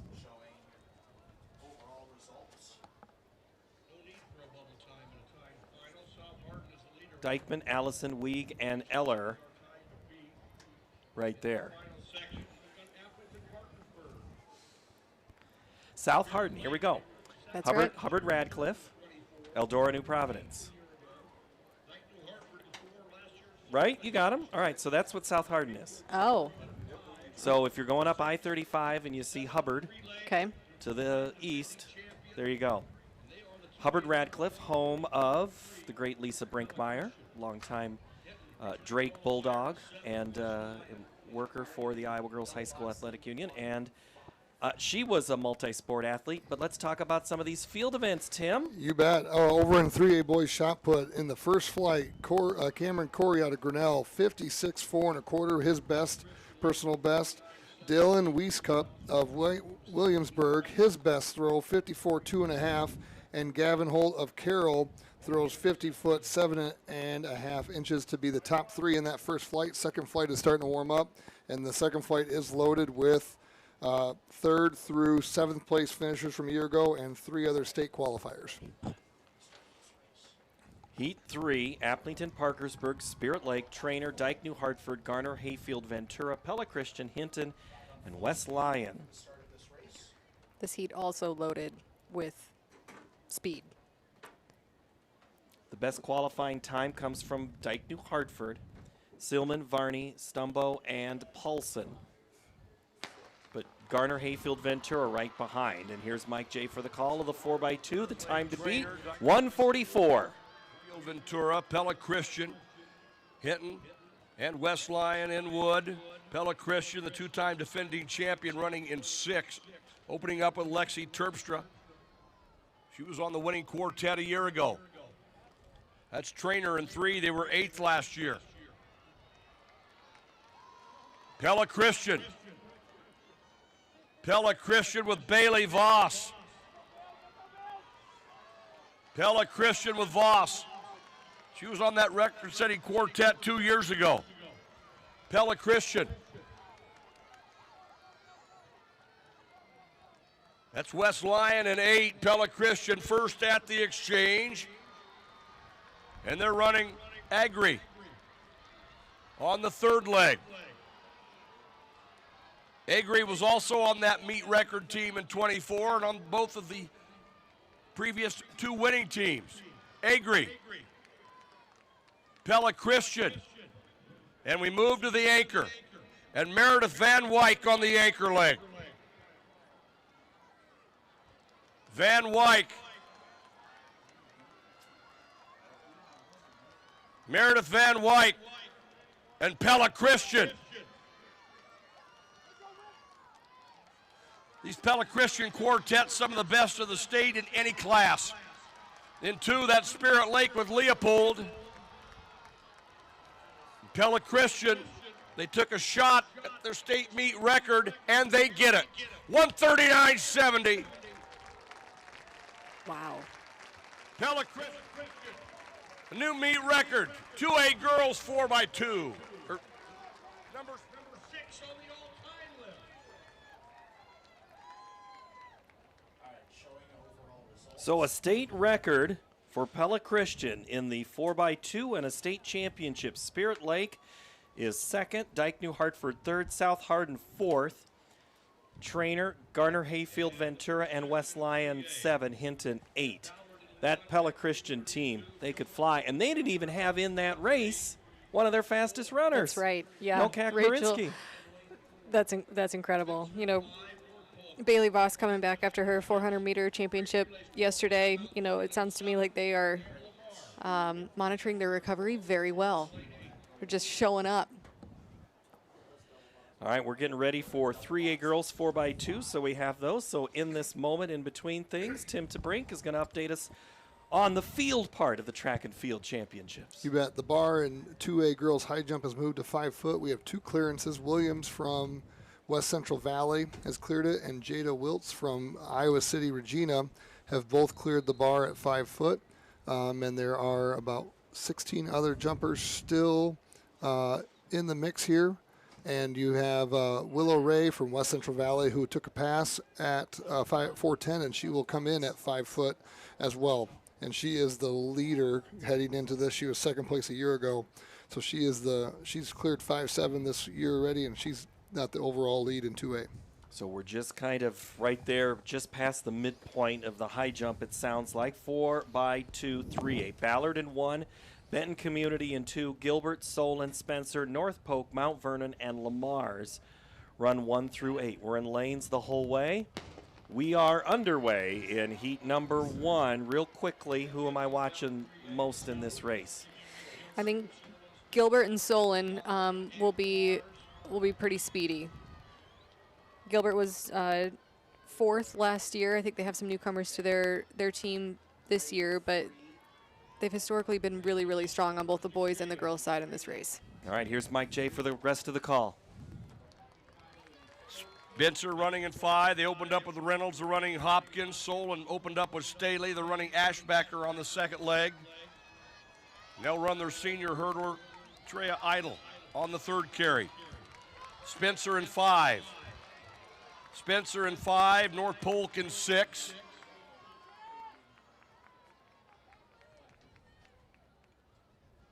Spencer, first at the exchange. It is Spencer and North Polk. Gilbert in 3. Solon in 4 with Idle. They'll be anchoring Tinley Levine. Spencer is up front with Robbins. Mercedes Krigg will anchor. That's Spencer in lane 5. First of 3 sections, 3A girls 4x2. Spencer and Solon, 5 and 4. In 1, that is Ballard. And Gilbert is on the move with Olswing. Spencer. Solon and Gilbert had an outstanding anchor. Made up a lot of ground. And Spencer 144.03, Solon a 145.42, Gilbert 145.58. So Spencer runs a really good race there and puts a 144.03 on the board. So now it's going to be on to section 2. Atlantic, Waverly Shell Rock, Pella, Washington, Clear Lake, Williamsburg, and Mount Pleasant.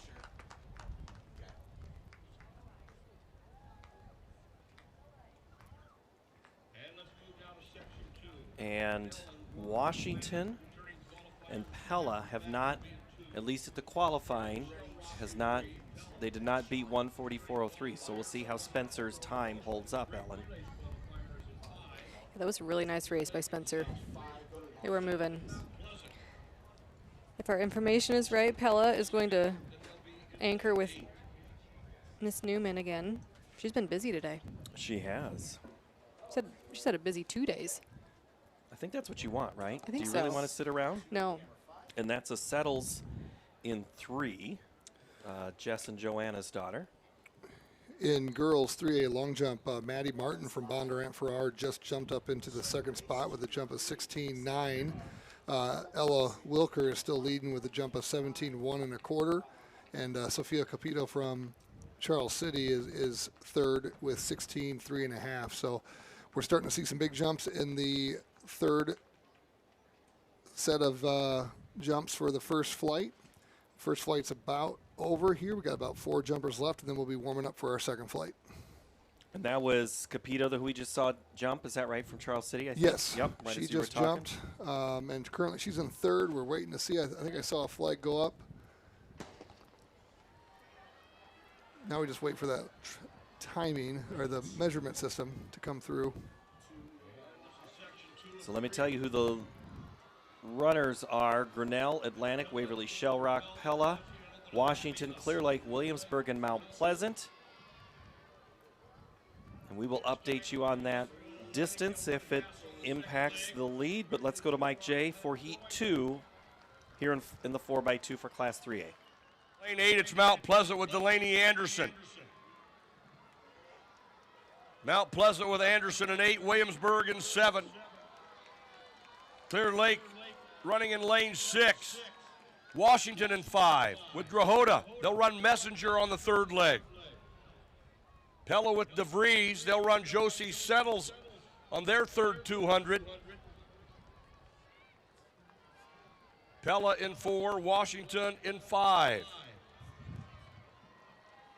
That's Williamsburg in 7 with Tenley Sanchez. Ellie Nielsen will anchor. Washington with Leighton Messenger. Jaden Moore will be on their anchor leg. Pella with Settles, and they'll anchor Lizzie Newman, state meet veteran for the Little Dutch. Washington.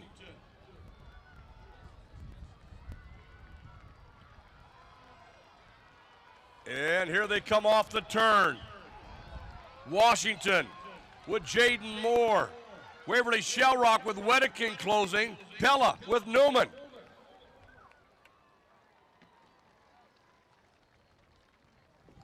Washington 143.81. 143.81 from Washington. So that will take the lead. And And Pella. Yeah, and Beth saying Pella's 144.20 also.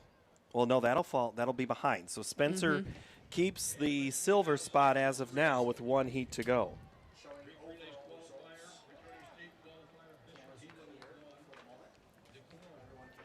All right, Tim, I know I could go to you at almost any given point because I know something is happening right now. What do you have? You bet. Over in the girls 2A high jump, we've got 5 over the bar at 5 foot. You've got Taylor Luzman from Beckman, and from Centerville, Elena is over as well, and Cook from Grundy Center. So there are 6 over the bar. And in shot put, the 3A boys shot put second flight is just about done warming up. They're getting close and getting ready to go. And then discus is in between as well. So we are kind of in our midpoint of the throws where we're getting close to finals in the 3, and the high jump bar is kind of, the pack is still pretty big. Okay, so we need a little separation to happen in that. So we're not quite midpoint. All right, Bishop Heelan in Heat 3, Decorah is in lane 2, Marion in 3, Wallert, Western Dubuque, West Delaware go 4, 5, and 6, ADM, and Clear Creek, Amana in lane 8.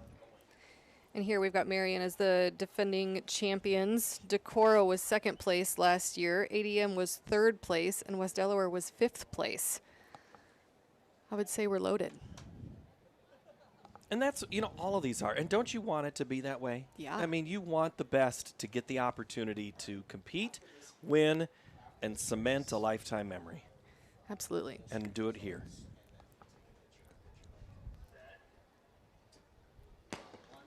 Bishop Heelan, Decorah, Marion, Wallert, Western Dubuque, West Delaware, ADM, and Clear Creek, Amana. Here is Mike J. for the call of Section 3 of the 4x2. 5 was Steger. They'll go with Graber second. Marion is in 3. The defending champions open up with freshman Beechler, and they'll run Dietz on the second carry. They have 3 members back from that winning quartet. Marion in 3, Wallert in 4. That's Western Dubuque in 5. Wallert getting an outstanding leg from Brocious. They'll run Belkin 3rd. And Wallert first to make the exchange. Wallert, West Delaware in 6. Running Avery Schmitz on the 3rd leg.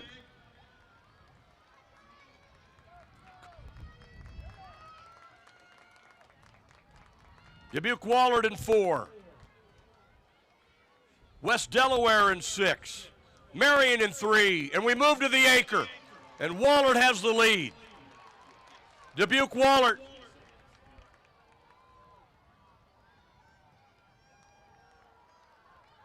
Wallert off the turn. Dubuque Wallert. West Delaware. West Delaware with Minson. It's Wallert and West Delaware.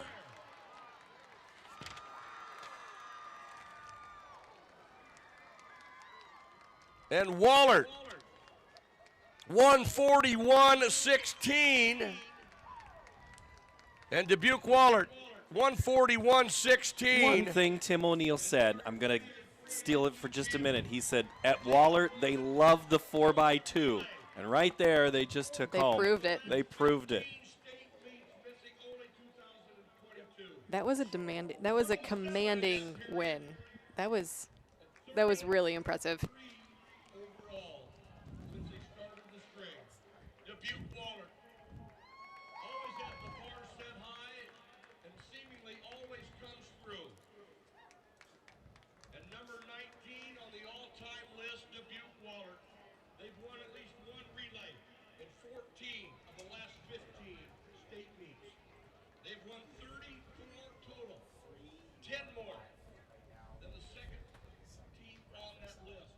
In state track and field meet history. Congratulations, Dubuque Wallert. So there's a little recap on what Wallert just did, but it was a hammer. So that is how we end with the girls in the 4x2, which means I need to step away for just a moment, and when we come back, the boys take their turn on the famed Blue Oval at the Iowa High School Athletic Association and the Iowa Girls High School Athletic Union State Track Meet from Des Moines, presented by Iowa Farm Bureau. We're not just lighting a stadium. We're creating lasting memories. We're not just installing a mini pitch. We're empowering youth to learn and grow. We're not just retrofitting an airport. We're creating an environment where workers can feel safer. This is why, whether it's a game down the street, professional stadiums around the world, or treasured monuments and landmarks, you always know when it's must go. Hey, Frank. Oh, it looks like you spilled some grease.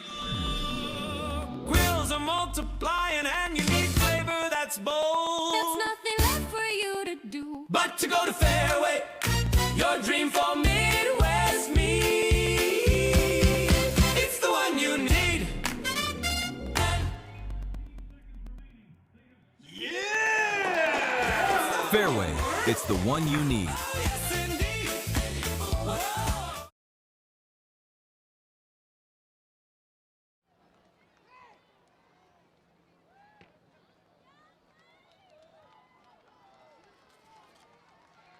Mediapolis running in lane 5. They opened up with Wishmeyer. They're running Keller on this leg. Garner Hayfield Ventura with England. Shenandoah opened up with Buttry. They ran Babe on the second leg, and they're running Graham on this third 200. Shenandoah running well in 6. Beckman in 3 with Klusner. Shenandoah and Beckman. Shenandoah first to make the pass in lane 6. Harley Wiley on the anchor leg. That's Beckman in 3. Garner Hayfield Ventura with Damascus Ely in lane 4. Shenandoah. Garner Hayfield Ventura.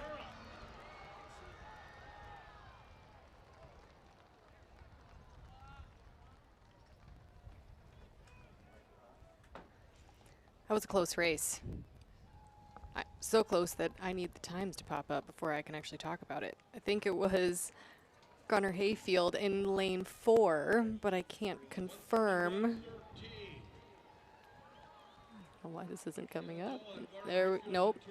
Shenandoah. Shenandoah. But it was close. So that's what we should think. Whenever it's slow to update, that means they are going to the 100th of a second. Right. So Shenandoah, the 131, 123, and a Garner Hayfield 131, 124. Jeez. We've got Nick Milburn from Newton has jumped into second place with his first throw in that second flight, 54.3 1/4. Clayton Hogan from Western Dubuque also moved into the top 4, 53.11 3/4. And Max Nevitt from Algona is now in 5th, 52.7 1/2. That second flight is just getting their first throws in, and we're starting to see some big numbers already with another big mark, well over 53 feet out of Bo Morton from Hampton Dumont Cal. We'll see how that measures here, and we'll keep you updated on the 3A shot put. Heat 2, Iowa Falls, Alden, Roland, Story, Crestwood, West Lyon, Central Lyon, West Burlington and Notre Dame, Dike, New Hartford, and West Branch. This is 2A, and our team standings right now, Grundy Center, Alburnett, and Pella Christian for the boys.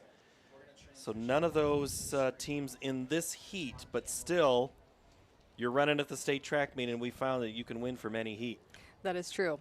Yeah, if we've learned anything over the last 36 hours, it is that. We've had some surprises come from early heats, and that makes it really fun. Real quick, we just had a high jump miss, right? Yeah, high jump, but we also just had a really big throw. Grayson Hartman out of Washington, 58.11 and 1/4 inch is now the new leader, leading by over 2 feet. And in the high jump, the bars moved to 5'2". There's still a lot of girls. There's 15 girls in this high jump competition yet. So we haven't narrowed down too much yet in that girls high jump. Shot put is heating up, and discus is moving right along too. So lots more to come. They don't want you to go home. They clearly want you to keep working if they can't thin the field at all like that. That means that's a pretty loaded field. So here we go. Iowa Falls, Roland, Story, Crestwood, West Lyon, Central Lyon, West Burlington and Notre Dame, Dike, New Hartford, and West Branch. Here's Mike J. for the call of the 4x2 Heat 2. Getting out well in 3 is Crestwood with Finnegan Donlin.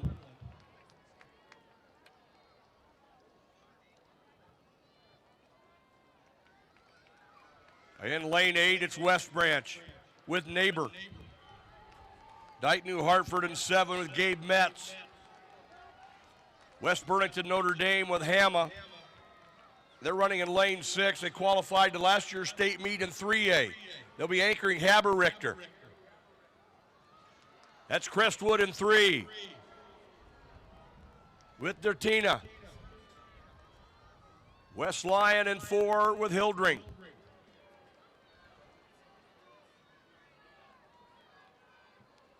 Crestwood in 3, West Branch on the outside with Gates. And they are going to anchor Brandon Peterson.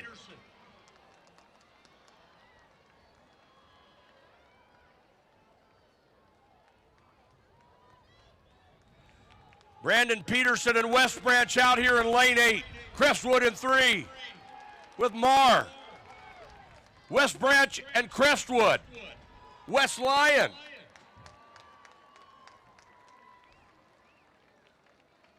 Branch takes that heat. 128. And we were talking about West Lyon while the race was going on because I was on one of my normal side roads. But West Lyon came in with a time. So West Branch a 128.67, Crestwood a 129, then West Lyon at a 135.8. But West Branch now moves into first place with a 128.67. So that sets us up here for heat number 3.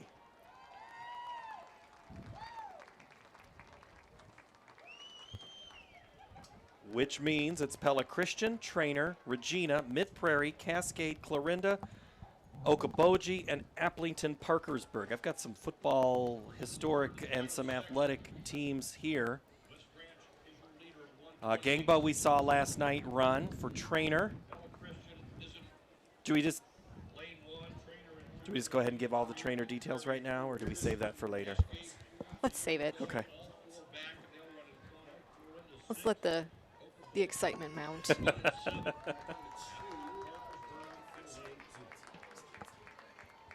All right, so you know the time to beat, 128.67. Can you do anything other than just run your race at this point? Is there anything you have to do? You know you're at the meet, which means every 1/10 of a second counts, but knowing that time, what's a mentality state right now?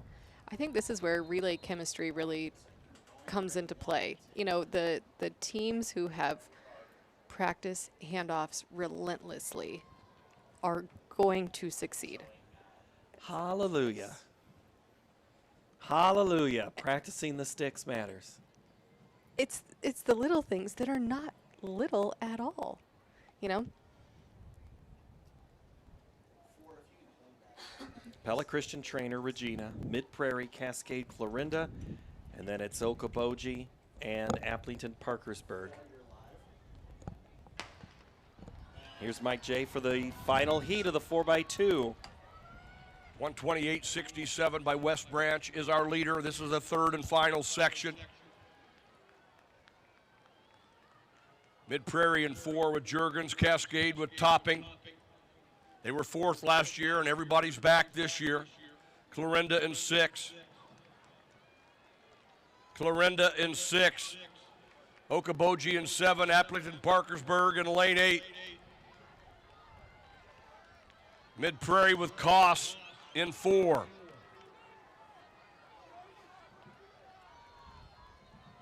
And we're going to the second exchange in the third leg. Mid-Prairie in 4. Okoboji in 7. Okoboji running Elijah Graves on this leg. They'll be anchoring Riker Wright. He's on their winning 4x4 a year ago. Graves and Wright running the last 2 legs here for Okoboji. 128.67, the time to beat.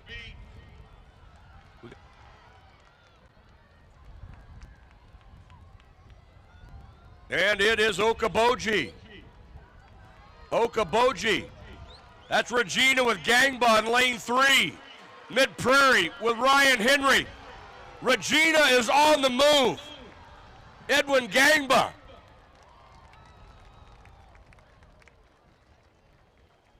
Okoboji 128.99.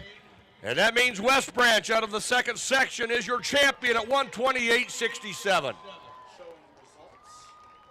West Branch, a 128.67 is your state champion in the 4x2 2A boys. Okoboji second, Regina. Gangba almost closed that gap, so that's Weckman, Neighbor, Gates, and Peterson, your state champs from the second section. We called that. Yeah. We were just talking about how you can win from any race. You can win from any heat. But man, all right, so Tim. Yep, looking at our 3A boys shot put, we've got Bo Morton from Hampton Dumont in the ring, and then it will be Grayson Hartman after that. He is the leader. Bo is sitting at 8th right now. He's about ready to get his mark in here. On the line, he's going to be fouled down the line. Now we have the leader in 3A overall. He's got a 67-foot throw in from Washington, Grayson Hartman. He is now up in the ring. He is the leader in 3A. Let's see what he's got. Here on the split screen, we've been able to update a lot of these. 3 of these events are happening inside the track, and then we have another camera outside in the discus, and we're able to bring you some of those highlights every once in a while. So thanks to Tim DeBrink, he's juggling 4 different events at any given time, and he has more. Yeah, Grayson just went 59.7 3/4, which is a heck of a throw, and it's still within 6 feet of his best so far. So more to come from him. And we just had a red flag at the high jump, and we are, looks like long jump about ready to start another flight. Yes, high jump, the bar is set at 5.2. We got 2 over it right now. Cook from Grundy City and Grundy Center. Cook is over it at 5.2, and Adams is over it from Underwood. Looks like we have still 12 in the competition. Still 12 jumpers. So Clear Creek Amana and ADM are the teams to watch here in the boys 4x2 3A. Wahlert, Heelan, Central DeWitt, Des Moines Christian, Williamsburg, Clear Creek Amana, Winterset, and Fairfield are on the track now. Mike J to get us through. Fastest qualifier to the final in the hurdles. They'll run Colvin on this leg. Williamsburg was Stratton. Clear Creek Amana in lane 6. That's Fairfield in 8 with Richardson. Central DeWitt opened up with Fifley. They're running Palmer on the second leg, and they are running well in 3. Clear Creek Amana, Central DeWitt. Des Moines Christian. Clear Creek Amana in lane 6 with Adam Zeman, Quade Jensen. The outstanding quarter miler for the Clippers will be on the anchor leg. Clear Creek Amana with the pass.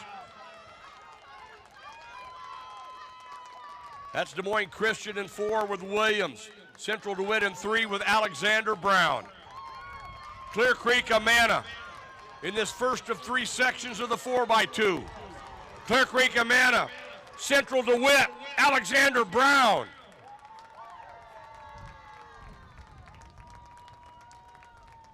Clear Creek Amana 1:27. CCA with the WIN from lane 6. They run a 1:27.41. They had a great time. They just showed it that they could do it on the track. Clear Creek Amana, Central DeWitt, and Winterset go 1-2-3. Ellen Davis. That's what we expected. We expected CCA to run fast, and they did.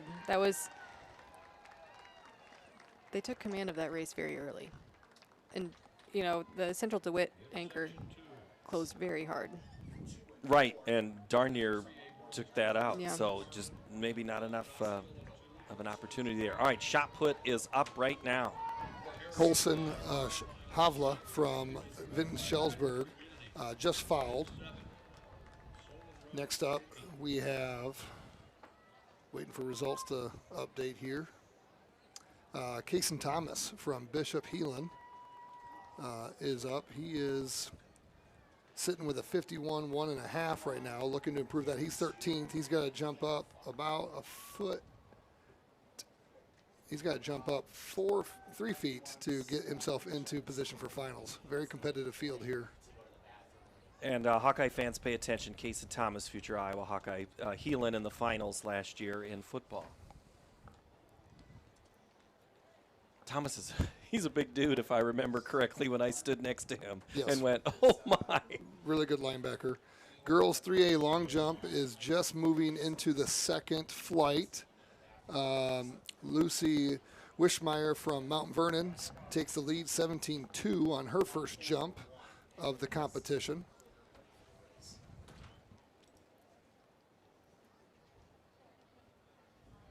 Harlan, Knoxville, Glenwood, Sergeant Bluff, Luton, Perry, Carlisle, Benton Community, and Solon here in Heat 2, Ellen. Who am I watching?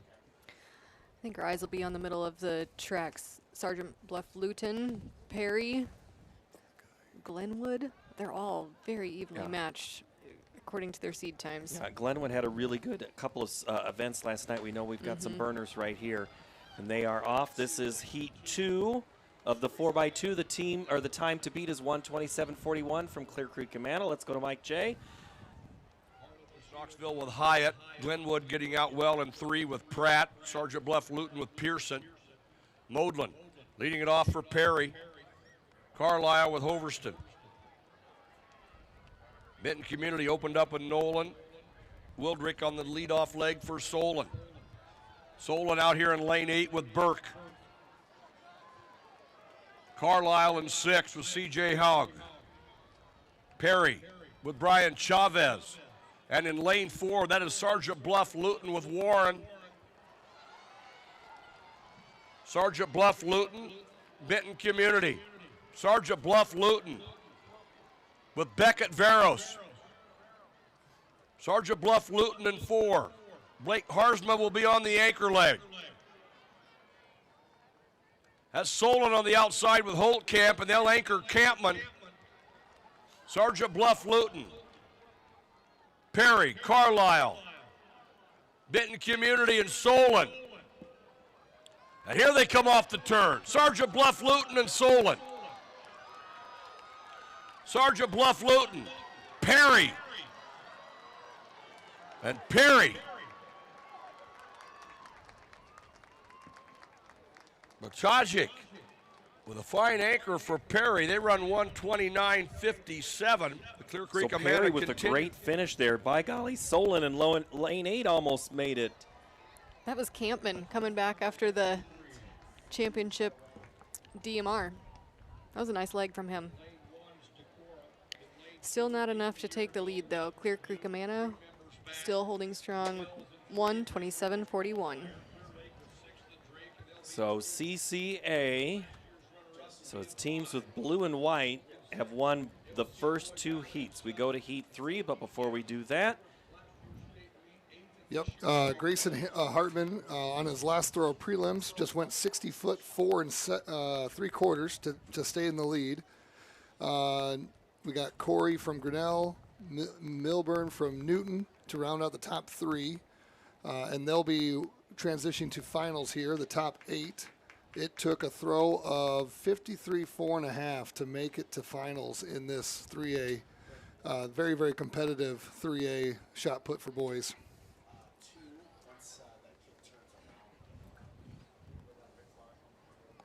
Heat 3, I'm sorry, I'm just looking at Heat 1 again I'm just looking at Clear Creek Amana, just making sure I had everything right.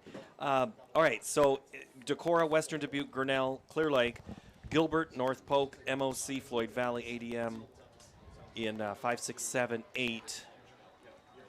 There's a look at Clear Lake. That would be Brownlee, who will be the 3rd leg. And for Grinnell, Mahoney, they're getting ready to go. All right, Heat 3 should be fun. What are we going to see?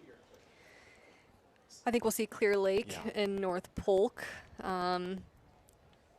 Smith, Dodge, and McIntyre are just outstanding. Tough. Yeah, it's going to be a fast race. I know Clear Lake has high hopes to take home a trophy, and this is going to be big team points on the line.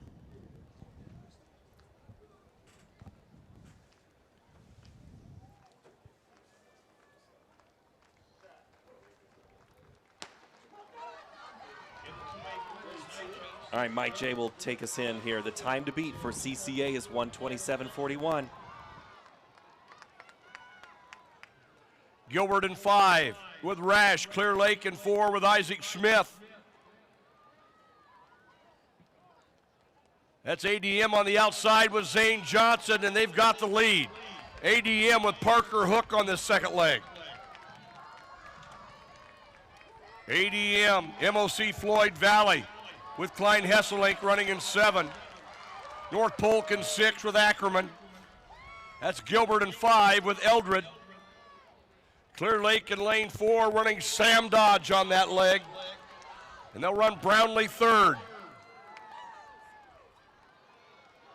Clear Lake in 4, ADM. Out there along the wall, and they're running well with Hudson Scholl. They'll anchor Leighton Jerleman.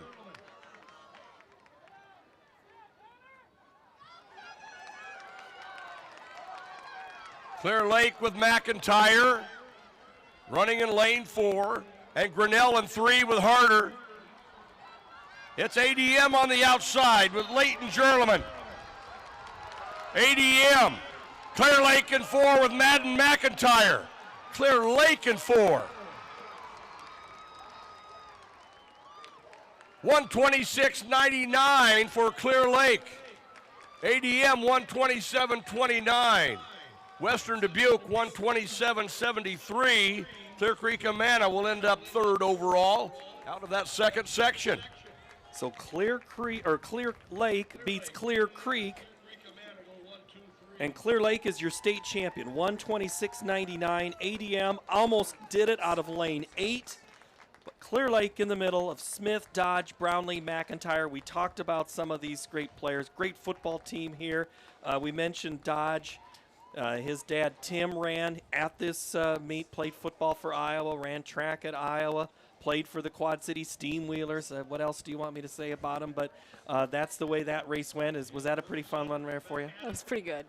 Going deep into the not that comment. I'm talking about the race. You should know by now. Just throw my comments away.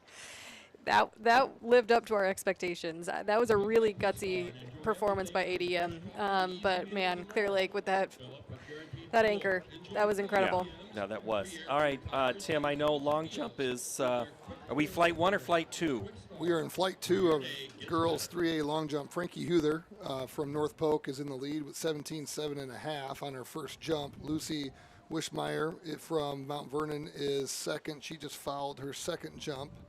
Looks like Kirsten Tubrockhorse from Independence just made an attempt. Looks like we're getting a measurement right now to see where she falls. Currently, she is sitting at 11th at 16 feet 6 inches. She needs to find a half an inch or more to try to work herself into finals. So she went 16.1 and a half there, so not quite it yet. So more to come. Everyone's on their second jump of that second flight in the girls 3A long jump.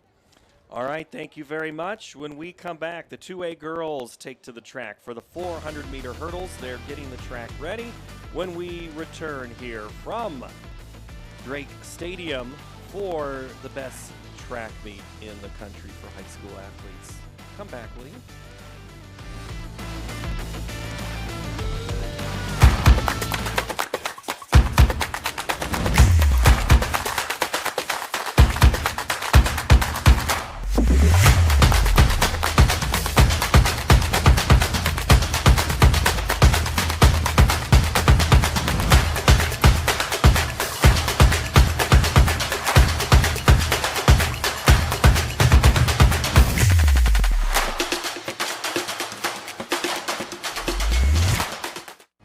In our hometown, connections are personal, and trust is important.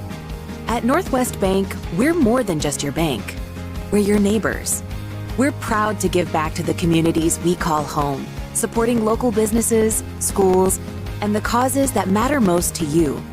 Founded on integrity and honesty, we focus on relationships rooted in trust and care. Northwest Bank. We are commitment you can bank on.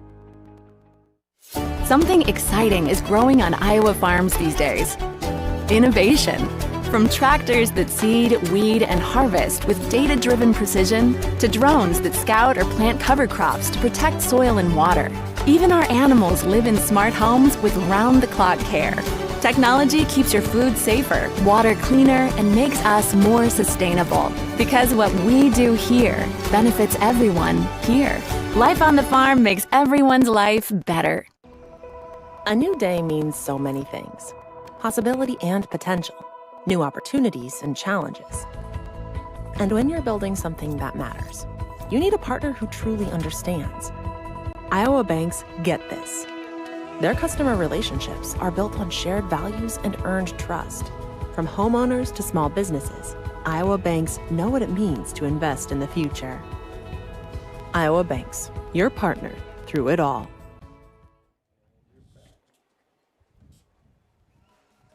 The 2026 Iowa High School Track and Field Championships are brought to you by Iowa Farm Bureau. From rural roots to statewide pride, Iowa Farm Bureau proudly supports student athletes across Iowa.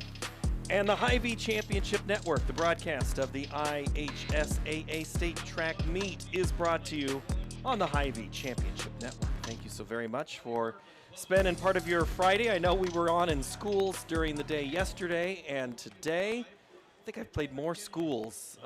Every time I hear, oh, we had you on in the classroom, we had you in the subs, just turn it on and keep you occupied. So we love it. Our numbers should be higher, shouldn't they, Tim? I know that my wife got a message on Facebook from my English teacher from my hometown saying that he heard me on the radio. So I know they were listening in to all the action that MOC had going on. So people were listening. We had some movement in the shot put. Bo Morton from Hampton Dumont Cal moved up into second, 56.5 while we were at break. So good things are happening in shot put. Finals are just starting. So more to come. More to come. And what we now have is hurdles on the track as we move over to the girls' 400-meter hurdles. We'll have 3 sections of this to move on to Saturday's final. No, this is the final. This is the final because it's the 400. I'm thinking of the thing from before. I know where this is a final. Thank you. You're welcome. Just hit me. I was like, I'm not going to apologize. Hey, you're only on our, I don't know. a lot over the last 36 hours. 10 an hour. This is just a Friday here, folks. This is all I do. I was built for this. This is fun. All right, Hey. here we go. Yeah. Who's doing market to market today? Brooke Holsdorf on with Sue Martin. So, yeah, that disrupts the viewers there. She's great. Both of them. All right, let's go to Mike J for section 1 here of the 400-meter hurdles. This is the final. There'll be 3 sections to determine a champ. Marley Madsen of Sioux Central in lane 4. Now Mackenzie Larson of Okoboji in 5. Mackenzie Larson, Marley Madsen.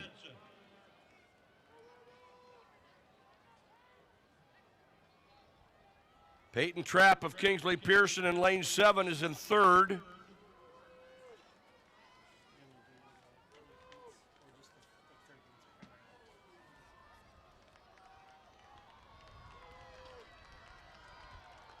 And Marley Madsen of Sioux Central, Mackenzie Larson of Okoboji, Marley Madsen, the senior from Sioux Central in section 1.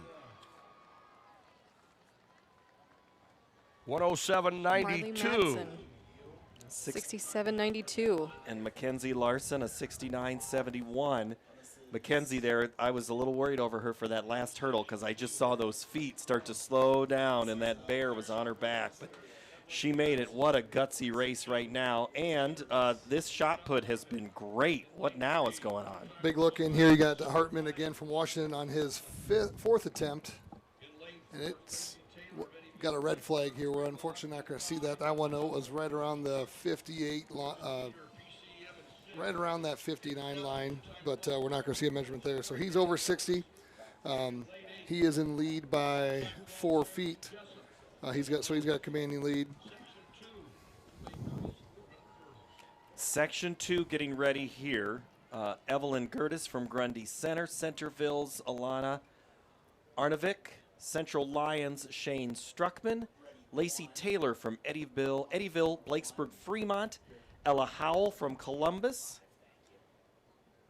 Georgia Teeter from PCM of Monroe, Maddie Lucas, Roland Story, and Emma Bowes, the Jessup Jayhawk in lane 8.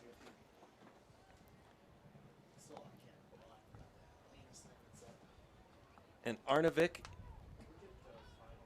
has to, she's been busy trying to do the high jump as well today.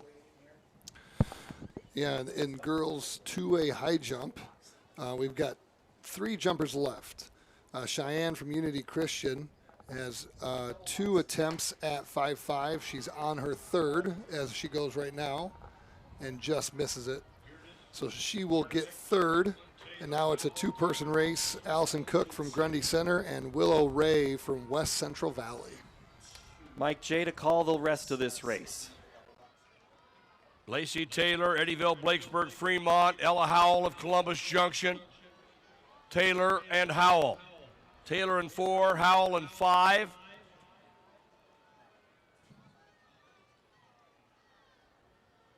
And Taylor Howell is your leader. Ella Howell in 5. Ella Howell of Columbus Junction in lane 5. Howell, Struckman of Central Lyon. Ella Howell of Columbus Junction. Teeter of PCM. Howell and Teeter. Ella Howell of Columbus Junction, 1:06:34 in that second section. Little doubt in that heat, right, for Ella Howell? Little doubt. Yes. Little doubt. Yes. She takes the lead with 1:06:34. That's a personal best for her. That's a good way to show up at the state meet, setting PRs. You don't always get to do that. That's true. You know? Teeter Taylor go 2 and 3 from PCM and EBF. Tim, I have a sense this is the time of day when lots of things are moving. You bet. Allison Cook of Grundy Center just clears 5.6 on her first attempt. She has not missed yet today. Willow Ray, the second place finisher from last year, will now attempt 5.6 on our screen, as you can see here. She's about ready to make her approach.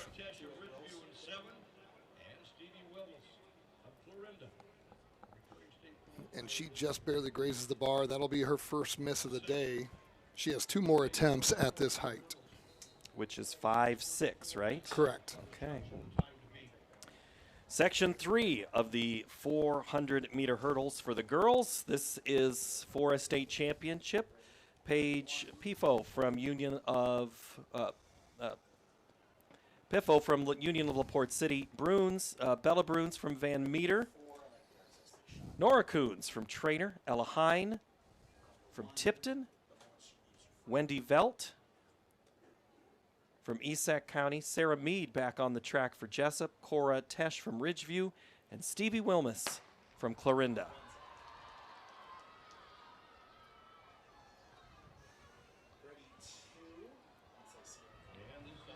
Section.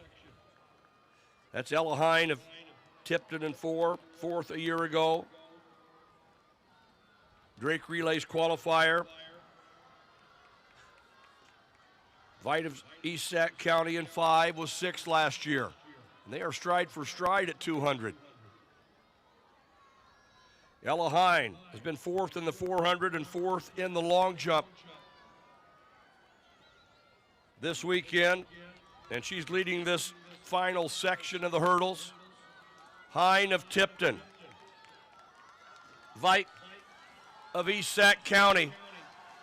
Ella Hine of Tipton. 1:06:34, the time to beat. Ella Hine of Tipton.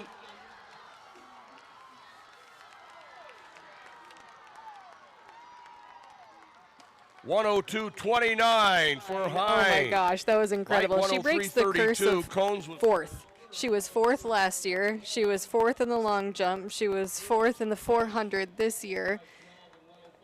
And there she grabs herself a state championship. Also a phenom on the basketball court. Yes. So I've gotten to know the Hine family over the last year, and they are just, they're great. Super, super happy to see her do that. Look at that. Top 6 in that heat all set a new PR. And pretty much everybody, the top 6 came from that heat. Mm-hmm. So there's how we go. In the state championship for, that's how it will be, 1, 2, 3, Hine, Vite, and Mead go 1, 2, 3 in the Class 2A girls 400 meter, which means it's now time for 3A girls, but before we do that, Tim DeBrink, I know you have some more hot news. You bet. You just caught the tail end of Willow Ray's approach on her third attempt to get over 5.6. She clears it.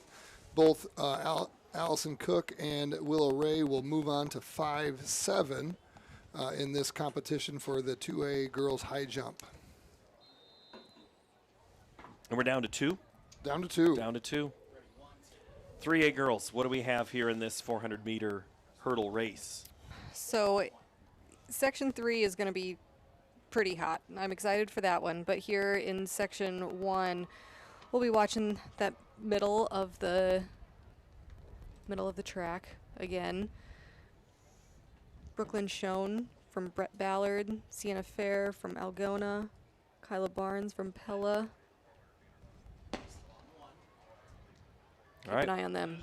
All right, we'll let Mike J. tell us all about it here in the play-by-play of this race. Kyla Barnes of Pella in 3. Brooklyn Schoen of Ballard in 4. Sienna Fair of Algona in 5. Caroline Freed of Wahlert runs in 6.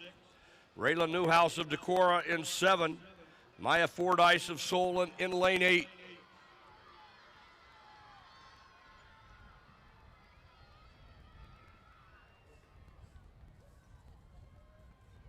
First of 3 sections here in 3A.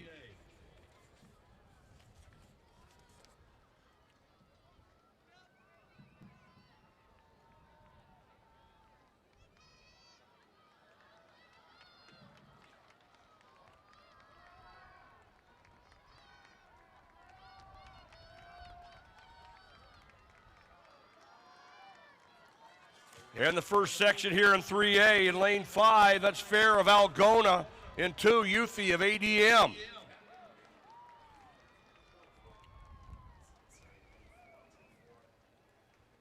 Youthy with a strong finish, but not Fair enough to Algona, take down Fair. 2 personal bests from those top 2, though. A 107.28 and a 107.36. And Youthy anchored ADM 5th in the 4x8. So 4x8, 400-meter hurdles, those are monster races. Those are 2 of the races that hurt the most, in my opinion. Not that I would know. I never ran the 400 hurdles, but there was a good reason for that. I only had, enough of a crazy threshold. I used to ask this of cross-country coaches, and now I know it's gone out of vogue. But what was your longest single run you ever did in training? In high school or in college? In high school. In high school, I'm actually a little embarrassed to admit this, but we never ran more than 2 or 3 miles at a time. But our training was very unconventional. We would gather together in the summertime, and we put in a lot of miles, but they were run at 2 or 3 miles at a time. But we would run multiple sections of those. So we would end up running between 9 and 10 miles a day, but we would take breaks and talk to our friends in between, and we would just hang out. High jump just had some excitement. You bet. Allison Cook from Grundy Center on her second attempt at 5.7 clears it and puts herself in the driver's seat. Willow Ray will now set up to make her approach. In shot put, this is Nick Milburn from Newton. He is setting up for his 6th and final throw. He's currently in 4th with a throw of 55.10 and a quarter.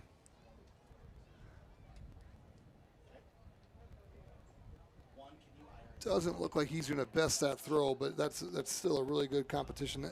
That's a linebacker that is tough to block. I know that. I know that for sure.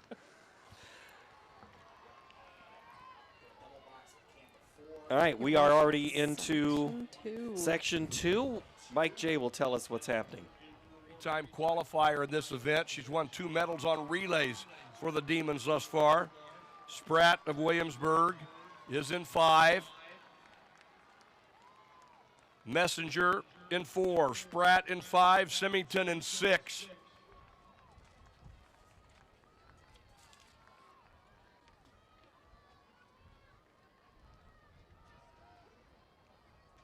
Lucky of Mount Vernon. Here comes Willow on her approach. This is her last attempt at 5.7. and she will place second. This is her second year in a row. Last year she was second place with 5.4. This year she is second place with clearing 5.6. And your champion will be Allison Cook from Grundy Center. She is not done yet. She'll get to decide where she puts the bar next. 104.6 there, Ellen. Yeah, Leighton Messenger in lane 4 from Washington. She was 6th last year and has put herself in a solid position to, contend. She has the fastest time right now before we head to section 3, which again is loaded. So Messenger 8th in the distance med and 7th in the 4x2. So a busy Friday for her.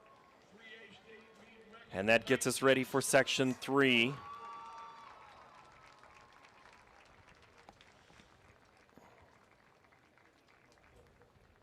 now to the third and final section of the 3A girls hurdles. In lane 1, two-time qualifier. Ready? Yep. Girls 3A long jump is just going to go to the finals here. Gooselink from Grinnell is going to have the lead 19.7 1/4. That is, from looks like that potentially might be it is a new state meet record that was set back in 24. She broke the meet record by Brownlee from Clear Lake. Second place is Frankie Huther from North Polk. Third place is Johnson from Gilbert. That's your top 3. They will take a little break, have some run-throughs, and then we'll see them in finals. Section 3, Kirsten Swart, Noah Payton from West Delaware, Addison Dabrowski from Marion, Ava Hooker from Williamsburg, Elsie Coughlin from ADM, Adele Tierney, Carter from Oskaloosa, and Perry puts Lily Myers onto the track. We saw Hooker last night get second in the 400. Coughlin qualified first in the 100 highs in the shuttle. Carter fourth in the 400. Dabrowski anchored second place in the D-Med. Swart third in the 4x8, third in the D-Med. This is obviously some great finish and what's left in the tank for these athletes. That's right. This is going to be a test of, how much they've been able to recover after their races earlier today. You know, this day is just made up of just littered with strength and power athletes, and I think we're going to see it on display here.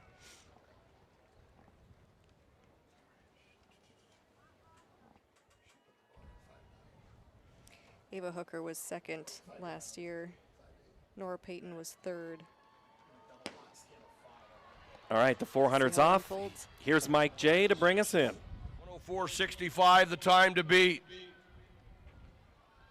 Ava Hooker in 4, fourth at Drake in the 400 hurdle. She was the runner-up in the open quarter yesterday. Hooker in 4, Coughlin in lane 5.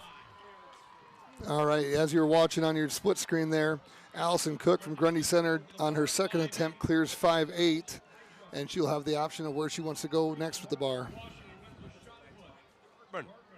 With the discus shot put double this week. Ava Hooker, Elise Coughlin. Hooker of Williamsburg, last year's runner-up, fourth at Drake, runner-up in the 400 yesterday, leading the field. Coughlin was fourth last year. 3-time in the top 8, soon to be 4, but Ava Hooker out of lane 4.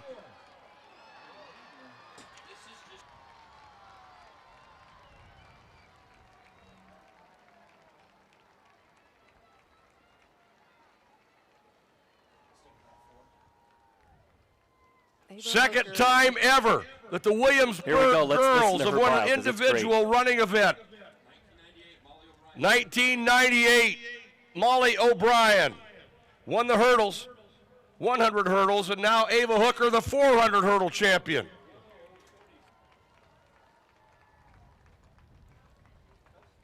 One flat 46, number 4 all time for the junior from Williamsburg, Ava Hooker.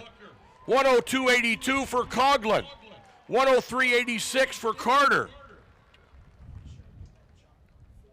All right, let's go back to high jump, and then we'll button up Hooker, because I know there's we're going for another best right here. Yep, here she goes at 5.9. Oh, okay, so that's just the first try. That's just her first attempt, so she'll have 2 more. Okay. All right, back to Hooker. Incredible softball player. She runs all over the bases. Those are short compared to what she just did. I love that about her. I actually was not aware of that. I love that combination, and she's probably anxious now to get to her softball season. Oh, Coach Birdie is very anxious to get her back. I'm sure very, she is. very sure. I bet she's going to relish in this moment a little bit. Did you think that it looked like she wanted a little bit of redemption after that 400 last night? She did not come to mess around today. That was really cool. And what else was really cool was seeing all of her competitors there continuing to give her congratulations and, you know, showering her with flowers, because that was a really impressive effort. All right, the boys are going to have their chance at the hurdles, but we got to take a quick break. I think we can get that in, right? Or do we need to keep it on the track? I know I'm always on the track, but we'll step away and get back to the 400 hurdles in a moment.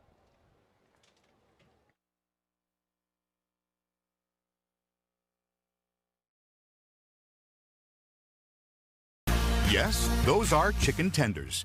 And yes, they're on a plate with your favorite Pizza Ranch items. Which means, yes, chicken tenders are now available at Pizza Ranch buffets. Make it a buffet day at Pizza Ranch.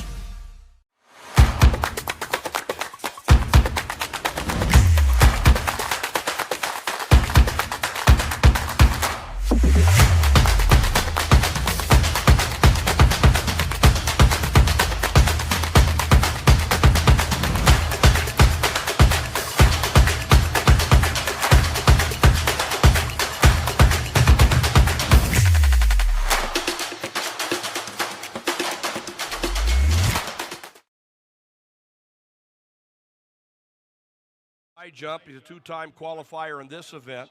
Sam Benson of South Hardin. Jackson Scoville, a two-time qualifier from Denver, and Holt Hinkle of Regina.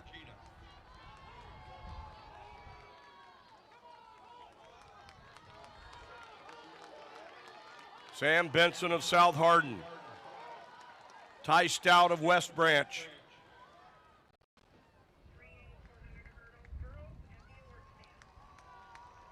Sam Benson, 56.10, a new lifetime so best. Sam for Benson the from South Hardin, 56.10 in the first heat of the 2A 400-meter hurdles, but we also had the second attempt, I think, in high jump, right? Or was that third? That was her third. Allison Cook will be your 2A girls state champion in high jump at 5'8". She gave 5'9" a good run. That was a heck of a jump series by her. And your winner, running 1 minute .46, number 4 all time, Williamsburg Junior Ava Hooker.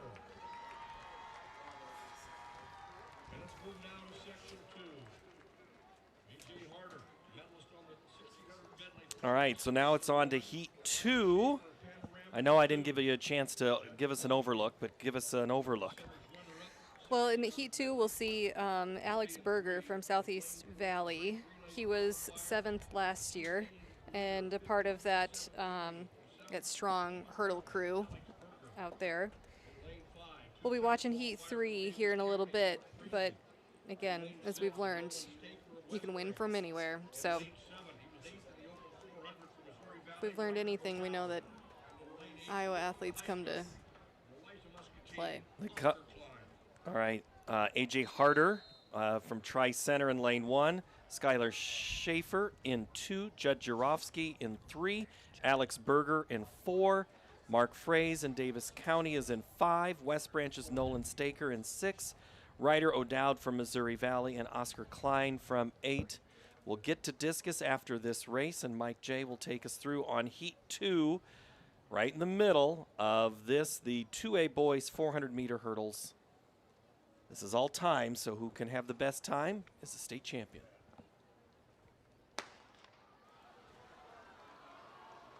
Harder, Schaefer, Jarofsky, Berger, Fraser, Staker, O'Dowd, and Klein.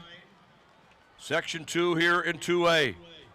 Berger in lane 4 from Southeast Valley. 2A season's best at 53.17. To his inside is Jarofsky of Grundy Center. He was on that 1600 medley that finished second. Staker of West Branch in 6. Frazee of Davis County in 5. In lane 3 is Jarofsky of Grundy Center. Jarofsky of Grundy Center. Frazee of Davis County Jervosky and Frazee.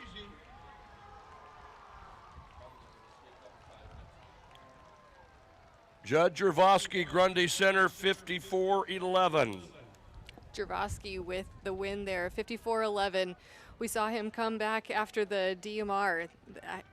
I'm becoming a fan of Mr. Judd Jervosky. If only I could watch Stanford golf from the middle of Iowa. I don't know, I might have to figure that out, but it was really impressive. Personal best for 1 and 2 in that heat, and we will await heat 3 of 3 in the 2A boys 400-meter hurdle run. In the boys 2A discus update, they are into the 5th throw into finals. Lincoln from Monticello is the leader at 173.5. Lucas Clark is second with a 172.1, and Reese Olendijk from Crestwood is in at 164.5 for 3rd place, and they have their 5th throws coming up in the finals of 2A discus. And we'll now move on to heat number 3 in the 400-meter hurdles for the boys, class 2A. And how do we stand right now? Let's see. Our leader is Judd Jarofsky at a 54.11. Mark Fraze, 54.58. But here's heat 3, Ellen. Yeah, we've got Logan Osman from Alburnett looking to rack up a few critical team points that could be really important here down the road. We've got Cole Baumgers in lane 2, Colin Johnson in 3, Elijah Graves in 4, Tayden Hull in 5, Jaron Heller in 6, Holden Reynolds in 7, and Owen Prusner in 8. We'll be watching Heller in 6, Graves in 4, and Johnson in 3. That's the third and final section. 54-11 the time to be. That's Caden Hole of Underwood in lane 5. 3-time qualifier was the Underwood junior. Elijah Graves in lane 4. He won gold last year over the 4x4. Underwood is your leader off the turn. Tayden Hull of Underwood. Colin Johnson of Southeast Valley in 3.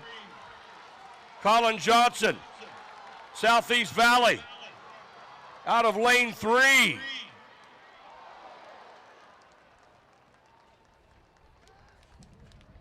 $52.71 for Colin Johnson, your 2A champion. On that dive. Holy cow. Colin Johnson of Southeast Valley, the Jaguars. There he goes into the crowd for a nice big hug. That was a gutsy race from Tayden Hull. Top 4 set new PRs. So Colin Johnson, Tayden Hull, Jaron Heller is how you go 1, 2, 3. Judd Jarofsky is 4th from Grundy Center, and so that's your state champion, Colin Johnson of Southeast Valley.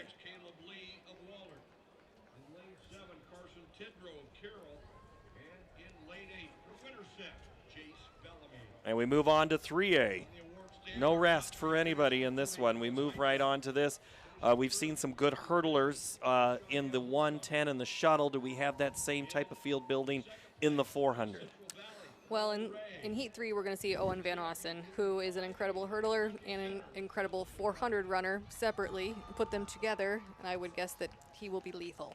But we will have to see. You know, that's why we run the races. But, yeah, we've got some really impressive athletes that we'll be excited to see in Heat 3. But here in Heat 1, also some familiar names. All right, before we get this race started, let's check in on long jump because I see we've got one ready to go. Yep, they got in girls 3A long jump, Lucy Wishmeyer from Mount Vernon just attempted her jump. They got a measurement in. I'm waiting for that to come in, but next on the track will be, looks like Lenz from Algona. unless we're a little behind on technology here. It looks like, at least I am. What I know earlier you had said that there was some half inches determining some places, so that's still going on. I'll let you update that in a minute, but Mike J will take us here through the 3A heat number 1. Brock Corrigan of Benton Community in lane 3. On the outside, that's Bellamy of Winterset. Jace Bellamy is our leader in lane 8. Will Brandt of Solon in 5. Caleb Lee of Wallard in 6. Jace Bellamy of Winterset in lane 8. Will Brandt of Solon in 5. Liam Inger of Burlington in lane 1. Caleb Lee of Wallard in 6. Out here in lane 8, Jace Bellamy of Winterset. Bellamy. 53.85. Bellamy That was like he was in a different race. It was. I was just going to say, Bellamy has no idea if the other guys even started. He never never looked saw him. back. He never saw him. He was in lane 8 the whole time. I guess he could have cheated and maybe looked up on the board and saw what was going on. He still might not have seen him. That's That true. shot only gets you so far. That was. I bet he had some honey and some applesauce about 15 to 20 minutes before his race. He had that quick releasing, ready to go energy just flowing through his bloodstream. Oh, that's funny. And Tim's been trying to get technology to flow through his fingers. Do we have it? We're going, yes. In the 4th round of the jumps for 3A girls, Aubrey Johnson from Gilbert jumps up into 2nd with a jump of 18 feet 1 1/4 inches, and then Guslink from Grinnell went 19 2 3/4. But she's still in the lead. And yeah, when we talk about inches, right now between 3rd, 4th, 5th, we are looking at 5.5 inches total. Seriously? Wow. That is a tight race. There is no dominant. That means any one jump could do it. Right now, between 3rd and 7th, it's all within that 6-inch range, and then the 2nd place is got a 5-inch lead, and then Grinnell Gooselink has a nice commanding lead right now. The Rebels from Northeast Goose Lake. I love it. I love it. I love it. Nicholas Miller from Center Point Urbana is in lane 1. Sioux Center's Max Plazer is in 2. Nolan Herman from West Delaware. Clear Lake's Liam Smith is in 4. Cole Fries from Bishop Heelan in 5. Drew Bauer from Newton is in 6. Elliot Zrodsky from Marion and Pella's Benjamin O'Halloran. Lane 8 from Pella. And they're off. Fun fact about Benjamin O'Halloran. He is the drum major, and he has his pilot's license. They do it all in Pella. I guess they do. And if you've not seen the Pella Marching Dutch before, you absolutely need to. They are fantastic as a marching band. Let's get to Mike J for the rest of the race. Freeze of Bishop Heelan, a Drake Relays qualifier, running well in lane 5. Cole Freeze, Bishop Heelan. Freeze of Bishop Heelan, O'Halloran of Pella in lane 8. Freeze in 5, O'Halloran in 8.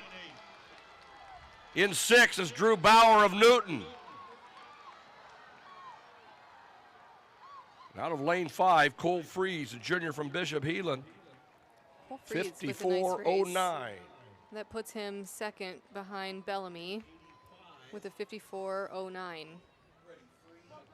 The drum major marched to a 55.20 second place finish for Pella. Drew Bauer from Newton, 55.42. Hello to Drew's parents, who I know are watching, and they'll watch it back. Text them and say we were talking about him. So 55.42, go 1, 2, 3. As we heat up for heat 3. And this is the one you've been looking forward to a lot. I'm excited about this one. Yes, this brings some of the hurdle experts we've got Waverly Shellrock kid, Jaden Stevens in lane 3. We've got Von Ossen, Tate Fever from Clear Lake. We've got some familiar characters. Justin Callahan's been out there today. Ian McCullum from Assumption, Carter Borman from North Polk. So I'm sure Carter Borman, there's a story there of some kind. Does he turn his assignments in on time? He does. He's a twin, so Carter is running the 4 lows, but his brother Dylan's also running. And those two together is always an interesting combination. They liven up a classroom for sure. But at least they turn their homework in, right? They turn their homework in, that's right. But you ever have to send them into the hall or down to the office or anything like that? No, not to that level. They know to behave in my class. Dylan's in one of my history classes here, but I don't have Carter. But in long jump here, we've got Izzy Sloat from Mount Pleasant making her 5th jump. Oh, red. Just over the toe board. And we're getting to the end here of that second flight, right? We are in the finals. We've got 4 jumpers left here in the 5th, and then they got one more. Everyone's got one more jump for that. I do have to make sure I get this corrected. From Grinnell, Gosselink is how you pronounce it. I had to double check my phonetics there, so I want to make sure I get my names pronounced right as we finish up the throws today and the field events. All right, Heat 3 is underway. Mike J to tell us all about it. Von Ossen of Benton Community, 5th in the 400 yesterday, 5th at Drake in this event, and 4th at last year's state meet. He's a 3A leader at 52.91. Von Ossen is out well in lane 4. Stevens of Waverly Shellrock in 3, Fever of Clear Lake in 5.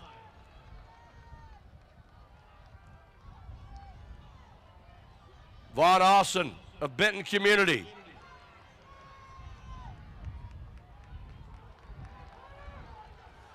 Off the turn, Von Ossen and Stevens. Von Ossen and Stevens together at the final barrier. Out of lane 4, Owen Von Ossen of Benton Community.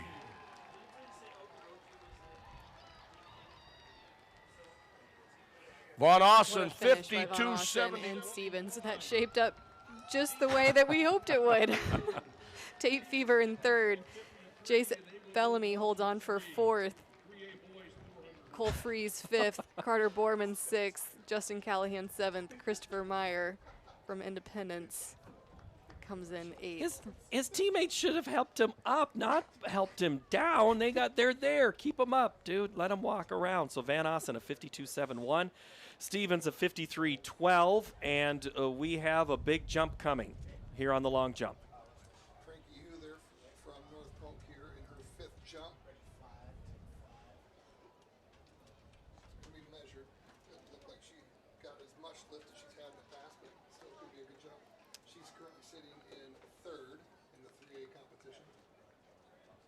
All right, so Owen Van Ossen is your state champion. Jaden Stevens 2nd in the 3A 400-meter hurdles. When we come back, we're going to start running some relays to close us out. The 4x1, the 4x4. When we return to Des Moines, this is the state track meet.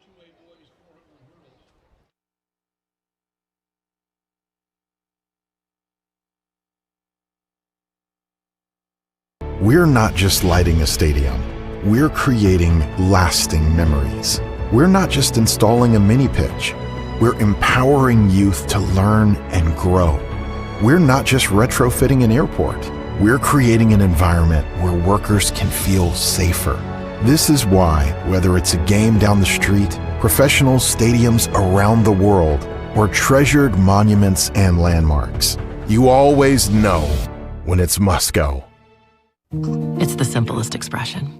The smallest thing that changes everything. A smile. So easy. A smile lights it up. Apologizes. And welcomes unconditionally. Because the shortest distance between two people is a smile. Thank you. Hy-Vee, where there's a helpful smile in every aisle. Why am I seeing yield differences in only 2 of my fields? Great question, Evan. I've taken some soil samples, and it looks like you might have some fertility issues, especially in that northern field. Take a look. Nothing gets past you, Rick. Hey, how long you been back there? An agronomist never tells. From personalized insights to year-round support, Channel agronomists always show up. Channel, all in, all season. Something exciting is growing on Iowa farms these days. Innovation. From tractors that seed, weed, and harvest with data-driven precision, to drones that scout or plant cover crops to protect soil and water. Even our animals live in smart homes with round-the-clock care. Technology keeps your food safer, water cleaner, and makes us more sustainable. Because what we do here benefits everyone here. Life on the farm makes everyone's life better.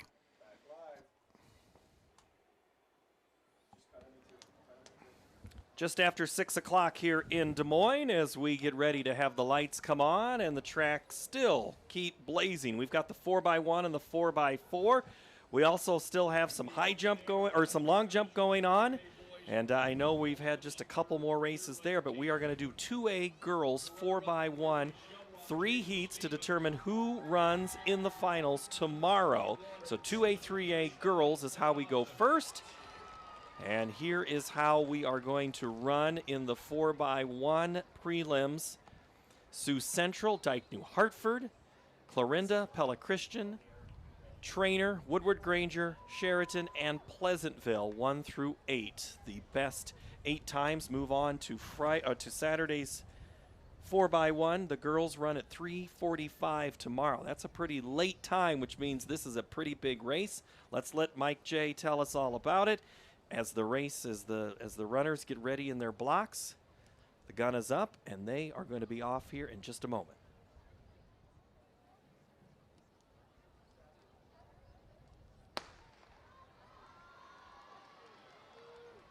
And the 4x1 first section here, or first heat rather, in 2A. Sioux Central in 1, Dyke New Hartford is in 2, Clarinda 3, Pella Christian, your defending champion, in lane 4. And they are out well with Agri on this second leg. That's Trainer in 5, Woodward Granger in 6, Sheridan 7, Pleasantville at 8.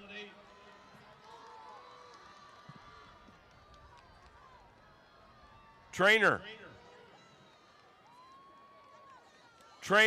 Pella Christian. Pella Christian with Rachel Kakmarinsky, the Drake Relays runner-up in the 100. She's won 8 gold medals in 2 years. 48-10 doing Pella Christian things. The state meet record in the prelims. They are unbelievable. Remember I was saying, oh, I wonder where Kakmarinsky is. Well, there's where she is. She was burning it in the 4x1. Oh my gosh. And it's fun to see the other 2 Pella Christian girls meeting each other in the middle of the field to come find the rest of their teammates. Oh my gosh. So here's the thing. It's going to be hot tomorrow. We talked about this briefly yesterday. Sometimes that state record might only last a few seconds. That's We'll true. see how it is. Speaking of a few seconds, we got some to go to Tim DeBrink to catch us up on long jump. Well, we're going to actually go out to the final here. Boys discus 2A. Lincoln Schneider out of Monticello wins it 173.5. Lucas Clark gets second, 172.1. Reese Olendike out of Crestwood gets third, 164.5. That they round up your top 3, and you can, if you look carefully, those top 4, Eli, we have Graydon-us, is all 4 of them through their personal best in this event here today. So that's really peaking at the right time out of them. Great job out of them. Kale Kluver out of Northeast Goose Lake got 5th with a throw of 159.1. Denver, Pocahontas, Hinton, Spirit Lake, Garner, Hayfield, Ventura, Forest City, Grundy Center, and Columbus in this 4x1. Again, in the middle, easy. Excuse me, we've already seen Leah Beloit. She ran not that long ago, but here she is scheduled to be a part of this 4x1.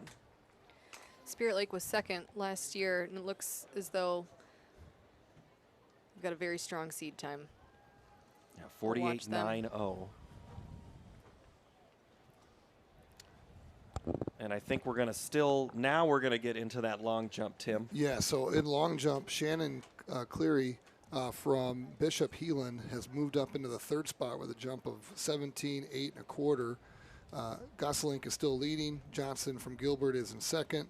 Cleary is in third. Huther from North Polk is in fourth. And Maya Lentz from Algona is in fifth as of right now. They are on their last jumps. And that it is, like I said, it's really tight from third place down to seventh place. It is all within 6 to 8 inches of each other.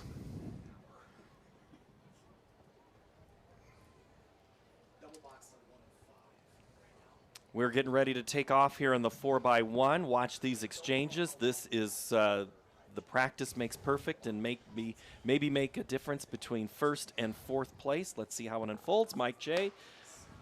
to give us the play-by-play. And this is heat number 2.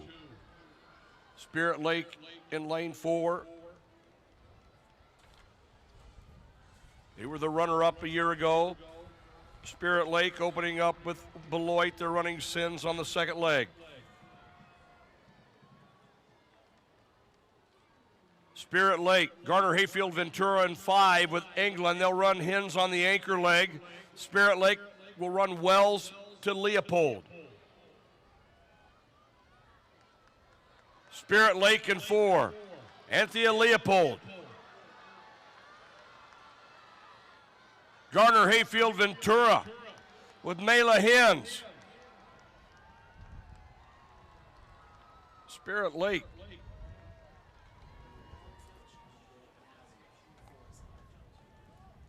We like Spirit Lake in the open, and they just did a really nice race right there. They did, yeah. 49.02 puts them in the 2 spot behind Pella Christian, which doesn't mean a lot as long as the top 8 are. So we're watching that bubble time now of 50.57 to determine the qualifiers for the final tomorrow. So Woodward Granger is right there at that cutoff point.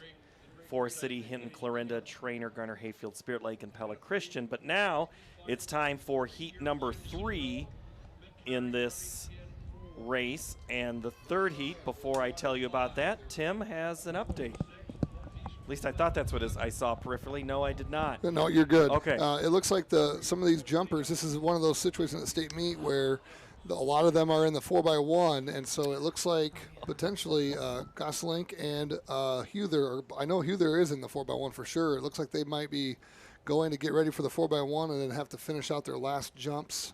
They have a jump left in the competition, but the 4x1 is what comes first. Running takes priority over field events. Southeast Valley, MVAOCOU, Maple Valley, Anthon Odo, Charter Oak, Ute. Regina in 3, Mid Prairie. West Lyon is in 5, Underwood in 6, Northeast Goose Lake in 7, and Waukon in 8. Give this guy a bonus. That was clutch. Thank you. Next, you're going to quiz me on the towns that are in Southeast Valley. All I know is it's in Gowrie, and I know there's more. I've been trying to be a little better here this afternoon, telling you where things are at. I'm excited for this race because I've got my favorite sisters that are not related to me. In lane 4, the Evans sisters are going to be the bread of this relay. I start with Jovi on the beginning and Georgia on the end. All right, we're underway. Here's Mike J.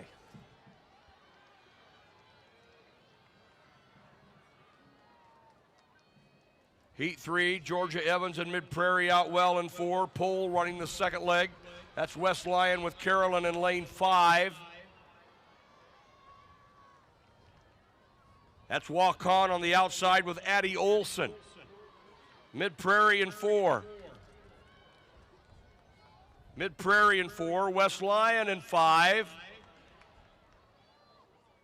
Mid Prairie. Jovi Evans on the anchor leg. Mid Prairie and West Lyon. Regina with Avery Recker. And it is Mid Prairie. Mid Prairie with a solid effort there. 48.83 for that quartet. I'm laughing. I know you're finishing up your thought, but you were excited about the Evans last week when we talked, and here they have gone and just had a good, almost great first couple of days of the meet. I mean, you are an absolute natural at this, Ellen. You have nailed it all. So let's see. That was 3 of 3. So let's break it down. Here they are. Here are the top 8. We've got Pella Christian, Mid Prairie, Spirit Lake, Garner Hayfield, Ventura. There you go. Trainer, Clarinda, Hinton, and West Lyon will make up your fields in the 4x1 final tomorrow afternoon. Let's find out what Pella Christian and Mid Prairie can do in that race. I know Pella Christian, they already set a state meet record. Let's see if they can either erase it and write it again new, but that'll at least hold for the next 20 hours. We move on now to 3A for the 4x1 meter prelims. We're going to have 3 sections of this and some very familiar team names that we have talked about. Pella, Spencer, Western Dubuque, ADM, Bishop Heelan, Decorah, North Polk, and Williamsburg. And let's see, I think the one who just won the 400 hurdles is set to, she helped qualify. Ava Hooker did. We might see her tomorrow if Williamsburg can qualify. But in the middle, it's ADM and Bishop Heelan and 3 Western Dubuque. Those are your middle 3 to watch. Overall in 3A, what do you like? In 3A, we've got some returning players from past years, just historically really strong programs. Gilbert, ADM will be up there. We expect Mount Pleasant to qualify for the finals, but we'll see them in Heat 2. There's a lot of very evenly matched teams in 3A. Heat 1 is here. Mike J is over there, and he'll tell you about it.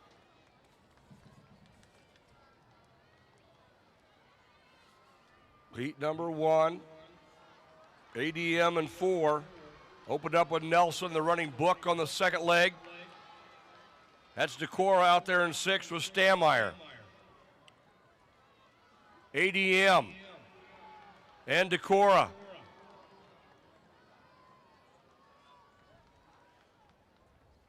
ADM and Decorah. ADM with Peyton Stanley on the anchor leg.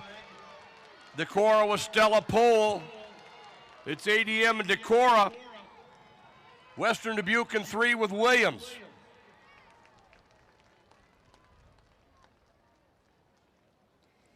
ADM takes that heat in 48-1-2.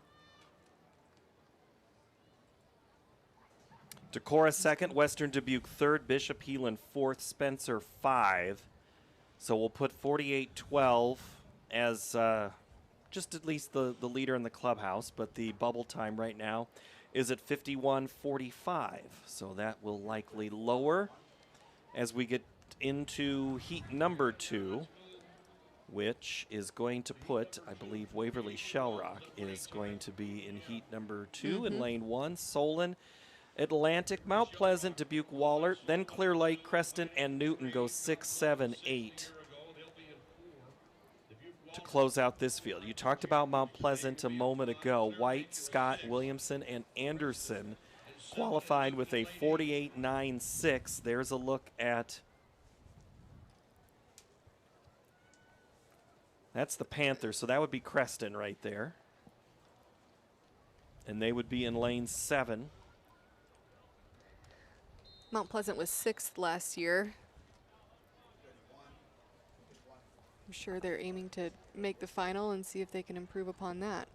Oh, and that was a look at our exchanges from 2 to 3 over there in the backstretch. So ready to go here in the 3A prelims. The winners move on to Saturday afternoon at 3:45. Running to have something to do on a Saturday afternoon.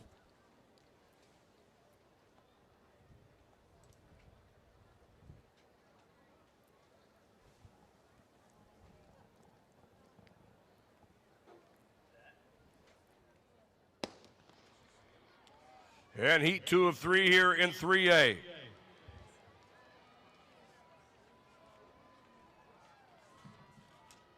Mount Pleasant in lane 4, opening up with Kinley White. She was on the quartet that finished 6th last year. Mount Pleasant in 4, Wallert in 5, running Ellis on the second leg. She was on that winning 4x2. It is Wallert with Ludovisi. Wallert and Mount Pleasant. Wallert in 5, Mount Pleasant in 4. Dubuque Wallert with Carly Belkin. Mount Pleasant with Delaney Anderson, their outstanding freshman.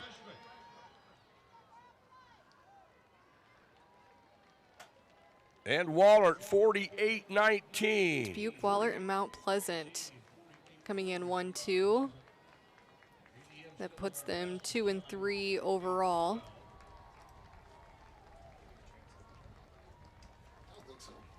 Our bubble time moves to 49.6.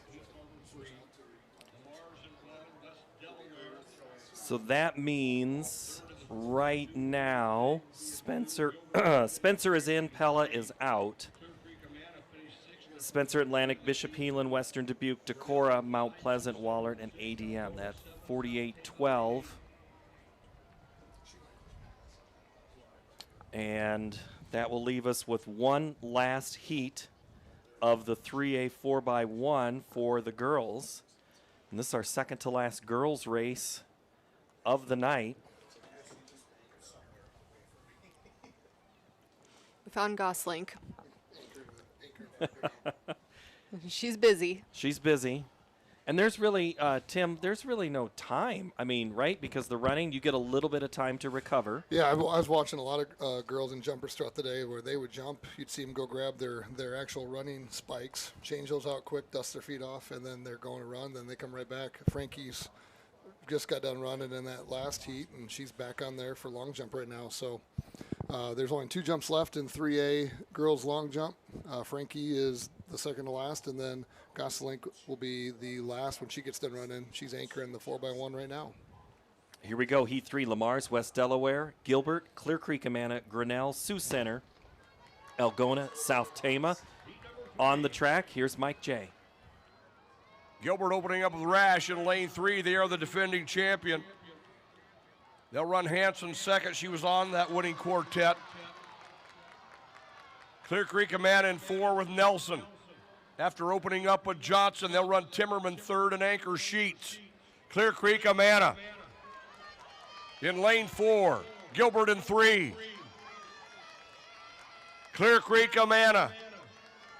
That's Grinnell in 5 with Hadley Harder. They'll anchor Gosselink, the long jumper. It is Sheets and Clear Creek Amana. Grinnell with Aiden Gosselink. Gilbert with Johnson. 48-60. She wasn't tired. She was just warming up, I guess, on the long jump runway. 48-65. So Gosling for Grinnell. She'll drop the baton, and nope, she's running just to hug her teammates, and then we'll see if she takes one last attempt at the long jump. She'll have just a couple of moments to recover. So that is Heat 3. Before we flip over to the boys, I want to tell you how we're going to qualify. And it's going to be ADM with the best time at 48-12. Wallert, 48-19. Mount Pleasant, 48-40. 1, 2, 3, just as you called there, Ellen. Decorah, Grinnell, Clear Creek, Amana, Western Dubuque, and Heelan. Now, again, some things can change tomorrow because there can be a few other parts and maybe other runners who aren't doing long jump at the same time who could improve their times. That's all something to think about for tomorrow. It is, yeah. And, you know, as we're taking a look at the team race, none of the top 3A, well, maybe I need to pause my voice. Maybe I don't have the most updated information. Is that updated through the hurdles, through the 400? That was before the 400. So we'll update that. We're just taking a look at the 3A race, team race, and figuring out who is going to become the players by qualifying for the 4x1.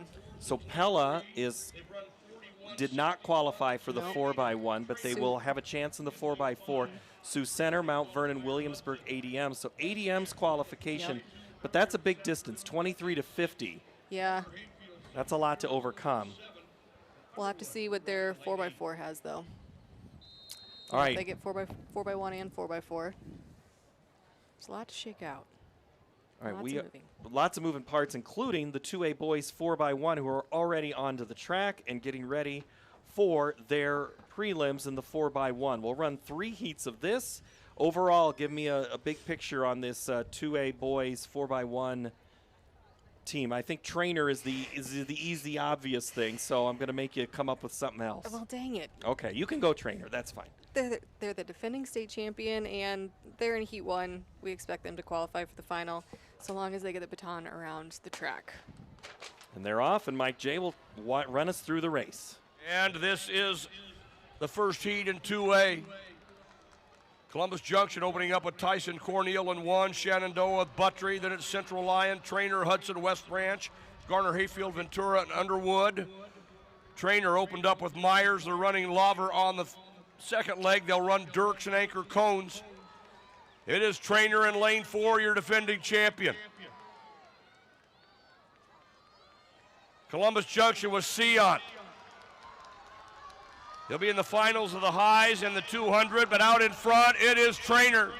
Columbus Junction in 1, Central Lyon in 3. 42-29 for Trainer. 43-44 for Columbus Junction. And you talked to him before you came in here today, is that right? Yeah. I recognized him by his bleached blonde hair. And I said, hey, good luck today. He's a pretty nice guy. Taller than I thought he would be. Yeah? Yeah. But everyone's taller than me, so. You and me both. That's okay. You don't have to be tall to be good in track. That's been proven over and over again. It helps, but. All right, Heat 2 of the 4x1, West Lyon, Mediapolis, Jessup, Clarinda, Regina, Crestwood, Dyke New Hartford, and Beckman. Setting up here. And Tim are they packing it in? They are. It looks like Gosling took a pass. She is your 3A state title winner in the girls long jump. Aubrey Johnson from Gilbert goes second. Shannon Cleary from Bishop Healing gets third. Frankie Huther, representing Northgate neighborhood up on North Polk. Lives just down the street from me, representing us. She gets fourth. Maya Lintz from Algona gets fifth. Lucy Wiskmeyer from Mount Vernon is sixth. It rounds out your top 6. Very, very tight competition. And they've all been busy because we've been watching most of them here do other things today as they get ready to jump. So congratulations. And is that it? That's it. That's all of them? That's all she wrote on my job. Woo! So it's been a pleasure. I never once thought that I'd have to put on a headset and talk on a live stream. So I think the football headset may be a little bit easier, but this was a great experience. So thank you very much for having me up here. Tim DeBrink, glad to have you here. Head on back up to North Polk. We appreciate all your insight and the extra insight that you were able to provide, helping us out with some of those North Polk athletes and other ones from the MOC Floyd Valley area. So let's get ready for heat number 2. Thank you, Tim. And we'll get ready for Mike J to take us through on Heat 2. West Lyon, Mediapolis, Jessup, Clarinda, Regina, Crestwood, Dyke New Hartford, and Beckman. Here's Mike. West Lyon with Clarenwood, Mediapolis opening up with Will Lutenegger, Jessup with Larson, Clarinda with Wagner, Regina with Swen, Crestwood with Donlin, Dyke New Hartford opening up with Birch, and Beckman with Wessels. In the middle of the track, Regina in 5 with Hegelheimer. Mediapolis with Crow, they'll anchor Henry Lutenegger. Crestwood, Dyke New Hartford. Dyke New Hartford in 6, Crestwood, or 7 rather, Crestwood in 6 with Marr.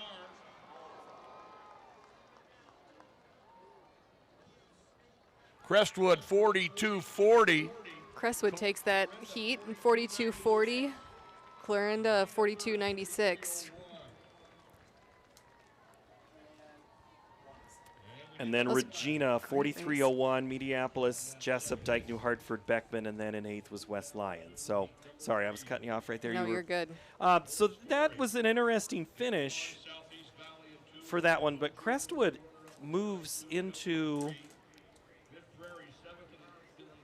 they will move into second with that. Trainer still holds a 4.229. The bubble time 4.365, which Central Lyon is holding that position right now. Jessup at 7. We'll see what comes out of heat number 3. Roland Story, Southeast Valley. Also here is going to be Okoboji, and then Mid Prairie, Spirit Lake, Pella Christian. I know the first 2 are Kingsley Pearson, and I've been meaning to look up the WCRV, and then Greene County is in 7. Did you? Kingsley Pearson, Woodbury Central, River Valley. And River Valley, okay. All in the Sioux City area there. I didn't know Woodbury Central. I should have known that was maybe who was Kingsley Pearson. They've gone together on a couple of other things. So, all right, so that's who we have on the track. Again, we're running for an opportunity to run tomorrow afternoon in the 2A 4x1 finals, which for the boys, the 4x1, they're going to run 1 through 4, beginning at 3:55.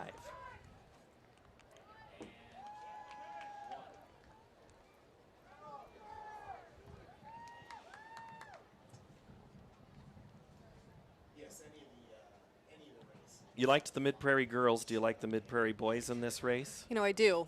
I think whoever's coaching sprints down there is doing a great job. So we're going to be watching them and Spirit Lake in lanes 4 and 5. Pella Christian in 6, Okoboji in 3. Yeah, you can never count Pella Christian out. No. Mike J to get us through. And here's the final heat of 2A. Our bubble time is 43:65. Pella Christian out well in 6. They led off at Nunico when they're running Ritzert on the second leg. Pella Christian, Spirit Lake in 5. With Hagedorn, they'll anchor Grau. In 3, it's Okoboji with Symington. On the inside, Roland Story. Spirit Lake in lane 5, Pella Christian in 6.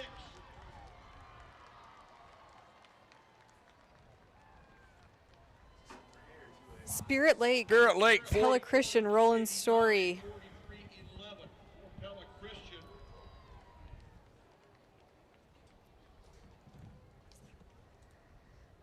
So let's update. The bubble time is 4:344. That puts our top 8 at Trainer, Crestwood, Spirit Lake, Clarinda, Regina, Pella Christian, Roland Story, and Columbus Junction. So Mediapolis misses the cut at 9. And that'll be it for the 2A boys. That race will run tomorrow afternoon. Means the 3A 4x1 prelims here. Heat 3. There'll be 3 heats, 1, 2, and 3 up first. A lot of names that we have said over and over again in this, especially schools. Centerpoint Urbana, Des Moines Christian, Glenwood, Clear Lake, Gilbert, ADM, Carlisle, and Central DeWitt. But I think there's some pretty fun things hiding in these heats. Yeah, almost too much to pack in. Oh my gosh. With Clear Lake, you've got Colby Hudnafield, part of the quartet that's going to get the baton around the track. Gilbert will be competitive. You've got ADM in there. Central DeWitt. There's a lot of impressive performances here, and that's just in Heat 1. You know, Heat 3 is going to give us Tay Seals and the Waverly Shellrock sprinters / hurdlers. Pella's coming out in Heat 3. We'll do one at a time. I don't want to spoil anything too much, but Clear Creek Amana, if I look, Colvin is listed there, but I don't see Seals in there right now. Now that can update. We've been trying to keep track of all of those things as they change, so. You're probably right.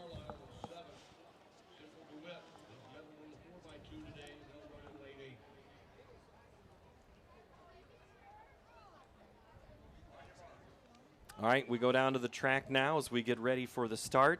This is the boys 4x1 relay, 3A prelim. Number 1, Center Point Urbana, Des Moines Christian, Glenwood, Clear Lake, Gilbert, ADM, Carlisle, and Central DeWitt.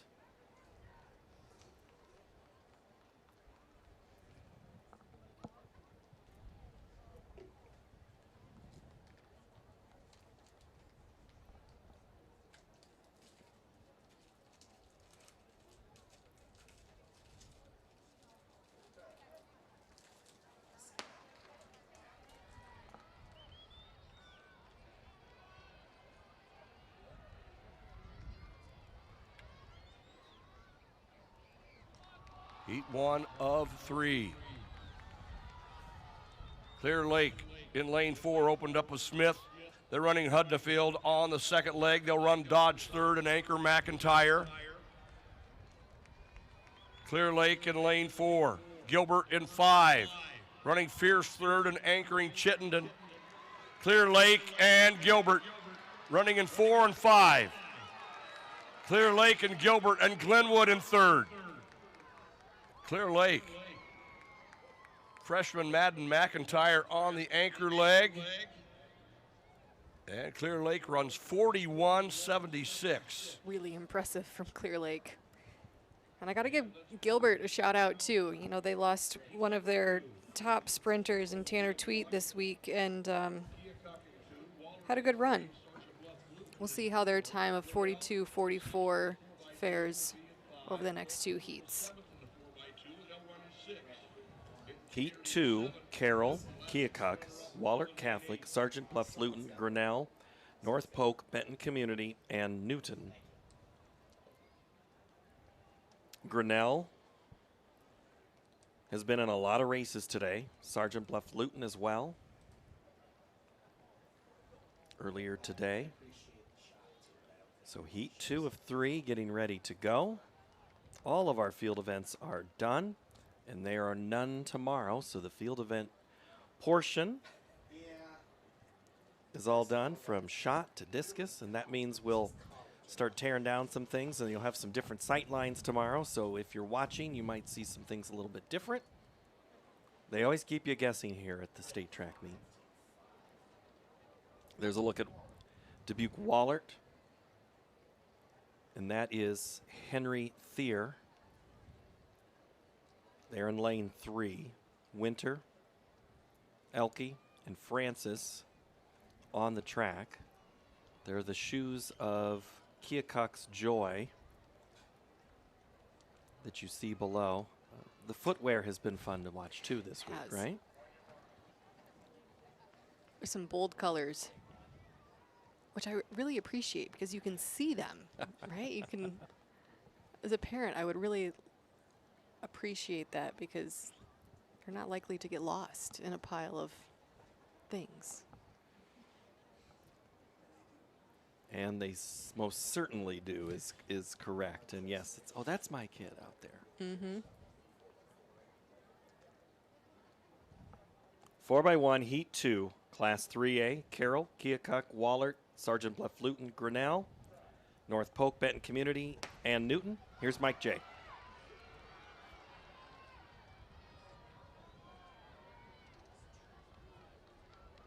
Carroll, Keokuk, Wahlert, Sergeant Bluff, Luton, Grinnell, North Polk, Benton Community, and Newton.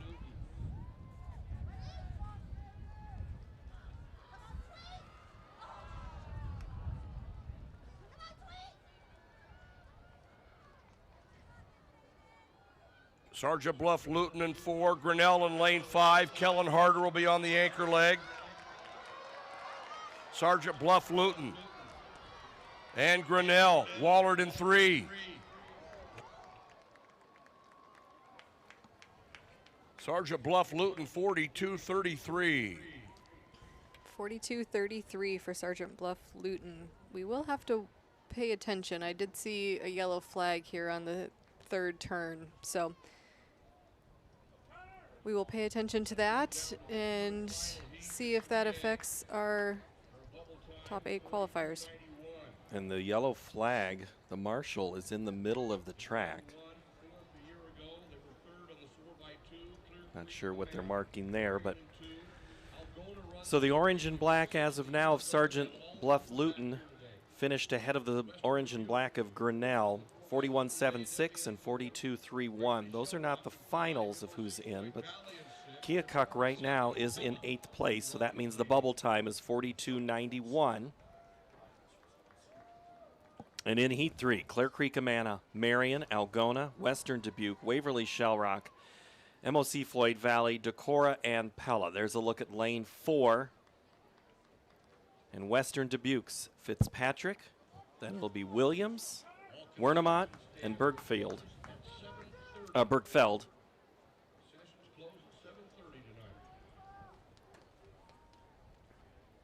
Western Dubuque qualified with a 4.224, which is also their season best.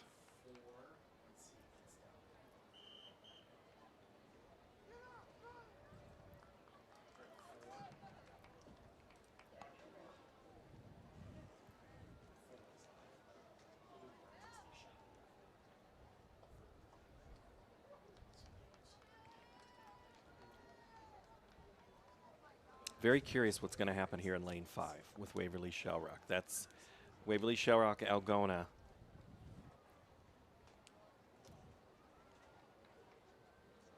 They've just been consistently everywhere, both of them. We'll find out here in a moment.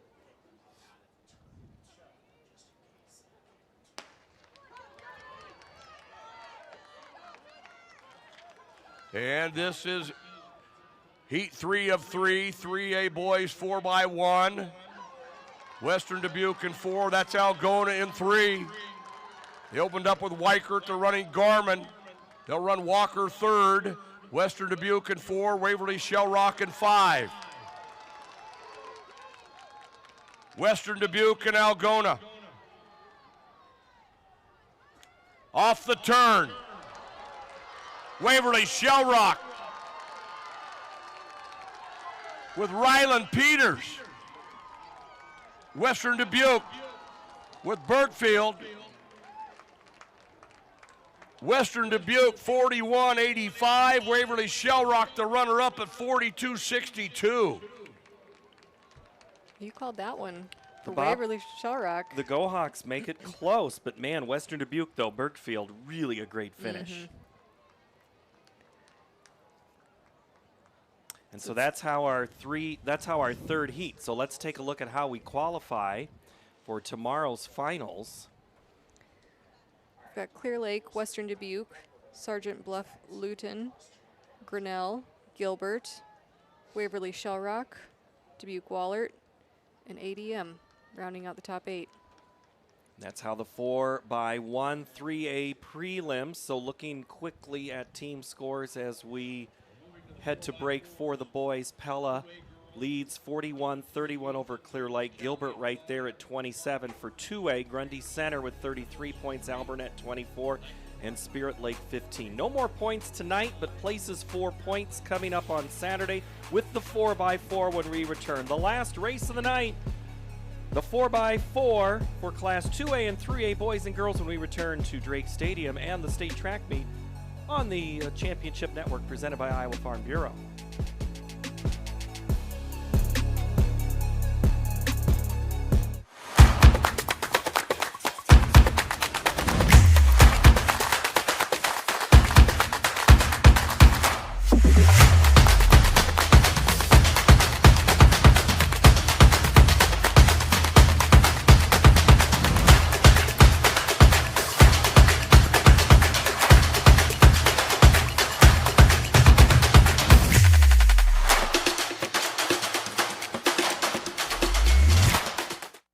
In our hometown, connections are personal, and trust is important.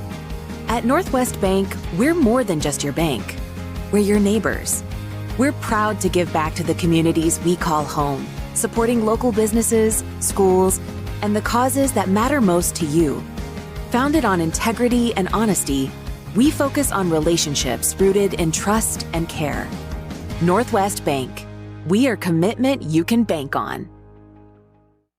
Something exciting is growing on Iowa farms these days.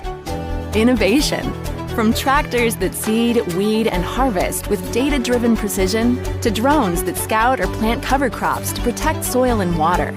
Even our animals live in smart homes with round-the-clock care.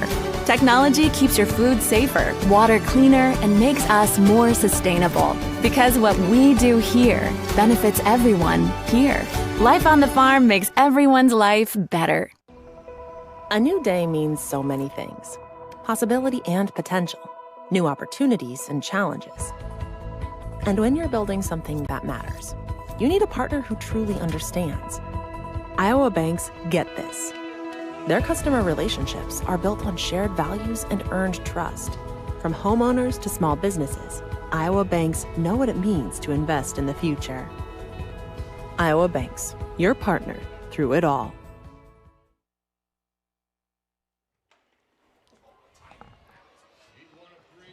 Better to be lucky than good sometimes. As we come back for the state track meet, that's the gun to indicate the start of the 4x4 prelims in Class 2A. The girls are on the track right now with Davis County, Appleton, Parkersburg, Trainer, Dyke, New Hartford, Garner, Hayfield, Ventura, Spirit Lake, West Branch, and Waukon.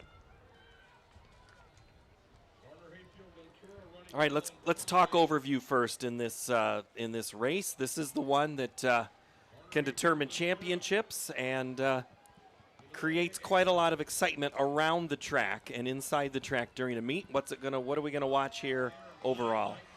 Yeah, I'm watching Dyke New Hartford in 4. They are going to, as far as I know, they're going to anchor with Paulson, who we've seen a lot already. We know track is in her blood. They know what they're doing up there, but yeah, there's just such a vibe about the 4x4. There's nothing really better than, a meet coming down to the end and, the ring of the track just being lined with athletes just screaming for their people. I'm looking forward to that tomorrow. Davis County, Appleton, Parkersburg, Trainer right now with Hemmingson on the track. That's Boostman for AP, Batterson for Davis County,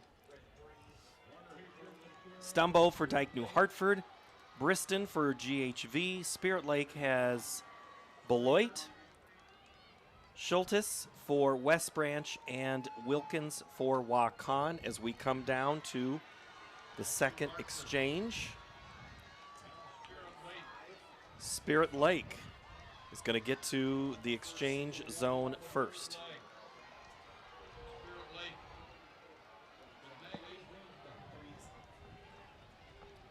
They're out quick. Dyke New Hartford fighting for that lead, and they want that. Spirit Lake, Dyke New Hartford, Garner Hayfield, Trainer, AP Davis County, or AP Waukon Davis County, West Branch is how they're running right now on the backstretch. We'll let Mike J tell you about the rest of the race here from Drake Stadium. Parkersburg.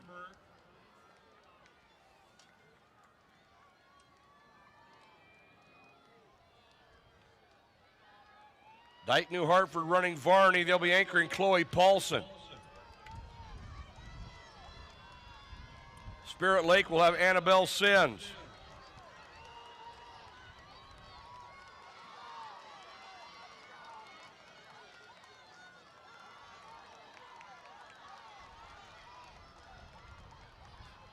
Trainer.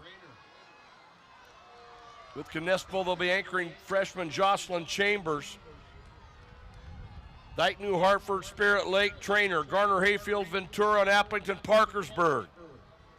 West Branch. Dyke New Hartford got a 59-3 carry from Varney. Paulson has the stick, and they're out in front.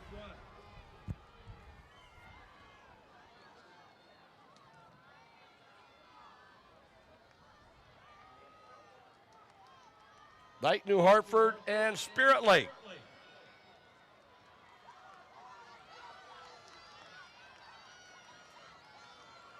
Dyke New Hartford, Spirit Lake, and Trainer.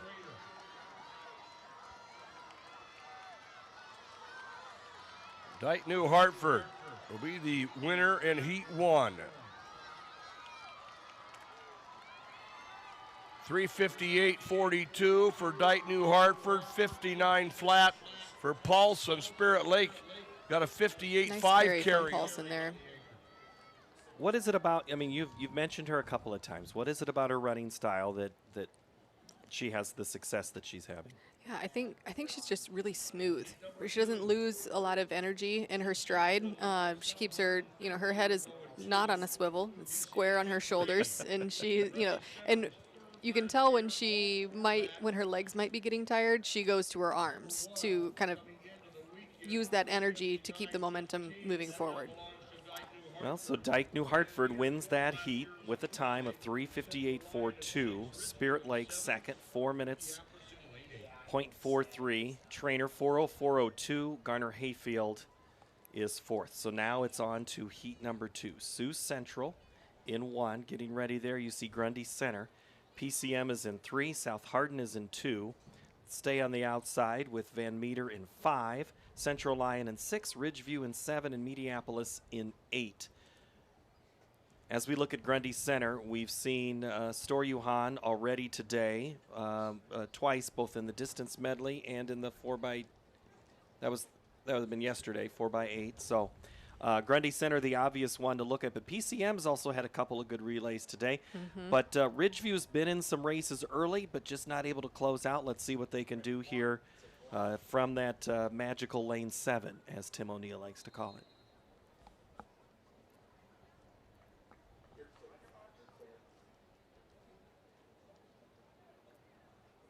Karina Bloom for Sioux Central is scheduled to lead off. Her sister at Western Illinois. Her mother was Teacher of the Year for the state of Iowa, Melanie.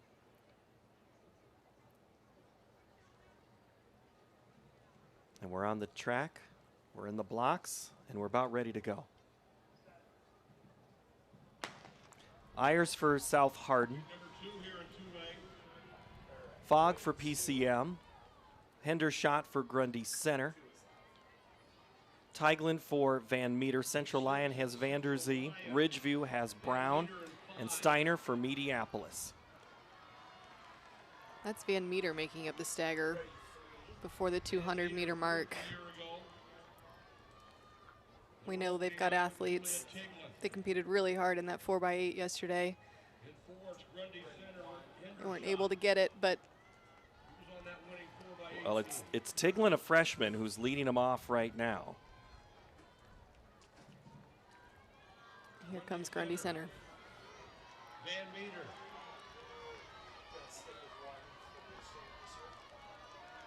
Grundy Center and Van Meter. We're moving to the first exchange. Grundy Center with the pass. Van Meter. Ridgeview. Ridgeview run cash on this. So Steinmeier for Grundy Center. Van Meter is half pop. Springer for Central Lyon. Tesh for Ridgeview. Bershorner for Mediapolis, and then it's Christian for Sioux Central, Allison for South Hardin, and PCM's Fogg is out there as well. But it's really a 1-2 and a bunch after that here in the 4x4. This is the second heat. This is a really interesting race for some of these athletes because for some of them, this is the first race and only race, obviously, that they will do today. So they've had all day to eat and fuel and hydrate and hang out. And, for some, that's good, right? They can appreciate the opportunity to recover. For others, it feels a little, nerve-wracking because they don't know what to do with themselves all day because they're not accustomed to running the first event at 7 p.m. at night. So I think that just brings about kind of an interesting perspective to, some of these legs. But we'll see how it all shakes out. Grundy Center looking good. Van Meter on the move. Well, and think about if you came Wednesday night, or probably for 2A, 3A, you didn't all come here into town Wednesday night, but then you're sitting around for such a long time waiting. It's just that other, then there's the mental side of just waiting. But so far, we're not seeing any letdown in Grundy Center. So let's let Mike J. bring you here for the last lap and a half. Third leg here in heat 2.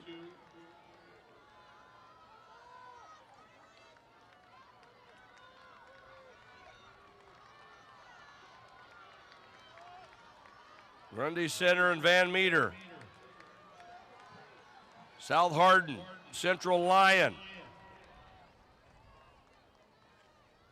59-4 on that carry for Grundy Center.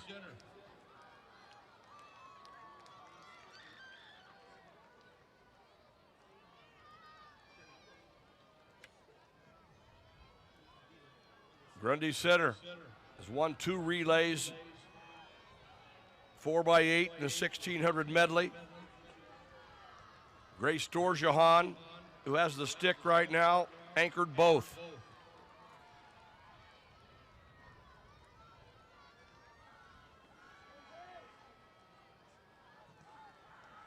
Grundy Center off the turn with the lead. Van Meter running second. Grundy Center, Van Meter. And Grundy Center, 356.76 for Grundy Center. 401.52 for Van Meter. I'm embarrassed to admit they ran so fast that I thought they were still on the third leg. It must be sub 4 late in the day. 356.76. That would make you think that they still had another lap to run. Absolutely, I totally get it. Grundy Center right now setting the pace. Van Meter second, South Hardin third, and Ridgeview fourth. So the bubble time is 4:08.70 as we move here. So getting ready on the track now. Western Christian in 1, Jessup in 2, Clarinda in 3, Union of LaPorte in 4, Pella Christian 5, West Lyon of Inwood is in 6, Greene County 7, New Hampton is in 8. The lead runner for Jessup is Jordan Bergman, and she's been having some health challenges this year. Her dad, John, who also ran here when he was a Jessup Jayhawk, tells me that they have been trying to figure out some treatment for her. She's been struggling to she's had some instances where she has fainted after races this year while she's been running, but she's been able to qualify and get here. This is her only race, so they're hoping some things can improve for her, but I know that she had a very good cross-country season. They had high hopes. Her coaches even mentioned that they think she can come back next year and qualify in multiple events, and we already had a great story today earlier from one of the runners for Dowling Catholic. She had been paralyzed for a while, came back and run in the final leg. So there are some incredible overcoming stories that happen, and they're just waiting, and they might only get their 48, 49, 51, 52 seconds to have it. Here right now is Jordan Bergman's chance. That's incredible. All right, who else, though, in this third heat are we going to be watching? LaPorte City of Union is right there in lane 4, Pella Christian in 5. Looks like we've got Kakmarinsky, Van Wyck, Meanders, and Voss running for Pella Christian, which is usually a recipe for success. Yep, those are the ingredients you might need. Keep an eye on them.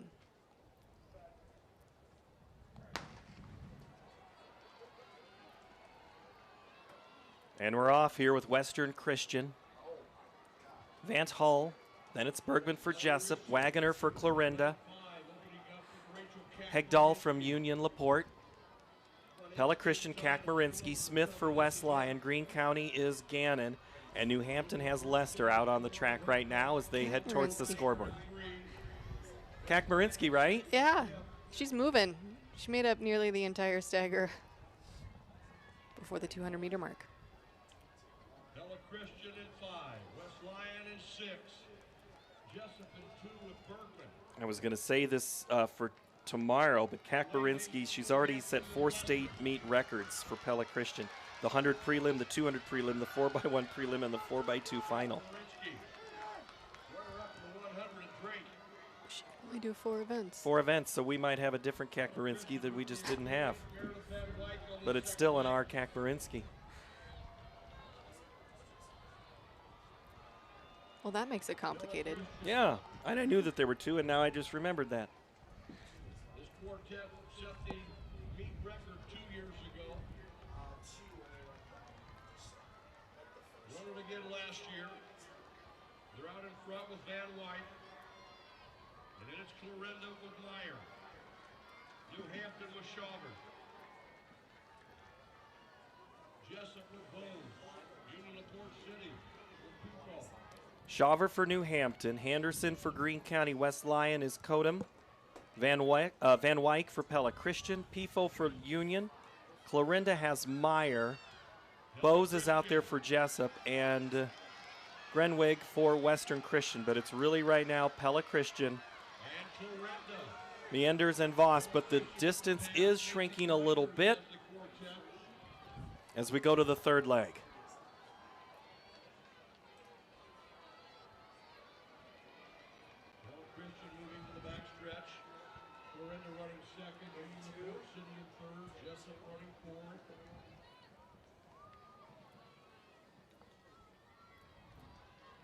Right before we give it over to Mike J to complete the race, look at that distance. You get a great shot. That is about a 40-meter lead. So here's Mike J for the rest of the race.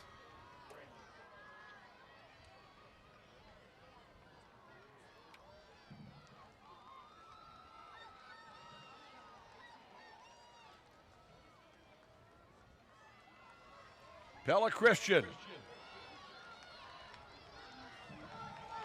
Bailey Voss will be on the anchor. Union LaPorte City with Sadler. They'll anchor Albertson.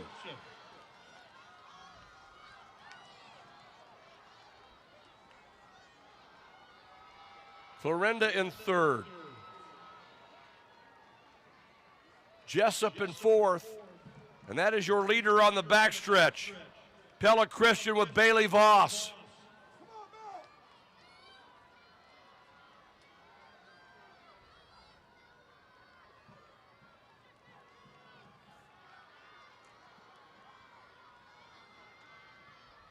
Pella Christian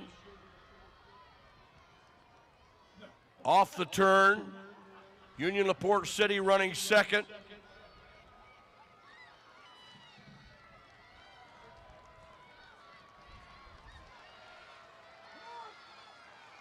Pella Christian.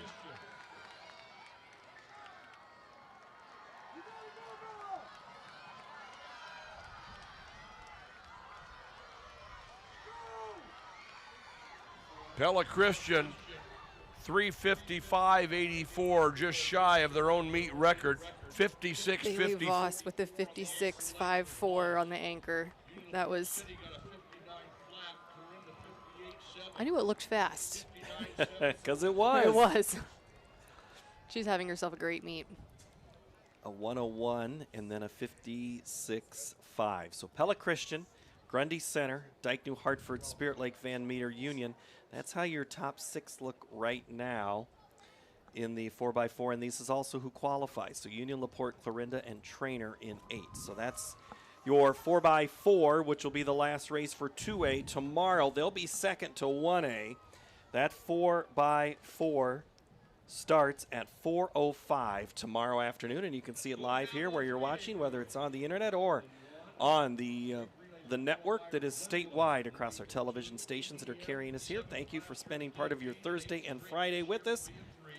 We move over to Class 3A girls in the 4x4 400.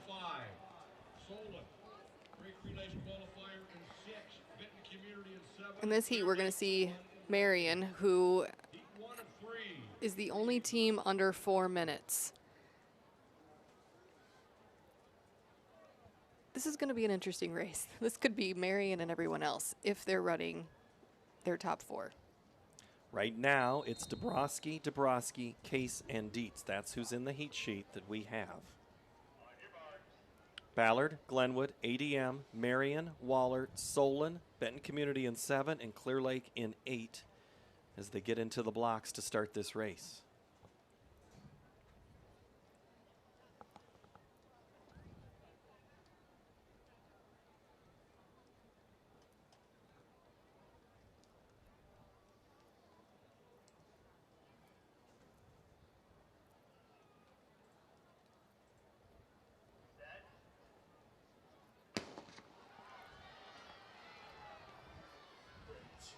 Ballard leads off with Dunn. Hebel for Glenwood. Then Adele goes with Coughlin. Dabrowski for Marion. Then it's Sherman for Wallert, Solon's Haluska. So Jersey back out here on the track. Fisher for Benton Community and Quick for Clear Lake. And in the time it took me to read, there's already been a stagger almost made up, right? At least right. 7 and 8. And here comes 6. Emerson Dabrowski leading off for Marion. Daddy will run the second leg. Wallert with Sherman. Haluska on the carry for Solon. Benton Community with Fisher and Clear Lake with Quick. First of 3 heats of 3A. That's Solon in 6. Yeah, Solon's looking good. Haluska having another really good 400. Solon girls have had a big day. They're, I think they're executing their fueling plan just perfectly. Nice work, girls. As they go into turn 2 and the cut to come. It's still Solon. Schmidt. She is trying to hold off Wallert, and right now it is Belkin, but here comes ADM.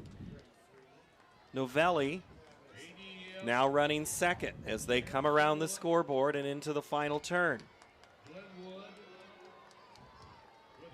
It's ADM and Wallert, Solon, Glenwood, and then Marion just ahead of Ballard, but Marion's starting to make some noise. Benton coming up on the backside as well. We'll go to the exchange with kind of even, but it looks like ADM might have been there first. But Wallert takes off. Third leg with Brocious. Claire, an excellent athlete for the Eagles.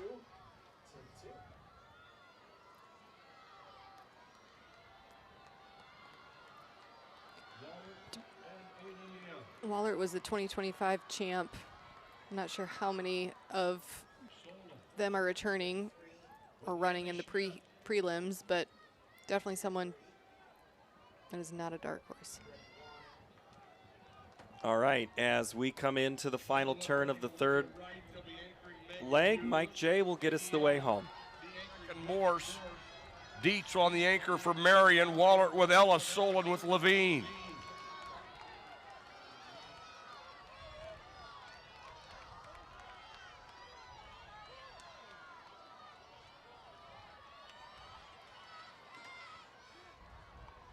Wallert was first to make the pass. Karen Ellis moving to the backstretch.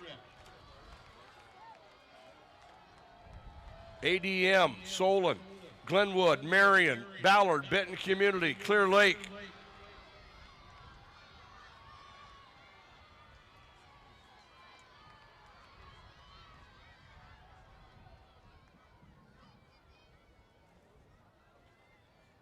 Dubuque Wallert, ADM, Solon, Glenwood. Glenwood getting a good carry from Megan Hughes, and she's moved him up to third. This is Marion with Dietz. Solon and Glenwood. 56.51 from Dietz from Marion. Really, really impressive carry, but Dubuque Wallert comes away the winner in that heat, 3:55.16. Really just kind of too much of a lead to overcome is kind of what happened right there at the end, but that will most likely move them. Well, we'll see. We'll see if that gets them into the finals, but the bubble time is 4:16. Solon ran well.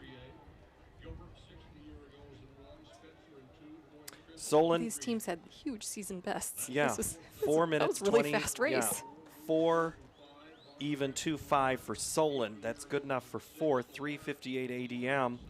Marion a 3:57 and Wallert a 3:55. So 4:16 your bubble time as we go to heat number 2. There's a look right there in Sioux Center. Getting ready to run. Sioux Center's been on the track a lot today. They're looking to try to set them up themselves for some points. tomorrow, if they can get into the finals, that's a look at Bitker.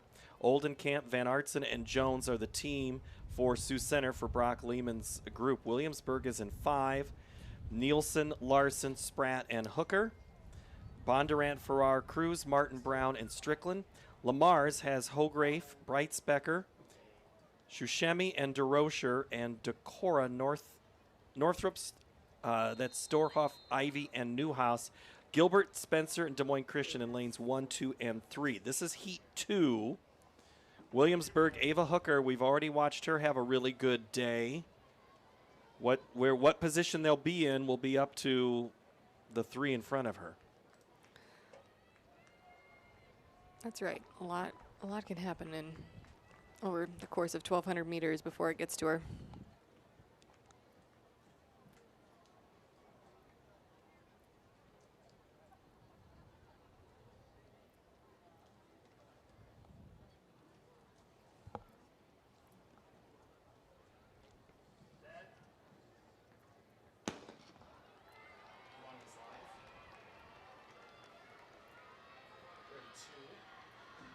Smith is in the lineup for Gilbert in lane 1. Symington from Spencer leads off. Van Wyck for Des Moines Christian. And then it's the pack of Sioux Center, Williamsburg, Bondurant, Farrar, Lamar's, and Decora. All right, what's the difference of running in your lanes in this 4x4 versus running on the inside and elbow to elbow with someone for the other 3? Yeah, obviously you've got your space. Some people appreciate having their own lane. Other people prefer to be on the rail. It's a little bit of a mental hurdle to overcome because, you know, if it bothers you to be running in lane 6, 7, or 8 because it feels like you're running farther and you let that get in your head, then, you know, it's obviously not ideal. But it's all the same 400 meters. It's just a matter of how you think about it. Got to reframe that thought in your mind.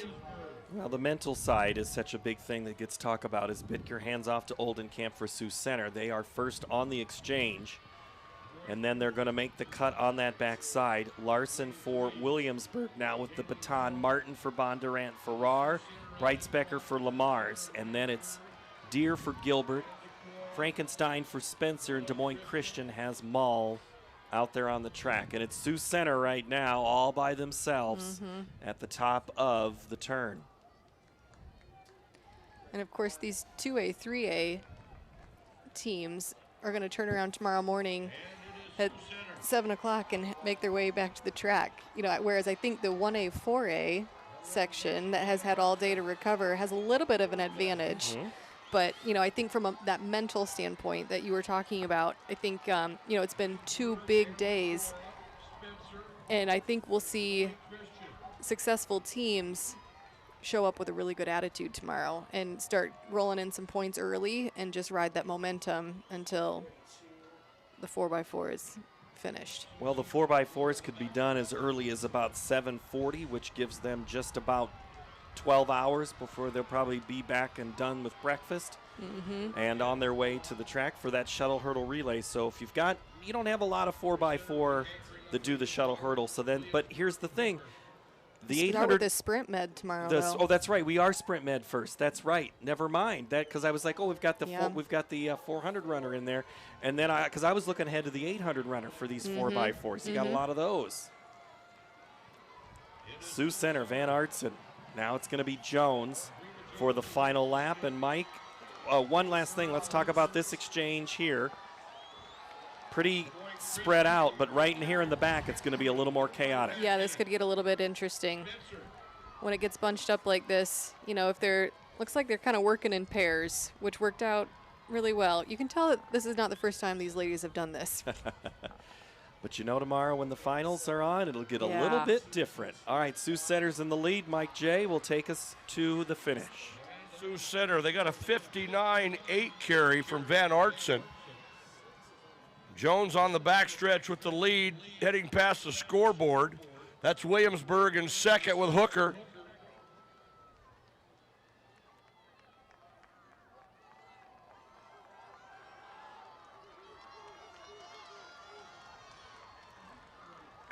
Sioux Center and Audrina Jones Williamsburg with Hooker, the 400 hurdle champion.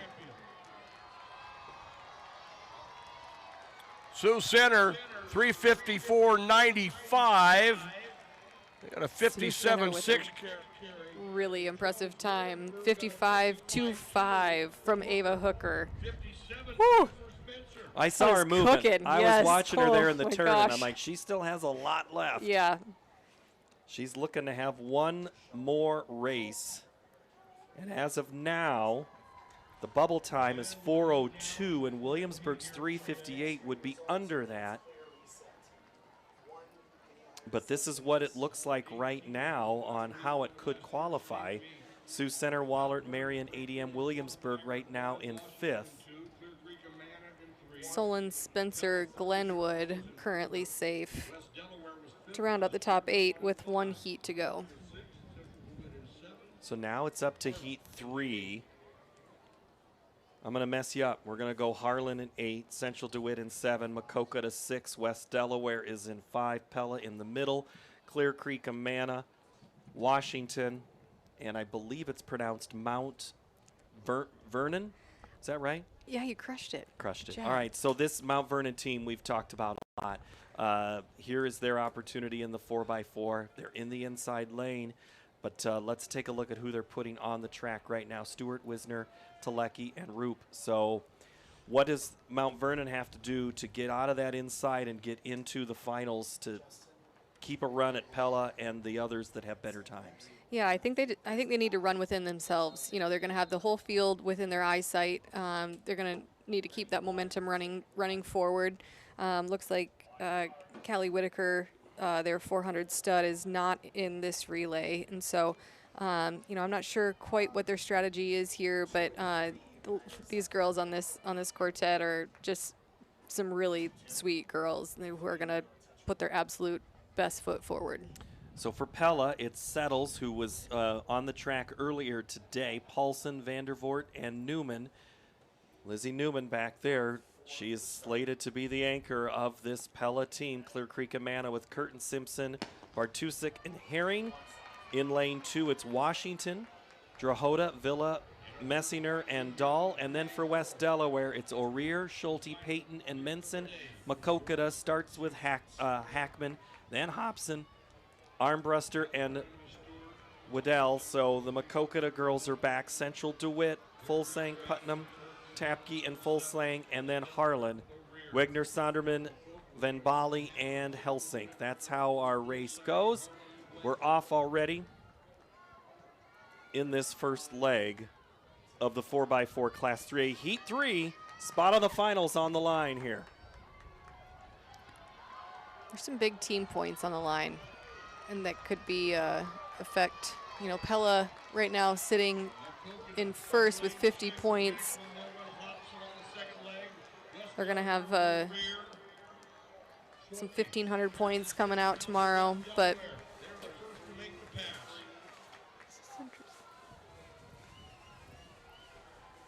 that's Easton Wisner on the track now for Mount Vernon running this leg, and that's another girl who's come over a lot of adversity in her career. She's an excellent wrestler, cross country and track athlete, but has faced just some health things that have held her back, and this is only maybe the second or third race she's run all season, and you know, really gutting it out for her teammates. It's really cool to see. West Delaware in the lead as they make the turn to the straightaway. Maquoketa, Central DeWitt, Clear Creek Amana, and Pella. Washington, Harlan, and Mount Vernon in 8th, but it's West Delaware to the baton first as we hit the 2-minute mark with 3 exchanges left to go.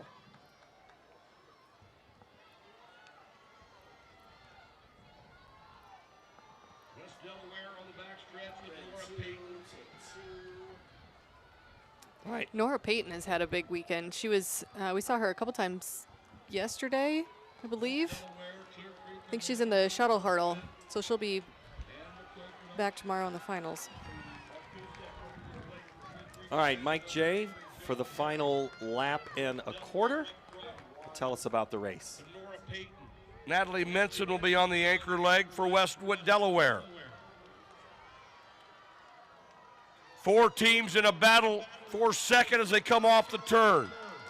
Clear Creek, Amana, and Pella. Macokota. Central DeWitt, Washington, and West Delaware with Minson.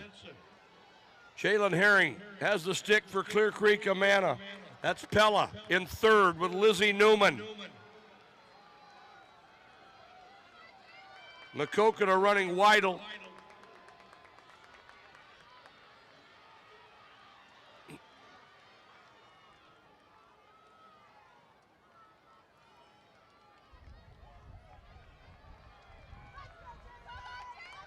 West Delaware with Natalie Minson.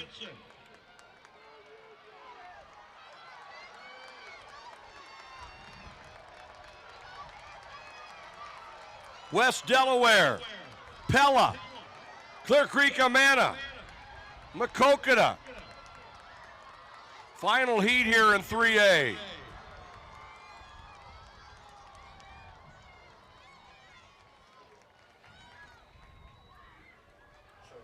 West Delaware with 357.78, a 60 flat carry on the anchor. Pella, really nice consistent effort from West Delaware. They were 60.9, 60 flat, 60 flat, probably a 59 in there.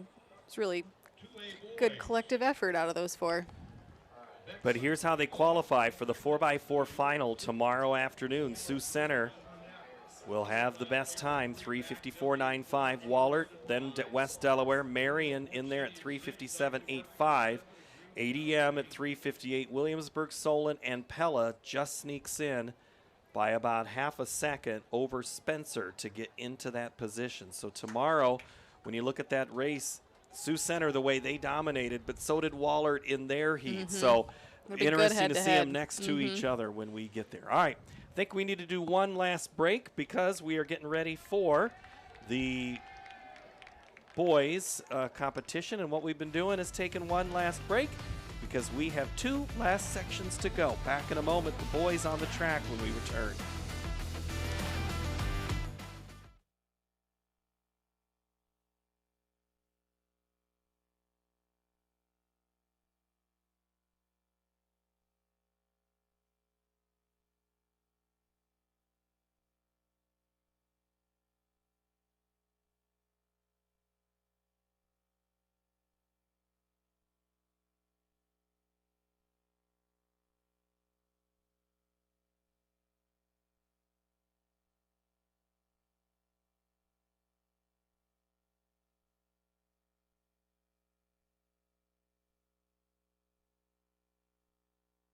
Now, Beckman, Clarinda, Tipton, Albernet, Underwood, Union, Dike New Hartford, and Greene County on the track.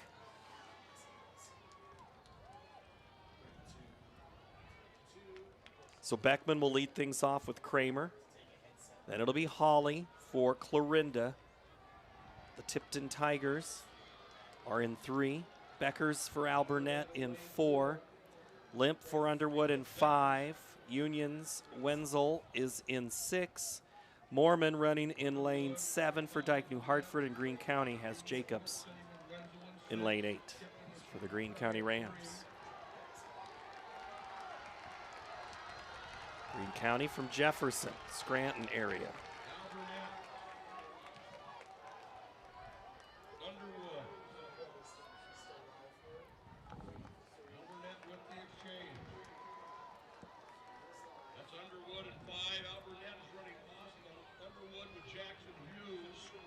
Burnett running well.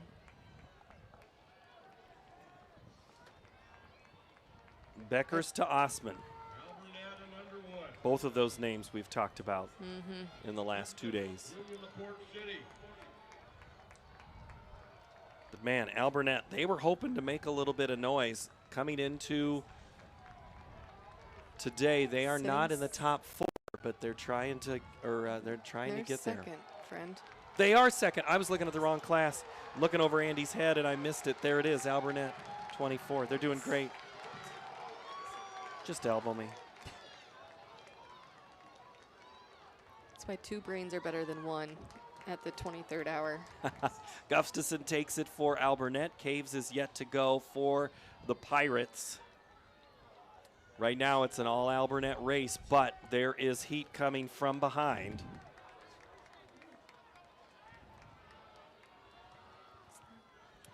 For the blue and white. That's Underwood.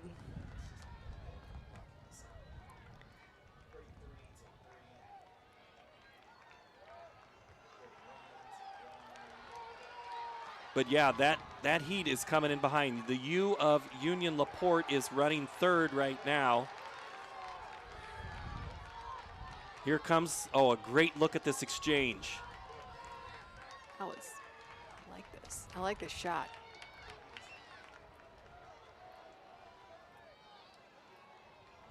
Love that view from when they do the exchanges. That is so fun to see from up above. Coaching moments right there.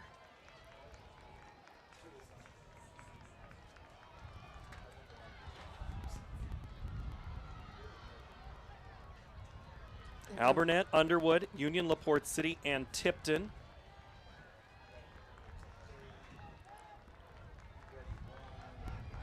Alburnett around the track right now. Underwood, Union LaPorte, and we've got then a race for third. That was Beckman who made a dash to get in front of Union LaPorte City. So Caves closes the deal for the Pirates.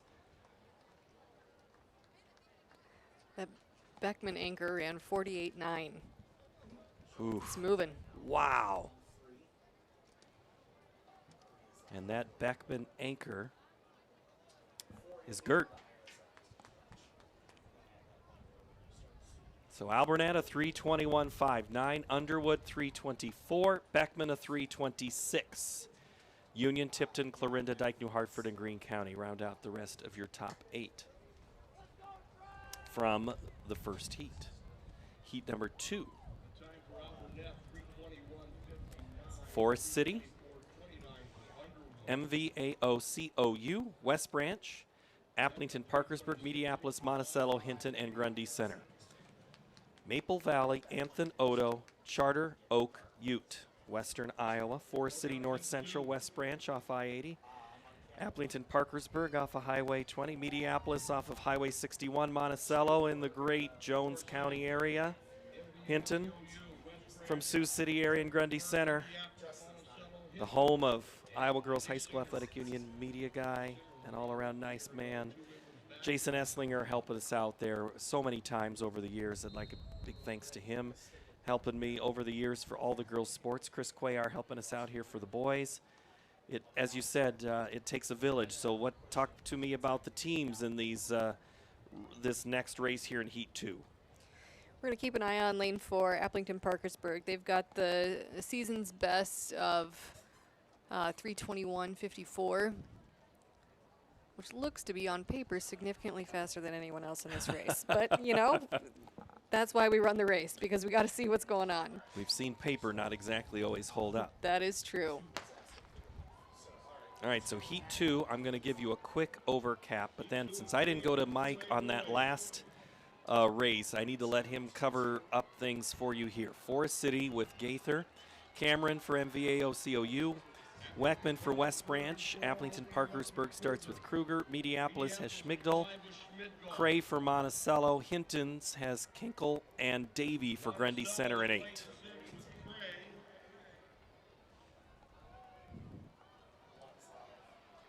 Grundy Center out well. And that's Davy, who we saw earlier today. He loved those gold shoes that hardly touched the that's right. the track. Good memory. Monticello and 6, Mediapolis and 5. They'll run Will Lutenegger on the second leg. All right, so Mike J will get us through here for the final 3 laps. Grundy Center out there in lane 8 with Lake Schrage. Forest City in 1. It's Grundy Center, Appleton, Parkersburg, Mediapolis, Forest City, and Monticello. Grundy Center past the scoreboard.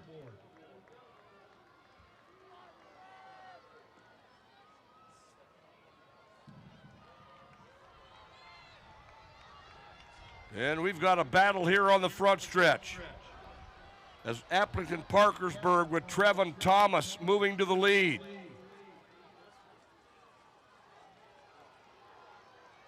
West Branch in the mix. Got a good carry from Neighbor, the running Staker third. Appleton Parkersburg with Sully Jansen. Grundy Center. Now Grundy Center with Lebo. Appleton Parkersburg running second. Mediapolis in third with Crow.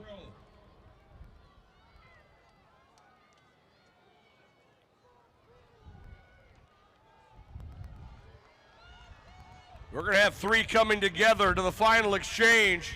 Grundy Center will be anchoring Jervoski. Mediapolis will have Henry Lutenegger on the anchor leg.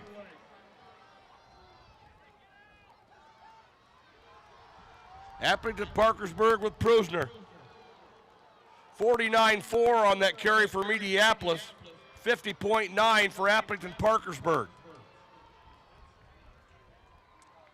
Appleton Parkersburg with Owen Prusner. Mediapolis with Lutenegger. That's Grundy Center with Jervoski. Grundy Center on the move into second. 8 fastest to the final.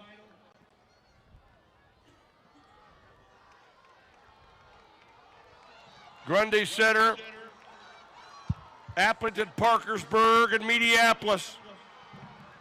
Grundy Center, Mediapolis, Appleton Parkersburg.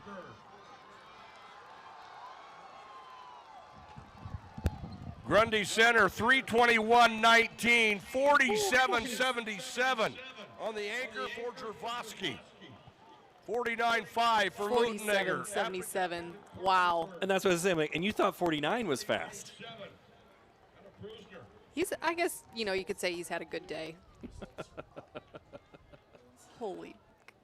Does he know, though, it doesn't behoove you to be able to move that fast on a golf course? Should he reconsider? Well, it's really fast. I know. And last I checked, I don't know everything about golf. I don't know when you run in that sport. Well, that's what I'm saying. Or tackle, or hit a big shot, jump shot or something like that. So you can always play golf, right? I think that's what those are good at, but you can't always get into Stanford. That's true. You know? I would say he's made really good life decisions. If I could be good at anything, golf would probably be one of them. Play at some pretty good places. It'll be fun to see how Judd does in the rest of his career. So there's a look at lane 4 for our third heat. That's Unity Christian, and you're looking at Wainia, Foreman, Cinia, and Foreman. So C and J due up for Unity Christian. Jessup is in 1, Southeast Valley 2, Denver 3, Davis County in 5, West Lyon in 6, PCM in 7, Anamosa in 8. And this is the third and final heat of the 4x4 200, or the 2A prelims. Looking for a spot in the finals tomorrow, which will be the last race. This will be the third to last race of the day, which we begin at 4:30 tomorrow afternoon.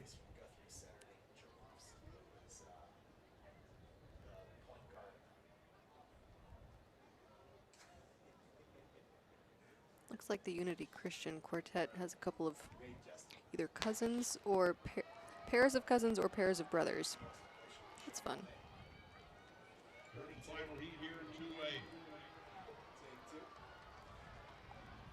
The Foremans are Carson and Jackson, by the way, and Unity Christian played in the state championship game and one of the great semifinals boys basketball games this year. Really enjoyed the time there with Unity Christian at state basketball. But we're at track now. It's Jessup with Sullivan, Southeast Valley for Ollinger, Chauville for Denver, Davis County, Buellcheck, DeYoung for West Lyon, Fraker for PCM, and Lasik for Anamosa as we get ready for the first exchange. That's Denver in 3. Scoville and run Jordan on the second leg. Oh, a little slow exchange there in 4.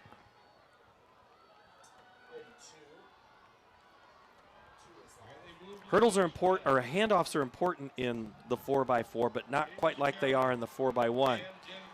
Not quite the same, but obviously you can gain a lot or lose a lot in a botched handoff.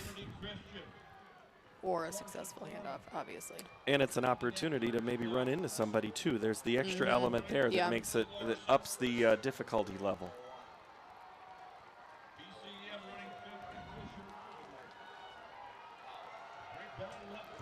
Denver coming up on the outside, passing the Mustangs.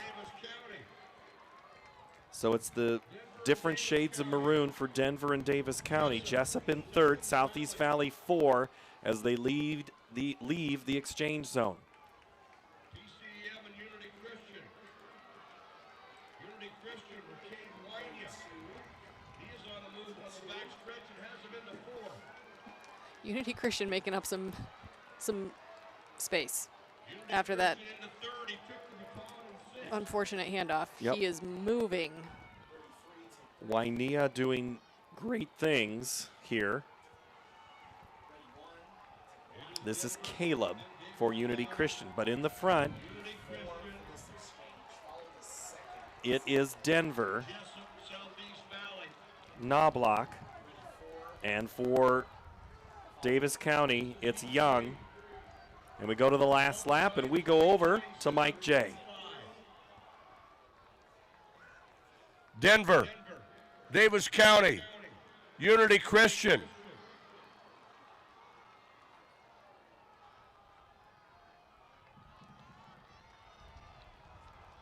Southeast Valley in 4th.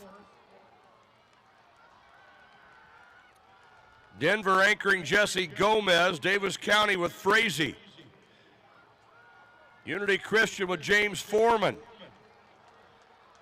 Southeast Valley with Logan Jaski. Denver and Davis County, Unity Christian. PCM with a fine anchor leg. Colby DeRod. Denver 322 flat, 49.5 on the anchor, 49.1 anchor for Davis County. They run 322.91. Unity Christian 325.67. PCM got a 49.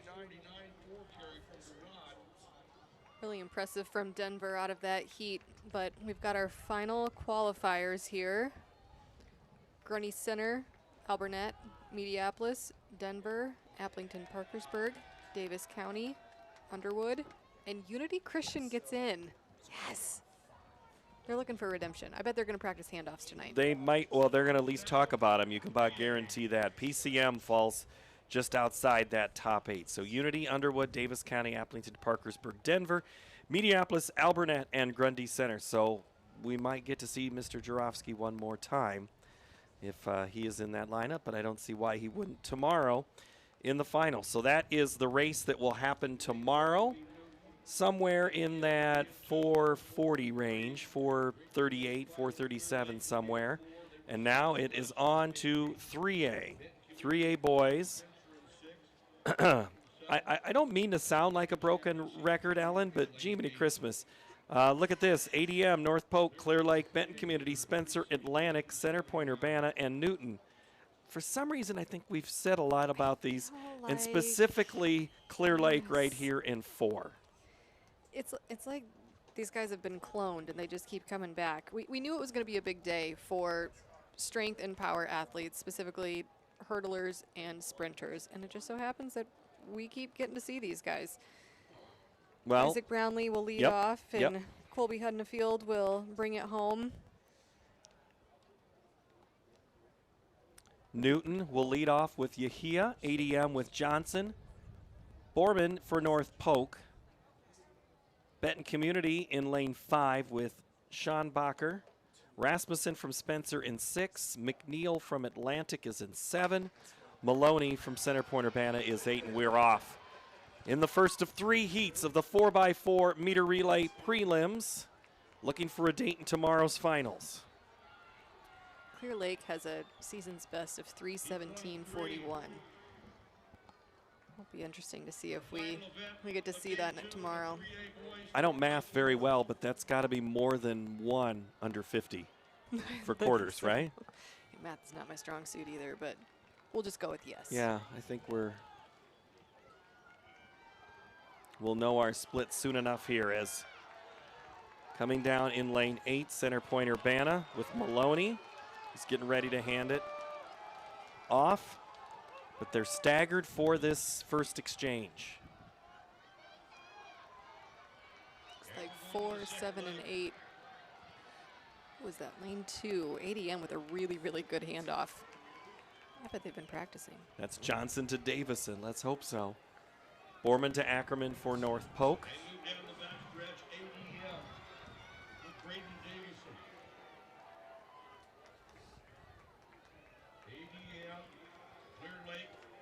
Center Point Urbana, which was in lane 8, running right now 2nd place.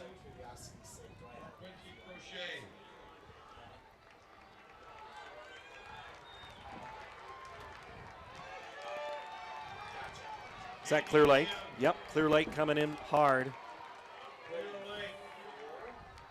And they'll make a pass of ADM, but not a great handoff. Clear Lake. Don't do me like that, guys. It got a little crowded right there with ADM, which is part of the issue. Which makes it exciting, yes. Right? That's part of the element of the 4x4. You don't get your own lane when it comes to this exchange, so you've got to make it work. Hook is running now for ADM. Clear Lake with Smith. And here comes Center Point Urbana with Essling. CPU coming up on Clear Lake. So we go to the anchor leg. ADM gets there first. That was better. Much better. Oh, almost had another collision inside and won, but we're off to a 3-team race. Mike J will have the call as look at that sprint on that Colby back. go.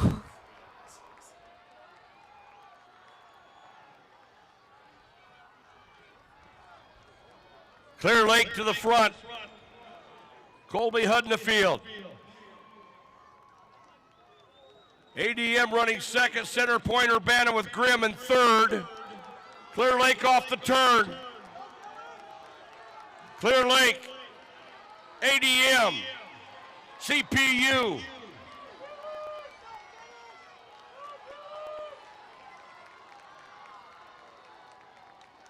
And Clear Lake runs 3:18.25, 46.80 on the anchor for Hudnafield. ADM 3:19.80 to 49.5. We're going to keep an eye on that 3A record tomorrow at 3:17.61 set last year. It looks to me like Clear Lake has got something in mind about that. So Clear Lake 3:18.25, ADM a 3:19, CPU 3:21.49, Spencer, Benton Community, North Polk, Atlantic, and then Newton is how it finishes. Well, that's just the first heat. We've got 2 more heats to go here tonight in the 4x4 as we get up close to the 8 o'clock hour. But here's where we're going to sit in Heat 2. Bishop Heelan, Sioux Center, Ballard, Decorah, Pella, Western Dubuque, Dubuque Wahlert, and Carlisle set for Heat 2. Do I have the... No, you've got it right. Yeah. I don't know what I'm that just was. trying to figure out what the announcement was that unless there was, was was there a change in one of the races? Bishop Heelan, Sioux Center, Ballard. He was saying Decorah, 7th Drake. 2A teams. All right. We're in 3A now. We're going to put Andy on figuring out what just happened maybe in 2A. In something there. Let's look at the finals. Did something just change? We'll keep an eye on that one. Bishop Heelan, Sioux Center, Ballard, Decorah, Pella, Western Dubuque, Wahlert, and Carlisle, 1 through 8 in this heat. Pella, we've talked about the girls. The boys are going to try to do the same thing. Western Dubuque, Fitzpatrick back on the track to lead things off for the Bobcats. Oberfell for Wahlert, Comito for Carlisle, Grimstead for Decorah, Leland for Ballard. Sioux Center's going to lead off with Work, and Beltran for Bishop Heelan. As we pause for the start of this race.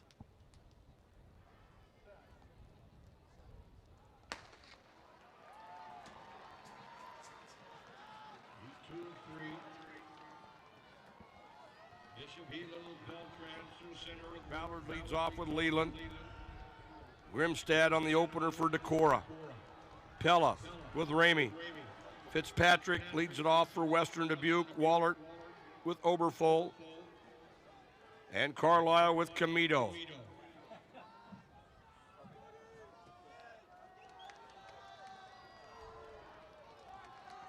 Western Dubuque in 6.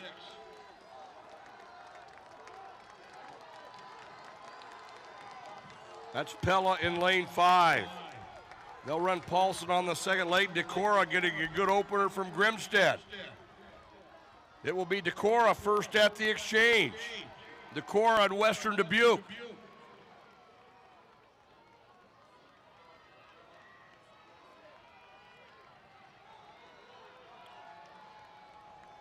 Sioux Center in 2 with Waddle.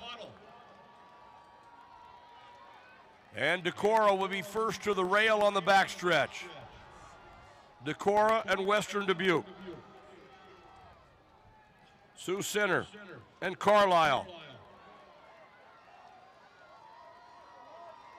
Decorah with Davis Walter on this second leg.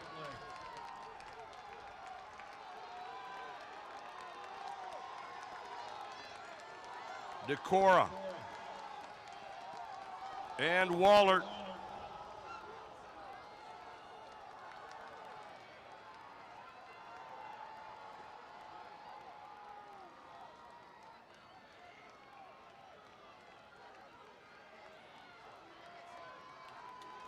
No.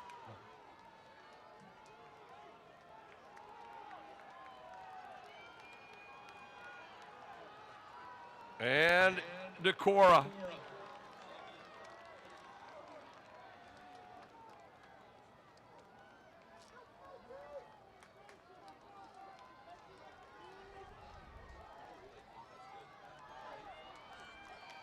Ballard in that second spot. Decorah is up front.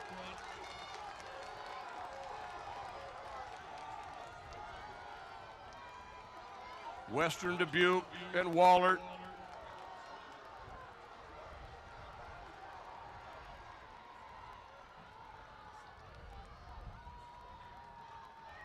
Decorah and Ballard. Western Dubuque. Decorah to the lead on the backstretch.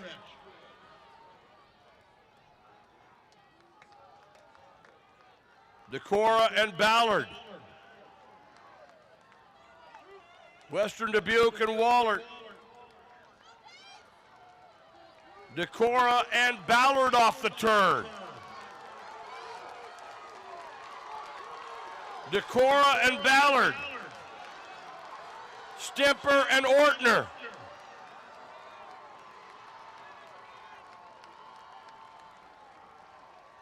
.322.08 for Decorah. Jace Ortner with another really impressive 400. It's like he found yet another gear with like 75 meters to go. That just doesn't happen in a 400-meter race or a 400-meter split, right? Like, yeah, and look at him. He's upright, not breathing hard. I mean, that's just amazing. I don't know if it's hit him yet what just happened.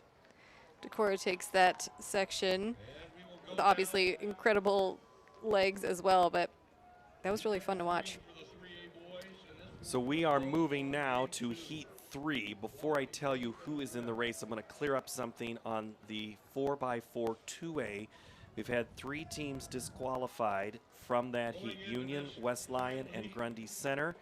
And it is all the Rule 512 1A R2, which means they took more than 3 steps outside of a lane on a curve. And so that's why they will not run, which now changes things a little bit. Alburnett will qualify with the top time of 3:21.59.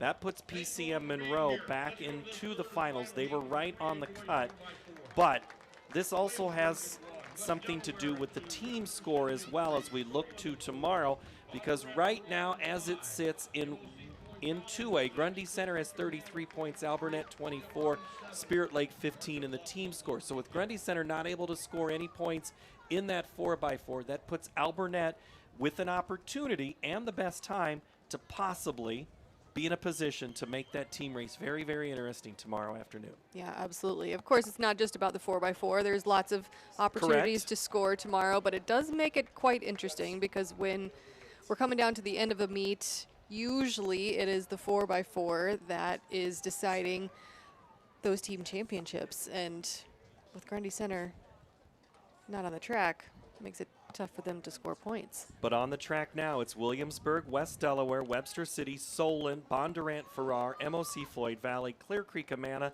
and Sergeant Bluff Luton 1 through 8 in this Heat 3. Your best time qualifier is Solon, who, as you have said, Ellen, a couple of times, Solon's had a pretty good day. They've had a good day, yes. Really, really impressive championship out of that, what was it, this first heat in the DMR, correct? Correct. Is my memory serving me correctly? Yes, you're all the way back, I don't know, Taking 5 hours ago. Full circle, more than 5.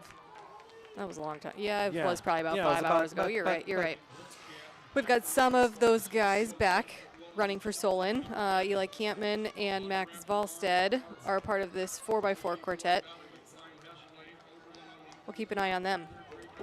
Williamsburg in 1 with Brown. Delaware starts with Helly. Stroner for Webster City, and then it's Holtkamp for Solon. Bondurant Farrar, the Blue Jays bring Farver out. MOC Floyd Valley, Klein Slink. CCA Overman, and for SBL, it's Harzma. That's Sergeant Bluff Luton over there by Sioux City. We're through the first exchange with everybody, and now it's to the cut.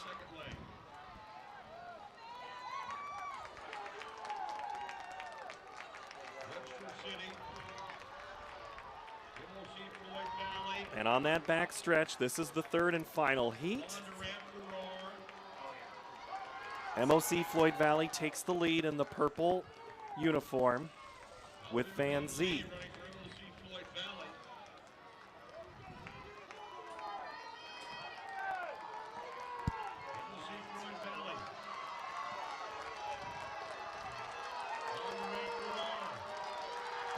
Bondurant second, Clear Creek Amana. Solon moving well. Oh, jeez.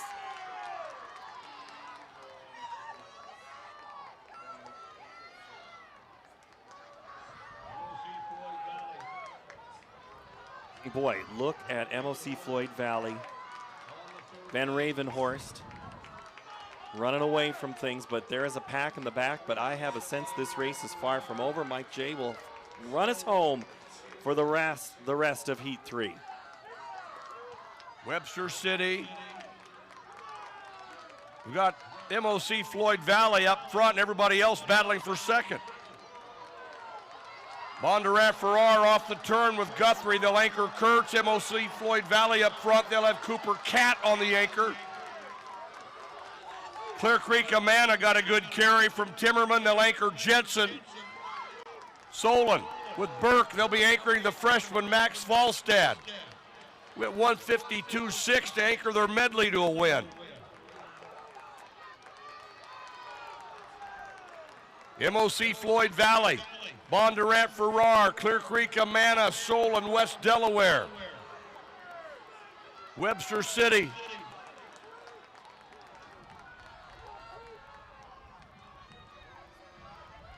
MOC Floyd Valley, Bondurant Farrar, Clear Creek Amana, Solon in 4th.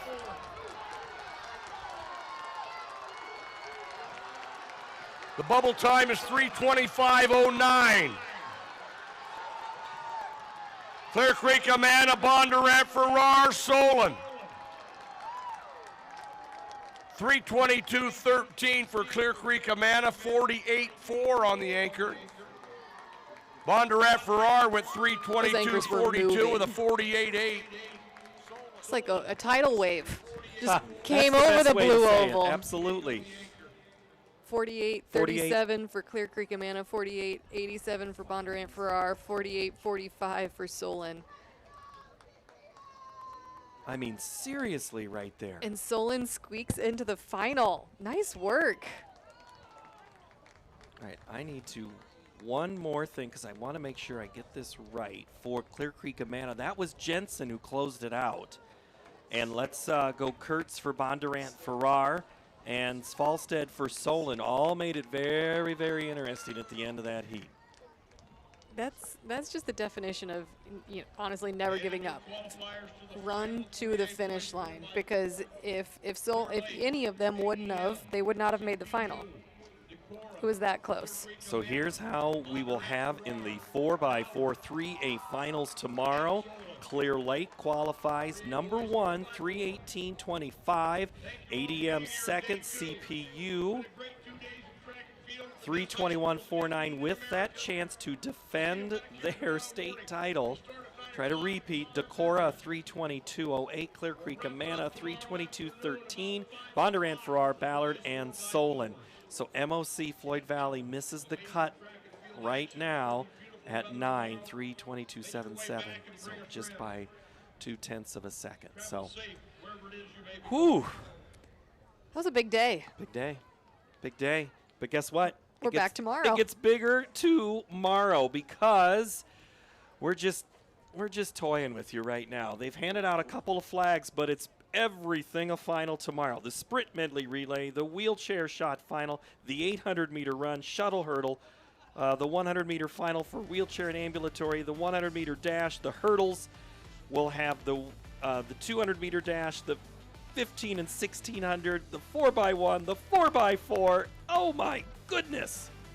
Everybody's going to be a star tomorrow. It's going to be great. We had some distance experts yesterday. We were heavy on the sprints and hurdles today. Everyone's coming together tomorrow. It's going to be 75 and sunny. Oh, this is going to be perfect day, and we will be back on the air with you tomorrow at 9 a.m. For our entire production crew at the state track meet from Drake University in Des Moines, Iowa, we're coming back tomorrow for the Iowa High School Athletic Association and the Iowa Girls Athletic Union State track meet finals. Oh, it's going to be great for all of us. We'll see you tomorrow. Thank you, and good night.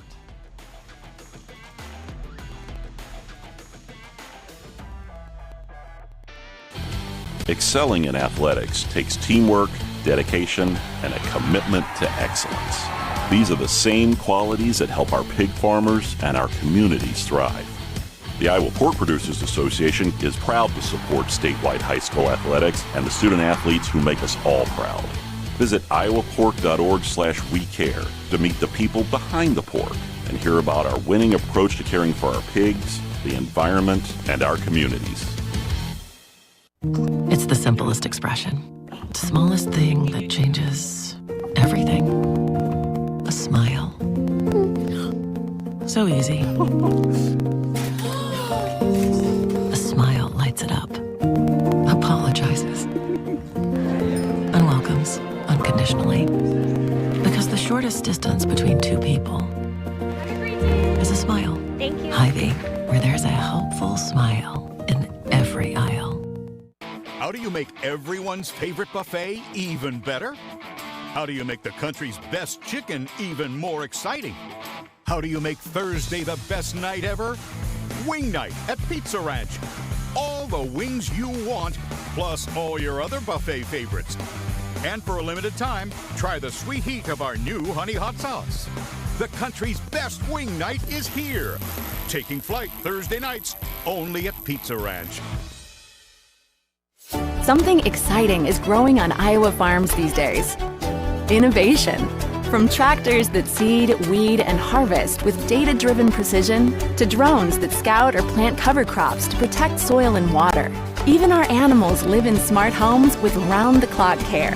Technology keeps your food safer, water cleaner, and makes us more sustainable. Because what we do here benefits everyone here. Life on the farm makes everyone's life better.